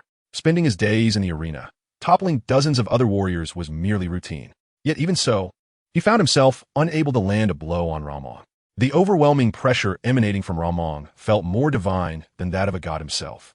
Not to mention, Luo Mang's crimson form, with tendrils dancing erratically behind him, and his muscles pulsating like flowing blood, unmistakably presented the visage of a malevolent deity. Thor couldn't help but question whether he was confronting a suddenly awakened evil god. I have yet to make a move. Ramon nodded. He did not claim to be an outsider. He merely stated that he had never left Blue Star, observing the astonished expression on Thor's face. Ramon suddenly found the Asgardian prince endearingly naive. Witnessing Thor's descent into self-doubt, Ramon spoke aloud. The Asgardian deities and the denizens of Blue Star are, at their core, fundamentally human. Cast aside your pride as a god. Otherwise what? Thor could not help but press for clarification. Otherwise, you shall be struck. Ramon replied with a smirk, his tongue flickering like a vibrant serpent. A speck of dust fell, and in an instant, Ramon vanished from sight. Thor's eyes widened as he instinctively wielded Mjolnir, yet he was a moment too late. His body was hurled as if struck by a train, plunging deeply into the earth. The force propelled him, and he collided with a tree trunk before finally coming to a halt. Dazed, Thor shook his head, his right hand reflexively swinging the hammer in a desperate strike. Ramon stood with his hands clasped behind him, his gaze sweeping the surroundings. Tendrils from behind coalesced into a singular entity, entwining like the lance of a knight. With a fierce sweep, he sent Thor reeling through the air. Thor's form, unable to withstand such force, was uncontrollably propelled backward, careening away. Before Ramon, even the divine physique of the god seemed no different from that of an ordinary combatant. This revelation caused Loki's confidence to wane, and he turned his gaze aside, as if he had never witnessed his brother being so effortlessly overpowered. Chapter 67, Above the Dome. Ramon continued his relentless assault, entirely disregarding the approaching Captain America and the bystanding Tony Stark. It was only when Thor relinquished Mjolnir, utterly defenseless, that Ramon, with a countenance of satisfaction, departed the forest alongside Max, Captain America, and Tony stared in disbelief at the fallen Thor. A shiver coursed through Tony, an urgent itch rising from the depths of his being, akin to the sweat and anxiety that accompany hunger. This was a manifestation of the most primal and instinctual desires.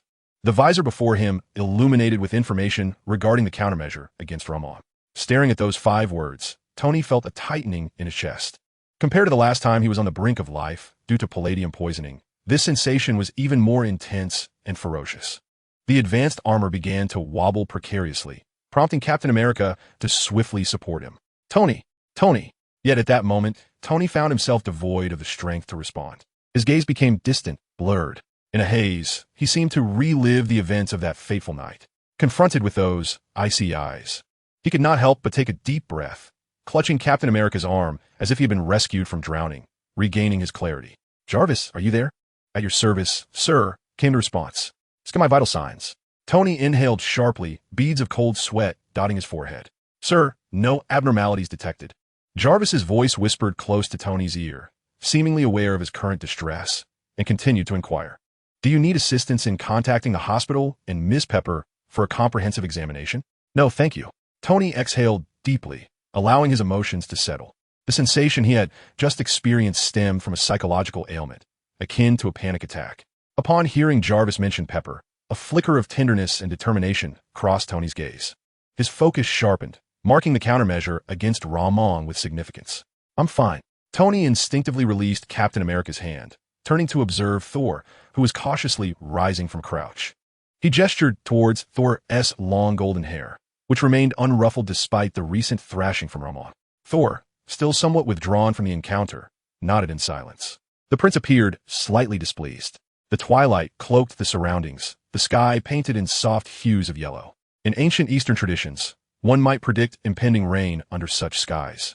Luo Mang occupied the pinnacle of the blood-red tower, reclining in a chair at the edge, silently observing the bustling streets of New York while grasping the Mind Scepter, which he had seized from Loki. In the preceding days, the incident involving Loki had left Peter and the other members of the Crimson Cabal filled with remorse, believing their negligence had precipitated the unfortunate events.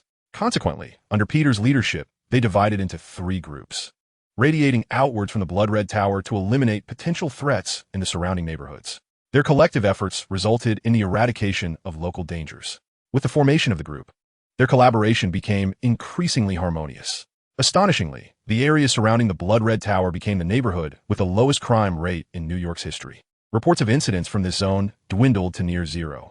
The once frequent presence of nefarious individuals lurking in alleyways vanished entirely, coinciding with the actions of the Crimson Cabal.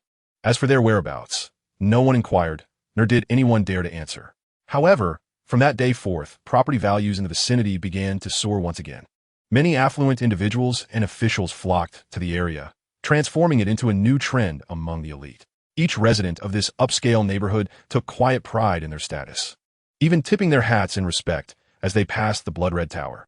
Everyone was aware of the unspoken reality, yet none dared to voice it. They silently relished the situation, striving to enjoy their privileges without inciting Luo Mang's ire. Connors approached from behind, adorned with the insignia of Chief Scientific Research Officer of the Blood-Red Tower. He handed Luo Mang the quarterly report, encapsulating the recent financial standings. While termed a quarterly report, Connors actually submitted it weekly. "Doctor, you need not present these to me so frequently. It's quite unnecessary," Luo Mang remarked, though he accepted the document, observing Connors' resolute expression. Scanning the contents swiftly, Luo Mang's mind processed the information like a finely tuned computer, deriving conclusions in mere moments. However, as he examined the figures before him, a frown creased his brow, and he looked up at Connors, puzzled. How could there be so much more? The result calculated by Luo Mang was astonishingly more than 5 times greater than that of a week ago. Confronted with this anomaly, Luo Mang sought to uncover its origins. Perhaps what seemed unrelated to Connors would, in Luo Mang's perspective, be interpreted in an entirely different light. Everyone knew the regenerative potion belonged to him, and the bidding had become rather generous. Some officials even purchased entire batches just to share a meal with him. With a smile on his face, Connors understood that these individuals were showing respect to Luo Mang, thereby honoring him. "Did you agree to their requests?" "Impossible." Connors quickly shook his head. "I informed them that I'm solely responsible for research and auction matters. The rest is for them to figure out." At this point, Connors couldn't help but puff his chest with pride. In their eyes, there was a newfound gravitas, for he represented the Crimson Mansion. Observing Connor's proud demeanor, Luo Mang couldn't suppress a light chuckle. "Go. Allocate 1/3 of the funds to establish a charitable foundation to aid the innocent civilians affected by the ravages of war." Upon hearing Luo Mang's words, a flicker of surprise flashed in Connor's eyes, yet he nodded in agreement. After Connors departed, Luo Mang found himself somewhat lost in thought. In his perception, certain matters had eluded his expectations and control. While formidable power could soothe unease, it also stirred restlessness within Luo Mang. Picking up the white paper at his feet, Luo Mang turned to walk back into the mansion. Just as he turned, a deafening roar and a burst of flames suddenly erupted from the yellowed horizon. A massive, dark blue entity materialized before everyone. However, at that moment, it was engulfed in flames, trailing billowing clouds of smoke. Following the appearance of the airborne vessel, a surge of blue energy beams emerged, directly connecting to the dome above. Chapter 68. From this day forth, you shall serve the Crimson. This beam emanated unmistakably from the pinnacle of Stark Tower. As the beam appeared, countless tiny black dots streamed forth from it. The citizens of New York began to scatter. Yet they could not escape the Za'Atari army, who advanced on their flying machines. In just a few minutes, the streets of New York began to be stained crimson. Although there was resistance, it was difficult to provide immediate support to everyone. Beneath Luo Mang's feet, crowds began to converge. Countless individuals surged into the square before the Crimson Mansion, shouting the name Crimson. The sudden cacophony and the advancing army instilled a sense of unease among them. The crowd continued to swell. Among those gathered were not only residents from the affluent neighborhoods, but also members of the Demon Gang, who had rushed in from Hell's Kitchen. Each key member of the gang donned energy weapons emanating a purple glow. However, their weapons were not aimed at the crowded civilians, but rather directed toward the sky. Every face displayed an expression of heightened tension, as if awaiting something momentous. Behind Luo Mang, the sound of crisp footsteps echoed. The heels of polished shoes struck against the smooth stone tiles, entirely devoid of the usual calm demeanor. I need your assistance. Martin Li had completely lost his backbone. At this moment, even his malevolent persona urged him to seek refuge with Luo Mang. His extensive experience in gang negotiations informed Martin that this assault was far from ordinary. It could not merely be classified as a simple act of terrorism. Before Luo Mang could utter a word, figures began to converge from all directions. Peter ascended the sleek glass facade of the blood-red building, quietly taking his place behind Luo Mang. Flint transformed into a swirling mass of sand, enveloping Emile as he approached. Around them, electrical appliances flickered, and Max descended to the ground, crackling with energy. As for Deadpool, Luo Mang cast a glance at him. He was currently at the base of the building, taking photographs with countless fans, oblivious to the impending crisis and exhibiting no hint of panic. What should we do? Should we go? The indiscriminate attacks seemed to encompass the entire city. Hearing Peter speak, everyone's gaze instinctively shifted to Luo Mang. Go. While we go. Have you all forgotten that your families are in the blood-red building? Luo Mang raised an eyebrow, countering with a question. Upon hearing this, the group suddenly grasped the gravity of the situation. Such a high frequency of attacks meant that if they left, those inside the building would undoubtedly be endangered. Peter's gaze involuntarily drifted towards the central section of the blood-red structure. Aunt May resided there now. Martin Li's expression darkened further. While others had their families within the building, his wife was currently under the protection of the Demon Gang. In terms of safety, she was certainly not as secure as those in the blood-red building. The thought of it gnawed at Martin, causing him to grimace in frustration. Leaning heavily on his cane, his head bowed in despair. Regret and remorse consumed his every rational thought. If only he had joined the Crimson Society from start. Damn it. Luo Mang observed the subtle shifts and expressions on everyone's faces and mused to himself, as expected. The more villainous a character, the more difficult it was for them to sever their emotional ties. However, these sentiments were often obscured by their other traits. Yet, this was precisely advantageous for Luo Mang. Otherwise, why would he unconditionally offer protection to their families? This was an opportunity that could bind all members of the Crimson Society together. With this thought, Luo Mang lifted his gaze toward Peter. Has Gwen's family arrived? Peter nodded, his eyes ablaze with the ferocity ignited by the Chitauri army. His blood-soaked coat shimmered with iridescent hues as the wind billowed around him. By the time he arrived, Gwen's father, George, was fending off a Chitauri soldier. Had he not arrived in time, the consequences would have been dire. Upon hearing Peter's account, Luo Mang nodded in agreement, his expression softening. We will engage in battle around the blood-red building. You need not concern yourselves with others. Just look after yourselves and your families. What about them? Max could not help but inquire, gesturing towards the throngs of people below. Take care of yourselves and your families. Luo Mang's gaze sharpened as he fixed his eyes on Max, enunciating each word deliberately. We are not responsible for others. We are accountable only to those within our organization. Confronted by the penetrating gaze of Luo Mang, Max slightly bowed his head and ceased his speech. As for Li, Luo Mang turned his attention towards Martin Li, but before he could utter a word, a formidable warship emerged from the ranks of the Za'Atari army. The moment it appeared, its shadow enveloped the streets for 2 blocks, charging fiercely towards the Crimson Tower as if intending to ram it through its metallic facade. It loomed larger in the eyes of the onlookers, drifting through the air like a colossal whale. Its exterior was adorned with spikes and protruding structures, while a massive horn jutted from its front. It blotted out the sky, resembling a vast storm cloud racing forward. Ramong pivoted, taking a decisive step forward. In an instant, he vanished, reappearing a kilometer away. Gazing closely at the sleek metallic surface of the heavy warship, Ramong's body suddenly swelled. When the transformation concluded, his right hand had been completely replaced by a 5-meter-long colossal sword, the longest weapon currently deployed by Ramong's symbiotic organization. His tendrils behind him surged dramatically, thick as vines, with the tips morphing into scythes. Though dark red in hue, they glimmered ominously. As he beheld the horn approaching perilously close to his cheek, Ramong slowly raised his right hand. The horn came to a halt, mere centimeters from his crimson skin. Beneath the crimson tower, onlookers gazed at Ramong, their eyes filled with hope. Civilians hiding in other streets craned their necks to witness the confrontation between Ramong and the heavy warship. Yet, faced with the stark contrast of the diminutive figure challenging this behemoth, the sight evoked a visceral shock that sent shivers down spines and open pores. As the distance between the two figures diminished, the crowd's hearts raced to their throats. Their understanding of proportionality compelled some to shield their eyes, anticipating that Ramong, like a mantis challenging a chariot, would be crushed beneath the weight of the vessel. However, in the next moment, the heavy warship came to a complete stop before Ramong. Both figures were ensnared in stillness. Boom! A resounding thrum echoed throughout New York. The beleaguered Avengers could not help but cast their glances in that direction. The massive ship, measuring 100 meters in length, astonishingly split in two before Ramong, accompanied by a cacophony of collapse and flames.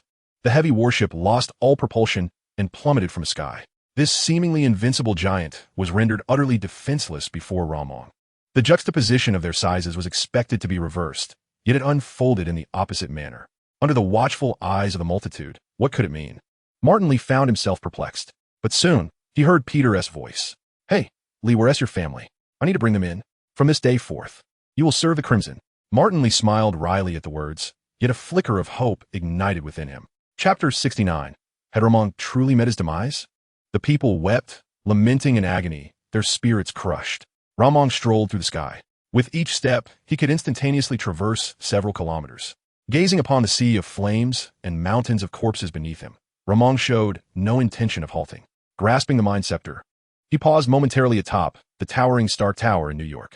Out of the corner of his eye, he caught sight of Hulk unleashing fury upon Loki, who lay sprawled on the ground, dazed and vulnerable, resembling a docile child in the indentation of the earth.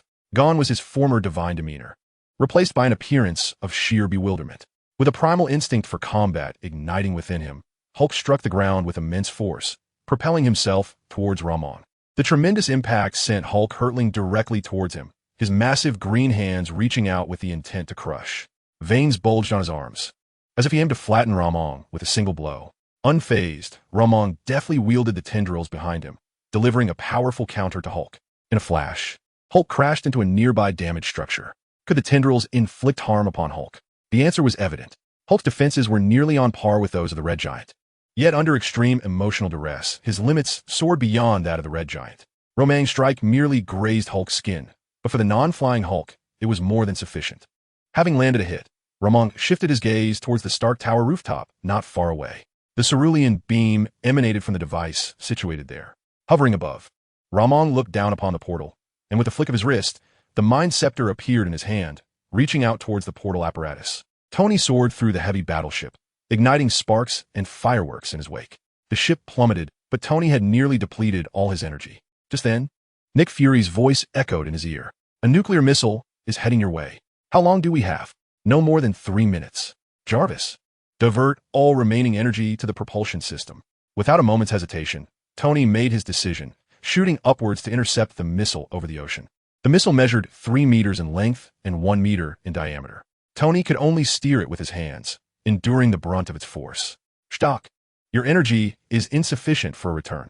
Save some for return, little Jarvis." "Sir, should I call Miss Potts?" "Perhaps." Tony's eyes shimmered with resolve.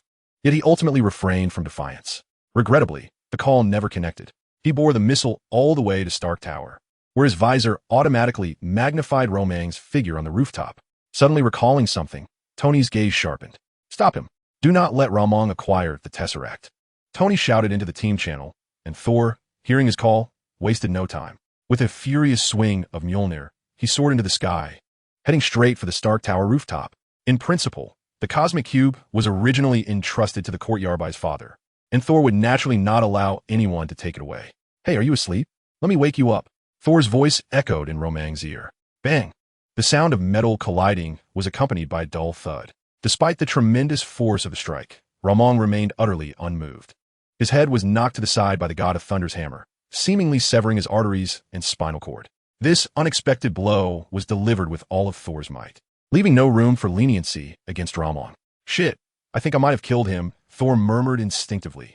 Hearing the crack of bones and witnessing Luo Mang's head twisted at an unnatural angle of 160 degrees. What? Black Widow, having flipped, landed on the rooftop after falling from a Chitauri aircraft. She stared in disbelief at the crimson figure with its head completely turned. Was Luo Mang truly dead? Even merely reading this statement felt utterly foreign to her. "I didn't mean to." Thor's face was etched with guilt. For him, his previous actions did not reflect the conduct of a true warrior. However, before he could finish his thought, a white claw swatted him away.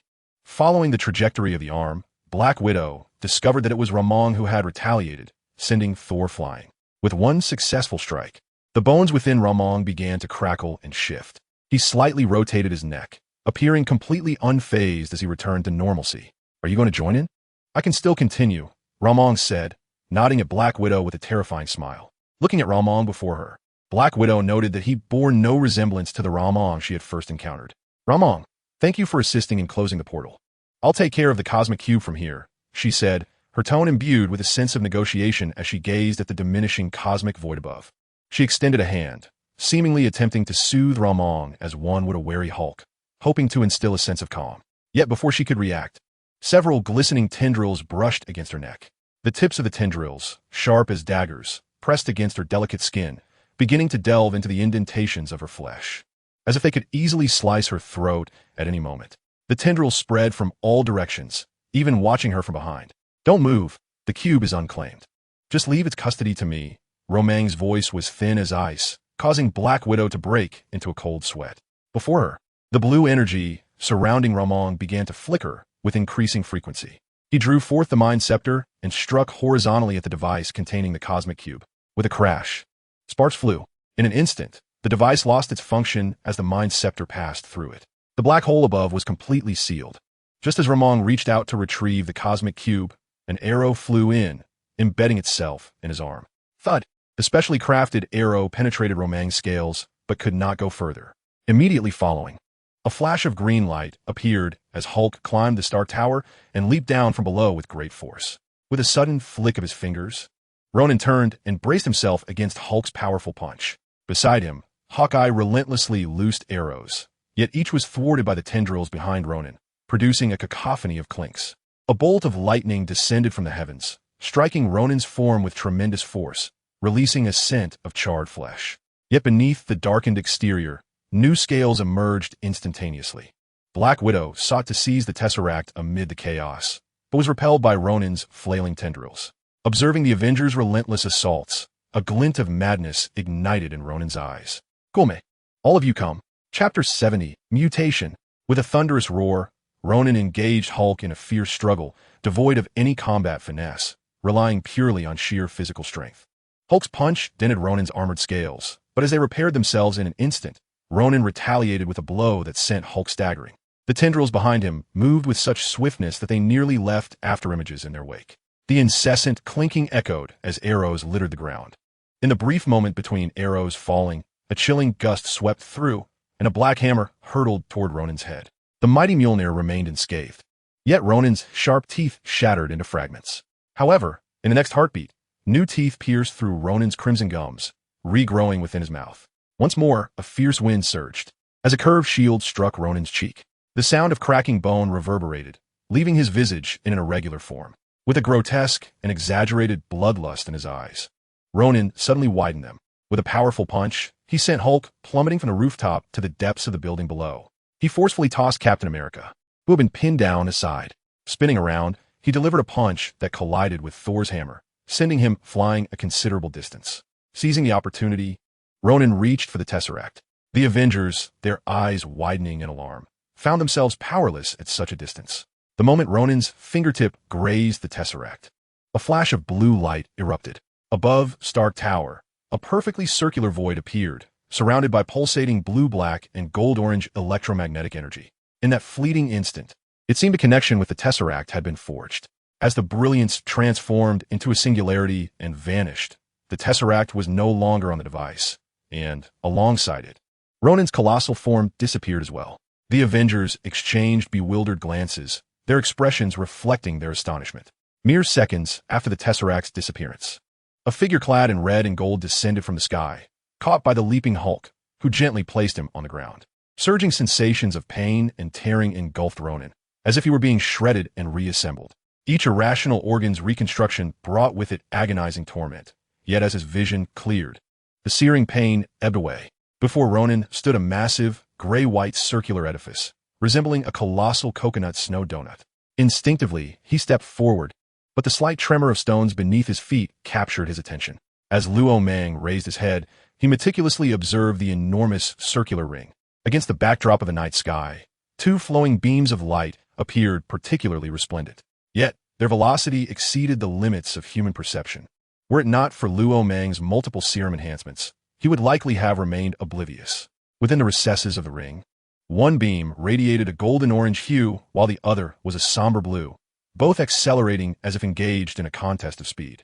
Luo Mang furrowed his brow, poised to advance, but the sudden appearance of two translucent gemstones before him halted his steps. The gems emitted shades of emerald and amber, positioned at shoulder height. Infinite gemstones? A fleeting thought crossed Luo Mang's mind. For reasons unknown, the vessels of these infinite gemstones had shattered, leaving only the gemstones themselves. He extended his hands, yearning to grasp them, but they seemed irresistibly drawn to him, abruptly merging into his chest. A crimson oha manifested. The overwhelming power of the gemstones caused Luo Mang's body to begin disintegrating uncontrollably. His flesh peeled away as effortlessly as paper. In an instant, he resembled a disassembled puzzle. As every inch of muscle and skin fully regenerated, a new cycle of disintegration commenced. The excruciating pain of reconstruction surged through every fiber of Luo Mang's being. With each reconstruction, the two infinite gemstones embedded themselves deeper within him. In a mere 10 seconds, Luo Mang endured hundreds of reconstructions. The brilliance of the infinite gemstones gradually dimmed, leaving only a faint glow. At that moment, the pain finally subsided. Luo Mang glanced down at the two gemstones embedded in his chest, now emitting a weak luminescence akin to fireflies. There was no time to ponder what had transpired. In the next instant, the deep blue beam within the circular ring was suddenly struck and sent flying by the golden-orange beam. Luo Mang felt a surge of awareness. With a decisive step, a miniature spatial portal opened before him. However, the deep blue beam approached with such swiftness that it nearly surpassed the limits of his reaction. His mind registered the event, yet his body lagged a moment behind. The deep blue beam struck Luo Mang directly, causing the portal to vanish in an instant. As the fastest person in the world, can the locomotive maintain its lead? The national support rate has surged by 21. The Super 7 welcomes a new member. Starlight. Cheers rang in Luo Mang's ears. Struggling to maintain consciousness, he opened his eyes to find a figure clad entirely in black leather lying beside him. The mask on the figure's face resembled the texture of a gnarled tree, and their mouth was crudely stitched shut, pulling slightly with each breath. This visage, while less vivid than Luo Mang's crimson form, exuded an aura of terror. As he gazed upon the face, Luo Mang's blurred vision began to waver. The successive transformations left him utterly drained of strength. His eyelids grew heavy, and he succumbed to unconsciousness. Beep, beep, beep. A series of crisp, rhythmic sounds echoed in his ears. As Luo Mang's eyes fluttered open, he suddenly regained consciousness. He moved his limbs, only to realize that his body was exceedingly weak. Instinctively, he attempted to summon the crimson, but no response came. It seemed as if the crimson had succumbed to a deep slumber. With a spark of thought, Luo Mang attempted to communicate with the Infinity Stone, yet it appeared to be temporarily embedded within the crimson, dormant along with it. Regardless of Luo Mang's efforts, he could not rouse it. Observing Luo Mang's awakening, a figure clad in a white coat, holding a record sheet outside the glass partition, was taken aback. Hastily putting down his belongings, he turned to press a black button. To Luo Mang's astonishment, a man with golden hair, donned in a cerulean uniform, approached. Upon witnessing Luo Mang's revival, he puffed out his cheeks in relief. His hands, adorned with red sleeves, rested boldly at the foot of Luo Mang's bed, revealing a warm and benevolent smile. "You are finally awake," he remarked. "In a race between the Flash and Speedster, under certain conditions, uncontrollable singularities may arise. When Speed Force reaches its limits, it can transcend time and space. Here, the Space Stone has unleashed its power, establishing a simple condition for multiverse traversal." Chapter 71. You are merely an ordinary, inept, wretched cripple. Your injuries are severe, and I am quite concerned. The golden-haired man gazed earnestly at Luo Mang, the worry etched upon his brow seeming genuine. "Where am I?" Luo Mang inquired, maintaining a composed demeanor. The distinctive man before him was immediately recognizable.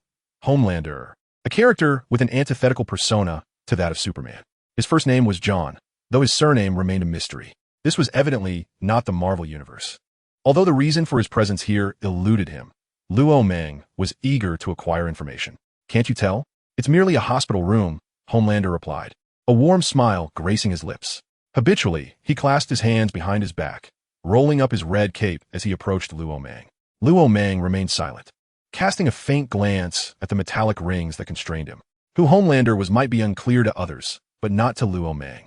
Noticing the shift in Luo Mang's gaze, the forced smile on Homelander's face faltered momentarily. He then sat beside Luo Mang's bed, patting his arm with a grin. "This is simply a precautionary measure. As a person with abilities, you should understand what I mean," Homelander explained patiently, still in a somewhat bashful state. His emotional expression not yet as unrestrained as it would later become. He then raised his brow, revealing several prominent lines upon his forehead. "Now, can you tell me about your origins?" Homelander inquired, locking eyes with Luo Mang, before playfully pointing to his own ear with a red-gloved finger. "I can hear your heartbeat, so do not lie." Chuckling at Homelander's words, Luo Mang could not help but smile. "I hail from New York, and my powers manifested in recent months," he replied, locking his gaze with Homelander's. Had Luo Mang spoken falsely? He indeed hails from New York and has acquired his abilities in recent months. However, the answers he has obtained are not what his homeland desires. The smile on his compatriot's face quickly faded, prompting him to take a few steps. Yet, as if suddenly reminded of something, he turned back, his countenance brightening once more, revealing a flash of pristine white teeth. "Do you know?" he exclaimed. "Those people claim your physique is remarkably powerful. Even the density of your bones surpasses any metal known to man. This is truly admirable." The closer he approached Luo Mang, the more intense the smile on his compatriot's face became. Upon reaching Luo Mang, he spread his hands and continued, "But what if I were to say? How would it be if I acted in this manner?" In an instant, the compatriot's visage morphed into a grotesque mask of fury. With a swift clap of his hands, he shattered both of Luo Mang's legs. In that moment, the facade of kindness was stripped away. His fierce expression was enough to chill the hearts of those who supported him from the outside. The instant Luo Mang's legs were broken, his eyes narrowed slightly. For him, pain was merely an everyday occurrence. The acute sensation he felt lasted only a fleeting moment. However, the feeling of his legs being shattered evoked memories of his earlier life, his disabled limbs accompanied by muscle atrophy. A fleeting flash of resentment flickered in Luo Mang's eyes, yet he uttered not a sound. Unlike Luo Mang, his compatriot acted with reckless abandon, devoid of any purpose. Displaying signs of suffering would only embolden such a person. "And now you are but an ordinary, inept, wretched cripple," his compatriot sneered, exhaling with an air of exhilaration. With his hands clasped behind his back, he looked down upon Luo Mang from his elevated stance. The shadow cast by his brow obscured his eyes, revealing a complete darkness within. With those words, he exited the isolation room, thoughtfully closing the door behind him. A young woman in a white lab coat trembled as she regarded the compatriot. Her recording board clattered to the ground, having just witnessed the highest-rated national figure brutalizing Luo Mang. Shaking uncontrollably, she was suddenly enveloped in his embrace. The compatriot, with a face of tender reassurance, gently patted her back. Do not fear, just be cautious in the next life." The woman, hidden in his embrace, momentarily ceased her trembling, looking up at him in disbelief. Yet, her gaze met his fervent and reddened eyes. A peculiar sound sliced through the air, as if a laser had traversed the body, occurring in an instant. The woman who had just sought solace in his arms vanished without a trace. In her stead, the transparent glass of the isolation room and the compatriot's face were splattered with countless stains of blood and remnants. After disposing of the woman, the compatriot appeared more composed. His visage smeared with blood, yet he did not bother to wipe away the dark crimson that flowed down. with his hands clasped behind his back. He carried himself like an elderly man, unfazed by the chaos that had just unfolded. Slowly departing from this place, Luo Mang observed the actions of his compatriots with a cold gaze, remaining utterly silent throughout. With his eyes closed, his mind raced, grasping the entirety of the situation. Yet, the challenge of executing a self-rescue loomed large. The restraints clung to him as if tailored specifically for his form, fitting snugly against his bones and skin. Despite Luo Mang's vigorous attempts to shake free, the metallic rings remained unyielding. They seemed intrinsically connected to the solid bed beneath him, as if they were always meant to be entwined. His chest heaved, and his eyes fluttered beneath closed lids. His utterly crushed and deformed feet barely registered in his consciousness. In moments like these, Luo Mang's calmness intensified. Suddenly, a rush of air brushed against his face. A deep, nightmarish voice resonated in his ear. "You are awake." It was a sound akin to a caged beast's low growl, erupting from the depths of its throat. Luo Mang opened his eyes, and in the corner of the isolation room, beneath the watchful gaze of a camera, a figure clad in pure black materialized, its presence unknown until now. The figure appeared indistinct, vibrating at a high frequency, emitting a low hum. Though it resembled a human form, an air of primal ferocity emanated from it. The face, marked by an unsettlingly large, stitched mouth, was enough to send shivers down one's spine. "I have been waiting for your awakening," it said, tilting its head as if trying to decipher Luo Mang's reaction. It briefly glanced at Luo Mang's contorted legs before returning its gaze to him. This time, it remained silent, patiently awaiting Luo Mang's response in the shadows of the corner. A large wheel, arcs of different colors, and a dazzling array of gems embedded within it flashed before Luo Mang's eyes, just before he lost consciousness. As he opened his eyes wide again, he caught a glimpse of the figure smiling at him. "Have you come to save me?" Chapter 72. Escape. The figure merely regarded Luo Mang with a solemn expression. In the next instant, Luo Mang felt a tug, as if the entire world had transformed into a spectrum of light and velocity. The figure, known as Jisoo, grasped Luo Mang by the neck, lifting him high. Luo Mang's distorted legs dangled awkwardly, suspended in midair. Jisoo pressed its terrifying mask close to Luo Mang's face. "Where's this place?" Upon arriving here, the speed within Luo Mang's body incessantly urged Jisoo's revival and awakening. Jisoo had awakened before Luo Mang. The first sight it beheld was Luo Mang himself. Dark arcs of electricity flickered uncontrollably across its form, revealing the instability of Jisoo's powers. Helpless, Jisoo could only watch as Luo Mang was taken away by members of the water group. For 3 days, Jisoo had been running, yet everything it encountered on the street corners felt foreign. This was America, but it was not Jisoo's America. Thus, every day, Jisoo traversed the walls to observe the man who lay unconscious, possibly aware of the current predicament. Thankfully, today, Luo Mang finally regained consciousness. Jisoo cared little for Luo Mang's injuries. It was solely fixated on obtaining what it desired. "Why do you ask me when you awakened before I did?" As Luo Mang experienced a suffocating sensation in his throat, he managed to speak intermittently. In that moment, when his cheeks turned a deep crimson, he abruptly released his grip. With a thud, Luo Mang collapsed to the ground, blood gushing from his severely injured legs. Seizing the opportunity, he scrutinized his hands. Although he had freed himself from the metallic ring under the intense vibrations, his body had yet to commence self-repair. Even the abilities he once possessed showed no signs of awakening. "I could end your life at any moment." The right hand, enveloped in a black leather bodysuit, transformed into a razor-sharp blade in an instant. Though it was merely an arm, the residual visual effect made the sharpness of the fingertips unmistakably clear. Yet, facing this imminent threat, Luo Mang raised his gaze to meet the intensity of his opponent. "I am aware, but you must first extricate me from this predicament, mustn't you?" Luo Mang and the figure locked eyes, and, at that moment, the air seemed to suspend in time. The figure appeared to be analyzing Luo Mang's intentions through a special black mask. However, with a piece of flesh falling from the glass window of the isolation chamber, the entire room suddenly flickered with crimson lights. The urgent alarm, loud enough to be heard 100 meters away, echoed through the space. Glancing at the camera, the figure looked back at Luo Mang, and with an agile movement reminiscent of a leopard, it crouched slightly. In a flash of dark blue light, both Luo Mang and the figure vanished from the enclosed room. With a rustle of nearby leaves, they reappeared in an abandoned factory. The figure, gripping Luo Mang with one hand, hurled him several meters away. Even through the black mask, the astonishment of the figure was palpable. It gazed down at its own body, with the power of speed, was intermittently flashing. "You are absorbing my velocity." In the next instant, the figure materialized before Luo Mang. What met Luo Mang's eyes was a terrifying visage that seemed to expand before him. The figure tilted its head, slightly bending down to scrutinize Luo Mang. A surge of crimson energy enveloped Luo Mang, flowing over him like a pool of blood. Before the figure, Luo Mang, once looked down upon, began to overshadow his opponent with shadows.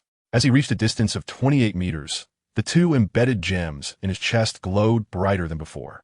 Accompanied by a series of crisp sounds, Luo Mang's twisted legs instantaneously healed. A flicker of realization sparked in his eyes. Looking down at the two slightly brighter infinity stones, he silently acknowledged the truth. In this alternate universe, the infinity stones sought suitable hosts, coexisting like a symbiote, continuously absorbing the host's energy. Regardless of the type of energy, gamma radiation, cosmic radiation, regenerative serum, the infinity stones welcomed all, greedily siphoning Luo Mang's vitality. This explained why, upon awakening, Luo Mang was utterly unable to summon the crimson energy or achieve any form of self-repair. What remains within the body is merely that final vestige of robust physique. The sudden surge of the swift velocity energy disrupted the equilibrium within Luo Mang. This unexpected and unfamiliar energy infiltrated, causing the infinity stones to relinquish their control over him. Gazing at the infinity stones seemingly carved into his chest, Luo Mang could not help but emit a bitter smile. What he initially perceived as a blessing had morphed into an unwelcome burden. However, his lamentation elicited a wave of frenzied laughter. Upon raising his gaze, he beheld the sight of Jisoo, whose eyes sparkled with excitement and madness. This demeanor starkly contrasted with the conventional expressions of those who encountered Luo Mang. There was no fear in Jisoo's eyes despite Luo Mang's fearsome appearance. Instead, he fixed his gaze upon Luo Mang, pulling back his black mask to reveal a strikingly handsome Western visage, with tousled golden hair cascading along his cheek. Jisoo spoke. "I was once confined in a psychiatric hospital, labeled a monster. But now, look closely. Who is the true monster?" With gritted teeth, Jisoo regarded Luo Mang, torn between affection and hatred. Blue-black arcs of electricity began to flicker around him as he could no longer contain the use of his speed force. In an instant, he transformed into a bolt of blue-black lightning, appearing at Luo Mang's side. Luo Mang cast a sidelong glance. Despite Jisoo's remarkable speed, he could clearly discern his form amidst the myriad of lightning. In fact, within the slow time of the speed force, he met Jisoo's gaze at close range. Observing this, Jisoo's expression shifted dramatically, and he immediately retreated several meters away. Yet, all of this transpired within the span of no more than a second. Once Jisoo halted, it seemed as though time resumed its normal flow. With a firm step, Luo Mang unleashed a ripple of blue light waves, akin to the undulating surface of water. In an instant, his form vanished. At that moment, even Jisoo, as a speedster, could not perceive Luo Mang's whereabouts. However, when Luo Mang reappeared, he stood directly before Jisoo, placing a hand upon his suddenly widened eyes, and Luo Mang chuckled softly to himself. The relationship between the speed force and the infinity stones is not even comparable, as they stem from entirely different sources of power. Luo Mang traversed space, and how could Jisoo possibly discern his movement? Looking down upon Jisoo from a position of superiority, Luo Mang spoke softly, like a demon enticing a soul before a pact. "Zoom, do you wish to regain your health?" In the abandoned factory, only the sound of the wind could be heard. Luo Mang's words caused Jisoo's frenzied demeanor to falter, as if he had been abruptly silenced, interrupting his incantation. Jisoo's obsession with the speed force and velocity had nearly become an obsession. In his quest to surpass his speed limit, Jisoo injected himself with the Speed No.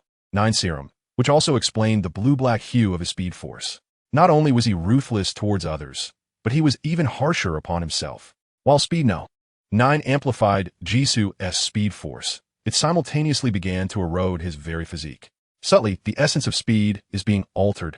Fundamentally, the sources of power for both the Flash and the Speedster have begun to diverge into two distinct paths. The Speedster's abilities are now subject to human interference, lacking the purity of true speed force. Similar to Reverse Flash, it has embarked upon a treacherous yet formidable journey. The Speedster calms himself, scrutinizing Roman, a colossal figure with a hue of crimson that defies humanity, flowing flesh, and gently swaying tendrils. Even the Speedster, once capable of subduing the Flash and ruling the world, cannot help but swallow instinctively. "Do you wish to restore your health?" Despite Roman's seemingly sinister smile, the speedster finds himself returning the smile. His body trembling not from fear, but from an exhilarating anticipation of nearing the brink. Is this a transaction? Roman nods gently, observing the speedster's actions with quiet interest. The speedster repositions the black latex mask upon his face, which seamlessly conforms to his features. The blue-black lightning re-emerges around him. Although some of his speed force has been absorbed by Roman, the speedster remains formidable. Utilizing high-frequency vocal vibrations, he reveals only his hollow, obsidian eyes, fixated on Roman. His stitched mouth stretches open, emitting a deep, malevolent sound. Zoom, agree to the deal. Roman nods in satisfaction, casually resting his right hand on the speedster's shoulder. A flash of yellow gemstone embedded in his chest glimmers momentarily. The speedster gazes at Roman, sensing a shift in his own demeanor. Yet his eyes still shimmer with intense excitement and frenzy. Roman retracts his hand, secretly acknowledging the diminished control of the Mind Stone, which now exerts only a slight influence over thoughts and minds. What do you intend to do? The speedster is no fool, within his own realm and timeline. He stands as a significant antagonist, well aware that every gain demands a price. This principle is known as equivalent exchange. Observing the familiarity in Roman's exaggerated form, he inquires, "It seems I might indeed have something." Roman glances towards the direction they arrived from, a smirk forming as the scent of blood begins to permeate the air. A blue-black lightning disturbance bursts through the tightly shut door, flooding the conference room. As the enveloping lightning dissipates, the figures of Roman and the speedster are revealed. Roman strolls leisurely within the conference room, akin to wandering through his own backyard. Through the transparent floor-to-ceiling windows, one can gaze down upon the city. This building stands as the tallest in the entire metropolis, towering above the surrounding structures. Should anyone observe from the outside, they would notice a sign emblazoned atop the edifice, proclaiming Watt's group. Indeed, this is the location of the Super Seven's gathering. Go, see where I mentioned a reagent is hidden. Roman places a glass of water on the table, gesturing subtly with his chin toward the speedster. I shall find it. In a swift motion, Jisoo tilted his head, and with a sudden weightlessness, he vanished from his original location.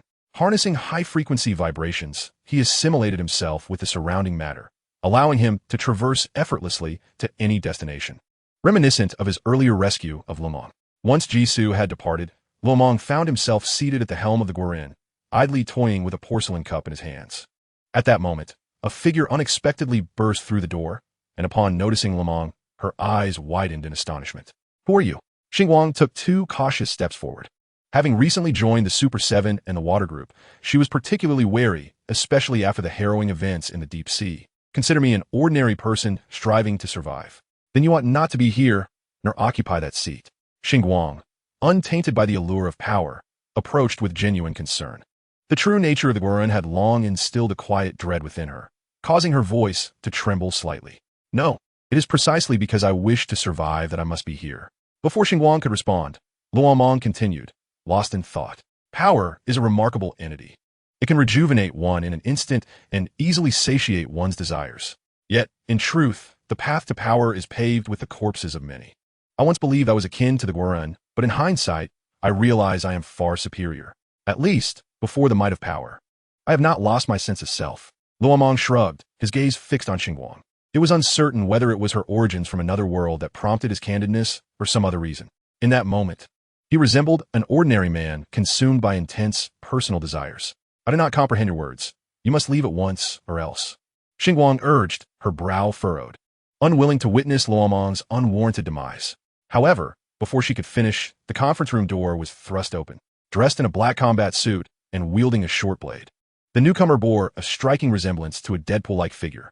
Upon spotting Luo Mang, Xuanzi swiftly drew the blade from his back, disregarding Xinguang's frantic warnings as he charged towards Luo Mang. Xuanzi was a master of murder, and unlike the Guoren, he could not fathom the concept of killing.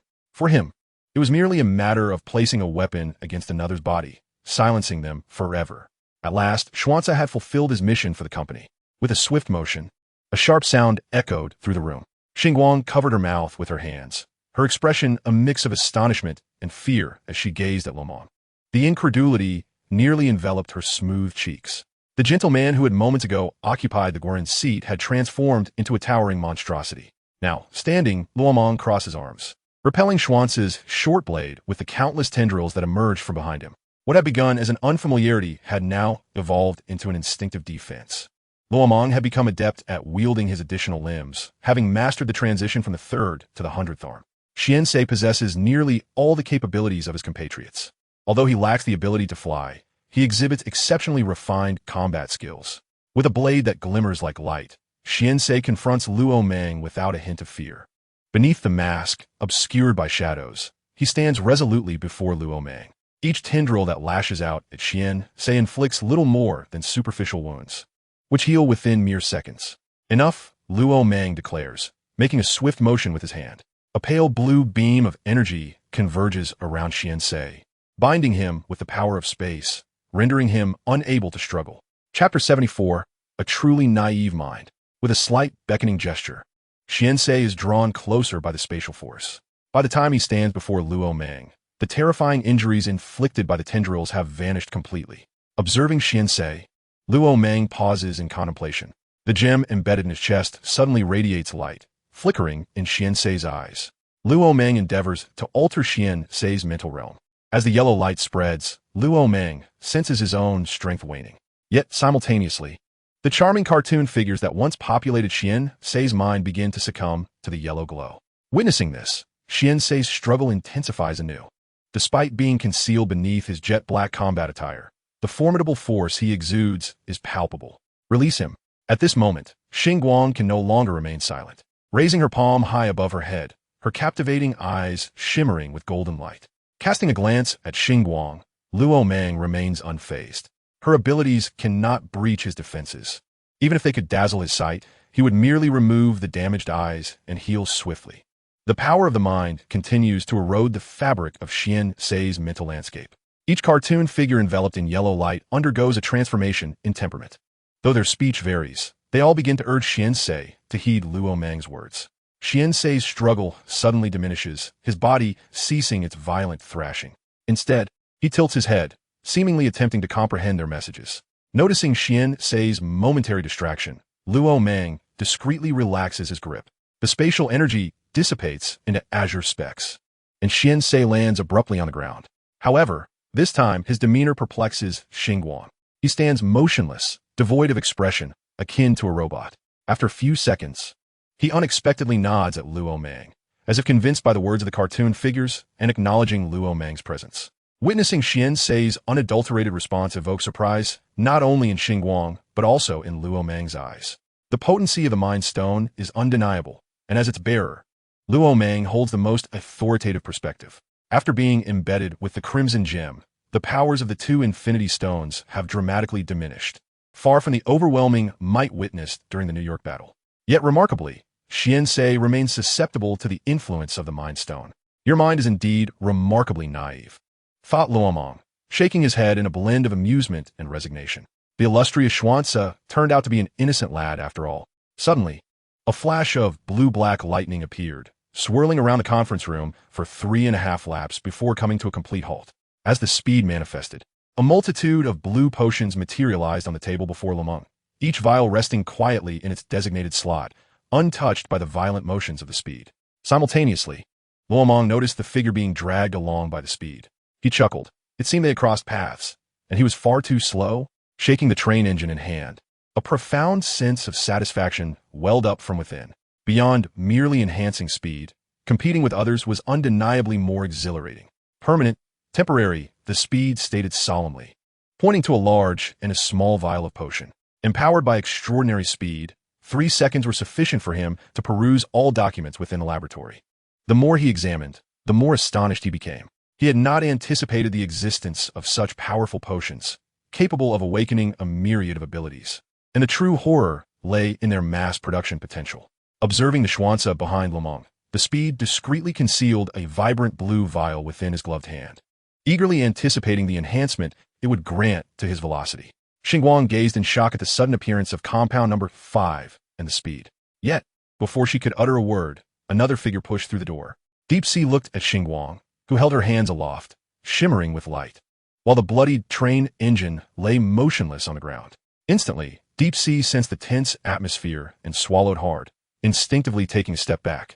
However, the imposing figure across from him suddenly turned its gaze towards him. Where have the compatriots gone? Luo Mang smiled at Deep Sea. Yet that smile compelled Deep Sea to retreat a few more steps. Cursing himself silently for having shut the door moments before, he stammered. They went to participate in the baptism. Inwardly, he sought to reassure himself. After all, this wasn't truly betraying his compatriots. Perhaps he was merely intimidating them. Utterly incapable of defeating his compatriots. Yes, that was it. He was simply delivering the intruder of the water group into the hands of his compatriots. They might even thank him for it. Unbeknownst to Luo Mang, Deep Sea's tumultuous thoughts and inner conflicts were far from his awareness. Assessing his dwindling stamina, he raised his head, donning a blood-red smile. Please convey to him that I shall come to the water group in 3 days, Luo Mang declared, his expression unchanged. Yet his words dripped with icy intent. Suddenly, gazing at the mountain of compound number 5 before him, an intriguing notion struck Luo Mang. Having encountered such an interesting adversary, how could he allow him to perish so easily? Recalling the moment when his legs had been shattered, the tendrils behind Luo Mang began to writhe. A smile gradually spread across his face, and in the terror-filled eyes of Deep Sea, he grinned broadly. Surely, this would incite him to unleash a few more laser beams in his fury. Upon contemplation, Luo Mang could not suppress a chuckle. The presence of the space gem rendered the people of the homeland compelled to behave themselves for these 3 days, as they could find no one to exact their vengeance upon. Subsequently, Luo Mang expended his remaining strength to amplify the space gem. The azure halo expanded significantly, enveloping the dark matter, the swift essence, and the 5th compound. Once the blue light dissipated, all traces vanished, leaving only starlight in the depths of the sea. He gazed in silence at the locomotive, its rear end elevated, lying on the ground in a state of uncertainty. Observing the fallen locomotive, Starlight turned her head contemplatively. With both hands directed towards the depths, she unleashed a brilliant flash. Following a wretched scream, the meeting room returned to tranquility. The bar, the liveliest spot on the entire street, was perpetually bustling with patrons, as if it had never known emptiness. Hey, care for a chat? Looking at the youth's handsome visage, Butcher's face momentarily displayed impatience. With a dismissive wave of his hand, he spoke in a composed tone, I have no need. It was evident that Butcher perceived Luo Mang as a certain type. However, one could hardly blame Butcher. In the dim bar light, with the intoxicating scent of alcohol lingering in the air, in such a place, a man seeking another man was not likely for mere brawling, but perhaps something else entirely. Yet, before he could turn away, Luo Mang's next utterance halted Butcher in his tracks. Really? Butcher? He forcefully kicked aside a drunken patron sprawled on the floor before regarding Luo Mang with a serious expression. Who on earth are you? Chapter 75. Encounter with the Black Robe Enforcers. Butcher's countenance was grave, though his distinctly personal mustache twitched with curiosity. Luo Mang tuka inwali. Retrieving a test tube from his pocket. The moment the test tube emerged from concealment, a ghostly blue hue, as if imbued with a fluorescent agent, suddenly blossomed against the night. This ethereal blue illuminated the faces of Luo Mang and Butcher. Butcher furrowed his brow, scrutinizing the 5th compound, then turned his gaze back to Luo Mang, the implication in his eyes unmistakable. I've seen it. And then what? Luo Mang, unfazed, tucked the 5th compound away. This is a matter of monumental secrecy concerning the Water Corporation. It could very well determine their fate. Luo Mang spoke languidly, continuing to entice Butcher's curiosity. He raised his eyes to meet Butcher's, an urgency now evident in his brow and gaze. Yet, rooted in his innate wariness, Butcher refrained from pressing further. An ancient Eastern adage states that the enemy of my enemy is my friend. I intend to orchestrate a grand scheme against water, against the people of the homeland. I wonder, Mr. Butcher, do you possess the courage? Luo Mang spoke with a smile, while others in his position might have already felt Butcher's fists in a close encounter. However, gazing at Luo Mang, Butcher's eyes flickered with scrutiny and doubt. As Ramong mentioned the people of the homeland, Butcher could not help but clench his fist hidden in the shadows. Butcher's wife had completely vanished in the United States. No matter how hard Butcher searched, it was as if she had evaporated, leaving no trace behind. Through his investigation, Butcher came to believe that the people of the homeland were responsible for his wife's demise. Thus, a deep-seated grudge was formed. What do you want? Butcher fixed his gaze on Romang's eyes, his unique British accent enunciating each word with intensity. At that moment, Butcher felt his psyche split in two. One part warned him that this might be a trap, while the other fervently alerted him that this could be the closest opportunity for vengeance. Although Butcher outwardly appeared to be a hardened man, internally he was fraught with complexity and turmoil. Otherwise, upon realizing that his adversaries were the people of the homeland, An ordinary person would likely have abandoned any thoughts of revenge, consumed instead by fear and anxiety of potential repercussions. The mere thought that his wife's disappearance was linked to the people of the homeland ignited a fierce anger within Butcher. Gazing at Luo Mang's visage, Butcher silently vowed that if Luo Mang sought amusement, then he too would extract a measure of enjoyment from him. First, I wish to meet your people. Observing the growing agitation and vigilance in Butcher's eyes, Luo Mang explained, such an opportunity is rare. Do you intend for me to divulge everything here? Upon hearing Luo Mang's words, Butcher instinctively glanced around. The blue glow of the fifth compound had already attracted some attention.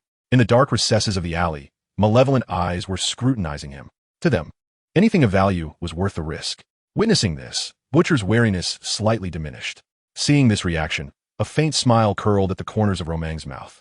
In the darkness, it was hardly noticeable, and Butcher even thought he might have imagined it. Luo Mang desired to have the ordinary man, once looked down upon by the people of the homeland, personally bring him to his knees, utterly shattering the divine demeanor and confidence of his adversaries. What expressions would the people of the homeland wear then? Luo Mang found himself eagerly anticipating that moment. I will lead you, but should I discover any treachery on your part? Butcher cracked his knuckles at Luo Mang. The classic remark of a tough guy elicited an involuntary chuckle from Luo Mang, as though he found it amusing, tinged with a hint of mockery. Why not do it now? Before Butcher could respond, Luo Mang snapped his fingers, the sound ringing clear against the inky night. No sooner had the echo faded than Butcher was momentarily blinded by a flash of light, and suddenly, another figure appeared before him. Instinctively, Butcher took a step back. Reaching for his waist, he harbored a natural aversion to those with abilities. Zoom, why don't you tell us where we should go, Mr. Butcher? Luo Mang stood grinning before Butcher, meeting his incredulous gaze. A bolt of deep blue lightning pierced through the door of a small warehouse. Three figures trembled violently as they came to a halt, their indistinct forms appearing extraordinarily surreal. Three sudden figures appeared, instantly alerting the others within the warehouse. Huey took a few steps back, instinctively brandishing a frying pan as a makeshift shield. Franchise grasped a powerful silver handgun, aiming it intently. Kimiko held a sharp short blade, her enhanced physical abilities giving her a distinct advantage in close combat. However, when the three figures ceased their tremors and revealed themselves, the atmosphere shifted dramatically. Butcher, who the hell are they? Franchise inquired, his fluent street vernacular punctuated by a displeased tone, though his gun had already been lowered. Butcher had always been straightforward in his dealings, sometimes recklessly so, as evidenced by his earlier encounter with the invisible Alex Hassel, whom he had brazenly brought along. Observing Butcher's demeanor, Franchise felt an impending sense of trouble. They possessed explosive revelations from Vought. Taking a deep breath, Butcher found the rapid pace unsettling.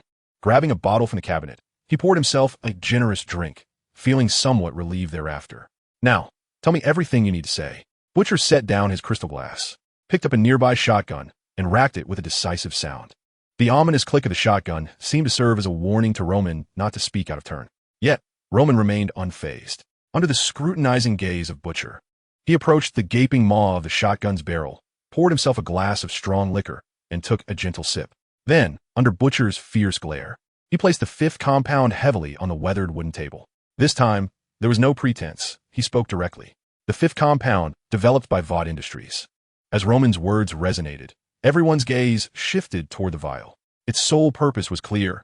It could enable ordinary individuals to acquire superpowers. A collective gasp echoed throughout the warehouse as each person's eyes involuntarily widened. Butcher narrowed his eyes at the fifth compound, pondering its implications. This revelation was undoubtedly a thunderclap for them, striking with a disorienting force. Chapter 76, I Can't Wait Zoom. When everyone believed that superpowers were innate, it was now suggested that they could be awakened through a serum. The implications hidden within this information could shake more than just Vought. In the long run, it could incite turmoil across the entire nation. After all, with just an injection, one could gain abilities. Who would want a piece of that? Noticing the shock etched on everyone's faces, Roman pushed Butcher's gun aside. The seven were merely a facade cultivated by Vought. Even the illustrious heroes of the homeland were birthed from this small vial of serum. With just an injection, you too can possess abilities.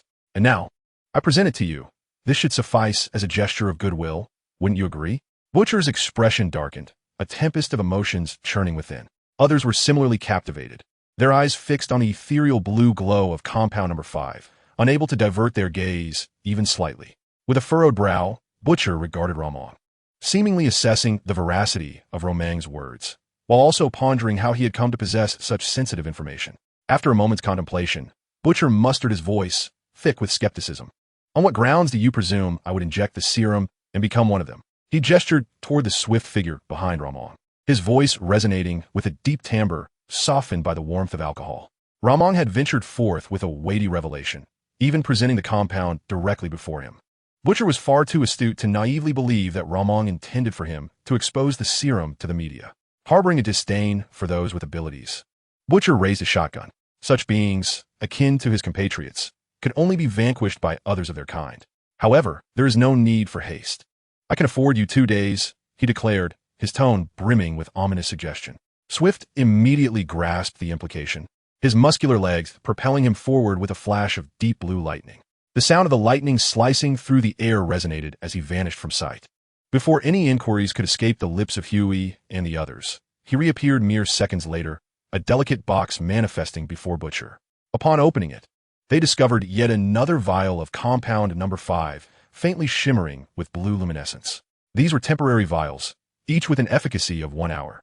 An ordinary individual injecting more than 3 would meet their demise. However, it mattered little. If the compatriots were unable to dispatch their adversary, they might very well perish that very day. Ramon, employing the gentlest of tones, calculatedly uttered words that sent a chill through the assembly.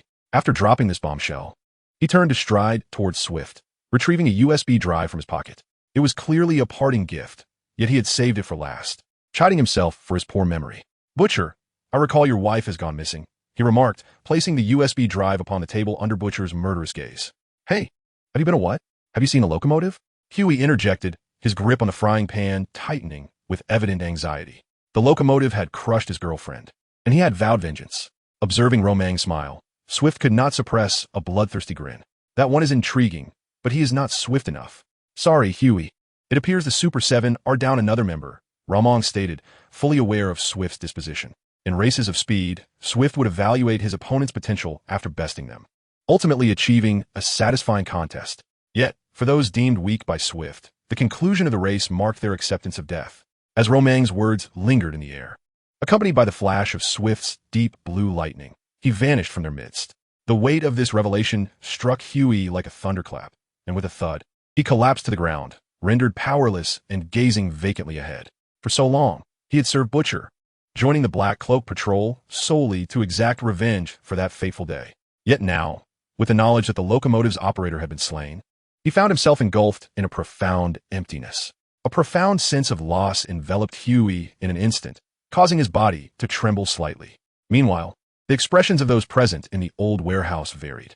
Frank and Kimiko exchanged glances, both perceiving the worry reflected in each other's eyes. Butcher was incessantly pouring himself shots of liquor, his gaze fixated on the USB drive, his expression flickering with uncertainty. Why not simply eliminate them? In Jisua's eyes, apart from the compatriots, everyone else appeared feeble. However, if the formidable Roman stood before them, the last vestige of difficulty would dissipate effortlessly. In pursuit of sensation and experience, Roman found a chair to sit upon. At that moment, Schwanza was positioned behind Roman's seat, arms wrapped around his knees, listening intently to the conversation among his friends.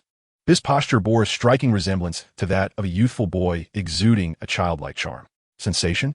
Experience? Jisua tilted his head, responding with a hint of confusion. Roman regarded Jisua with a gentle smile. When faced with an adversary of slightly lesser strength, one would strive to assist them in their growth.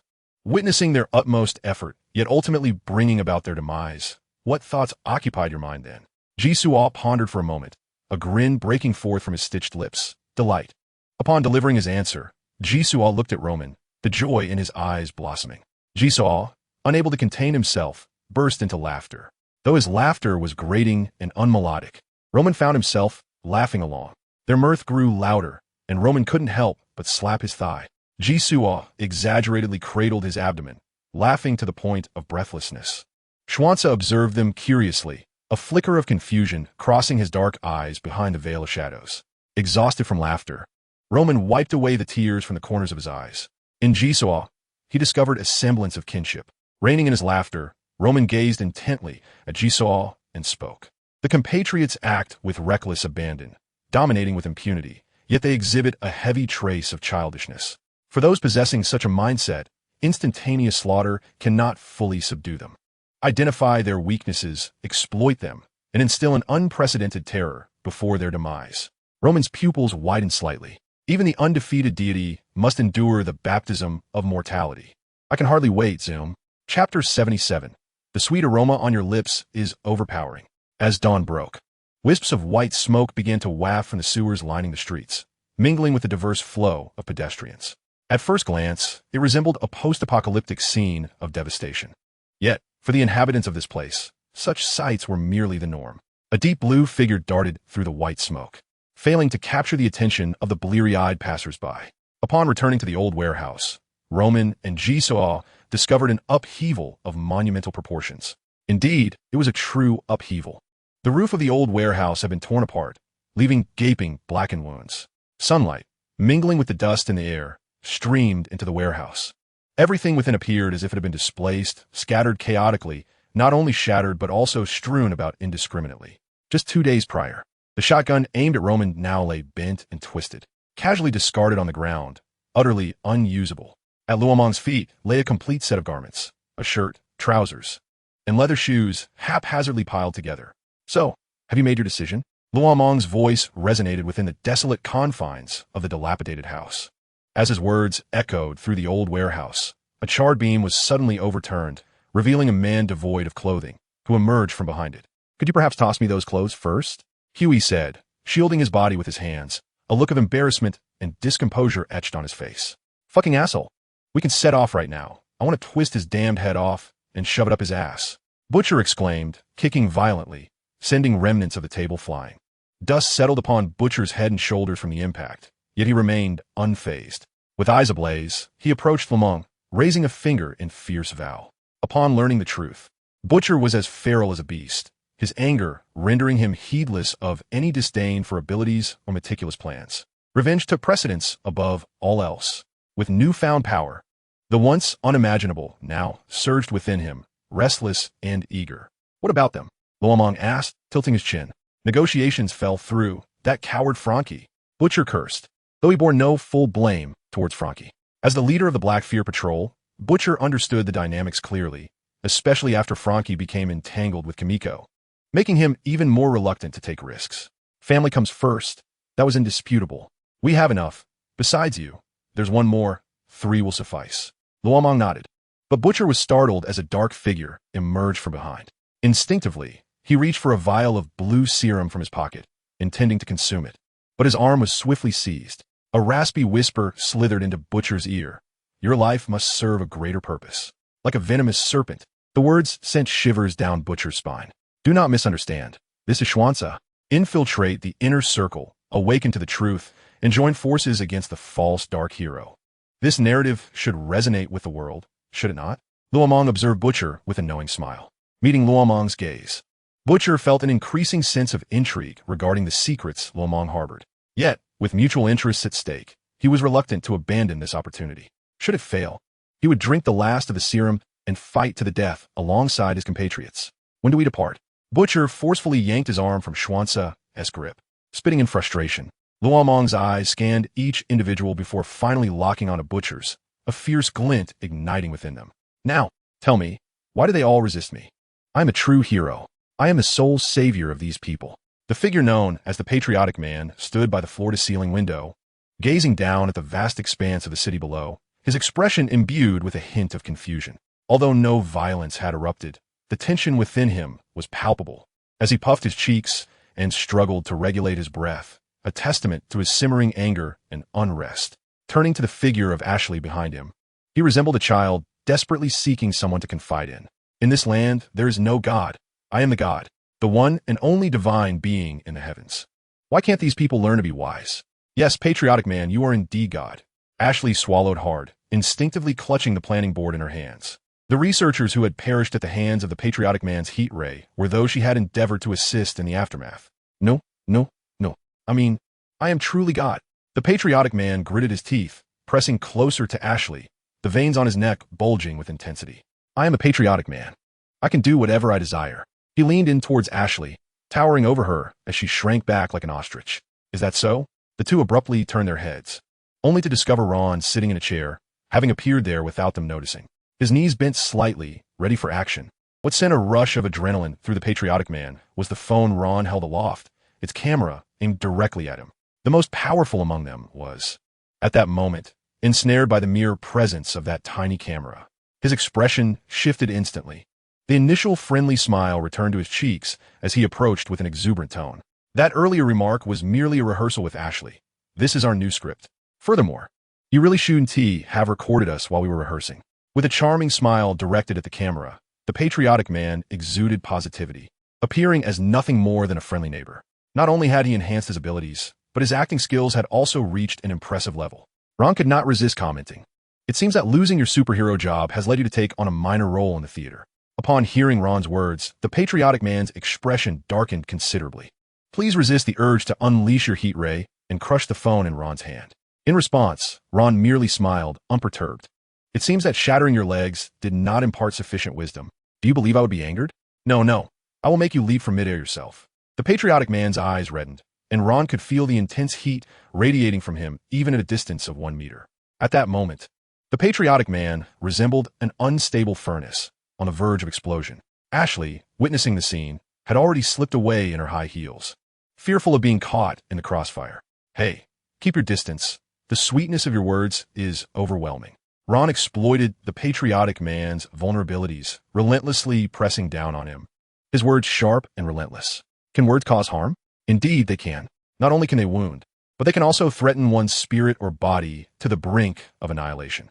The patriot gritted his teeth as he gazed at Luo Mang, his fervent eyes ablaze with intensity.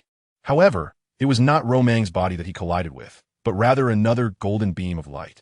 Butcher strode in with an air of confidence, observing the patriot as he slightly elevated his chin and squinted. Oi! Chapter 78, John, baby, the sky is darkening. The red hotline intertwined with the golden rays, suddenly erupting into a burst of brilliance. They intermingled, entwining until they split the conference room in two. The marks scorched by the heat rays continued to emit smoke and intense heat. I forgot to mention, I am not the one to take the first round today. As Luo Mang's words fell, the patriot instinctively glanced at Butcher. Hey, William, what a surprise. The patriot watched as one by one, they stood against him, too enraged to think clearly. Observing Butcher lost in thought, he couldn't help but let out a laugh, revealing a set of white teeth. In response to the patriot's laughter, Butcher curled his lips into a peculiar smile. Taste my ultimate move, motherfucker. Without engaging in further conversation, Butcher's eyes glimmered with rays as he charged forward. Each punch landed with visceral impact. Having consumed compound number 5, Butcher surprisingly matched the patriot blow for blow. The power emanating from his golden rays was not a whit inferior to that of the patriot. A resounding clash echoed through the air. The patriot abruptly shoved Butcher away, only for his uniform to be sliced open as Butcher bowed his head. Though he had not been harmed in the slightest, the sight of Xian Sei standing beside Butcher, sword in hand, caused the patriot's eyelids to twitch involuntarily, his face contorting in tandem. Xian Sei, why have you betrayed me? The patriot's voice was low, his eyes raised defiantly as he glared at Xian Sei. Just then, Huey suddenly appeared behind the patriot, wrapping his arms around him. The enhancements bestowed upon Huey by compound number 5 included not only teleportation abilities, but also significant physical augmentation. The patriot's eyes began to redden as he turned, seemingly intent on eliminating Huey. Butcher and Xian Sei, witnessing this, hurriedly moved forward to restrain the patriot's head, physically pinning him down. Ugh, fuck, how dare you? The patriot's eyes were gathering heat rays, his body thrashing against their hold. In that instant, he truly felt fear. He never anticipated that this group, when united, possessed the ability to suppress him. The ordinary individuals he could once slaughter were now firmly holding him down. Shame and frustration welled up within the patriot. Maeve, he bellowed with a strained voice. A brown figure darted forth, her fair thighs exposed. Yet, just as Queen Maeve approached, a deep blue lightning bolt encircled her form. With increasing speed, a deep blue lightning bolt was hurled, crashing violently into Maeve. She was sent flying several meters, landing with a charred mark on her abdomen. In a flash, the swift figure materialized before Maeve, its imposing visage rapidly magnifying within her line of sight. I'm Zoom, nice to meet you. A deep voice resonated beside her. Maeve swung her fist, only to strike emptiness. In the next instant, she found herself grasped by the throat, abruptly transported several kilometers away. Witnessing Maeve's sudden disappearance, the patriotic man's cheeks flushed crimson, entirely devoid of his earlier arrogance. The crimson rays of intense heat continued to coalesce around his eyes. However, he was suddenly aware of an unusual weight atop his head. Ramong, with a mischievous grin and a foot once shattered by the patriotic man, now planted it firmly on the latter's head. "Hey, patriotic man, greet your fans." Ramong produced a smartphone from seemingly nowhere, broadcasting live. The comments section erupted, and soon the stream attracted 20 million viewers. The video displayed Ramong's foot dominating the patriotic man, who, once invincible in the eyes of many, now resembled a defeated hound, prostrated beneath Romang's foot. As the patriotic man gazed at the phone in Romang's hand, veins bulged across his forehead, and drawing upon an unknown strength, he violently flung Butcher and the others aside. The fully charged laser eyes aimed directly at Ramong. With a resounding shoo, Ramong was cleaved in half by the searing beam. Even the structure of the Walter Group began to tremble, having been simultaneously pierced by the same heat ray. Observing Romang's astonished expression, a flicker of satisfaction gleamed in the patriotic man's eyes.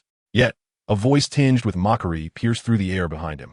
"Has anyone ever told you that your cape is hideous?" To the astonishment of all, Ramong, who should have perished, was instead sprouting countless tendrils from the bloodied halves of his body, intertwining and merging into one.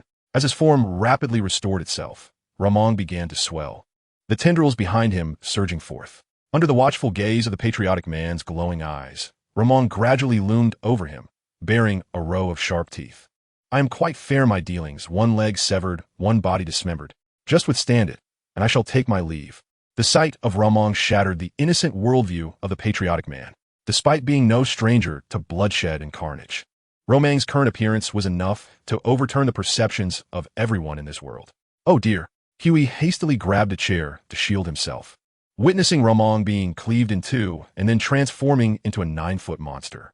"I still prefer his original form." Butcher stepped back, the hardened warrior faltering for the first time. Observing Ramong, he spoke with a distinctly British accent. Xian looked at Ramong, curiously tilting his head. Unlike Butcher, he took a step forward, seemingly finding some familiarity in Romang's appearance. "What a remarkable man." Before the patriot could finish his words, he abruptly halted. Turning around, he was met with a scene that made his pupils constrict in shock. There stood Luo Mang, who had sprung into action, seizing the patriot's calf with an iron grip. A thunderous crash echoed as the patriot plummeted from midair, his head striking the ground with a resounding thud. Almost immediately, a powerful hand pressed firmly against the back of his head, rendering him utterly defenseless against the overwhelming force. A tumult of agonized cries escaped the patriot's lips as he felt an irresistible pressure crushing his legs. This force far surpassed the combined strength of Butcher and his companions. With each anguished scream, the sound of cracking bones reverberated through the air. Mixed with tears and saliva, his humiliation was compounded by the dust that continuously invaded his mouth. Yet, the unprecedented agony he experienced left him no time to dwell on such indignities. Each scream seemed to alleviate his pain, as every inch from his feet to his thighs was mercilessly pulverized by Luo Mang. "Fuck you, I can kill you." The patriot, seemingly oblivious to the gravity of the situation, cursed Luo Mang like a reckless child driven by impulse. Luo Mang tightened his grip on the patriot's arm, his sharp teeth brushing against the patriot's ear, instilling a chill of terror within him. "Hey, Johnny baby, nightfall approaches. Good night." The patriot's eyes widened in horror as a blade sliced through his body. The sound of the cut was almost serene. Blood began to pool in his eyes, and with a gentle breeze, he was split asunder. Each crimson fragment revealed within was cut with an exquisite smoothness, resembling a uniquely crafted work of art. Chapter 79, Run, Zoom Run. In the city of Dixon, on a sweltering afternoon, pedestrians hurried past, their expressions wary, their gazes flitting about as if searching for something elusive. The streets echoed with an eerie silence, devoid of any protest. Yet, unspoken knowledge permeated the air. The Super 7 had utterly collapsed, and the Patriot had been severed in two. His remains displayed in the city's South Central Square. What Corp found itself ensnared in its gravest predicament to date. Edgar Stan, the owner of What Corp, faced an onslaught of public outrage and over 30 serious charges. Once a towering titan in Dixon and beyond, the company began its descent into oblivion with the collapse of its headquarters. The fifth compound lay buried beneath the rubble, entombed along with the remnants of Watt's heroes, whose deeds were now laid bare under the sun. As the truth emerged, that the Patriot was merely a hypocritical villain, the divine filter that once cloaked him vanished in an instant. The once admired Patriot was now left with a legacy of infamy, a figure reviled by all. Certainly, The underlying reason for all of this lies primarily in the demise of the patriotic people. Regarding their death, numerous interpretations abound on the internet. A minority assert that the patriotic people were virtuous, merely unfortunate enough to provoke the government or some formidable villains, leading to their annihilation. However, the majority adheres to a singular narrative.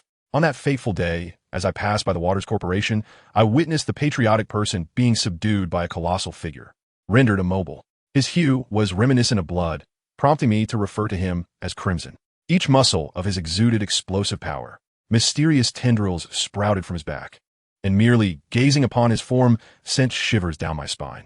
After he cleaved the patriotic person in two, he cast a glance in my direction. Yet, he spared my life. I felt fortunate and relieved. A creature capable of effortlessly exterminating the patriotic people could very well be lurking anywhere in the world. In a video, a man with bloodshot eyes spoke to the camera. Accompanied by a chilling background score, many felt an instinctive fear merely by listening. Yet, Luo Mang frowned at the sight. Was he truly that terrifying? He opened the comment section and began to type, defending himself. However, it wasn't long before his comments amassed to a total of 99, all unequivocally rebutting him. Hey, buddy, if you were to lock eyes with him for 3 seconds, would you not be terrified? I commend your bravery. But why didn't you stand up that day at the Waters building? Haha, spare us. Girls do not fancy men lacking self-awareness. Perhaps you should rush to the courthouse. You might just be able to serve Crimson with a subpoena. Bro, be careful. Do you really think Crimson won't come knocking at your door? Am I seeking my own trouble? Huh. Luo Mang chuckled softly at his phone. Before him, a deep blue lightning bolt darted at an untraceable speed, spiraling around an elliptical center. Were it not for its deliberate control, the wind generated by its velocity could have manifested as a highly threatening tornado. Suddenly, the wind ceased. The swift figure appeared before Luo Mang, gasping for breath. I can't do it. I can't open the door. The deep blue speedster continued to leap uncontrollably, flickering in and out of sight, appearing quite unstable. The Swift One's earlier actions aimed to open the doors of time and space using his cosmic methods through speed. This should not be your concern. Luo Mang lifted his gaze, inadvertently furrowing his brow. The original Infinity Stones had a similar origin. All 6 Infinity Stones emerged from solitary, unique reality, a being endowed with boundless energy and immense power. Driven by solitude, this entity extinguished its own life, leading to the condensation of reality's core into 6 Infinity Stones. Thus, fundamentally, the Infinity Stones possessed by Luo Mang originate from the cosmic dimension of that reality. As Ronan approached the black cloak with the Infinity Stones, these gems, having lost their source of energy, naturally forfeited the formidable effects they were once endowed with.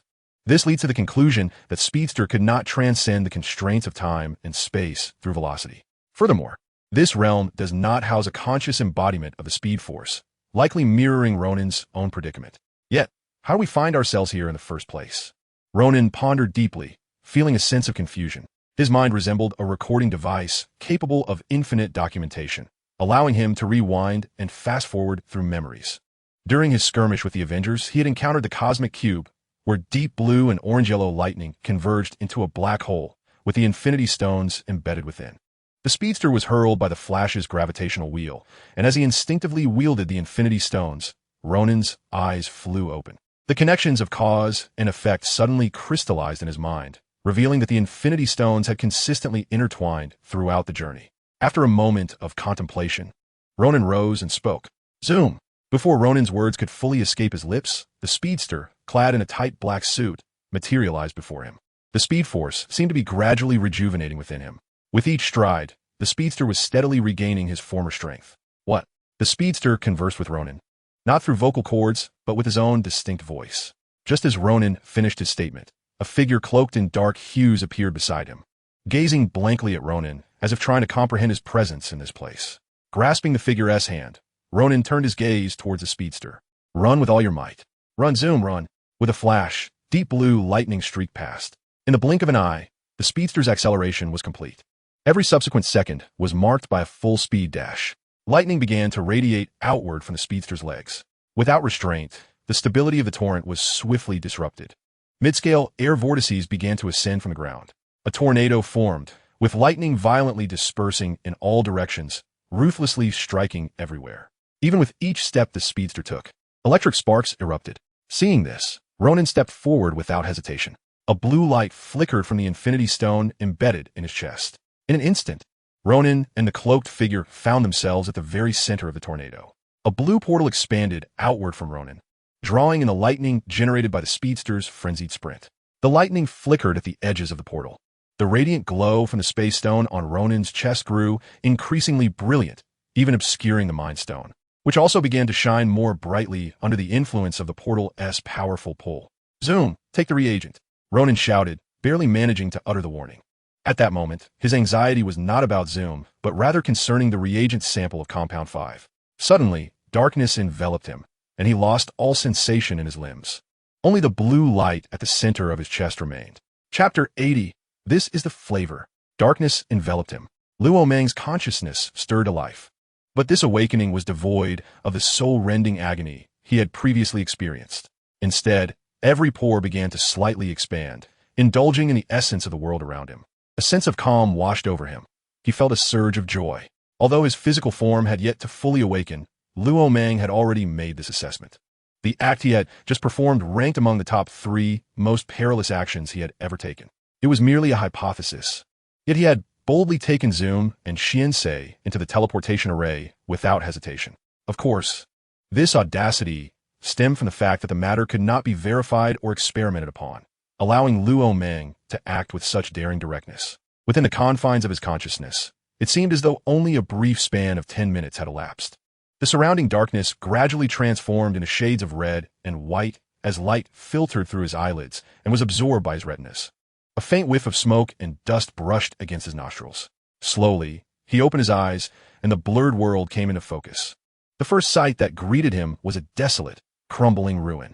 The concrete walls had partially collapsed, with fallen stones piled precariously, threatening to tumble down at any moment. Exposed steel rebars protruded sharply from the walls, appearing both menacing and acute. Despite the apparent desolation, Luo Mang extended his hands, closed his eyes, and inhaled deeply, a look of satisfaction spreading across his face. This is the flavor. The post-apocalyptic wasteland of New York, where the remaining inhabitants must have long been evacuated to safe zones. A faint rustling sound emerged from behind him. His speed had flickered in his hands and feet a few times before vanishing entirely. Glancing down at his hands, his expression darkened. Where exactly am I? Why is my speed nearly dissipated? The remaining speed was insufficient to even vibrate his vocal cords. Removing his mask, he was met with a look of astonishment from Jisoo. "Where's the compound number 5? Jisoo stepped aside, revealing a temperature-controlled box filled with compound number 5.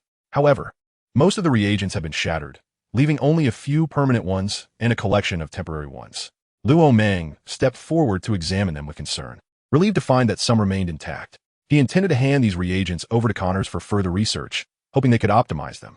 After all, the awakening direction of compound number 5 was uncertain. If it merely transformed him into a form akin to that of the deep sea, it would suffice.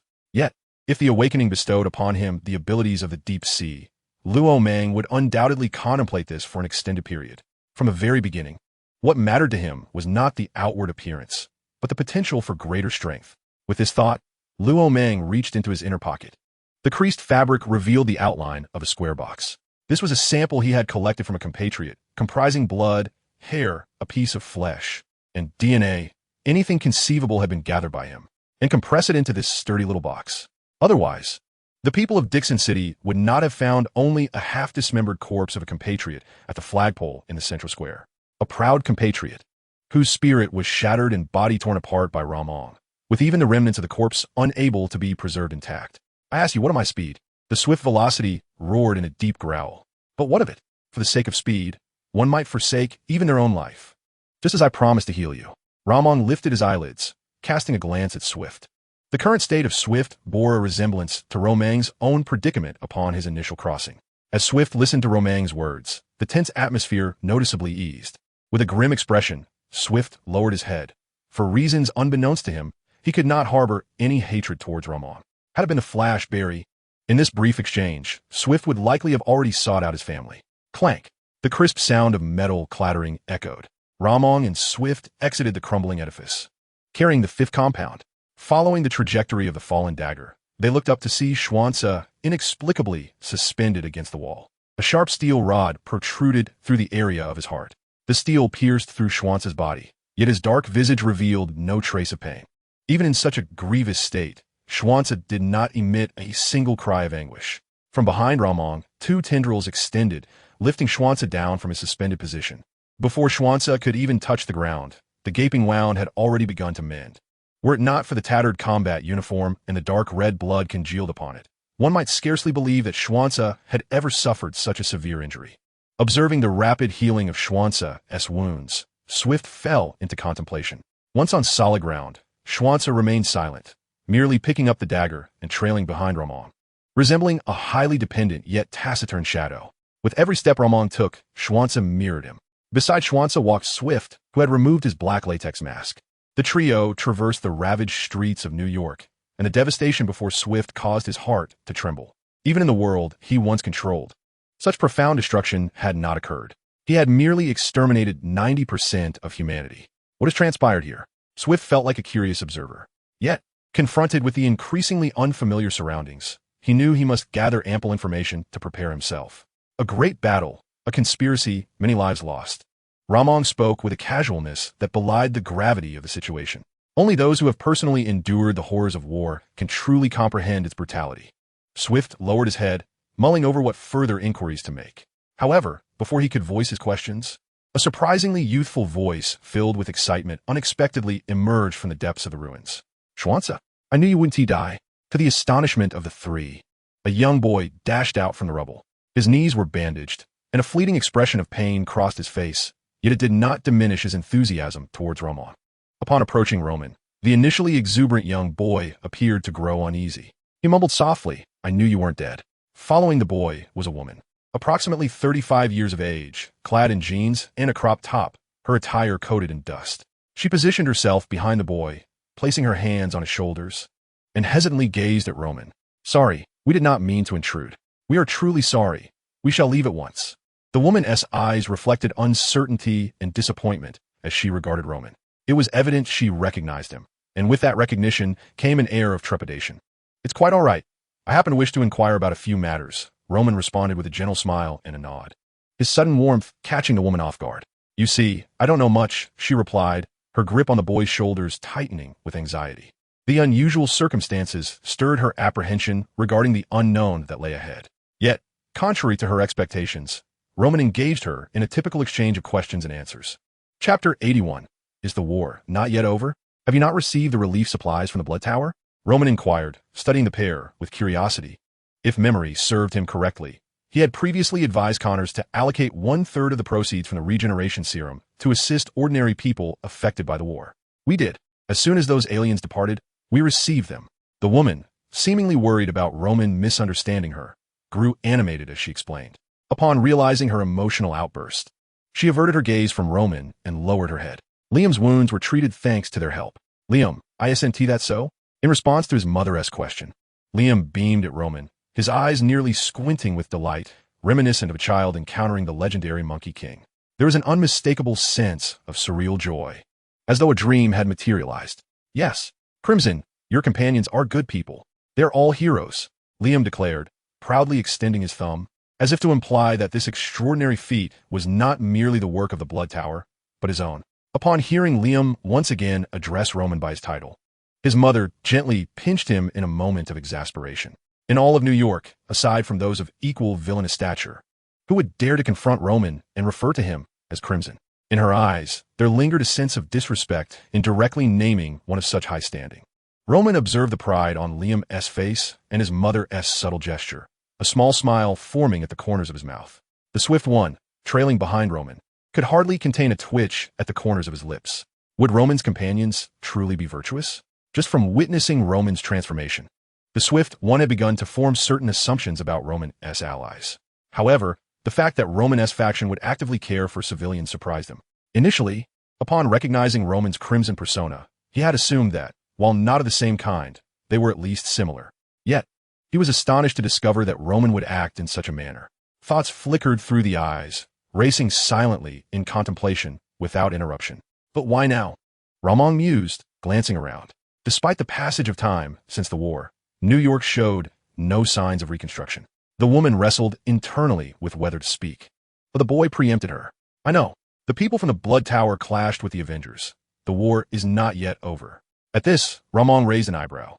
And before he could respond, Liam continued, someone saw you besieged by the Avengers, and then you vanished. Spider-Man led many to confront the Avengers. It's an eye for an eye, a tooth for a tooth. Yes, that is precisely what they said. Liam nodded earnestly, gesturing with his arms to illustrate a grand circular shape. Confident in his understanding of the Blood Tower and Crimson, Liam felt assured he was not mistaken. However, the woman's expression shifted, her discomfort palpable as the ancient Eastern proverb resonated within her. Crimson, crimson, farewell. Liam waved his chubby little hand at Ramong, raising his voice to ensure he was heard. Goodbye, Liam. During their earlier exchange, Ramong had learned the boy's name. As Liam completely vanished from sight, the corners of Ramong's mouth flattened considerably. What should we do? Should we assist your people? Quicksilver inquired, mindful that his speed was still under Romang's command. Though he had lost much of his super speed, he felt it necessary to express his intent. No need. Despite his words, Ramong was enveloped in crimson. 2 infinity stones, one above the other, were embedded in his chest, seemingly unchanged. Yet upon closer inspection, it was evident that both the blue and yellow stones radiated a brilliance far brighter than before. The sensation of wielding power flowed ceaselessly from within Ramong. He grinned at Quicksilver. As Romang's words faded, a teleportation array, glowing with a ghostly blue luminescence, appeared beneath Quicksilver and Ramong. In an instant they were engulfed, disappearing entirely amidst the surrounding ruins. With a flash of blue light, their towering forms vanished as well. In the streets of downtown New York, 2 groups stood facing each other, the tension more palpable than when the Tenarians had arrived. I will say this one last time. Hand over Ramong. Peter's gaze fixed fiercely on the opposing party, a tempest of fury roiling within him. From the perspective of justice, these individuals were heroes who had defended New York, and he should not act against them. Yet when it came to Ramong, even Peter felt a flicker of uncertainty. After all, they were fundamentally at odds.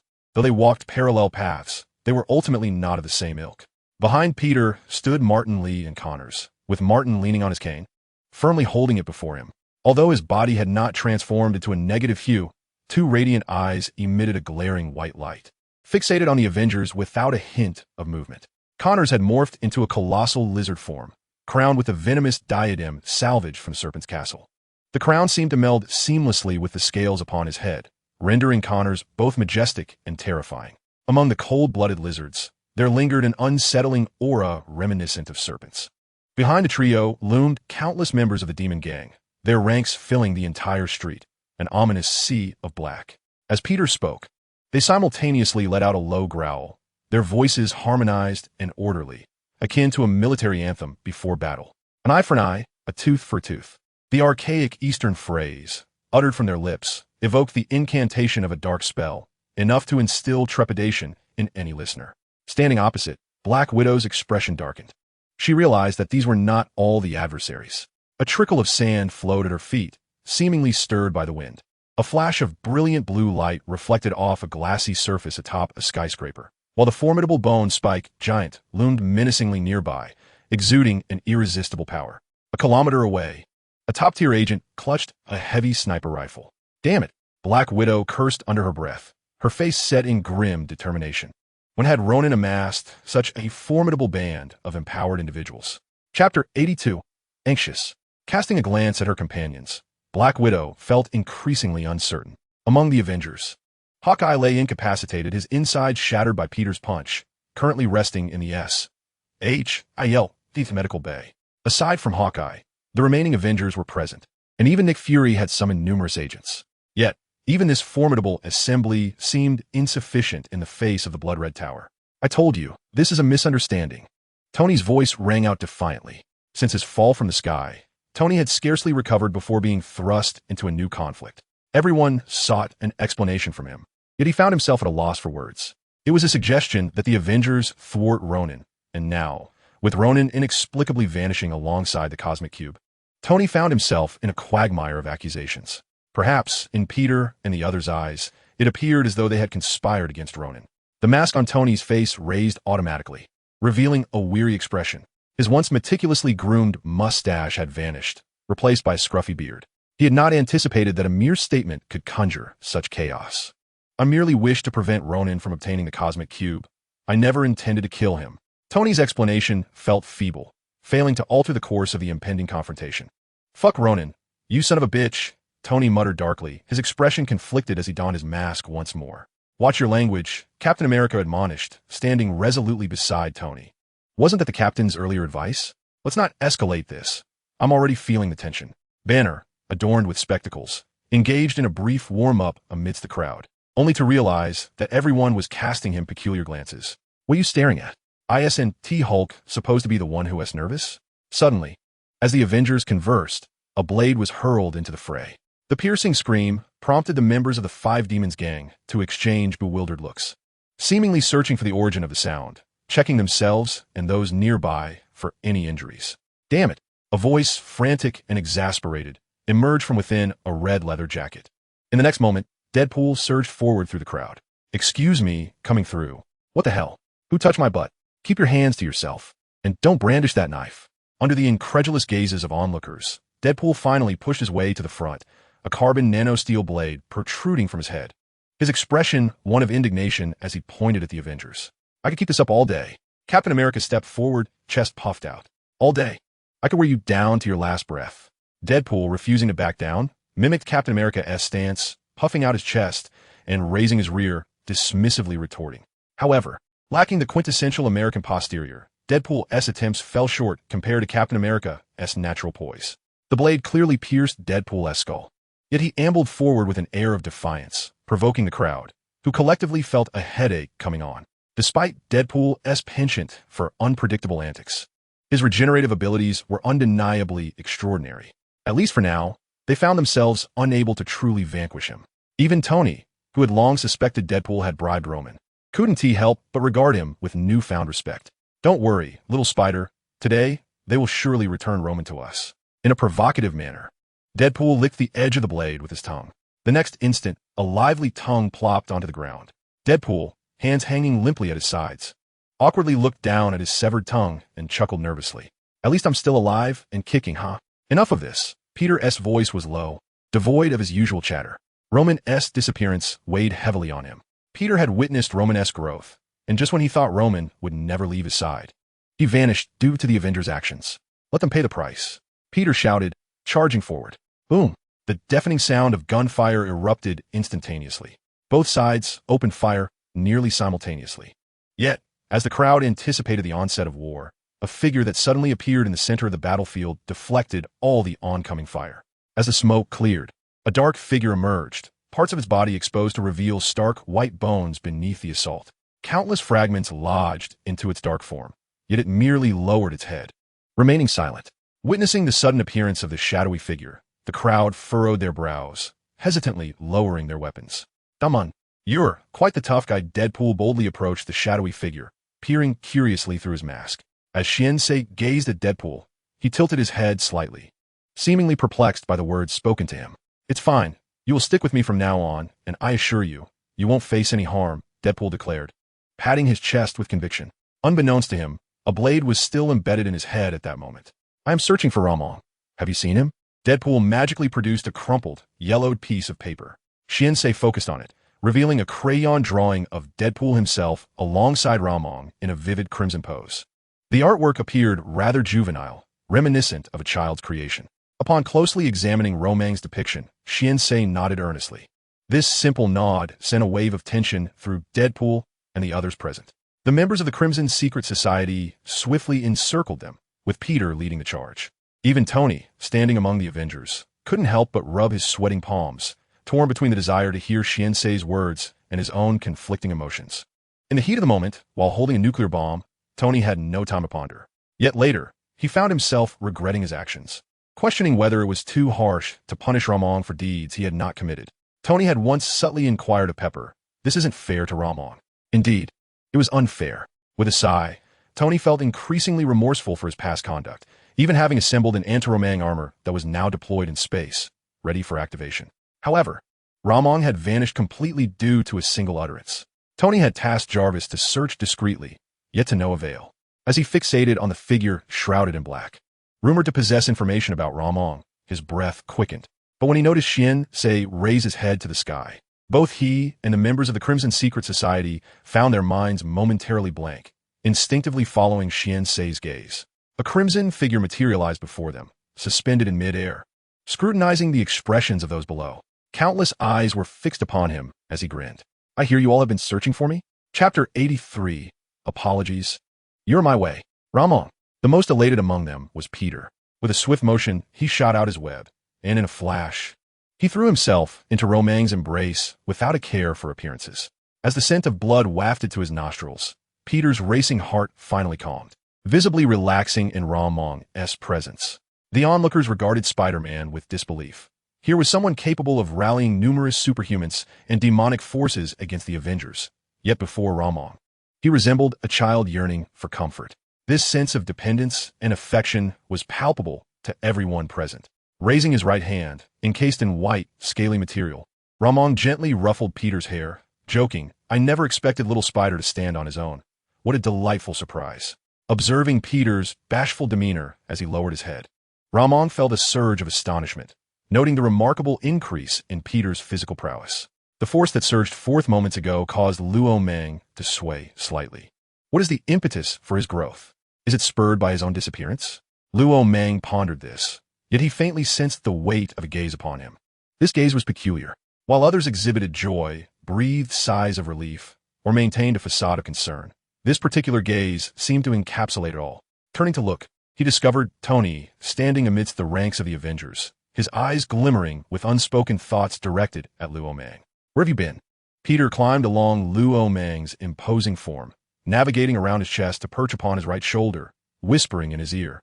Luo Mang's gaze swept over the members of the Scarlet Secret Society before landing on the Avengers. Noticing his attention, Thor and Captain America instinctively gripped their hammer and shield tighter. Banner gritted his teeth, struggling to contain a transformation that threatened to turn his skin green. Black Widow regarded Luo Mang with a heavy heart. Tony took a couple steps forward, his sharp tongue re-emerging. This is Tony. Before the age of 45, he often withheld certain sentiments, resorting to his biting wit as a coping mechanism. After turning 45, he professed his affection 3,000 times a day. Aren't you pleased to see me? Luo Mang retorted with a smile. While he couldn't pinpoint exactly which aspect of himself he was referring to, there was an undeniable sensation that followed their banter. I happen to know of a restaurant, cough cough. Sensing the astonished gazes of his teammates, Tony couldn't suppress a few coughs before adopting a serious demeanor as he turned to Luo Mang. He paused briefly, gesturing with his hands to indicate a box. We hope you will surrender the Tesseract. It must be placed under the supervision of S.H.L.D. This seemed to be the outcome of internal discussions between S.H.I.E.L.D. and the Avengers, and Tony was merely relaying the message. Luo Mang sighed, surprised that they still clung to this notion. The flesh and blood across his chest began to constrict, revealing 2 infinity stones embedded in a pattern upon his torso. Pointing at his chest with a large finger, Luo Mang grinned. Even I cannot remove them myself. Perhaps you would like to give it a try?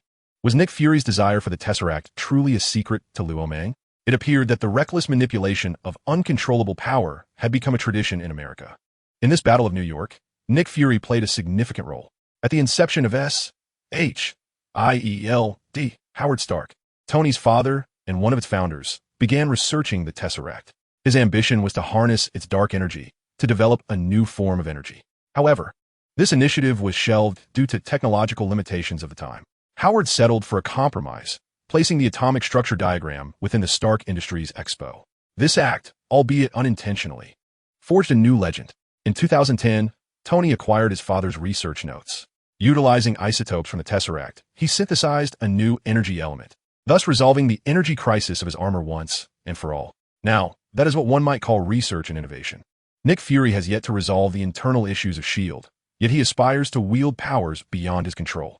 Placed in his hands, Luo Mang feels uneasy, and it is time to remind Nick Fury of his limitations.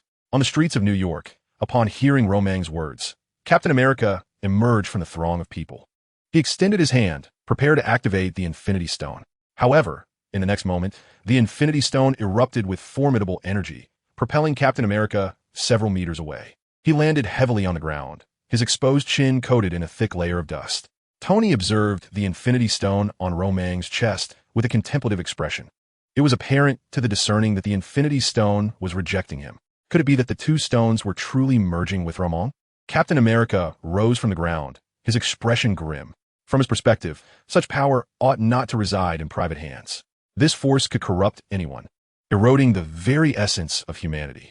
Approaching Ramon, Captain America glanced at Peter before meeting Luo Mang's gaze without a hint of fear. Was there truly no room for compromise? Ramon smiled at Captain America, his tone devoid of discernible emotion. One must yield when appropriate, yet stand firm when necessary. The serum granted to Captain America bestowed not only strength and vitality, but also an amplified sense of justice that bordered on the extreme. Listening to Captain America speak transported Ramon back to an era 70 years past. Yet this was not that time. The ideals of sacrifice and devotion held less weight now. In Luo Mang's eyes, power begets rights, power engenders peace, and power ensures survival. Matters beyond survival do not warrant his provocation. However, if one must place authority in a singular figure, why should that individual not be Ramon? Ramon chuckled softly. The palpable scent of blood emanating from him made Captain America frown. Observing this reaction, Luo Mang's smile widened. Since Steve was thawed and regained consciousness, he had frequently opposed Ramon. From a sonic assault targeting Peter and Ramon to the siege atop Stark Tower, their encounters, though few, had fostered a hostile rapport, consistently ruffling each other's feathers.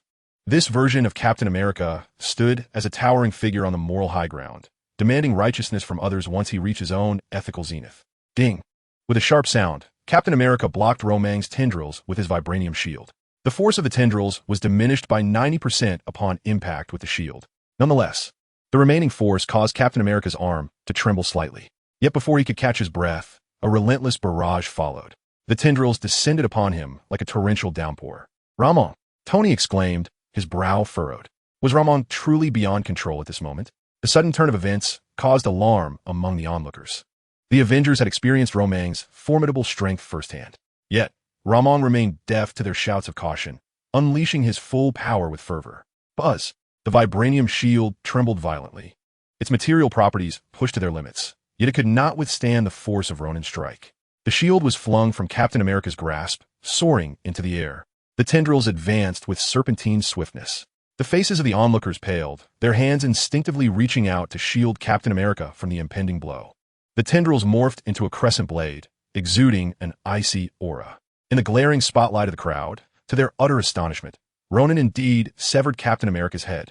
Steve! A heart-wrenching cry echoed from an unknown source. Captain America blinked mid-air, feeling his body grow weightless. He yearned to act, yet found himself utterly immobilized. In his line of sight, he beheld Ronin's final soft sigh. Forgive me, Steve, you were in the way. Chapter 84. Did I miss something? Forgive me, Steve. You were in the way. The enhancement from the super soldier serum failed to withstand the tendrils for even 2 seconds. As Ronin's words faded, a hammer-like figure surged forth alongside a pure green silhouette. Hulk roared with fury. The mere sound conveyed the immense rage bubbling within him. Hulk lunged once more at Ronin, his force intensifying, veins bulging across his body, as if fueled by an inexhaustible reservoir of strength. Having endured the Battle of New York, Hulk finally resembled the formidable green giant he was meant to be. In that moment, countless S.H.I.E.L.D. agents recklessly launched themselves into the fray. Amidst the throng, Tony stood alone, his figure a solitary silhouette. J.A.R.V.I.S. Deploy Anti-Ronin Unit 1. Tony's voice was tinged with bitterness as he raised his gaze to witness the merciless carnage unfolding before him. In the face of the Scarlet Order, ordinary agents appeared as mere ants, swept away effortlessly.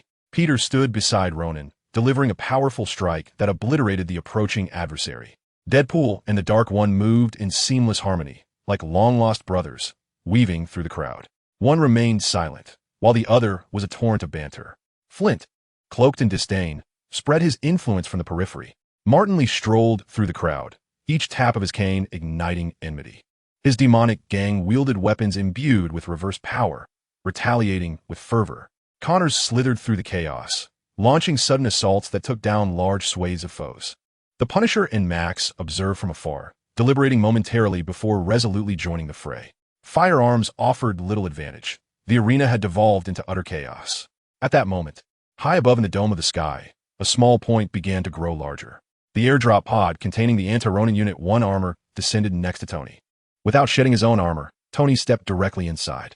The pod rapidly transformed, revealing a towering suit of armor standing 3 meters tall before the astonished eyes of the crowd. The armor appeared to be designed with Ronin's stature in mind, standing just a head taller than him. mechanical claws unfurled from behind, dozens of them erupting forth, each equipped with a subunit. Like a miniature version of claws, they sprouted from countless primary appendages, resembling the myriad branches of a towering tree. Originally, there was supposed to be only one arc reactor to power Tony's chest, yet at this moment, 3 had emerged. The 3 reactors radiated a milky luminescence, imparting an additional layer of sophistication to the armor. The behemoth known as Ronin was a monster, and thus, Tony crafted an armor that was equally monstrous. Flames began to shoot from beneath him, and Tony surged into the sky. The visor automatically locked onto Ronin, determination gleaming in Tony's eyes. Despite his imposing size, he matched Ronin's flight speed without faltering. In the blink of an eye, Tony found himself before Ronin, who had just sent Thor's hammer flying with a single punch, his fingers interlocked in resolve. The mechanical claws behind him entwined with Ronin's tendrils. "Why you?" Ronin looked up to see Tony's anti-series armor, astonishment flickering in his eyes. Yet before he could finish his thought, the air abruptly stilled. Everyone on the battlefield froze in place, as if transformed into statues. Even Hulk and Thor were caught in mid-swing, sweat and blood mingling in the air, suspended yet unspilled. The motes of dust in the sunlight came to a complete halt, and every bird soaring above spread its wings. A droplet of bird droppings and a bullet hung in front of Deadpool, with his exaggerated posture, seemed torn between dodging the excrement or the projectile.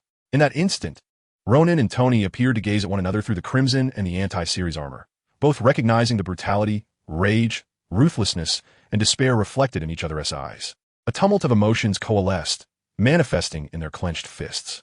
Suddenly, the bloodshot orbs of Ronin's eyes shifted ever so slightly. The space stone and mind stone on his chest emitted a faint glow. "Are you all looking for me?" The words on the tip of his tongue abruptly changed, leaving even Ronin momentarily stunned. Why did this phrase sound so familiar? Ronan. In the blink of an eye, Peter joyously lunged at him, embracing him tightly. With another glance, he saw Captain America, who should have been decapitated by Ronin moments ago, holding his shield aloft, gazing at him from distance. Tony curled his hand into a cylindrical shape and shouted towards Ronin. Unable to contain himself, Ronin interrupted. "Wait, are you about to say, 'Let me return the Tesseract to S-H-I-E-L-D'?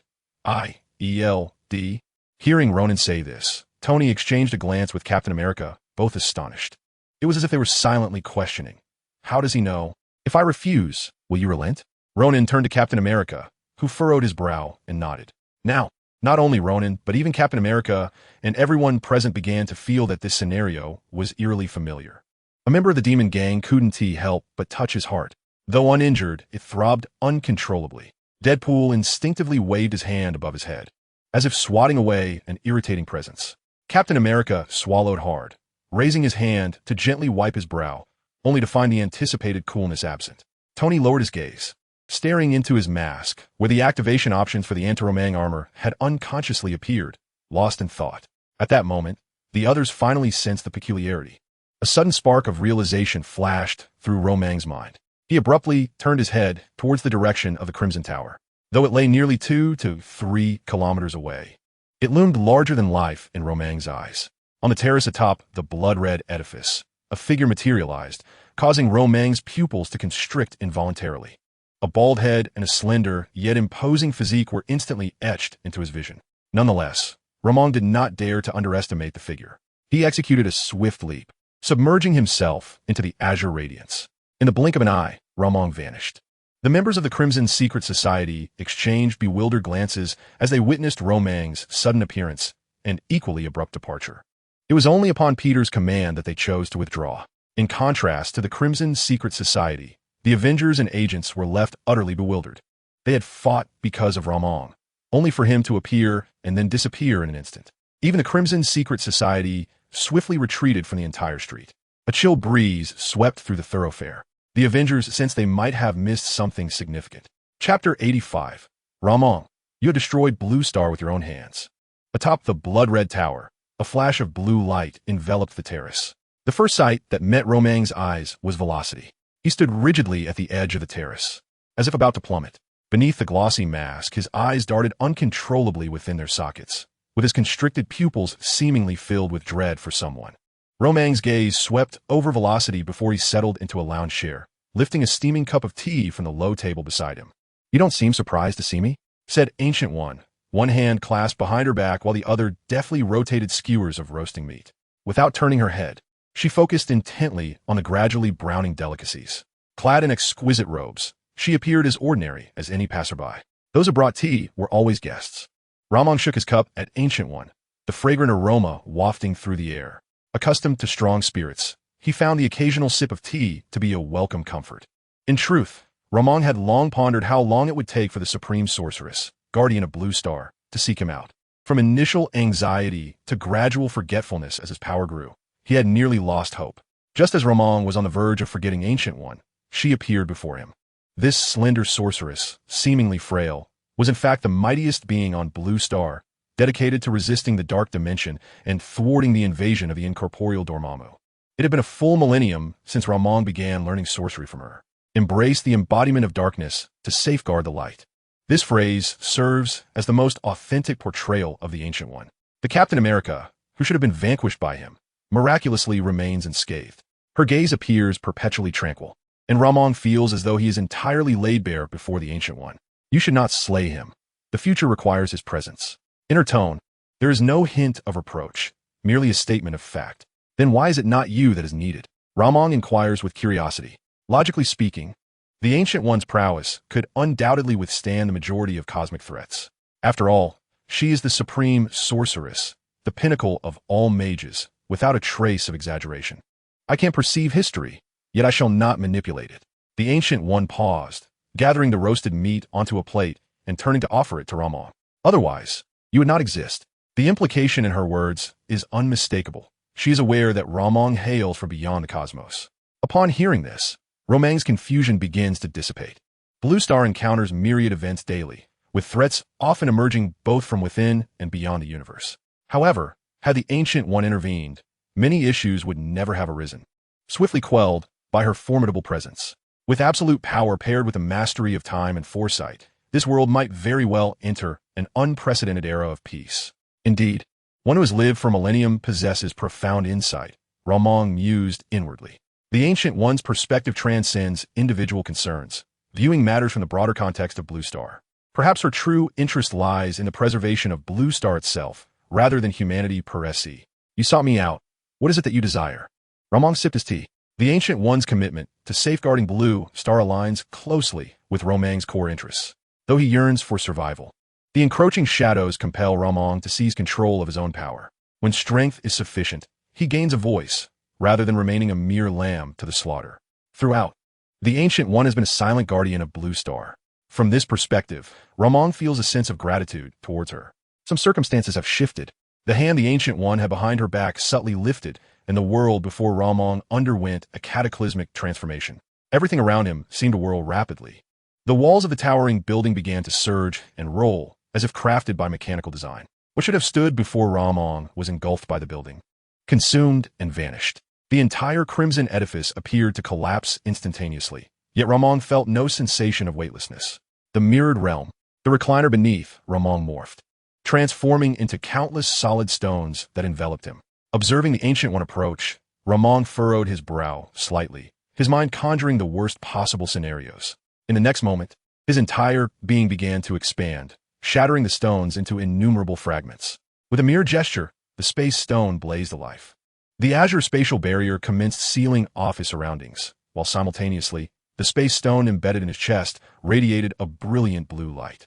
The surrounding edifices began to warp, compressing inexorably towards the relentless force of Ramon, obscuring even the sun and plunging the realm into darkness. The structures continued to constrict endlessly, yet they could not breach the power of space in the slightest. Realizing they were powerless against Ramon, countless buildings rolled aside, revealing the figure of Ancient One. At that moment, Ancient One held a fan-shaped weapon radiating an orange glow, intricately forged from magical energy. As Ancient One approached, Ramon narrowed his eyes. With a clasp of his hands, the surrounding space commenced an infinite compression. In this world turned upside down, the force of space became Romang's ally. The spatial power piled upon the swirling buildings, advancing toward Ancient One, ultimately burying her beneath their weight. With 2 infinity stones in his possession, Ramon remarkably stood his ground against a being of celestial magnitude, without faltering. A faint crackling sound echoed. A formidable surge of magical energy emanated from the encircled structures. Numerous buildings began to fissure, beams of light bursting forth from within. Accompanied by a tremendous roar, the entire complex collapsed utterly. Yet, in the blink of an eye, the ruins that had just shattered returned to their former state. The structures revolved once more, each corner incessantly rolling. Waves rippled through the surrounding air, reflecting light like a mirror. Ancient One, cradling the crimson-orange fan blades, observed as Luo Mang raised his right hand slightly. The fan blades instantly magnified thousands of times, hovering above Luo Mang's head before crashing down. Boom! The colossal fan blade struck the ground.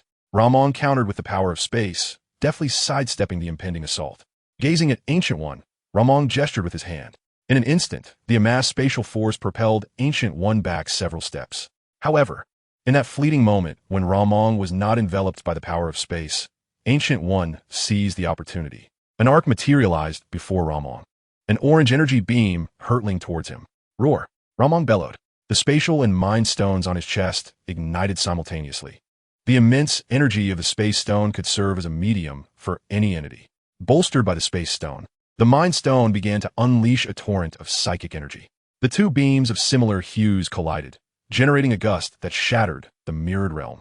The beam emitted by Luo Mang countered Ancient One's energy, enveloping her entirely and fiercely tearing at every inch of her being.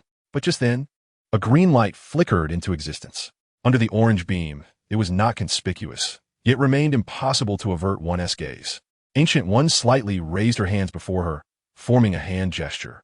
The eye of Agamotto, pendant around her neck, instantly opened, revealing the time stone within. As the eye of Agamotto unfurled, the gem radiated an emerald brilliance. The time stone, embedded within, resembled a true eyeball. In that instant, the shattered mirrored world began to reverse. Seizing that moment, the green light swept toward Luo Mang. In a fleeting moment, the Ancient One opened her eyes, as if a multitude of events had transpired in the mere second that had just passed. The gaze she directed at Luo Mang was no longer tranquil. Rather, it was imbued with complexity and surprise. The Ancient One refrained from taking further action, while Luo Mang, having ascertained the true extent of their respective powers, approached cautiously. "Did you glimpse my future? What did you see?" Luo Mang inquired, his brow furrowing. He was somewhat displeased with the Ancient One's abrupt aggression without uttering a word. Heavenly Father level, if a fight is to ensue, so be it. With the enhancement of 2 Infinity Stones, Luo Mang found himself unable to best the Ancient One, yet she too would find it challenging to subdue him with ease. Despite the brevity of their exchange, Luo Mang could distinctly sense the intricacies of their clash. The Ancient One withdrew the Time Stone and gazed earnestly at Luo Mang. Her subsequent words caused Luo Mang's habitual smile to falter abruptly. "Luo Mang, you have personally brought about the destruction of Blue Star." Chapter 86. Luo Mang from the Future. "Luo Mang, you have personally brought about the destruction of Blue Star." Hearing the Ancient One's words, Luo Mang's heart skipped a beat. "Do not jest. I am merely an ordinary person striving to live a good life." Though a feigned smile adorned his face, his mind raced with thoughts. The Ancient One had wielded the Time Stone for quite some time. She would not be mistaken. What could possibly lead to his own destruction of Blue Star? Countless questions surged within his mind in an instant. Yet, unlike the Ancient One, Luo Mang was unable to find answers to the multitude of queries that arose. Just as Luo Mang was engulfed in a tempest of thoughts, the Ancient One shook her head. "I cannot discern the process. I can only perceive the outcome. Among 231 million possible results, the majority culminate in your hand bringing about the demise of Blue Star." At this juncture, the Ancient One paused, her gaze penetrating as she regarded Luo Mang. Her eyes flickering momentarily. Someone once traversed time and space to arrive in present-day New York. He was powerful, swift, and could move freely, possessing mastery over all the Infinity Stones. But as she spoke, Luo Mang couldn't help but wonder if she was referring to Thanos. Yet, that seemed implausible. Both the Mind Stone and Space Stone resided in Luo Mang's possession. He certainly could not be easily subjugated and would never relinquish the Infinity Stones willingly. Could it be that the future had undergone some transformation? As these thoughts swirled, Luo Mang furrowed his brow, feeling as if the questions were multiplying. Within Luo Mang's bewildered gaze, the Ancient One locked eyes with him. "He is your future self." Luo Mang's brow lifted, and he felt as if struck by a thunderbolt. His future self had traversed his timeline unbeknownst to him. No wonder the Ancient One had chosen to confront him. The Ancient One scrutinized the fluctuations in Luo Mang's eyes, seemingly confirming something. She could not forget that night. The moonlight, the air, his eyes were colder than the moonlight itself, exuding a subtle air of nobility. Clad in a resplendent white suit, the 7 infinity stones adorning his chest sparkled in harmony with his attire. When the Ancient One glimpsed him from thousands of kilometers away, he too turned to gaze back at her from that great distance. A subtle curve graced the corners of his lips as he offered a slight bow to the Ancient One, executing a gentlemanly gesture before vanishing in an instant. Possessing the Time Stone himself, his understanding and utilization of the gem were surprisingly on par with that of the Ancient One. Despite her mastery over the Time Stone, she was unable to glimpse even the minutest fragment of this individual's past or future. Although he radiated an air of mystery, a mere glance was sufficient for the Ancient One to ascertain that his power surpassed even that of Dormammu from the Dark Dimension. With the augmentation of 7 infinity stones, he was at least of multiversal caliber, perhaps even of the grand cosmic level. The sheer magnitude of the power he commanded left even the Ancient One in awe. Should they confront one another, or if he harbored malicious intent, the Ancient One would not stand a chance in a single encounter. Pondering this, the Ancient One spoke again. I sense you have traversed the multiverse once more, and thus I wish to witness your future with my own eyes. With a flick of her wrist, the surroundings shifted abruptly, and the architectural edifices restored to their normal state. The faint sounds of bustling pedestrians filled the air, indicating that the two had seemingly departed from the mirror dimension. Meanwhile, the rigid and motionless figure of Luo Mang remained at the edge of the terrace.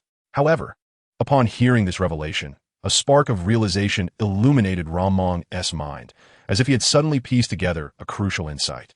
Was the swift change in Tony's attitude somehow related to his future self? In the same terrace, in the same position, Tony had once approached Luo Mang and asked, "Did you seek me out last night?" Time and information. Tony's words aligned perfectly with what the Ancient One had mentioned. The cause of Luo Mang's long-standing confusion became instantly clear, and he felt a surge of enlightenment.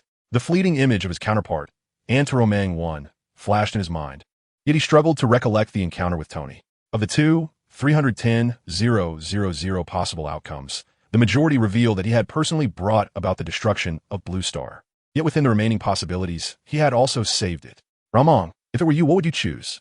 The Ancient One gazed at Luo Mang, her eyes assuming a calm demeanor once more, patiently awaiting his response.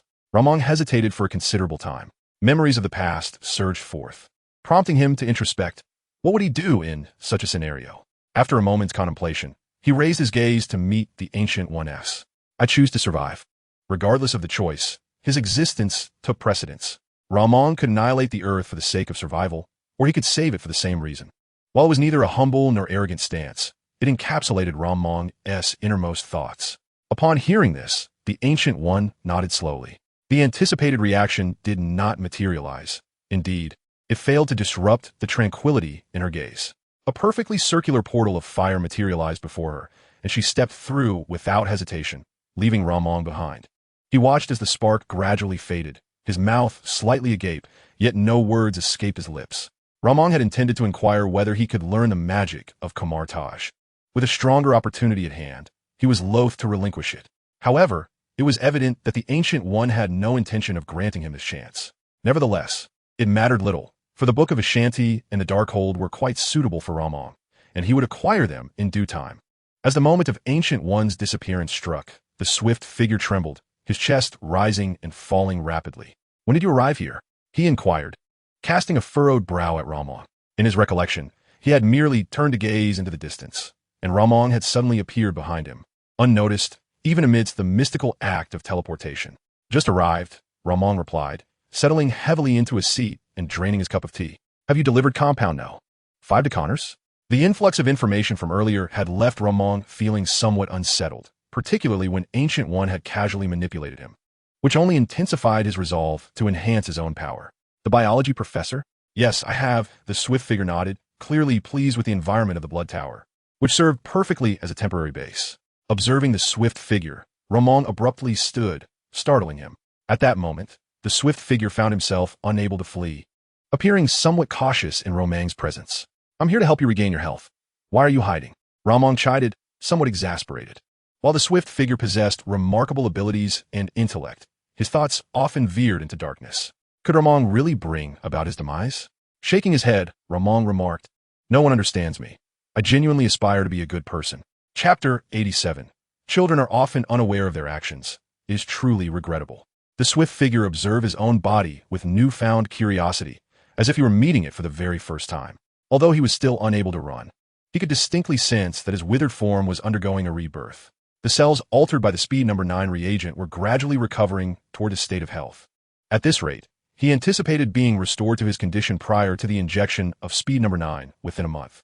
Stay safely within the blood tower and do not venture outside. Otherwise, I fear you may meet with violence, Luo Mang warned without exaggeration. Even though the Swift figure's basic physique could be deemed robust, in America, one misstep could lead to dire consequences. Moreover, considering the Swift figure's temperament, it was uncertain what kind of chaos he might incite. Nevertheless, in response to Luo Mang's words this time, the Swift figure surprisingly nodded obediently, showing none of his usual defiance, as if the sun had risen in the west. In the past, the Swift figure would have sulked and haggled with Luo Mang, but this was for the best, sparing Luo Mang the trouble. With a single step, Luo Mang vanished from the terrace. New York City streets were littered with crumbled, damaged buildings. Yet amid the ruins, there stood a solitary survivor. Surrounded by collapsed structures, one establishment remained unscathed, shawarma. The name was emblazoned on the sign in front. Luo Mang approached and pushed open the door, causing a bell to jingle melodiously. 5 pairs of eyes turned towards him. Upon seeing Luo Mang, Thor's chewing of pizza slowed, clearly surprised to encounter Luo Mang in this setting. "How did you know to come here?" Tony inquired, stroking his mustache, recalling that he had not informed Luo Mang of this place. "Not welcome?" Luo Mang chuckled lightly. Gazing at Tony, Luo Mang felt an inexplicable and mystical sensation wash over him. The sudden shift in attitude towards oneself culminated in an assault by the Avengers. Yet, astonishingly, Luo Mang took the initiative to visit Tony and the other Avengers for a meal.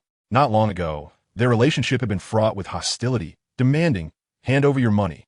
Perhaps due to Luo Mang's imposing presence, the man appeared oblivious to the Avengers gathered around the table. "Do you not recognize me?" Luo Mang queried, bemused, even stifling a laugh.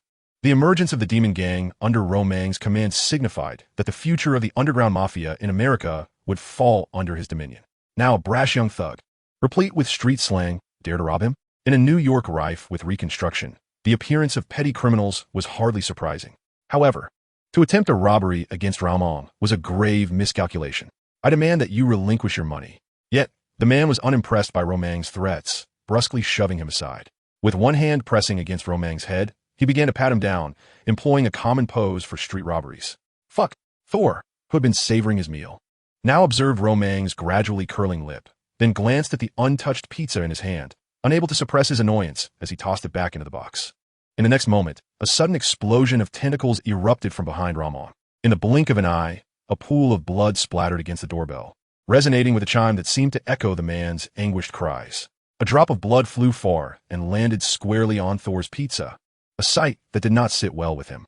Observing Tony, who had pushed the ketchup aside in shock, Luo Mang approached, his steps leaving dark crimson footprints behind. He plopped down beside Black Widow, who lifted a hand in surprise. The contrast from the gentle, book-loving man Luo Mang once was to this lethal presence capable of erasing someone in an instant left Black Widow momentarily at a loss for words. Luo Mang's chosen seat, which was traditionally occupied by Hawkeye, now felt like a void. Regrettably, Black Widow's eyes darkened. Hawkeye could barely maintain the most basic of vital signs. If one were to describe him, he could only be likened to a living corpse. All of this was a consequence of Luo Mang's faction. Watching Luo Mang nonchalantly eat pizza beside her, Black Widow pinched her palm, only to release it again. This was a concession, a yielding, a resignation to circumstance. Shield could no longer withstand such turmoil. Despite Hawkeye's unresponsiveness, the presence of Luo Mang, both benevolent and malevolent, yet undeniably powerful, might just ensure a semblance of safety for Blue Star. "Oh, by the way," Luo Mang seemed to recall something, turning to Black Widow. "While I was away, the child has been quite the handful for you." With a gentle snap of his fingers, a figure materialized from thin air.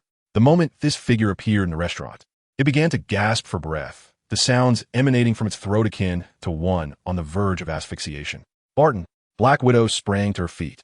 However, in the next moment, tendrils erupted from behind Luo Mang, enveloping Hawkeye completely, ultimately forming a human shape as the sound of his labored breathing faded away. Yet, the healing that everyone had envisioned did not materialize. The tendrils continued to constrict, with droplets of blood seeping through them. A thick, viscous sound akin to bones shattering echoed, and Hawkeye was, astonishingly, strangled to death by Luo Mang. When the crimson tendrils finally released their grip, what fell into Black Widow's arms was an unrecognizable body.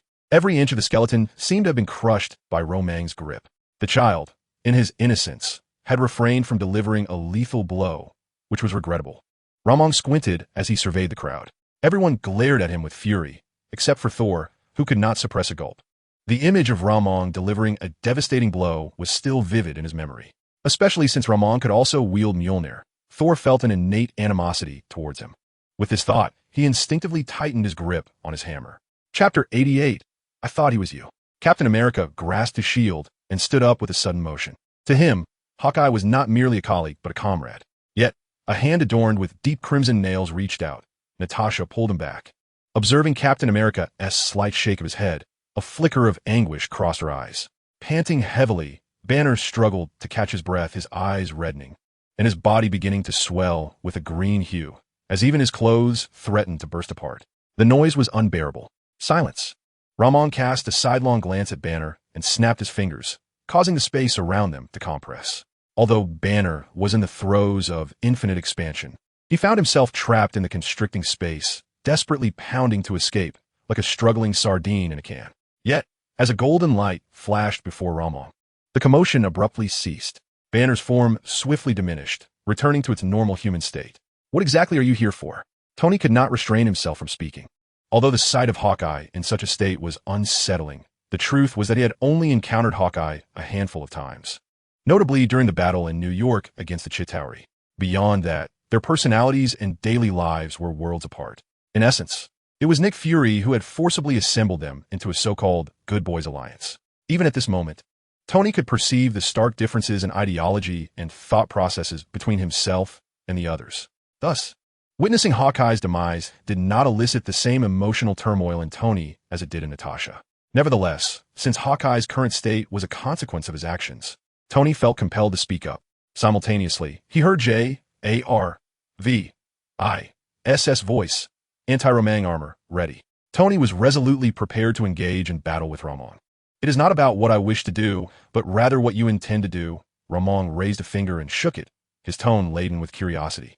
Why are you besieging me atop this building? Why must you engage in actions that bring me discomfort? As he spoke, Luo Mang pointed again at the lifeless Hawkeye. In truth, I harbor no desire to slay him. However, he persistently lingers before me. From the inception of the Osborn Corporation, Hawkeye has begun to target Luo Mang and Peter.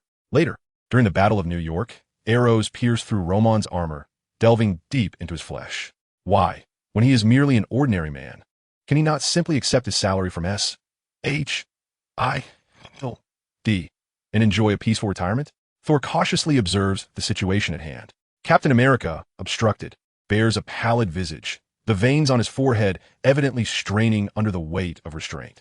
Although Tony expresses some regret over Hawkeye's demise, he finds himself at a loss for words. Should he reveal to Luo Mang that he has glimpsed a future version of him? To divulge such knowledge would be tantamount to meddling with the fabric of time. What uncontrollable changes might ensue?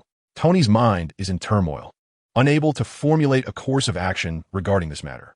Noticing Captain America's silence, Thor too refrains from speaking, cautiously lifting his gaze towards Luo Mang.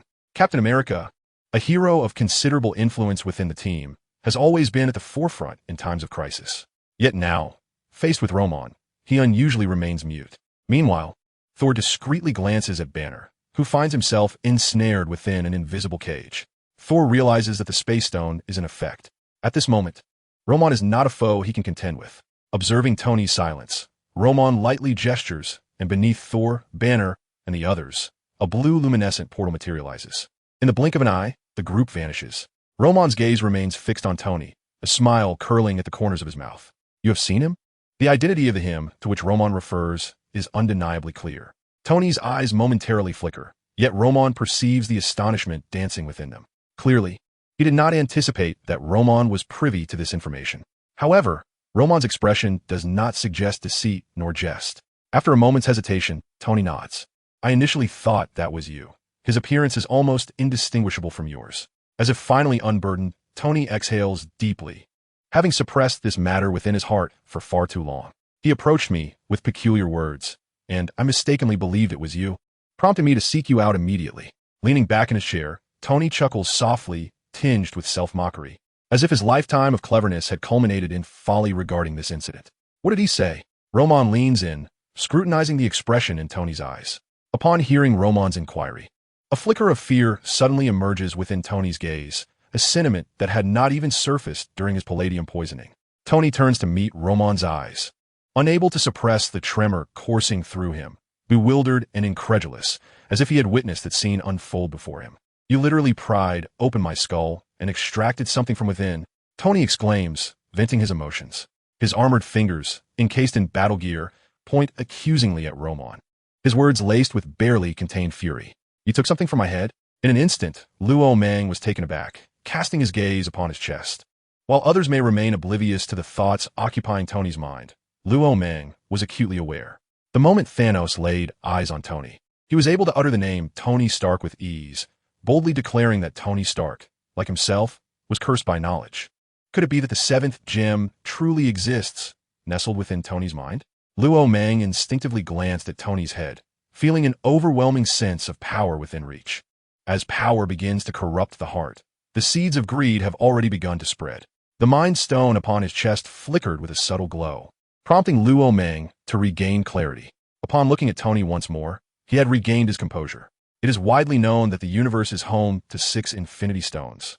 Yet few are aware that a 7th, equally formidable stone resides within the body of a human on the blue planet.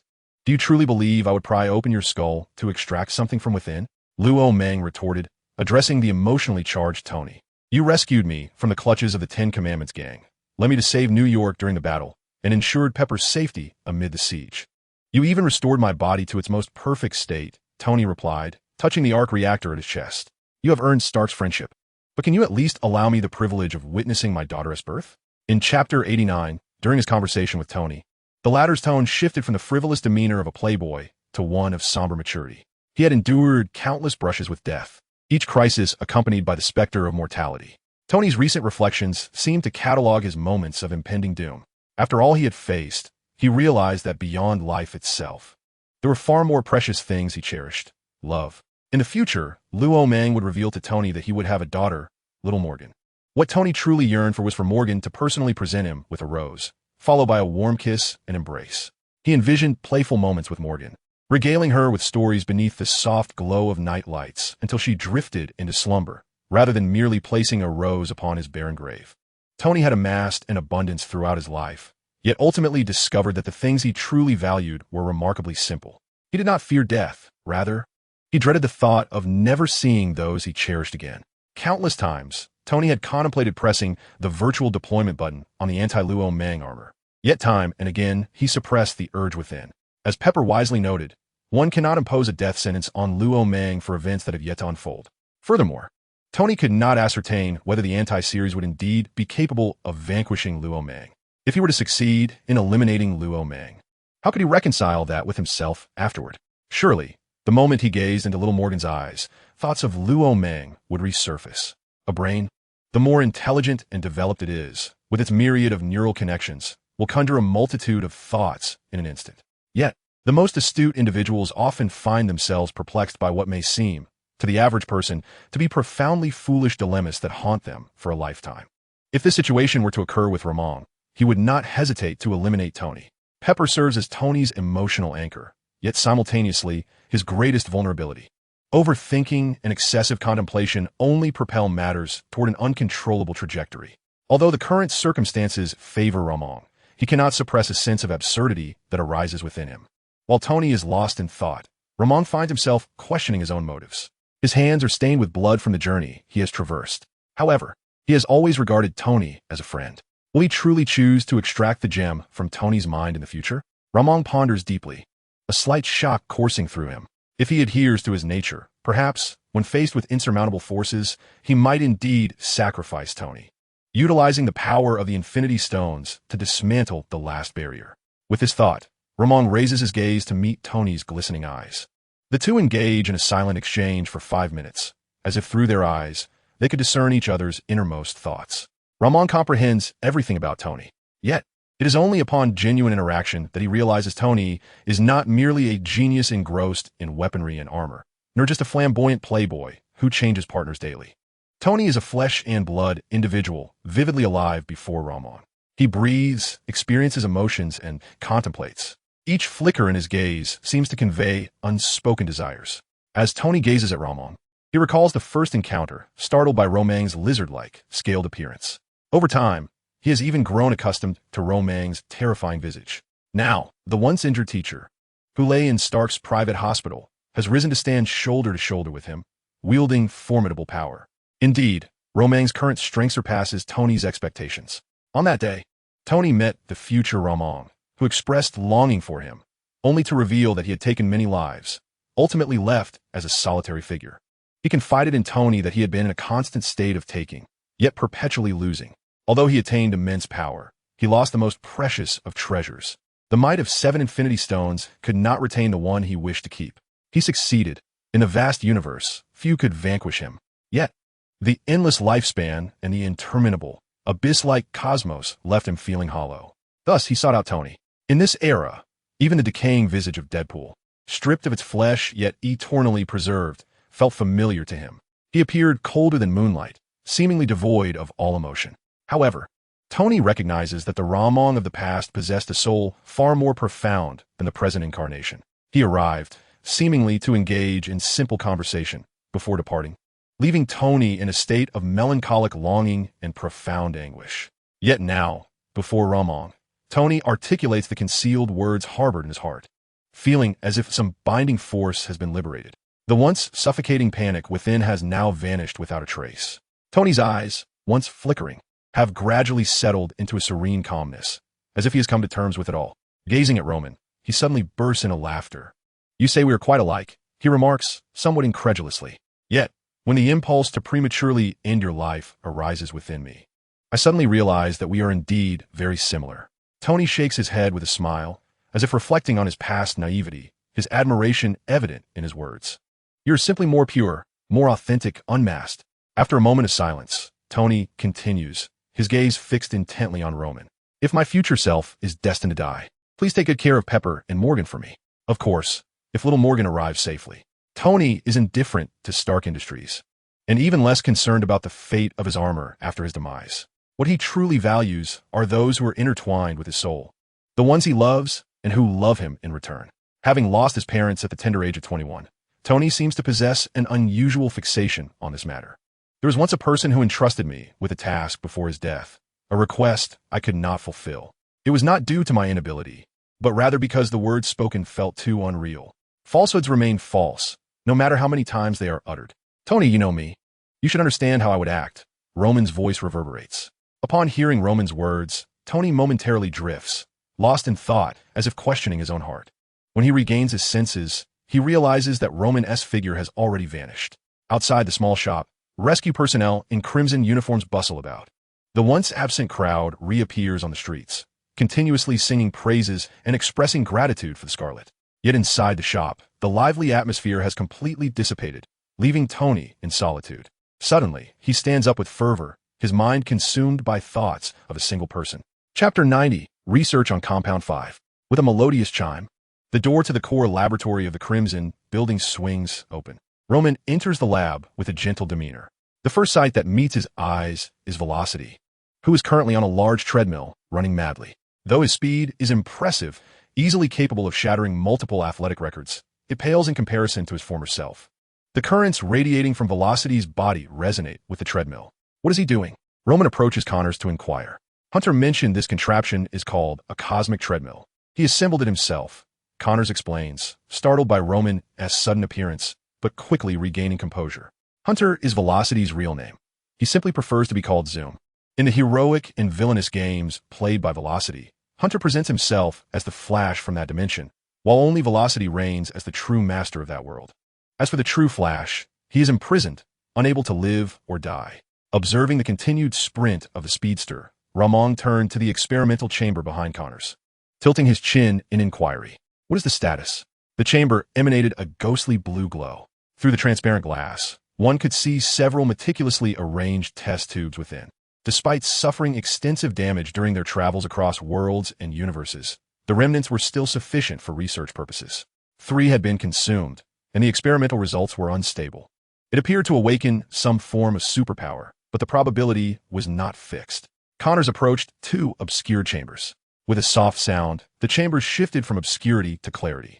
Inside one of the containers was a mass of congealed blood. From its solidified state, it seemed to have perished long ago. This white mouse had exploded almost instantaneously after being injected with Compound 5. It remains uncertain whether this was due to excessive energy or merely a failure in awakening. What about the other one? Luo Mang inquired, gesturing to the adjacent chamber. This is the only one that successfully awakened. Initially, I believed its ability to be teleportation or vaporization. However, after various experiments, I discovered its trace through slow-motion footage. As Connors prepared to show Luo Mang the camera recordings, he was abruptly halted. No need, I can see it. A crimson glimmer flickered in Luo Mang's eyes. To him, within the chamber, a white mouse was darting about at high speed, its temperament rather irritable. The space gem within Luo Mang's chest suddenly illuminated, followed by the mind gem. In an instant, a small white mouse appeared in his hand. However, it was now calm and docile, as if its temperament had entirely shifted, resting peacefully in Luo Mang's palm. Connors, witnessing this scene, opened his mouth but refrained from speaking. After all, this was Luo Mang. How could he be harmed by a mere mouse? Luo Mang scrutinized the small creature closely. Even though it was under the control of the mind gem, the mouse's legs continued to flail uncontrollably. The awakening of high-speed movement had occurred only recently, and the mouse was incapable of self-regulation. Its speed was far inferior to that of the speedster at his zenith. The high-speed abilities spawned from Compound 5 could not be compared to the Godspeed. As for the samples you provided, I have also examined them. These appeared to be collected from a singular powerful individual. The sample's owner possesses remarkable strength. Even a drill could not penetrate its thin layer of muscle. I ultimately had to resort to laser cutting to separate it. With the experimental data recorded by the speedster aiding him, Connors quickly grasped the intricacies of Compound 5. It should be capable of mass production, correct? From the data, it seemed that the mass production of Compound 5 was indeed feasible. The challenge lay in the controllable awakening and the replication of the abilities of the awakened individuals using the genes of the homeland. The injection of Compound 5 was not as straightforward as other serums. Daily, one must adhere to a strict schedule of injections to achieve the desired effects. Moreover, the addictive nature of this substance is profoundly concerning and must be eradicated. The cravings and demands that emerge from a genetic level are not easily subdued. While mass production poses no issue, the challenges lie elsewhere. Connors finds himself in a quandary. His prowess in the realm of biology is unparalleled. Yet when it comes to other domains, he finds himself at a loss without assistance. Hunter, being a physicist, possesses knowledge that can somewhat complement the unfamiliar territory. However, to achieve the requisite effects, one must engage in research. Connors recalls the remarkable pace at which Luo Mang has progressed in the academic field. The expertise required to refine the regenerative serum is something Luo Mang mastered in just 3 days.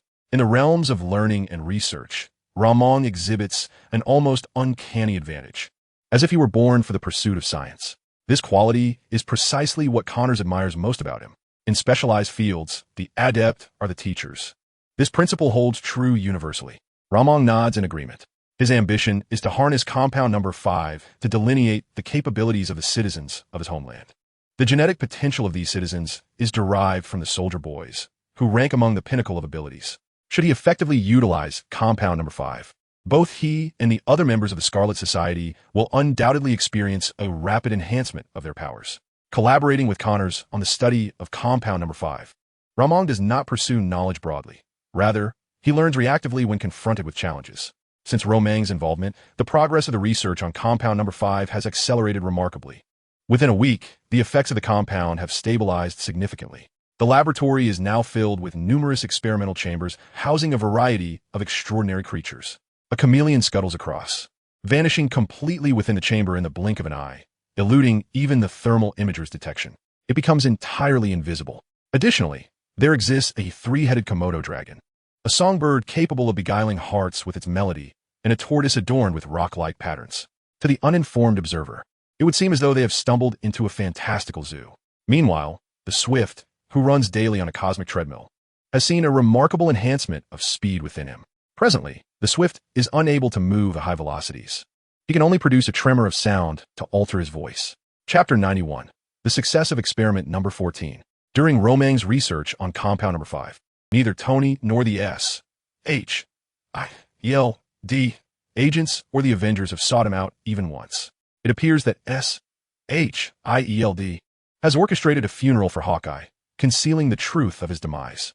Nick Fury seems utterly disinterested in troubling Luo Mang, remaining as silent as a dead fish. Perhaps the aftermath of the New York battle has left him preoccupied with other matters. Then, one day, Tony unexpectedly announces the gratuitous transfer of 50 of his shares to Luo Mang. Luo Mang thus becomes the largest shareholder in Stark Industries, which will henceforth bear his name. This action has left many in astonishment. The citizens of New York presumed that Tony and Luo Mang had become adversaries, estranged from one another. However, it now appears that such notions were mere rumors, unfounded fabrications. Iron Man and the Scarlet are still the best of friends. Only Luo Mang and Tony are privy to this truth. It is a compromise, a concession, a bowing of heads. At this moment, Tony has lost the will to resist Luo Mang. What he desires is simply to be with Pepper, to strengthen his armor during idle moments, combat crime, and save the world. Let us indulge in today's pleasures without concern for the troubles that tomorrow may bring. Meanwhile, another subject of discussion among the New Yorkers is Luo Mang, who is now eagerly observing a scene unfolding within a testing chamber labeled Subject 14. Inside, a seemingly ordinary white mouse resides, indistinguishable from any common rodent at first glance. However, when Luo Mang introduces another white mouse into the chamber, the unremarkable mouse swiftly reveals a fierce instinct to attack. Its pink eyes, once innocent, turn a vivid crimson, and a thin beam of laser light shoots forth from its gaze, obliterating the other mouse into mere fragments.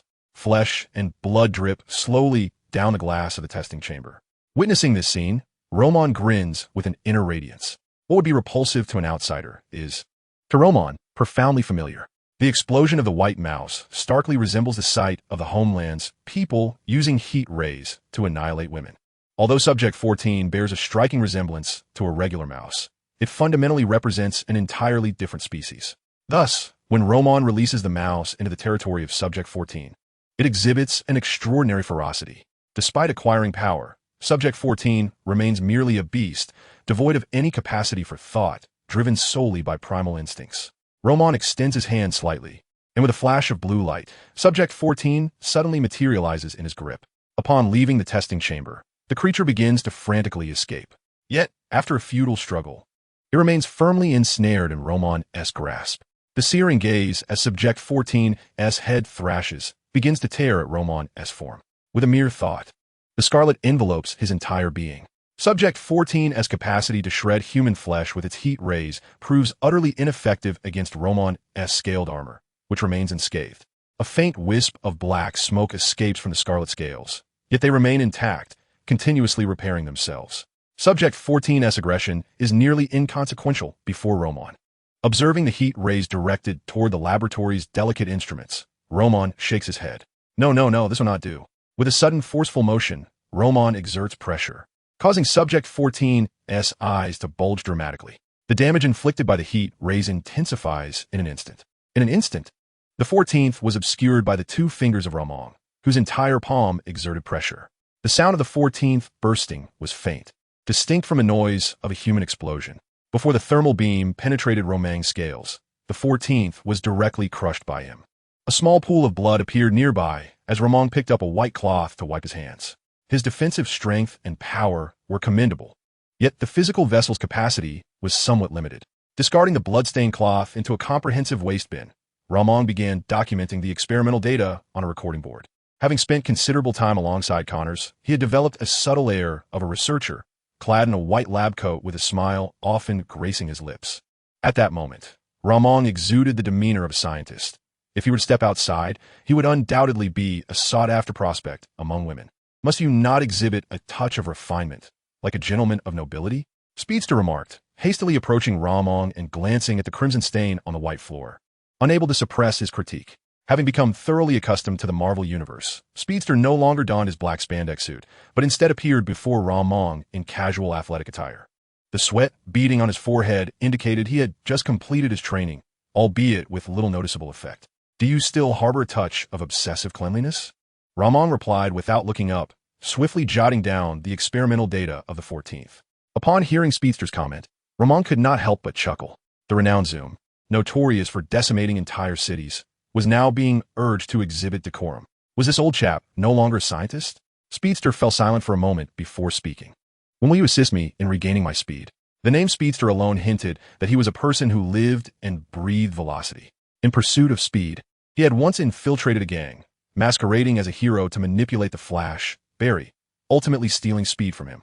Among villains, Speedster was undoubtedly cunning and formidable. Had Barry forsaken his role as the protagonist, he would have succumbed to Speedster's vibrational strike, penetrating his heart and skull during their first race. Yet, ironically, Speedster's Achilles heel was also speed.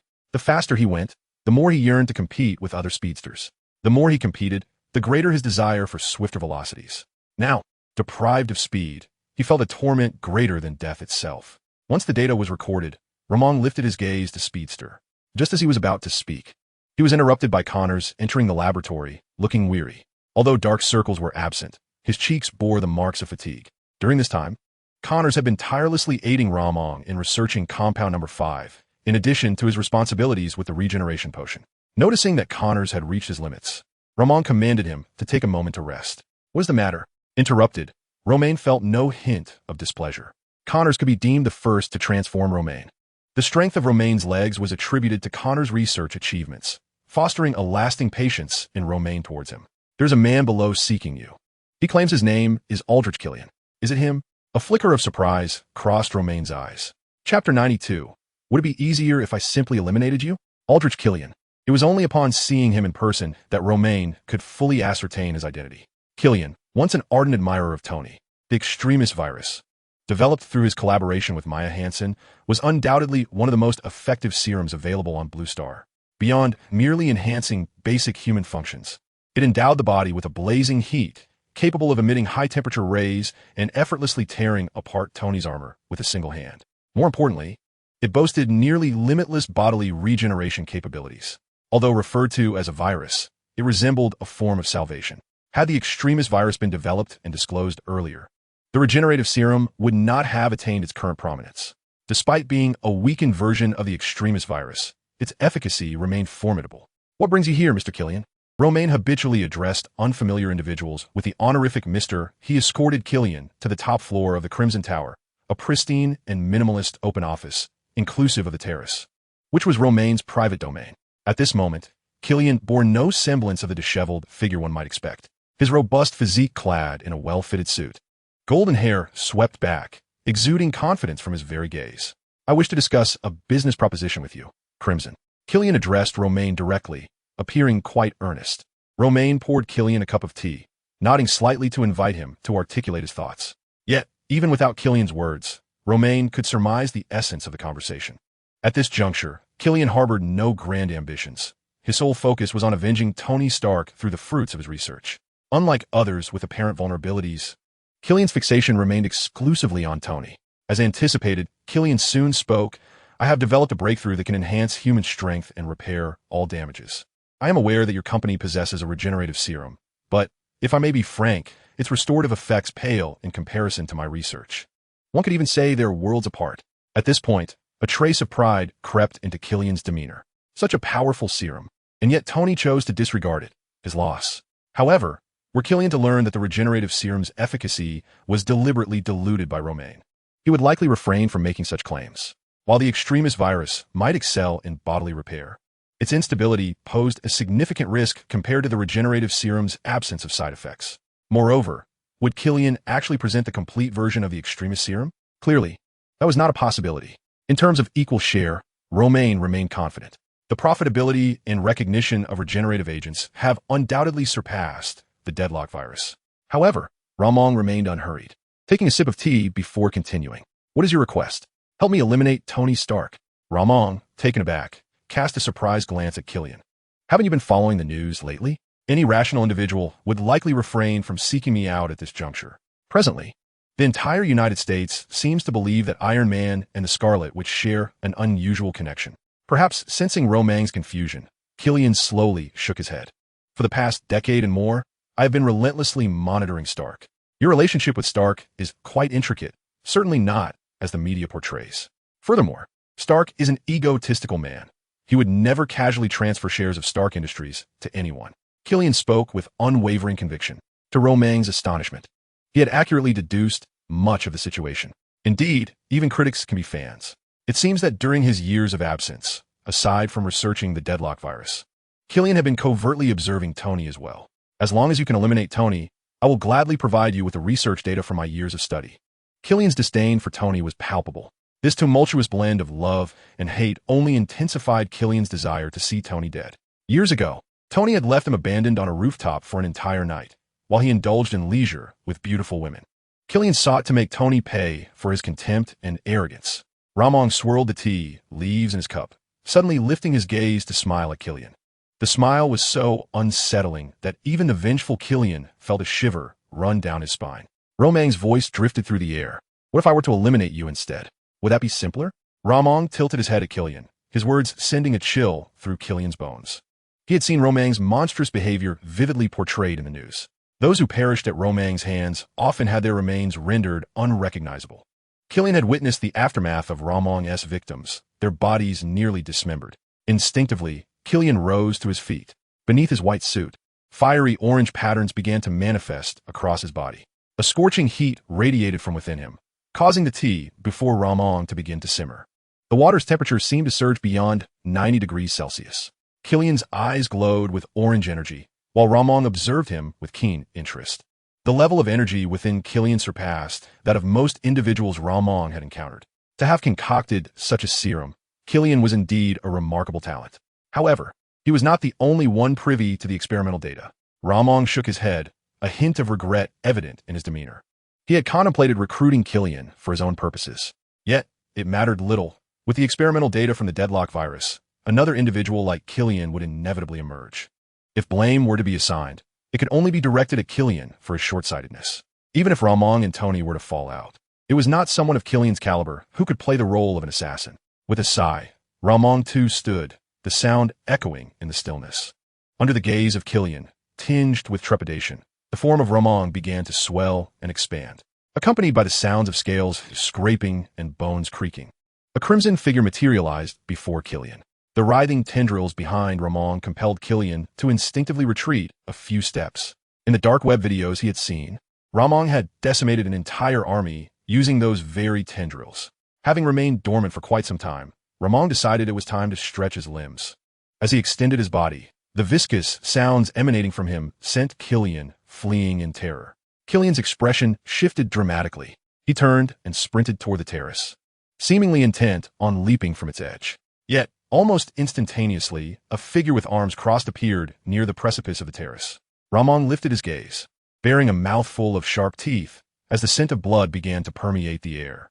Merely gazing upon this figure sent cold sweat cascading down Killian's brow. Damn it! Killian's mind screamed in fury. He had never anticipated Luo Mang would strike without warning. Where do you think you're going? Would it not be prudent to let me inspect the merchandise first? However, before Luo Mang could finish his taunt, a searing beam of energy erupted from Killian's mouth, enveloping Luo Mang entirely. Yet, after the intense heat subsided, what emerged was Luo Mang's scales, glowing a deep crimson. The scattered remnants of his scorched armor began to rapidly regenerate. Under Killian's full assault, Luo Mang had only singed a few scales, as his body absorbed the entirety of the energy, brushing off the remnants of his charred armor. Luo Mang met Killian's gaze, a flicker of murderous intent flashing in his eyes. Impolite. Chapter 93. Experimentation time. Hey Rom, do you need assistance?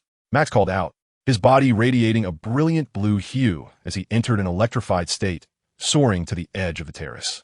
Unlike Peter and others, Max had long been stationed in the Blood Tower, only departing in emergencies. The moment the thunderous noise erupted, he sensed the outdoor skirmish. Should Luo Mang command it, Max would ensure Killian witnessed his true prowess. With the financial backing of the Blood Tower, Max's internal power was abundant, keeping him in optimal condition. Just sit back and enjoy the show, Luo Mang replied with a nod, casting a sidelong glance at Max. Though his voice was low, it resonated with an unsettling intensity, amplified by his crimson vocal cords. Luo Mang observed Killian, who stood poised and ready on the opposite side. He raised his hand slightly, beckoning him forward. Simultaneously, countless tendrils erupted from behind him, expanding wildly as they surged toward Killian with lethal intent. Killian's complexion darkened, and the orange luminescence beneath his skin surged anew, as if engulfed from head to toe in searing energy. Reaching out, Killian grasped Luo Mang's tendrils with great force, the intense energy surging through his hand. The tendrils began to melt like plastic, glistening droplets of fiery slime falling to the ground, releasing wisps of white smoke. But in the very next moment, the melted tendrils, astonishingly, extended once more under Killian's bewildered gaze. Resolute, Killian transformed his palm into a blade, fiercely commencing to sever the tendrils. As he wrestled with them, he gradually advanced towards Luo Mang. By the time Killian stood before Luo Mang, a significant pool of the melted tendril substance lay on the ground behind him. Meeting Luo Mang's mocking gaze, Killian had no time for contemplation. With a surge of searing heat emanating from his palm, he thrust toward Luo Mang's heart, feeling the damp warmth radiating from his hand. Even Killian was taken aback. Following the line of his arm, he beheld his hand fully embedded in Luo Mang's heart. With a mere twist, he shattered it, releasing a waft of charred, meaty aroma. Yet, before he could revel in triumph, his gaze lifted to find Luo Mang seemingly unfazed, his expression wholly unchanged. I have always been curious, Luo Mang mused. Tell me, if I were to remove your head, would the desperation virus still be able to mend you? Would your esteemed, regenerative ability still take effect? The proximity of Luo Mang's words felt as if they were whispered directly into Killian's ear. Upon hearing them, Killian was instantly alarmed. A cacophony of alarms ringing within him, the sensation of dread surging through his core. The area where his hand had penetrated was taut with an unyielding elasticity. In a sudden motion, Killian withdrew his hand, only to witness the gaping wound in Luo Mang's chest rapidly healing within mere breaths. The crimson flesh knitted together seamlessly, the scales appearing as though they had never been harmed. Today's unfinished experiments will be compensated by you, Luo Mang sneered, his figure beginning to flicker before Killian. Before Killian could react, he felt his body lighten, as Luo Mang effortlessly seized his head with one hand, lifting him as though he were a mere vegetable. Through the gaps between Luo Mang's fingers, Killian locked eyes with him, his gaze elongated to an extreme, complemented by feral teeth that could scarcely be deemed human. This was the first time Killian observed Luo Mang's exterior in tranquility, yet in that moment, his pupils nearly contracted to pinprick size, though his veins coursed with fervent energy. An inexplicable chill enveloped him, causing his hands to tremble uncontrollably, a visceral terror rising from within. In that instant, the self-assured Killian, transformed by the desperation virus, vanished, leaving in his stead the Killian of over a decade past, humble, timid, akin to a rain-soaked, defeated hound. Under the expanding terror in Killian's eyes, Luo Mang's fingers clenched forcefully. His fingers, shrouded in a white substance, embedded themselves into Killian's skull. With a soft pop, Killian's head began to compress. His body crumpled weakly to his knees before Luo Mang. The vibrant energy in his hands extinguished, collapsing before him, utterly motionless. Witnessing this scene, Max, observing from the sidelines, found it difficult to swallow. He typically electrifies individuals to the point of annihilation, leaving nothing behind. Such gruesome scenes can only be witnessed in the presence of Luo Mang and Peter. Is he dead? Max mustered his courage and stepped forward, dissipating the electric energy coursing through him, and turned to Luo Mang with a questioning gaze. Max was well aware that Luo Mang would not turn against him. He is dead, yet not entirely so. Luo Mang's towering form crouched down, casting a shadow that enveloped Killian's body. Within Luo Mang's line of sight, he could distinctly see the molten, lava-like energy converging at Killian's neck. If left unchecked, it might very well regenerate a new head. Yet, would this newly formed head still be Killian? Luo Mang felt an uncertainty, waiting in silence. The speed at which Killian's head was regenerating was agonizingly slow compared to Luo Mang's own healing. Over the course of 40 minutes, Killian's head finally completed its restoration. Externally, the reformed Killian appeared unchanged, every inch identical to his previous self, showing no signs of alteration due to healing. The eyes beneath Killian's eyelids began to flutter. He had regained consciousness. Upon opening his eyes, he beheld a monstrous figure towering at 28 meters, gazing down upon him with a menacing presence. Killian's expression shifted to one of alarm, and without a moment to spare, his body activated the desperation virus, compelling him to flee. However, as he attempted to rise, he discovered he was utterly immobilized. Looking back, he saw a spear, at least 3 meters long, piercing through his abdomen.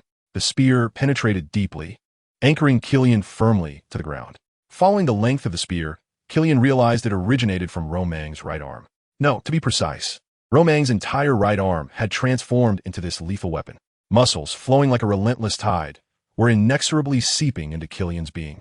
In an instant, Killian was overwhelmed by a profound pain emanating from within, a torment that felt as though it stemmed from his very essence, from the depths of his soul.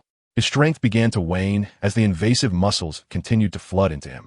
In mere seconds, Killian despairingly realized he could no longer sense the presence of the desperation virus. No, no, no, he screamed internally. This was his only leverage against Tony. Yet, in the next moment, A colossal hand obscured the light, and darkness enveloped Killian as he lost consciousness. Chapter 94 Ami. Ramon withdrew his massive hand. At this moment, Killian had lost the desperation virus, dead beyond revival. However, observing the manifestations of the virus within Killian, Ramon couldn't help but feel a flicker of anticipation. Although the virus's offensive and regenerative capabilities left him somewhat disheartened, its potential for mass production and implantation was promising. With the desperation virus, it equated to the formation of a legion of despair. If it could be slightly refined to enhance the survival rate post-injection, once the virus entered mass production, it could be administered to the demons under Martin Lee, effectively granting him a formidable army of the undead. At that moment, Max was busily jotting down notes in a small notebook. Upon noticing Ro's gaze, he immediately donned a broad smile, revealing a wide gap between his teeth, and concealed the notebook behind his back. "Are you looking for me, Ro?" Max inquired, leaning closer, tightly clutching his notebook. However, had Ro been able to glimpse at the contents, he would have discovered that Max was recording a series of peculiar directives. First, remain calm and composed in the face of adversity. 7th, safeguard one's self and one's family. 16th, approach adversaries with decisiveness, akin to Ro, and never waver. "I was asking you, where has it been lately?" Ro observed the cheerful Max and felt a fleeting sense of intrigue, yet he brushed it aside, reiterating his previous question. Oh, Lee and his group have recently ventured to Hell's Kitchen. They, Ro, who had been immersed in a laboratory, had not inquired much about the other members of the Scarlet Society. After all, the Society's rules were quite straightforward, encompassing only 3 tenets. Beyond that, whether Peter pursued justice in his heart or Flint desired to spend time with his family, Ro would not interfere in their affairs. Yes, and there's Flint and Emil. Recently, Lee encountered some resistance from the underground gangs, and they went to assist him. Presently, nearly 1/3 of the gangs and territories in America belong to the Demon Gang, all under the banner of the Scarlet Society. Max couldn't help but lift his chin with pride. Such an achievement was something he had never dared to dream of before. Yet, it was now realized by members of the same rank. How could he not feel a sense of pride? Upon hearing this, Ro was taken aback. It seemed these individuals had begun to expand their influence independently. He pondered whether he was somewhat remiss in his duties as the leader of the society. And what of Peter? Ro mused, inquiring with concern. He had not seen Peter for some time, and under normal circumstances, Peter would seek Ro's company 3 or 4 times a day to ease his mind. Since learning of Ro's extraordinary journey, Peter had been worried about Ro's sudden disappearance. Peter has recently gone to Westchester, where it appears a considerable number of empowered individuals have gathered, Max recalled, seemingly anxious to absolve Peter of any blame. Peter is also acting for the benefit of ordinary citizens. The crime rates in several nearby districts have significantly decreased, especially with you, Scarlet, in New York City. Those who dare to commit crimes are likely limited to large gangs like Martin Lee's and a few insignificant petty thieves. Thus, Peter mentioned his intention to observe their sense of justice. Did he go alone? Ro could not suppress a frown. The concentration of empowered individuals in the Westchester area was concerning. Without further contemplation, Ro immediately connected the dots. Who else could be congregating in Westchester but that group of mutants? Speaking of mutants, Ro had encountered them a few months prior. However, he had been struck down by Peter before he could engage with them. Later, Peter humorously recounted the incident to Ro during a meal. No. Wade and Xian-Se accompanied him. Originally, Peter was accustomed to acting alone, but Wade insisted on tagging along, claiming that he had many friends and could look out for Peter once they arrived. Max waved his hand hurriedly. Everyone in the Blood Red Mansion, including the families of the Scarlet Secret Society members, was well aware of Peter's unique significance to Roman. Consequently, their treatment of Aunt May subtly shifted. Well, Roman returned to his usual self, slapping his forehead. It seems that only Max and the Punisher Frank remain in downtown New York City. In truth, everyone departed with confidence in your abilities, which is why they felt secure leaving. Max awkwardly added, the earlier scene where Roman brutally defeated the Avengers had been captured by many cameras. Knowing that Roman was present at the Blood Red Mansion, others naturally felt at ease to pursue their own affairs. After all, in the entirety of New York, hardly anyone could pose a threat to Roman. The families, under Roman's protection, would remain unharmed. I'm not blaming them. Why are you so anxious? Roman chuckled that Max was admirable in many respects. Yet his mindset was often poor, leading him to feel inferior and seek to please others. Gazing at Killian's corpse, Roman contemplated. This body should be entrusted to Connors. He knows what to do. Remember to let him rest for 10 hours before commencing work, regardless of his tasks. I do not wish to see him working during that 10-hour period. You will oversee this matter. Roman aimed to refine Max's temperament through these small responsibilities. Understood. Max scratched the back of his head, uncertainly agreeing. Yet, he wrestled with the thought. Could he truly supervise Dr. Connors? Hearing Max's affirmation, Roman nodded in satisfaction. In an instant, a flash of blue light enveloped him, and he vanished from the terrace, leaving Max to stare at the bloodied Killian. His face contorted in confusion over how to clean up. Inside the blood-red mansion, the semi-open shooting range housed nearly the most advanced firearms in America. Various handguns, rifles, sniper rifles, and machine guns were quietly arranged on their designated racks. At that moment, the range echoed with the sound of rapid gunfire and flashes of light. The Punisher was on the range, cradling a machine gun and unleashing a torrent of fire upon a distant target.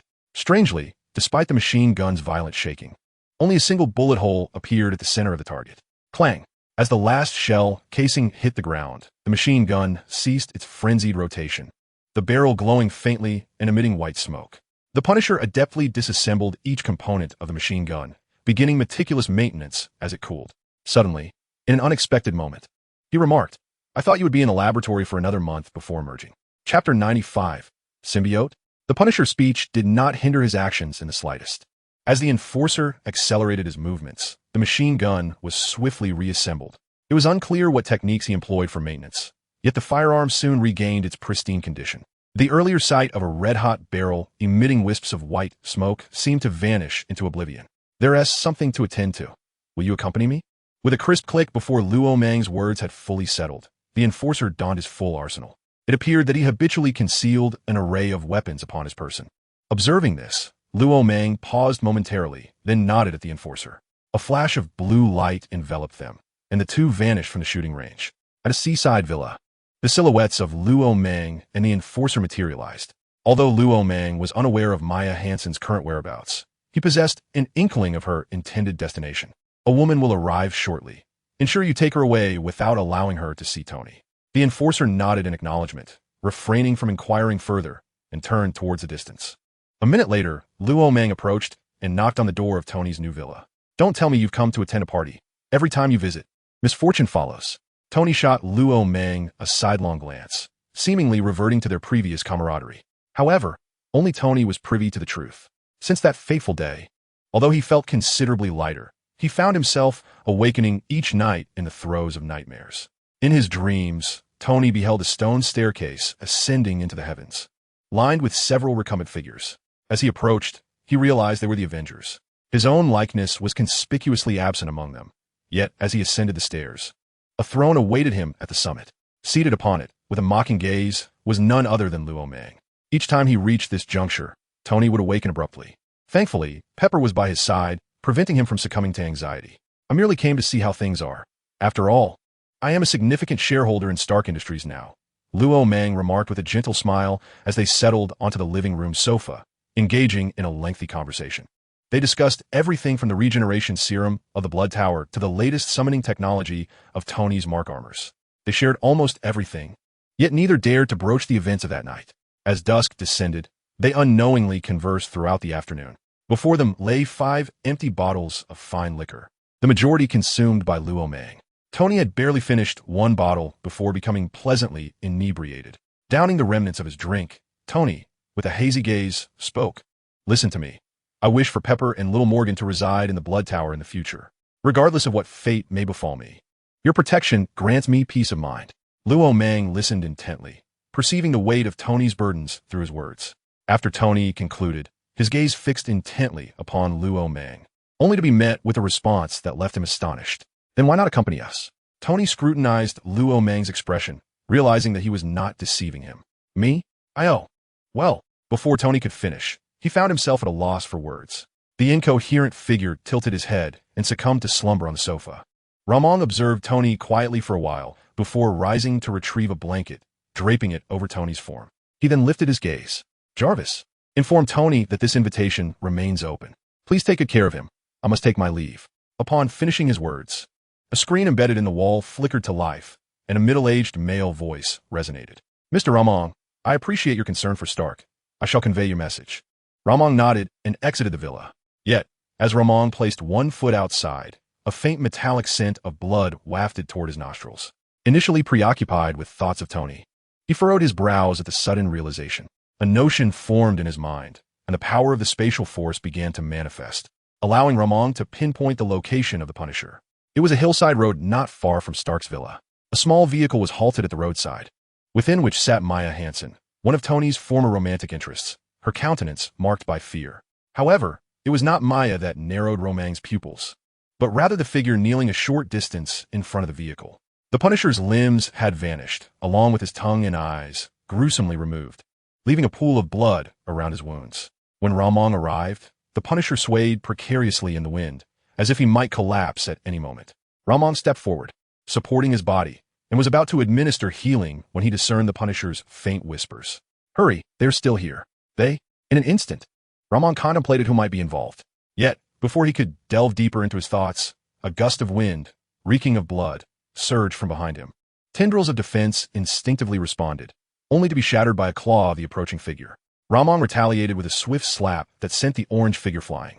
However, upon landing, it quickly regained its composure, fixating its gaze on Ramon with an eager intensity. It was then that Ramon had the opportunity to examine the figure's appearance.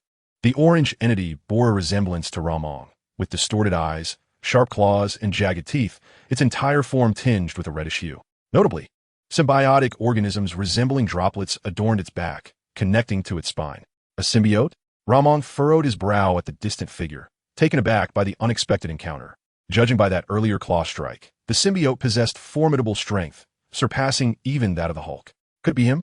Suddenly, a buzzing sound echoed in Romang's ear as a black-green figure materialized before him. Sniffing the air, it confidently stated, "It is him. I can even detect the scent of other ancestors."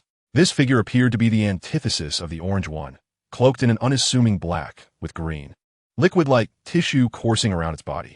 As he spoke, a pungent and unpleasant odor wafted through the air. Is this also a symbiote? Luo Mang looked up, only to discover that this symbiote had a round exterior, entirely distinct from his own orange-red silhouette, and it bore no exaggerated eyes. Regardless of their identities or intentions. "You're courting death." Chapter 96. "So, it is you." Luo Mang's figure surged forward abruptly. In less than the blink of an eye, he reached the orange-red figure. With a swift claw strike, he was met with a firm block. The strength of this symbiote was surprisingly comparable to Luo Mang's own. With a slight bend of his legs, he straightened his body with force. A beam of light erupted from Luo Mang's chest, and the orange-red figure lifted its gaze, suddenly tilting its entire body to the right. A mental beam swept through, severing the arm of the orange-red figure. Yet before the arm could hit the ground, the orange-red figure sprouted another arm, showcasing its terrifying regenerative ability. "Fire!" The orange-red figure bellowed, its voice deep and hoarse.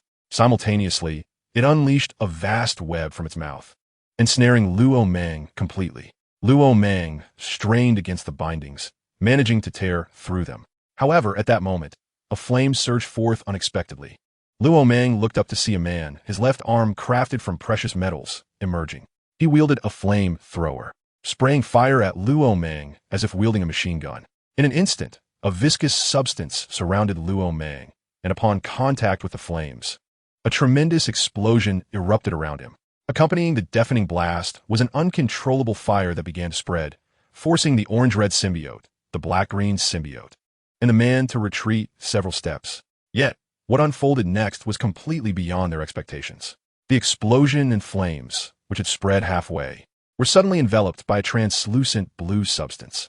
Under the control of this azure material, the explosion rapidly contracted before their eyes, ultimately transforming into a small cube that rested in Luo Mang's palm. The cube continued to simmer with explosive energy, yet it posed no threat to Luo Mang whatsoever. Luo Mang raised his head, surveying his surroundings until his gaze fell upon the man with the iron arm. "I was initially curious about your identities and the forces you represent. However, it seems there is no need for further inquiry." Indeed, this iron arm man was none other than Bucky Barnes, Captain America's steadfast ally, also known as the Winter Soldier. Given the current timeline, the Winter Soldier should still be in the clutches of Hydra. Was he temporarily released from his icy prison to assassinate Luo Mang? Observing the flamethrower in the Winter Soldier's grasp, Luo Mang couldn't help but smirk. The SHIELD truly lives up to its reputation as the Snake Shield. Previously, Nick Fury had dispatched Hawkeye and Captain America to partake in the ambush against Luo Mang and Peter. employing the latest sonic weapons developed within SHIELD. Therefore, Hydra was aware of their sonic resistance and opted for fire this time. Yet alas, Luo Mang's resistance to flames knows no weakness. As he contemplated this, Luo Mang's palm abruptly clasped together, causing the spatial cube to shatter instantaneously. An explosion in flames engulfed Luo Mang entirely. However, it inflicted merely a slight burn that rapidly healed. Yet, what astonished me the most was the presence of you two. Luo Mang turned to gaze at the orange figure and the black-green silhouette.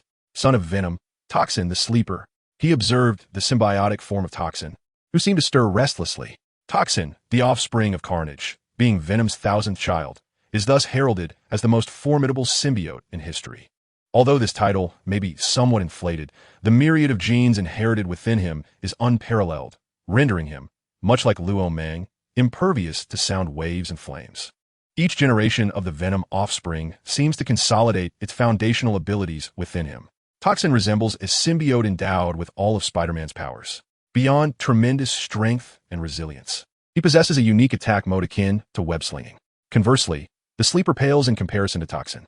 Luo Mang found himself puzzled as to why the two would associate.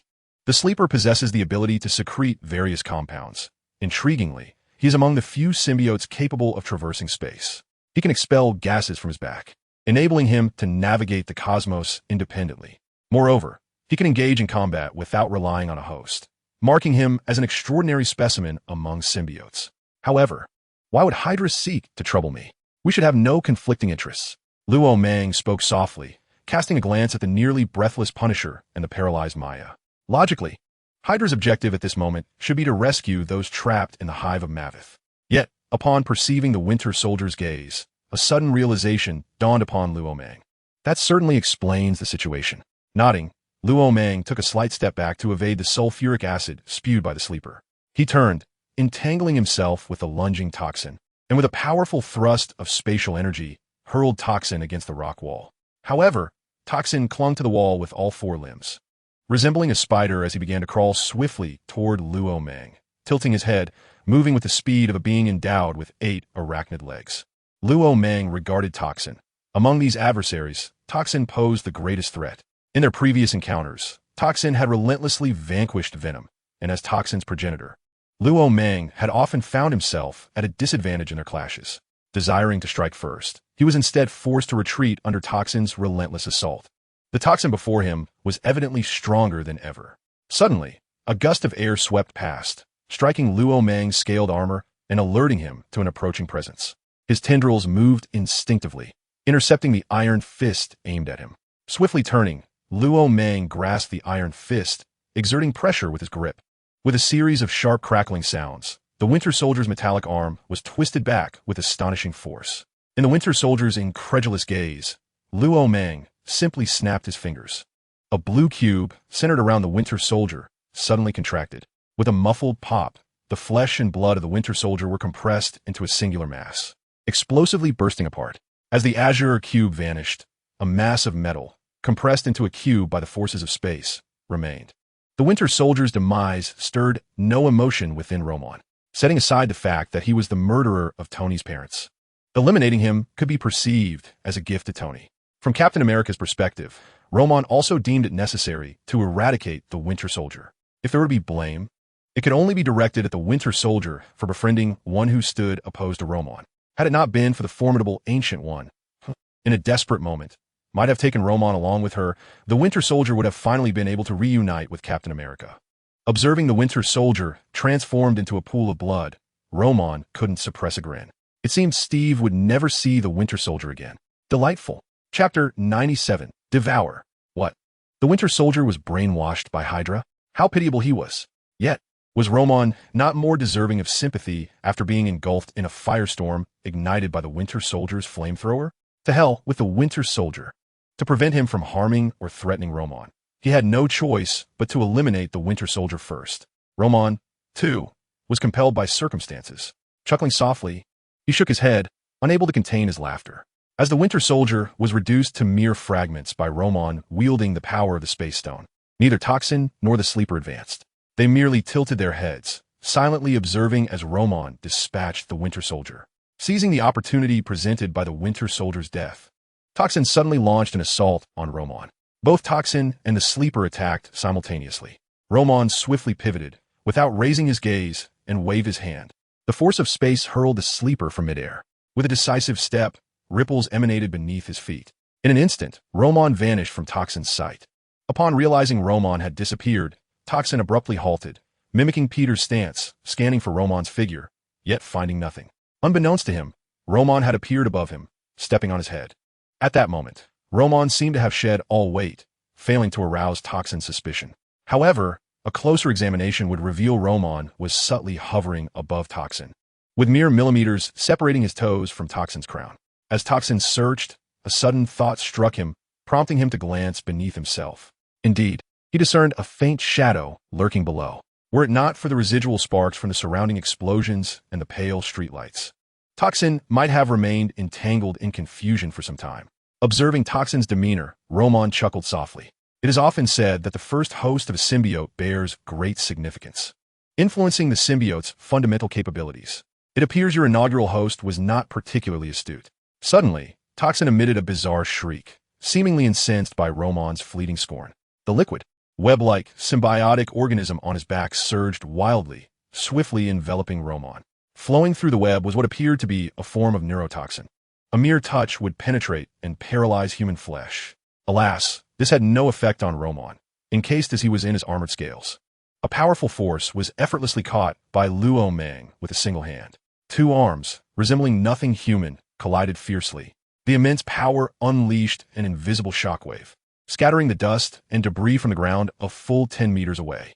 The earth beneath Luo Mang and the toxic creature began to fracture, and the cliffside road collapsed entirely. The sun had only just set, and despite the illumination from streetlights, a dark abyss lay below. Across the crumbled road, Luo Mang and the Toxin exchanged distant glances. In the next moment, a surge of black-green toxic gas enveloped Luo Mang entirely. The Sleeper flickered and reappeared behind him, raising its obsidian claws as if poised to deliver a fatal blow. Yet, in the blink of an eye, the Sleeper abruptly halted. Its crimson eyes widened in shock as Luo Mang forced at least 20 tendrils into its chest. Even as the Sleeper remained motionless, the remaining tendrils continued to pierce deeper. The flowing muscles began to writhe and inject along the tendrils. A low, throaty sound emanated from the Sleeper, as if it wished to communicate. Yet no words could escape its lips. Despite the Sleeper's evident loss of combat capability and its ongoing deterioration, Luo Mang furrowed his brow. He could distinctly sense that the efficacy of the symbiotic serum against the Sleeper's virus had markedly diminished. It seemed that toxins like the Sleeper, having proliferated over generations, had grown stronger, possessing a greater viral load, thereby reducing the clearing efficiency. Luo Mang instinctively cast a glance at the toxin across from him, only to observe it turning away upon sighting his serum, displaying no intention to glance back at the Sleeper. The situation of mutual flight in the face of impending doom was taken to its extreme. Witnessing the toxin's cunning behavior, a glimmer of murderous intent flashed in Luo Mang's eyes. It was well known that toxins could continuously evolve. Its retreat now seemed an impending nuisance. However, Luo Mang remained unperturbed, meticulously controlling the tendrils behind him. It was not until the Sleeper's form dwindled, ultimately collapsing into a mass of black sludge, that he ceased his actions. Grasping the fallen Sleeper, Luo Mang opened his mouth wide, revealing his sharp teeth, and swallowed the creature whole. It was as if he were compensating for some genetic deficiency, as waves of satisfaction coursed through the serum and the hybrid within him. They lacked self-awareness, but possessed basic instincts. After devouring their kin, an exhilarating sense of fullness surged, with every cell rejoicing. The enhancement gained from consuming the Sleeper surpassed that of devouring the extremes. Once this was accomplished, Luo Mang gently raised a hand, and a swirling blue portal materialized before him. Sensing the residual spatial energy emanating from the toxin, he stepped through, reappearing in a shadowy forest. He had moved quite swiftly. Surveying his surroundings, Luo Mang noted that he was now at least 30 kilometers away from his previous position. And the act of consuming the Sleeper had taken little more than 20 seconds. The forest appeared devoid of life, a profound silence enveloping the area. Yet, Luo Mang knew that the toxin was lurking somewhere nearby, observing him intently. Otherwise, the forest would not be so eerily silent. Glancing around, Luo Mang lightly pressed his toes into the earth, propelling himself into the air. suspended above the forest. He clenched his right hand, and a wave of blue light emanated from him, expanding in all directions. As he attuned to the fluctuations in the space around him, a figure suddenly materialized within his field of vision, crouched in a shadowy corner beneath the trees. Sensing the disturbance of the blue wave, the figure instantly turned and fled in a frantic dash. A profound sense of impending doom washed over Luo Mang, a sensation he had never encountered even when facing the deity from a distant planet in his memories. His heart raced violently, yet in an abrupt turn, the figure that had been sprinting came to a screeching halt, suddenly frozen in place. The toxic being fixed its gaze on the towering silhouette before it, emitting a low growl, akin to a cornered beast. "Do not flee, come. Become a part of me." Luo Mang felt an exhilarating rush, further ignited by the serum and hybrid instincts. Upon seeing the toxic entity, this thrill reached its zenith. He directed his right hand downwards with force towards the toxic being, an invisible wall pressing it to its knees on the ground. However, the creature defiantly glared back, resolutely resisting, despite its legs trembling violently under the weight of spatial power. It showed no signs of complete submission. Observing this, the two infinity stones on Luo Mang's chest began to glow almost simultaneously. Energy coalesced within the Mind Stone. Boom! The forest, spanning nearly 2 kilometers, was suddenly pierced by the beam of psychic light. In the darkness, a tempest of dust was stirred up. Following a tremendous roar and the ensuing smoke, what appeared before Luo Mang was a mass of flesh reduced to half its form, accompanied by a 2-meter-wide arched scar stretching into the unseen distance. The toxic being's head had completely vanished, yet its body continued to twitch instinctively.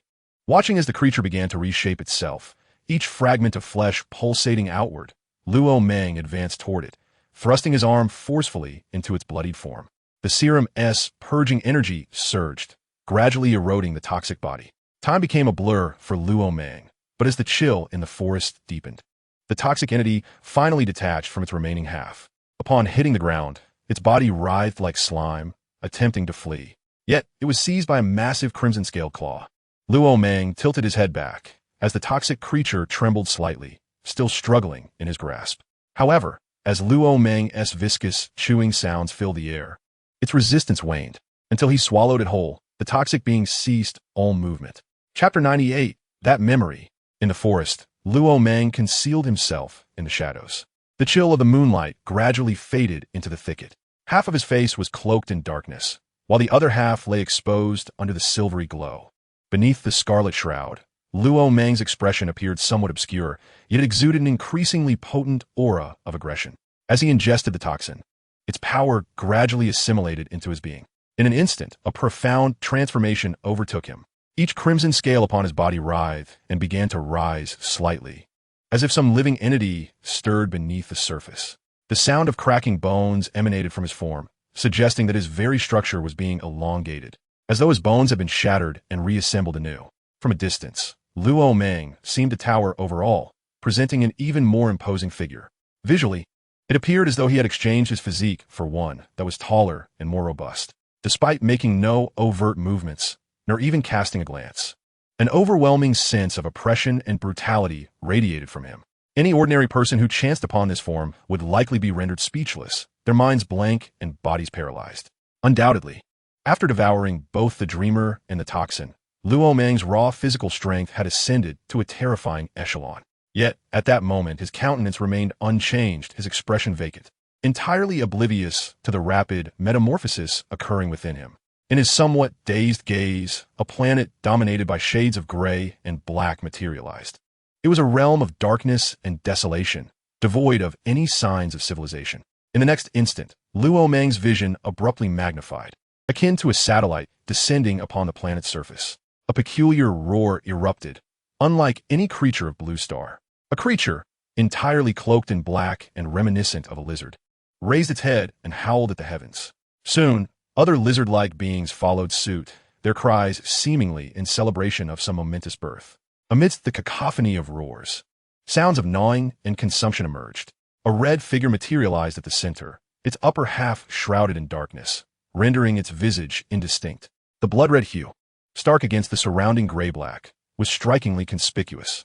At that moment, this figure began to feed on some viscous substance, each crunch accompanied by a chilling scream, suggesting that the matter being consumed possessed life. However, once this life entered the maw of the crimson figure, it fell utterly silent, resigned to being devoured. Suddenly, the figure's hands halted, freezing in place. The perspective drew ever closer, as if intent on revealing the true nature of this entity. In a shocking frenzy, the red figure violently shook, crushing the viscous matter in its grasp into fragments, which scattered across the ground like liquid shards. A pair of eyes, filled with unbridled ferocity, suddenly met the observer's gaze, as if transcending immeasurable distances to lock onto Luo Mang.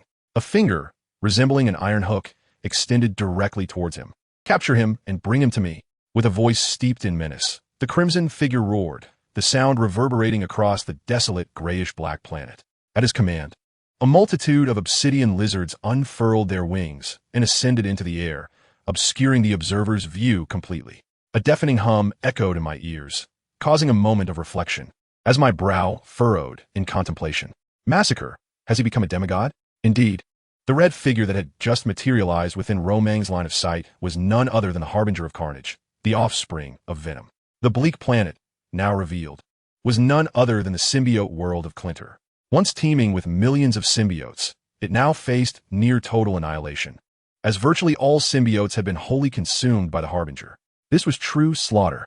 In this moment, the harbinger had descended into madness. Devouring and killing were his sole convictions. Empowered by countless symbiotes, the aura of danger that emanated from him surpassed all adversaries Luo Mang had ever encountered. Behind him trailed terrifying tendrils, reminiscent of Luo Mang himself. A tail, slightly curled, followed closely in the wake of the harbinger. This visage was a stark contrast to Luo Mang's previous impressions of him. The finger that had pointed moments ago was not directed at Luo Mang, but rather at a symbiote that had been consumed by him. With this realization, Luo Mang lowered his gaze, contemplating the tranquility of the forest around him. Despite the lurking beasts in the shadows, the silence was profound, conducive to deep thought. It was no wonder that Venom had allied with the Sleeper. They were compelled to serve the Hydra, as a more formidable symbiotic king loomed, threatening their very existence. The Harbinger's ambition was to ascend to godhood, to forge himself into the new deity of symbiotes. Yet, as this thought crossed his mind, Luo Mang's brow creased once more. But where was the original deity of symbiotes? Gnarl? He could never permit the Harbinger such unchecked power. Gradually, the sound of chirping insects began to fill the air, igniting a spark of insight in Luo Mang's mind. Perhaps he had been mistaken. At this very moment, Gnarl was still sealed in slumber, oblivious to the Harbinger's deeds. With this thought, Luo Mang's heart quickened, and he could not help but prepare for the worst. If the Harbinger's aim was divinity, then his initial targets must have been Venom and the Sleeper. If not Venom himself, especially Venom, as the Harbinger's son would dream of their demise. Yet now, both Venom and the Sleeper resided within Luo Mang. Moreover, he possessed the serum that could control all symbiotes. The Harbinger would never allow Luo Mang to persist. In other words, should he devour Luo Mang, the Harbinger might indeed ascend as the new deity of symbiotes. At that point, he would likely turn his wrath upon the sealed Gnarl, eliminating any lingering obstacles. This primal conflict was inescapable. No matter where one conceals oneself in the vast expanse of the universe, they will inevitably be found and slaughtered. Locating the blue planet is merely a matter of time. Chapter 99. Thank you, Connors. The moonlight was dim, obscured by thick clouds, as if rain were imminent. Luo Mang fell silent, stepping forth to reappear on the cliffside road. Observing the iron arm compressed into a cube, he gently raised his hand, and with a shimmering azure glow, the cube levitated before his eyes. Subsequently, Luo Mang paid a visit to Tony's residence. "Where's Max?" he inquired, furrowing his brow. As he noticed the absence of Max within the Crimson Edifice, he had heard that you were ambushed and, in a fit of anger, had flown out. By now, he likely had already arrived. With a swift shrug, holding a cup of coffee, he spoke nonchalantly.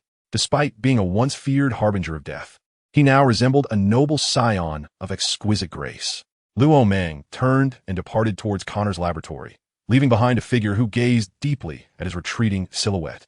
Suddenly, a vial of blue serum appeared in his hand, hesitation flashing in his eyes.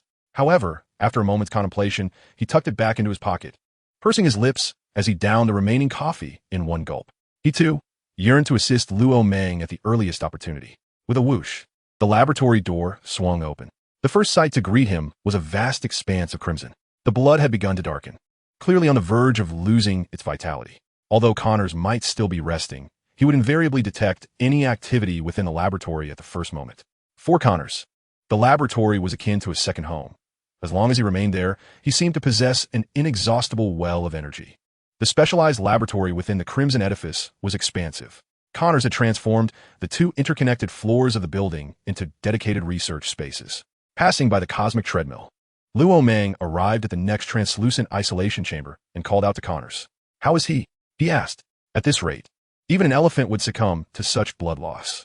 He then turned to gaze at the Punisher within the isolation chamber, objectively explaining the situation. Luo Mang peered into the chamber, astonished. A regenerative serum, typically worth $3 million per bottle, was being used liberally here. Not just sparingly, but as if bathing the Punisher in it. The treatment capsule was filled to the brim with a verdant regenerative liquid. Although the Punisher remained in a state of unconsciousness, his limbs and body had already begun to heal. Outside the isolation chamber lay a large box of empty vials, still with traces of the serum remaining. If discarded carelessly, someone could easily collect and mix them to yield yet another bottle of the precious regenerative elixir. What exactly transpired? Connors adjusted his glasses, curiosity flickering in his eyes. Typically, only those with abilities could inflict harm upon the Punisher. Yet, those of lesser power might not even catch a glimpse of Frank before being eliminated.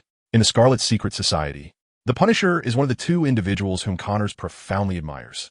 The Punisher stands out as the only non-ability bearer within the Scarlet Secret Society. This, of course, hinges on the Punisher's unwavering dedication to serving the organization. Connors holds the utmost respect for Roman. Upon hearing Connors' inquiry, a glimmer of peculiarity flickered in Roman's eyes. A minor nuisance. They are inconsequential. The real challenge lies in what lurks behind them. If it were a divine massacre, even Gnarl could be vanquished. Yet, fortunately, the slaughter is currently stalled, caught at the demigod threshold. "Roman, we have always been here." Connors nodded earnestly at Roman, their gazes locking through the lenses of his glasses. Connors could never forget that fateful morning. It was on that day that the wheels of destiny began to turn, leading him to Roman. Without Roman, Connors dared not imagine his present circumstances. A disgraced researcher expelled from the company? In this wretched society, the essence of survival is the most insurmountable force. Faced with self-interest, he is merely a helpless cripple devoid of aid. No one would choose to assist him, as there are no benefits to be gained. Rest assured, I do not intend to evade this matter. Do you recall our agreement? An eye for an eye, a tooth for a tooth. A fierce glint flashed in Romanes's eyes. His retribution would not be limited to the symbiotes, but extend to Hydra as well. Now, with S-H-I-E-L-D, reluctant to intervene, they have emerged like foolish jesters. Eliminating Bucky, the sleeper, and Toxin is merely the initial step. An eye for an eye, a tooth for a tooth. Connors cast a glance at the Punisher, who lay quietly in the restoration chamber, his voice low and grave. The sight of the Punisher, maimed and deprived of limbs, with eyes gouged out, deepened Connors' resolve in adhering to the tenets of the Scarlet Secret Society. The world is vast and threats abound. They must band together for warmth. A defenseless researcher or a colossal lizard adorned with a serpent crown. The choice does not rest with Connors, but with the actions of others. Turning back to the Punisher, Roman spoke suddenly. After a convoluted journey, he had not forgotten the original plan. Indeed, Tony's former girlfriend, Maya Hansen, is the lead researcher behind the extinction virus. During their courtship, she had already begun applying the virus to studies on plant restoration and rebirth. However, after more than a decade of research, it ultimately ended up being injected into humans by Killian, thus giving birth to the extinction virus. She remains in the upper office. I am unaware of her identity, and I have not permitted her to roam freely, Connors explained candidly. Within the blood building, without an identity key, one cannot go anywhere. This is thanks to Roman's insistence on a high-security, cost-ineffective construction philosophy for the blood building. In all of New York, aside from Tony's Clean Energy Tower, the blood building boasts the highest construction cost. Understood, Roman acknowledged, turning to leave. However, the moment the blue portal appeared beneath his feet, Roman hesitated. Thank you for your hard work, Connors. Besides his duties in the laboratory, Connors also managed the sale of regenerative potions, embodying the spirit of a devoted steward, tirelessly committed to his responsibilities. After being reluctantly compelled by Luo Mang to take a 10-hour respite, he found himself forcibly summoned back to work. Upon hearing this, Connors felt a surge of emotion welling in his eyes. All this time, he had silently dedicated himself to Luo Mang, not for any other reason, but to offer whatever assistance he could, no matter how trivial it might seem. I will always stand by your side, Connors murmured, bowing his head slightly to conceal his distress from Luo Mang. Yet, When he lifted his gaze once more, Luo Mang had already vanished from sight. In terms of defense, Luo Mang's armor could be understood as a byproduct of Lizard Serum, with subsequent enhancements applied to the Crimson Essence, which sometimes allowed for the breaking of armor, but not the breach of defense. Lastly, concerning the enhancement of the Punisher, rest assured, arrangements have long been made.